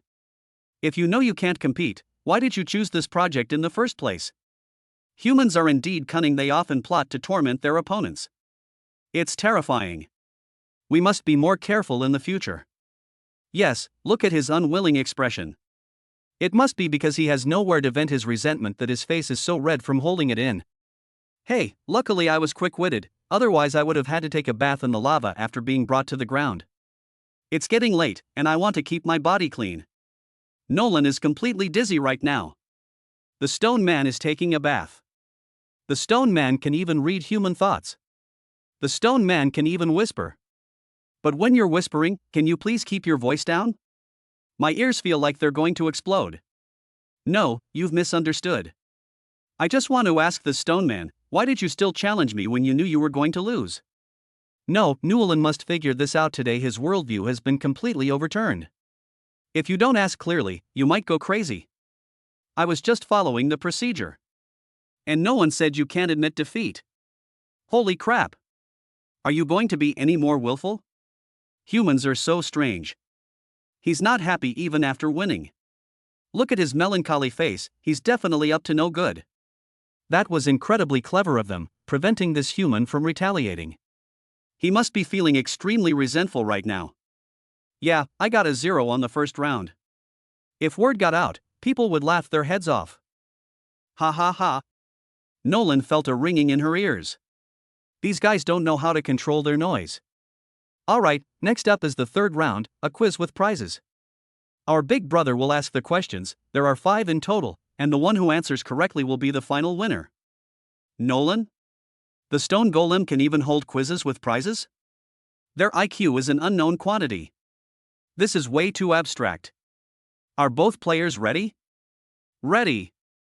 Where are the human players? Ready. Nolan roared hoarsely, I was talking to that big oaf just now, but that guy's voice was just too loud. It completely covered him up. Alright, now both contestants, please listen to the first question. You can answer first. Question: if you found 2 huge rocks on the road, what would you do with them? A. Take a bath in lava. B. Take it home to use as a pillow. C. Prepare it for procreation. D. Throw it away. What is all this about? Playing with abstract concepts, huh? I choose C. Nolan answered decisively, the main focus is on abstraction. Since there's still room for error, let's give it a try. Chapter 125 Everything is for the postgraduate entrance examination. Chapter 125 Everything is a test. Congratulations, you answered correctly. The human player is currently leading by 1 point. Holy crap! Is this even possible? Nolan feels like she's finally starting to get her brain working. If you spend too much time with these guys, you'll definitely be assimilated. Keep up the good work, lava giant. Reward the human contestant with a giant rock, to be used for procreation tonight. Bang! There really was a huge stone placed in front of Nolan. No way? Are you guys serious? Nolan just chose whichever one seemed the most abstract, never expecting that the prize would be directly related to the answer. Seeing the big, clumsy guy next to him looking down with a disappointed expression and a hint of longing in his eyes. Holy crap! This stone man is definitely not normal. Could it be? Please listen to the second question. Question: if you are taking a bath in lava and suddenly hear cries for help in the distance, what would you do? A continues taking a bath, B takes a bath while cuddling the newly acquired stone, C starts swimming naked in the lava, and D starts calling for help with him. Nolan felt completely dumbfounded. This choice won't send me swimming in lava, will it? Let's not choose it for now. Let's wait for that guy to make his choice. C. Incorrect answer. Human contestants, please answer the question. Hiss. Nolan gasped. Should she choose it or not? B. In the end, he still gave his own answer, which was probably the least reliable one. Who would get a new stone so easily? And to hold a stone while taking a bath, is it for procreation? Congratulations to the human contestant for answering correctly. Nolan's vision went black, she couldn't take it anymore. Next, human contestants, please go skinny dipping in our lava, and you'll have to hug this big rock. Thank you all for your kindness, but I'd like to wait until I've answered all the questions before we enjoy it together, is that alright? Nolan is already preparing to flee, so for now, she's just trying to keep these stone men at bay. If I were in lava, wouldn't I be instantly cremated? No one needs to lift a finger. Alright. We respect every player's opinion. Next, we'll move on to the third question. Please, no more anything about stones. I'm going crazy. Nolan prayed silently in her heart. Question: how do I solve the problem of not being able to reach my back while taking a shower? Ask another lava giant for help. B. Figure it out yourself. C. Rub it with the large rock you just got. D. Ignore it. After listening, Nolan felt she already knew the answer. Was there a bug in the question? Is it only the person who gets the first big rock who can answer correctly? Or does it mean that people without large stones cannot choose the correct answer? A. You are a lousy lava giant who can't even take care of himself. I despise you. Now, human contestants, please answer. C. Congratulations to the human contestant for answering correctly. Reward: a large rock to rub your back. Wait, I'll choose to collect them all at once last. We respect the wishes of every contestant. Nolan felt like a stone golem was about to scrub her back. This huge boulder was practically trying to kill her. No. This place is a bit weird. Both contestants, please listen to the fourth question. Question: if someone confesses their love to you and takes a liking to your big rock, what would you do next? A. Give her the big rock. He got B. Ignore her words. C. Secretly rejoice but do nothing. D. Tell her to get as far away as possible. Nolan initially wanted to choose option A, but she sensed something fishy was going on. This question is a death trap. The big rock has always been with him for the stone man, it's something to pass on his lineage. Then why would you need other people to express their love? There's a big problem here. Therefore, Nolan chose. I choose A. Congratulations, you're a perfect simp, but the answer is clearly wrong. Just as Nolan had guessed, he slowly said, I choose D. Congratulations to the human contestant for answering correctly. Here's a stone reward. Stone? A stone giant, about the same size as himself, suddenly appeared beside Nolan. However, he looked no different from the lava giants. It just needs to be enlarged proportionally. Dad. I'm warning you, don't shout.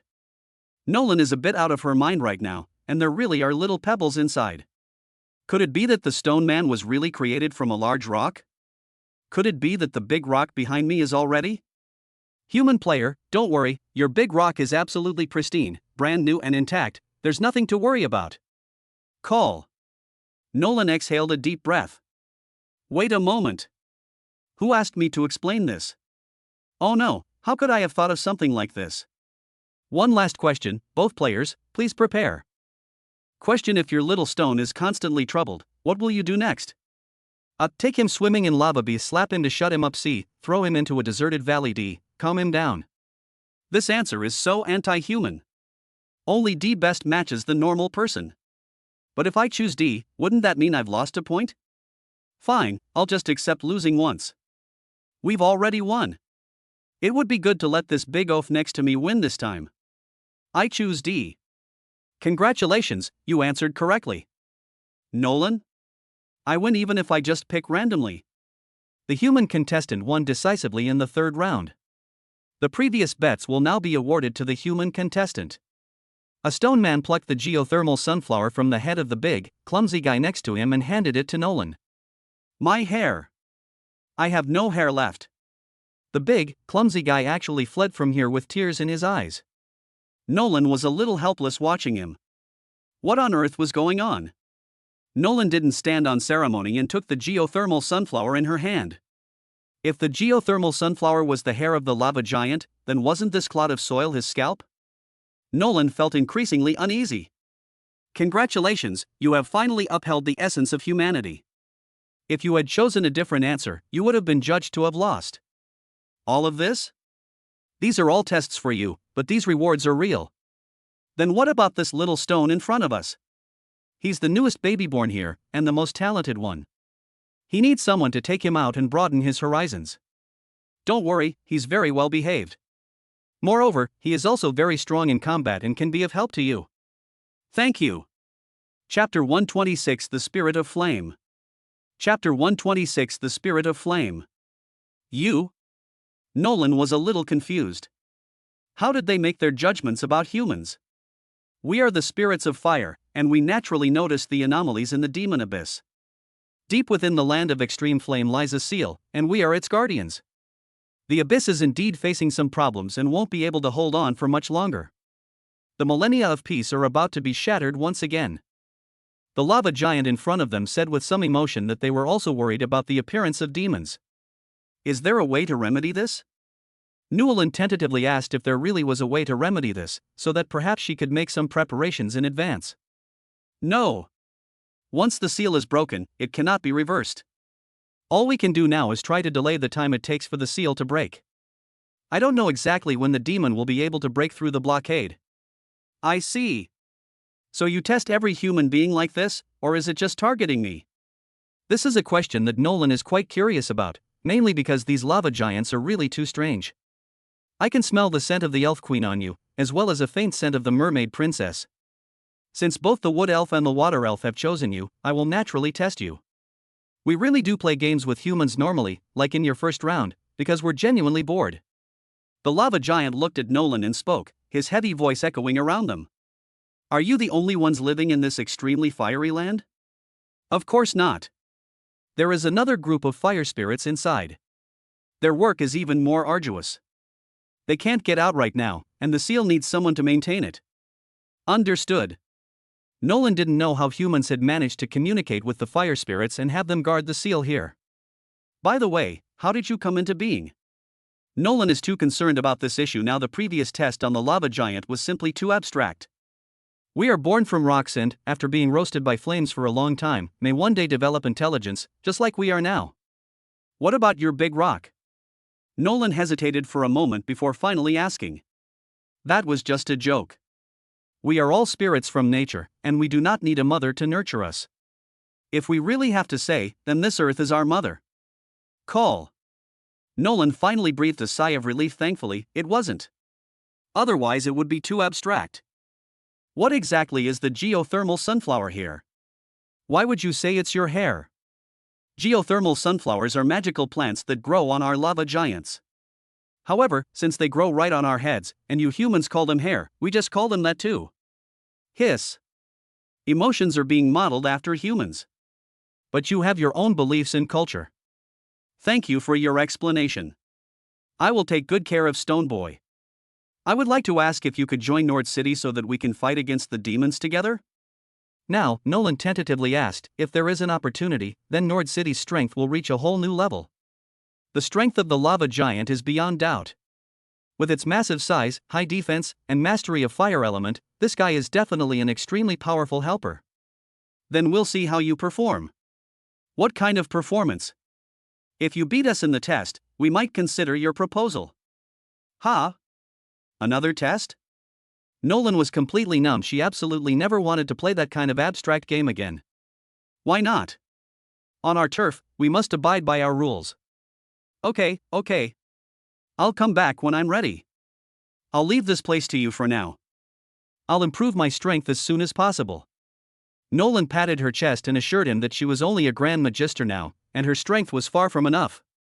When I become a Saint rank Archmage, things might get better. Rest assured, this is the responsibility of us lava giants. We were born to guard the gap in the abyss.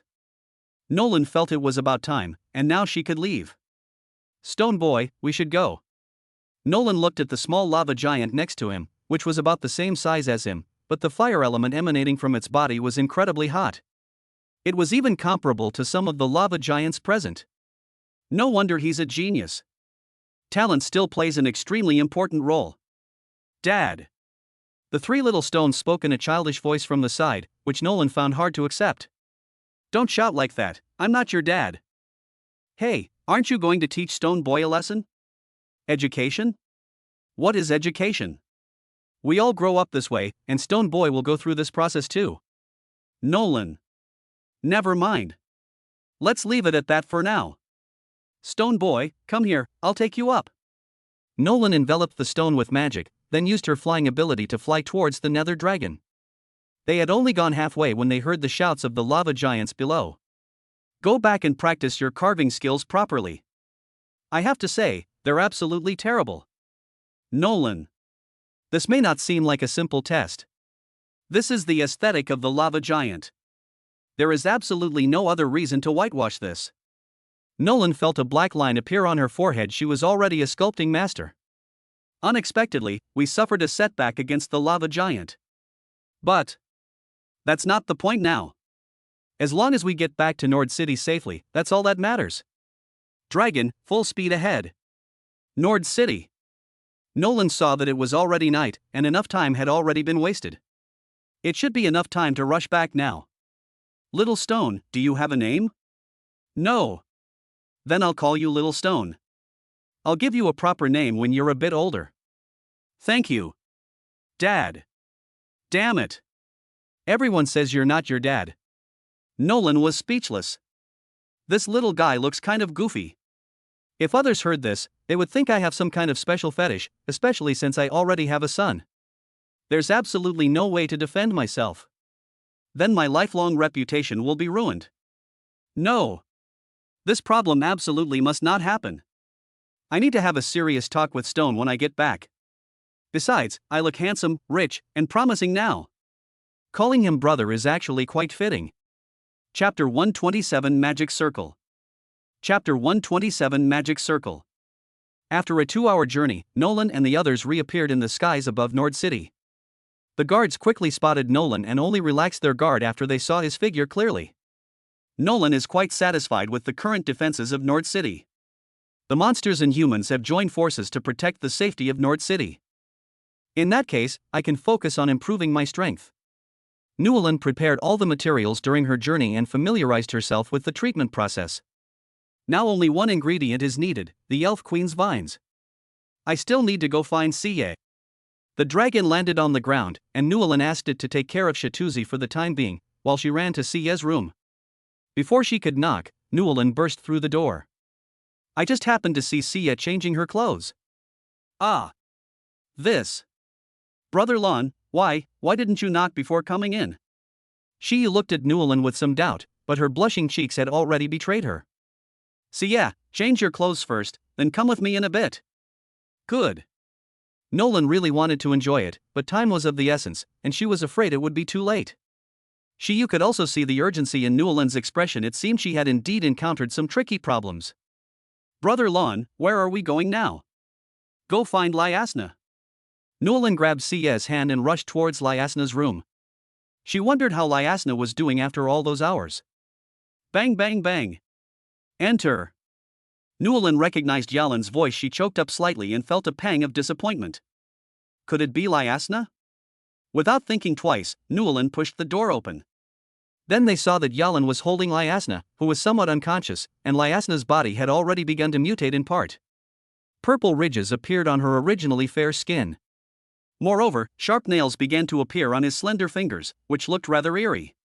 Especially those once graceful feet, now completely unrecognizable. That's incredibly fast. No wonder Lyasna's previous special medicine could suppress the rebound once she stopped taking it for a period of time. The rebound was impossible to suppress. When Yalan saw that it was Newland who had returned, a glimmer of light appeared in her eyes. Brother Lon, you're finally back. Lyasna, she can't hold on much longer. Brother Lon, have you found a way to save Lyasna? I don't want to watch Lyasna disappear before my eyes like this. Lyasna told me during the day that if she turned into a succubus, I should personally kill her. How could I possibly do that? Yalan's eyes were full of pleading as she looked at Newland, and her eyes were already wet with tears, indicating that she had been crying for a long time. Nolan also knows about the relationship between Lyasna and Yalan. If one of his good brothers were in this situation right now, he would definitely not feel any better. He understood Yalan's feelings. Don't worry, Yalan, I won't let Lyasna leave your side. Everything is ready now. Brother Lon. Yalan was so excited that she couldn't speak. Based on her understanding of Newland, if she said it was possible, then it must be possible. It's impossible for me to break my promise. Nolan always keeps her word. Yalan, take Lyasna outside in a moment. I need to set up a magic circle so that Lyasna can be completely healed. Good. Newland left with Ca. Shiyu, summon your vines now and completely cover this place. Good. Shiyu knew that the situation was urgent, and Lyasna had gone through thick and thin with them. Now that things had turned out this way, she was also feeling bad. So she won't question what Newland asks her to do now. She doesn't have that much time to explain. The green vines quickly filled the space and were arranged neatly on the ground. Shiyu, now cooperate with me. I need to inscribe some magical runes onto your vines, using your vines as a medium for a magic circle. No problem, Brother Lon. Nolan skillfully drew the inscriptions described by the system in the air, and soon the inscriptions slowly drifted onto the vines. As Nolan was drawing the inscription, she felt that she suddenly understood a lot. Although the inscriptions are somewhat obscure and difficult to understand, I feel that the process is beneficial to my understanding and control of magic. Nolan didn't have time to check right now. She could only concentrate on drawing those inscriptions. About an hour later, all the inscriptions were drawn on all the vines. Nolan was drenched in sweat. He had never dealt with inscriptions before, and drawing so many on his first try was taking a toll on his body. Brother Lon, are you alright? It's okay, let's continue. Nolan took out all the other materials in her hand, and then began to grind them into powder in the air using magic, slowly merging them into the magic circle. Those runes, which were originally somewhat dim, seemed to be full of energy, and in this place, they shone with their own unique brilliance. For the last two highlight magical plants, Nolan brought out the geothermal sunflower and the ice spirit lotus. The ice spirit lotus has 3 petals, and we don't know how many geothermal sunflowers we need yet. Never mind. Let's put the whole thing up there. Nolan placed the 2 magical plants on either side of the magic circle, and in an instant, red and blue colors appeared in the magic circle. And it's starting to affect the surrounding environment. One side was incredibly hot, while the other was unusually cold. Yalan, bring Lyasna out. Upon hearing Newland's shouts, Yalan quickly carried out Lyasna, whose body had already undergone mutation. Nolan used her magic to send Lyasna above the magic circle, and instantly, the magic circle achieved a delicate balance. From now on, it's all up to Nolan. Shiyu, control your vines and make sure that not a single bit of energy leaks out. Don't worry, Brother Lon. Shiyu dared not be careless now, as it concerned lives, and besides, she had finally managed to help. Lightning crackled in Nolan's hand as she slowly channeled her magic into the magic circle. Soon, a complex pattern appeared beneath the magic circle, and it was constantly rotating. Lyasna's body was also spinning, endlessly rotating between the extremes of ice and fire. Chapter 128 Recovery. Chapter 128 Recovery. Nolan's face was covered in sweat again because she had just drawn the inscription and now had to carefully control the magic circle. He can't care about anything else now. He used magic to control the geothermal sunflower and the ice spirit lotus, constantly stimulating the energy within their bodies. Within the magic circle, one can see a scorching heat rising above the geothermal sunflower, continuously flowing into Lyasna's body. A chilling aura also appeared around Lyasna's body from the ice spirit lotus. Gradually, both streams of energy entered Lyasna's body. Yalan watched in awe, but after the magic entered Lyasna's body, Lyasna was clearly affected. It works. Yalan was pleasantly surprised. In that case, we can definitely save Lyasna. As time went on, Nolan was sweating more and more, but in the process, his control over magic became even stronger. Black blood slowly seeped from Lyasna's body, but the process was rather lengthy. The blood slowly dripped onto the vines below, instantly causing the vines to hiss and crackle. And it has become incredibly dark. Poisonous. Nolan dares not be careless. He controlled the ice spirit lotus and the geothermal sunflower to increase his magic output. Now it's all thanks to these two magical plants that the succubus queen's blood inside is being forced out. Before we knew it, 2 hours had passed. Nolan saw that some of the extremities on Lyasna's body had begun to return to normal. Good. Go all out. Lyasna's body spun continuously within the magic circle, and due to excessive blood loss, Lyasna's body appeared somewhat pale. Yalan stood to the side, somewhat worried. Just how much poisonous blood was left? But, seeing that Lyasna was slowly recovering some of her appearance, Yalan's heart was still full of hope. She looked gratefully at Newlin, who was working hard at the moment, noticing the sweat on her forehead and her wet clothes. Yalan is deeply moved. Perhaps, the best choice she ever made in her life was to marry Newlin. The man in front of him seemed omnipotent, and was constantly helping him solve all sorts of problems. Even Lyasna now needs Nolan to save her. She really wanted to go up and wipe the sweat from Newlin's forehead, but at this crucial moment, she couldn't do that. The higher the level, the more one understands how difficult it is to operate a magic circle. If you are distracted and interrupted, you may end up hurting yourself. Yalan could only stand there and watch silently. Nolan increased the magic power in her hand, and now one of the ice spirit lotus leaves had lost its luster and was drooping in mid-air. The geothermal sunflower was a bit duller, but overall it was still acceptable. Hopefully, this will be enough. Nolan never expected that the succubus queen's blood would be so troublesome. Moreover, it has already assimilated most of Lyasna's blood, no wonder the symptoms it is now showing are so severe. Nolan controlled the magic to flow continuously within Lyasna's body, cleansing every cell. He dared not be the slightest bit careless. If I make a mistake now, Lyasna could be corrupted by the succubus queen's blood again, and it would definitely be more serious than it is now. I can't be careless. 3 hours have passed. Lyasna still retains some succubus characteristics, but most of them have disappeared compared to before. Nolan's clothes were now completely soaked with sweat, clinging to his body and outlining his features perfectly. The sky is now turning white, and the dawn's light is slowly spreading across the earth. Before I knew it, a whole night had passed. Looking at the ice spirit lotus, which had already lost 3 lotus leaves, Nolan couldn't help but marvel at the succubus queen's formidable strength. The 3 lotus leaves predicted by the Little Mermaid have already been used. Fortunately, there are still 6 tablets left. Seriously. Nolan can now control his magic at will. He can now control it perfectly without wasting a single bit of it. Nolan was also amazed by his own changes. He never expected that such an opportunity to save someone would have such a powerful impact on his strength. Although there is no direct increase in combat power, the control of magic power can make Nolan more enduring, thus reducing the loss of magic power. If you're playing against someone of the same level, your chances of winning are relatively higher. Shiyu looked alright.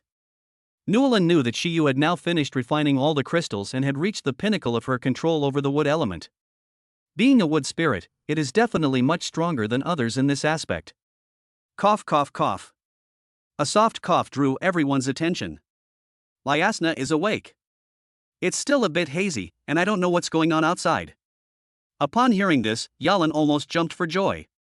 Lyasna was finally going to return to normal. Nolan keeps her word. Where am I? Lyasna felt an icy chill all over her body, yet also an endless heat, making her feel incredibly uncomfortable. But she was powerless to resist, feeling no strength whatsoever, and her voice was unusually weak.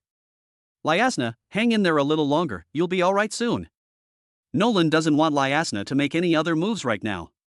This is the final crucial moment, and we absolutely cannot afford to fail at the last hurdle. No. Nolan? Don't move. You stay right there and don't make any moves. I can take care of this in an hour at most. Nolan controlled the geothermal sunflower and the ice spirit lotus, pushing the magic power contained within them into Lyasna's body once again. Ah! Lyasna let out a coquettish cry, almost making Newlin lose control. Don't yell! Nolan is now suffering double the mental torment, not only having to control the operation of the magic circle, but also having to resist the attacks from Lyasna. Damn it! But Nolan ultimately decided to stay true to herself and that she could bring Lyasna into her harem in the future. For now, we need to hold on for a while. Almost another hour has passed. As dawn broke, Nolan had already used her magic to completely cleanse Lyasna's body. It is now certain that the blood of the succubus queen no longer flows in her body. Nolan used the inscriptions to transfer all the life force of the vines to Lyasna, along with the green life energy.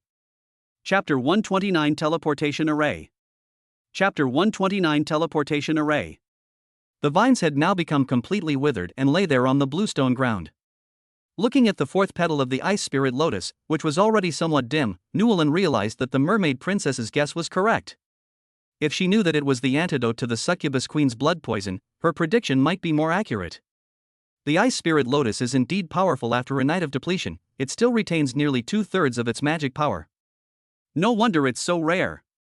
However, the geothermal sunflower wasn't so lucky. It now has almost no magic left. Moreover, the flames on its body had begun to die down, leaving only a bare, somewhat reddish plant. Lyasna, how are you feeling now? Nolan looked at Lyasna's delicate body and asked, now you can enjoy it properly. After doing good deeds for so many years, this is the ending I deserve.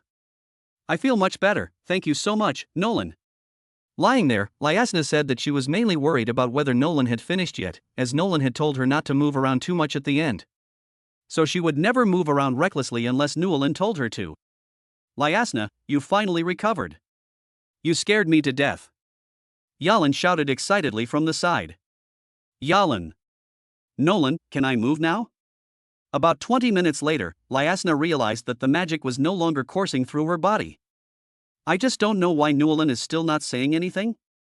Now she can only ask herself. That's enough, it's all over. Lyasna stood up in the air and looked at her body, which had returned to its previous fair complexion. Etc. Fair-skinned. Body. When Lyasna looked down, she saw that her clothes were in a mess, and it seemed that they had been torn to shreds when she had her attack yesterday. Now, large swaths of snow-white skin are exposed, and one can even see the mountain peaks on one side. Ah! Lyasna screamed and hurriedly ran back into her room. Why? What a pity. We haven't had enough of the sights yet. Nolan put away the ice spirit lotus below. It seemed the geothermal sunflower wasn't working anymore. I'll just transplant it to my own field for now. I don't know if it will ever look the same again. Brother Lon, thank you so much. After hearing Newlin say that it was over, Yalin came over with a silk scarf, then stood next to Newlin and wiped the sweat from his head. Shiyu, thank you. Yalin naturally knew about Sia's efforts. She had also worked hard to maintain the magic array all night. Yalin, what are you saying? We're sisters, helping each other is nothing. Yalin's eyes were filled with tears, but it was because she was moved. Newlin was just too good. Yalin, I'm going to take a shower now. I'm covered in sweat and feel sticky. Brother Lon, I'll help you. You? Yes, you've worked so hard and haven't rested all night, so I definitely have to take care of you. This was exactly what Newlin wanted to do, so naturally he wouldn't refuse. With Yalan's help, he then left the place with Shiyu. Taking a bath is such a wonderful thing. After cultivating for a while, Newlin fell asleep. The main problem is that I was just too tired after working so hard all night. Newlin slept until the afternoon before waking up, then got dressed and went out. Then I saw that there seemed to be many strangers in Nord City. Seeing Renero busy at work, Nolan walked over to her. Rena Lo, who are these people? Nolan, you're awake. These are some of the people from my merchant guild. They're organizing the magical plants here now, and then they'll start shipping them out for sale. As for those people, they are array masters who were hired to build a teleportation array in Nord City, which can then directly connect to Procis City, allowing items to be transported there directly. Rena was quite excited. This place was directly connected to his Chamber of Commerce, so he wouldn't have to worry about sales anymore.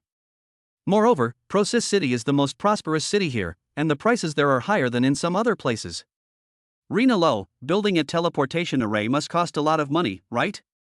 Here's the 50 million gold coins you gave me last time. Take them for now.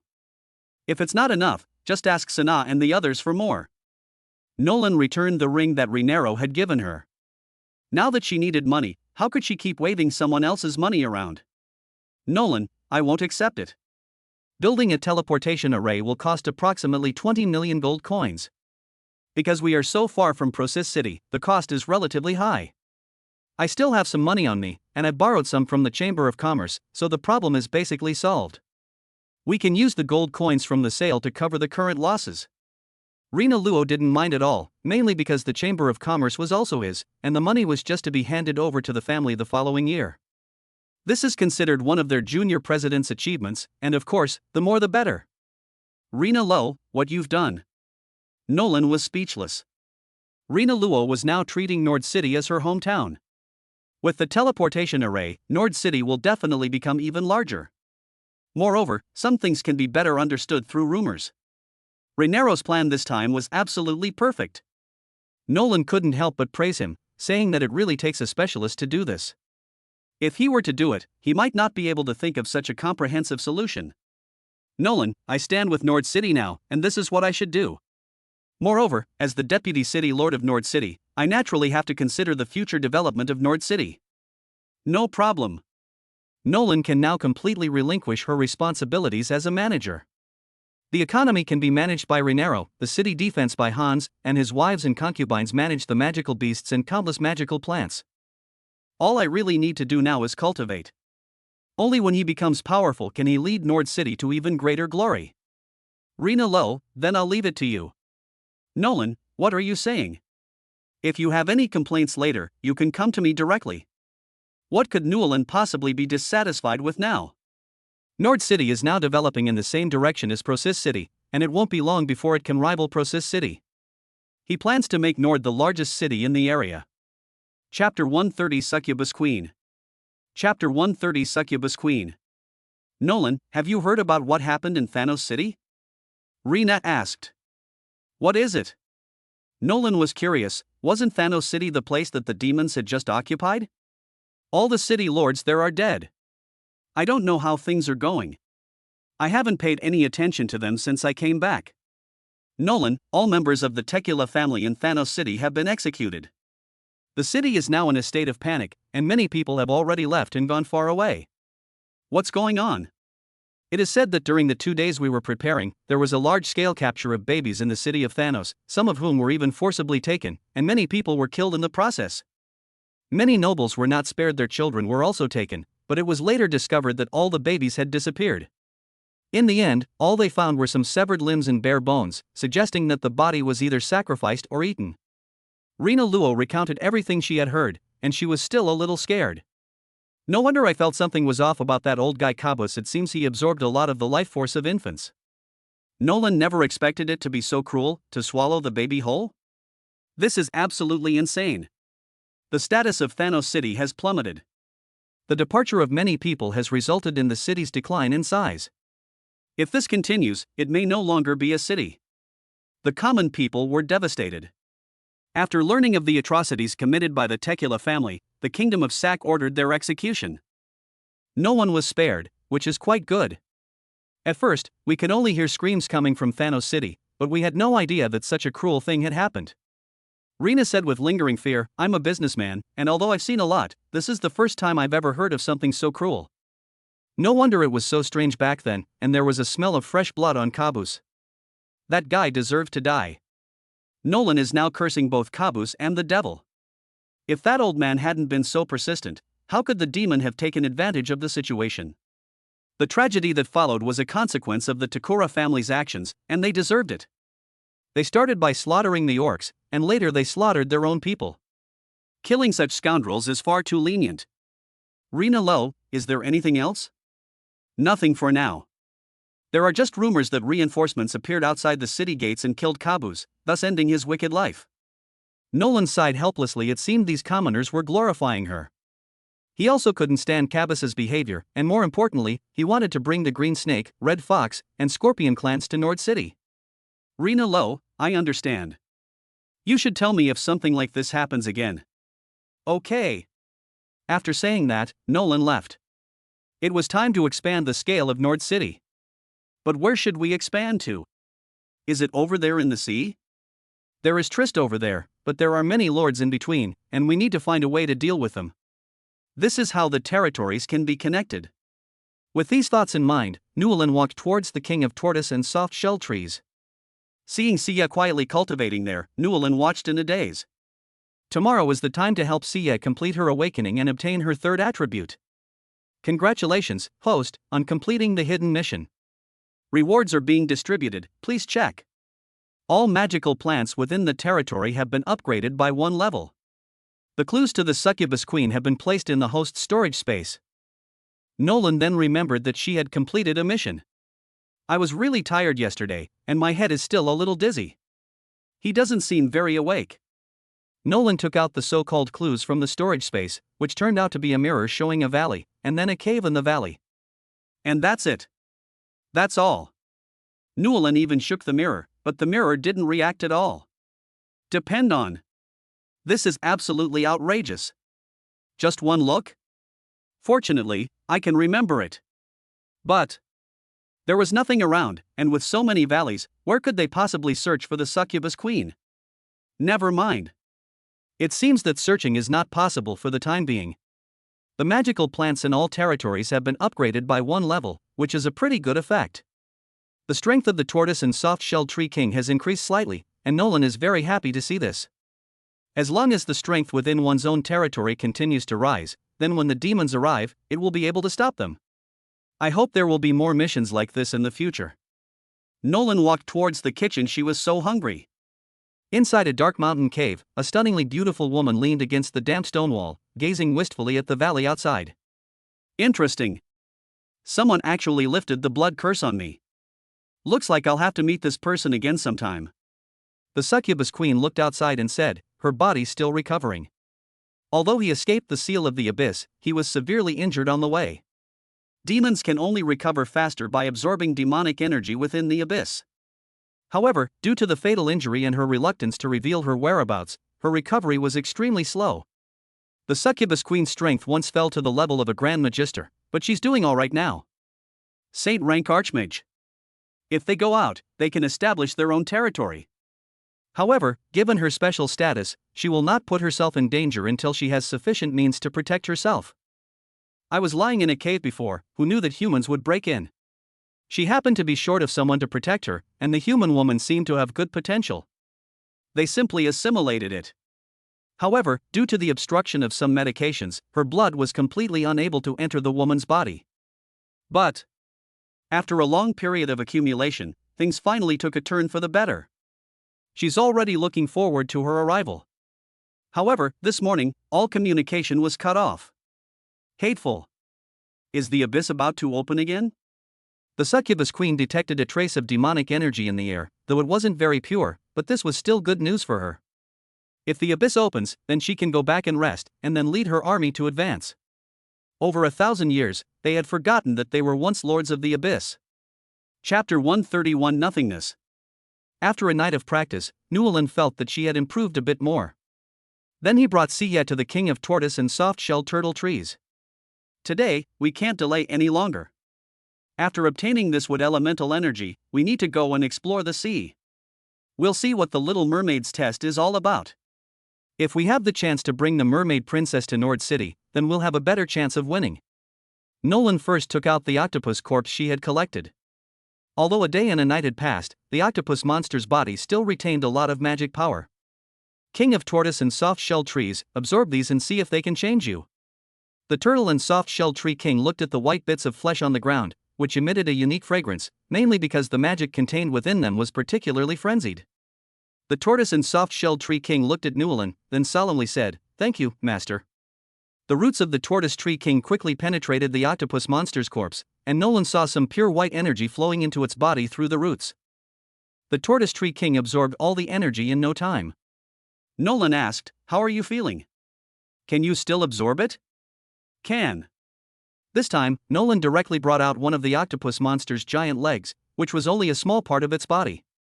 The octopus monster is as big as a small mountain. Will distribute some to all the magical beasts so they can eat some too. Who knows what kind of unexpected changes might occur? Nolan isn't in a hurry right now. If the Elf Queen CA awakens, she'll still need the help of the Turtle and Tortoise Tree King. Therefore, improving the strength of the Tortoise and Soft-Shelled Tree King as much as possible is beneficial to all three. How is it? Can the Tortoise and Soft-Shelled Tree King still absorb anything? We can do it again. Good. Nolan was very generous and placed another of the octopus monster's giant legs in front of the Turtle Tree King. Without any hesitation, the Turtle Tree King inserted its roots completely into the white flesh. A few minutes later, the Turtle Tree King had absorbed all the energy contained in the octopus monster's 2 legs. Moreover, a faint white light emanated from his body. Under Newland's watchful gaze, the Tortoise and Soft-Shelled Tree King directly leveled up to level 47. That should be about right. Shiyu, I'll help you complete your awakening today. Brother Lon, didn't you just help Liasna heal herself yesterday? You haven't recovered yet, have you? I'm almost there. Your awakening can't be delayed any longer. For you, the sooner the better. All right. Although Shiyu also longed for awakening, she still prioritized Newland's health. Now that Newland is determined to insist, she can't say much more. Shiyu, just sit here. I will inscribe a magic circle around you, which may attract lightning tribulation. You have to hang in there. Okay, Brother Lon, I've got it. Nolan took out all the materials she had prepared and, following the system's instructions, carved the inscriptions all around the Tortoise and Soft-Shelled Tree King. After working for about an hour, Newland finally finished drawing the magic circle that Sia was about to awaken. Nolan poured her magic into the magic circle, and Sia's body was immediately floated into the air by the magic, and then kept spinning in place. Nolan withdrew her magic, and now it was all up to Sia. As a terrifying aura emerged, a beam of light instantly appeared around Shiyu, reaching straight into the sky. Then, dark clouds filled the sky, and lightning flashed and thunder roared, but this only happened in the area where Nord City was located. Elsewhere, the sky remained clear and blue. What's going on? Is something about to happen in Nord City? Could this be an anomaly brought about by awakening? Who in Nord City is preparing for awakening? Judging by their stance, they seem quite strong. To actually attract a lightning tribulation, that's truly remarkable. Everyone was watching the strange changes in the sky, but no one dared to go directly to see it, as that was the very center of Nord City. Everyone knows who lives there, so no one covets it. More and more people appeared on the streets and began to stop and watch, including many nobles and royalty. Newland was standing not far from Sia, watching as Sia's body was gradually enveloped by magic, emitting a bright green glow. Moreover, the light continued to grow larger, and vines gradually grew beneath Shiyu, enveloping her body. Shiyu has now completely disappeared from Newland's sight. From a distance, what appears to be floating in the air is a large sphere made of emerald green vines, and it is spinning. Lightning flashed across the sky, slowly swaying in the air. Moreover, it is getting closer and closer to Sia's location. Newland thought back to when Tianqi Linglan was undergoing her tribulation. It seemed to be the same. But he wasn't there at the time and didn't see it up close, but looking at it now, he thinks vision is quite terrifying. Moreover, the magic power emanating from the Tortoise and Soft-Shelled Tree King resonated with it. Much of his magic was also converging towards Shiyu's location, slowly merging into her body. Sia, you must hang in there. Nolan knew that the pain brought by awakening was immense, and that there was always the risk of failure. End of chapter 162. Back then, Tianqi Linglan had someone protecting her, and there was a special protective array. Although Shiyu has cast the array herself, she is still mainly relying on herself. The only thing that could help her was the King of Tortoise Trees. Whoosh!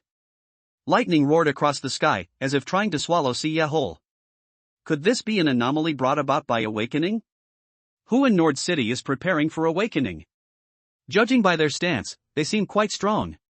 To actually attract a lightning tribulation, that's truly remarkable. Everyone was watching the strange changes in the sky, but no one dared to go directly to see it, as that was the very center of Nord City. Everyone knows who lives there, so no one covets it.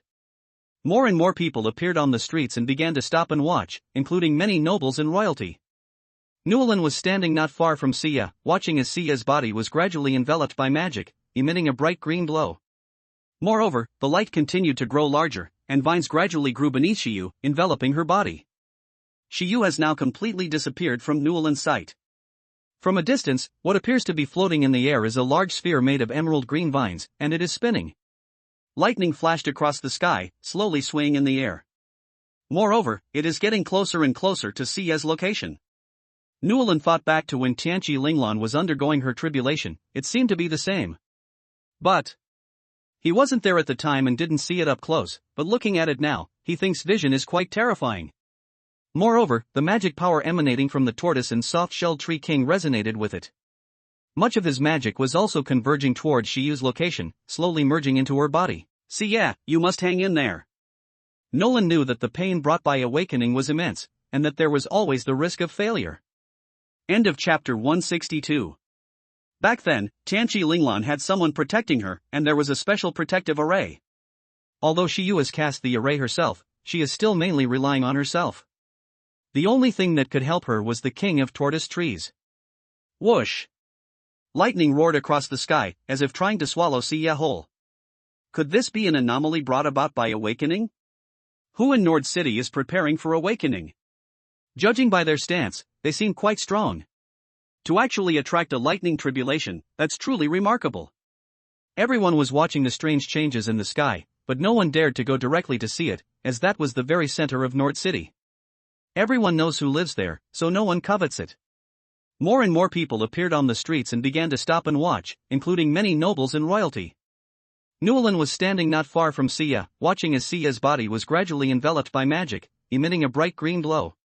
Moreover, the light continued to grow larger, and vines gradually grew beneath Shiyu, enveloping her body.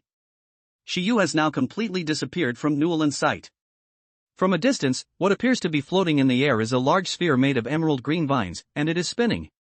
Lightning flashed across the sky, slowly swaying in the air. Moreover, it is getting closer and closer to Sia's location. Newlan thought back to when Tianqi Linglan was undergoing her tribulation. It seemed to be the same.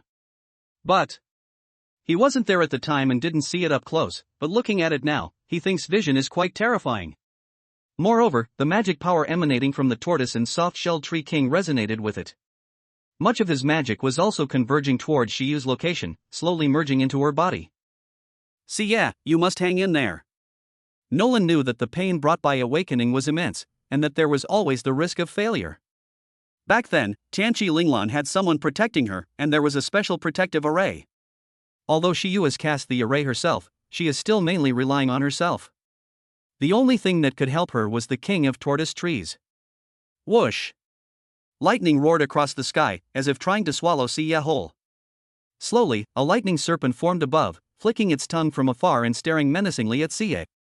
The lightning continued to gather, and it began to slowly illuminate the dark clouds in the sky. Nolan stared intently at the lightning, as if he himself were awakening. Call out! Lightning struck Sia's location with lightning speed, as if it wanted to completely devour her. Put! Lightning struck the vines, instantly turning them charred black. And some of them have already started to peel off slowly. Nolan saw another bolt of lightning begin to strike rapidly from the sky. It's not over yet. This time, the blow landed squarely on the vine, but some of its outer protective layer had already been damaged. Shiyu's face was already faintly visible, and the lightning in the sky continued. That wasn't all. Most importantly, the power of the heavens was continuously falling from the sky. Newlan was terrified. Through his senses, he could clearly tell that even if Sia broke through again and reached a stronger stage, she would have no chance of breaking through this tribulation. Nolan has no intention of holding back, except for others watching. How dare you harm my wife with mere tribulation lightning? Newlan roared. The energy within his body continued to gather, even concentrating all the magical energy in the surrounding area into his body. At this moment, Newlan seemed to float in the air like a god, and the crackling sound of lightning was produced as she clenched her hands horizontally. Even the hair, beard, and eyebrows are mixed with elemental energy. A thunderous crack was heard, and the lightning crashed down as heavily as a meteorite. Block them for me! Newlan roared. How could he not know that someone was behind this? But what he feared least was being ambushed. Nolan continuously gathered power in her right hand, and a dark attribute light ball gathered in her hand. Then, with a wave of his hand, he threw the ball of light into the air. In an instant, a fierce wind arose, patterns appeared everywhere, space shattered, and the earth collapsed. Even gods who came to witness the scene could not help but frown and sigh. It was like the end of the world. With a crisp crack, a silvery white slit appeared in the sky. Suddenly, the crack opened up, and the azure sky turned pitch black. The silvery white gap gradually widened, becoming more than just a crack. The sky seemed to turn into a fog. Within the gaps were pairs of yellowish-brown phantoms. A phantom image, obscuring the sky and sun, emerged from the gaps. Newland's expression changed drastically. He never imagined that his angry strike would shatter the sky. Compared to the sky shattering, he was more convinced that it was just a hoax. Who is this person who dares to come to my Newland territory and cause trouble? The only response to Nolan was the rumbling thunder in the sky and the ever-growing phantom. Only then did everyone realize that the sky had collapsed. The sky has been shattered by Newland. What? Lord Nolan actually shattered the sky. This is impossible, right? Lord Nolan has actually improved to such a level. Speaking of which, instead of worrying about the sky falling, shouldn't we be thinking about how to survive? Only then did everyone realize that the sky had collapsed, the earth had shattered, and everyone was going to die. Who profited at that time? The world is about to collapse. So you want it to collapse? Then I'll make you collapse. Nolan will never be controlled by others. Even if the sky falls, or even if the world is destroyed, it has nothing to do with him. Thunder! Nolan gathered all her magical power and surged it towards the sky. A loud bang. The sky is shattered. The entire world has undergone irreversible changes. Not good. Nolan was greatly alarmed. At this moment, a loud bang. The whole world has been reduced to nothingness.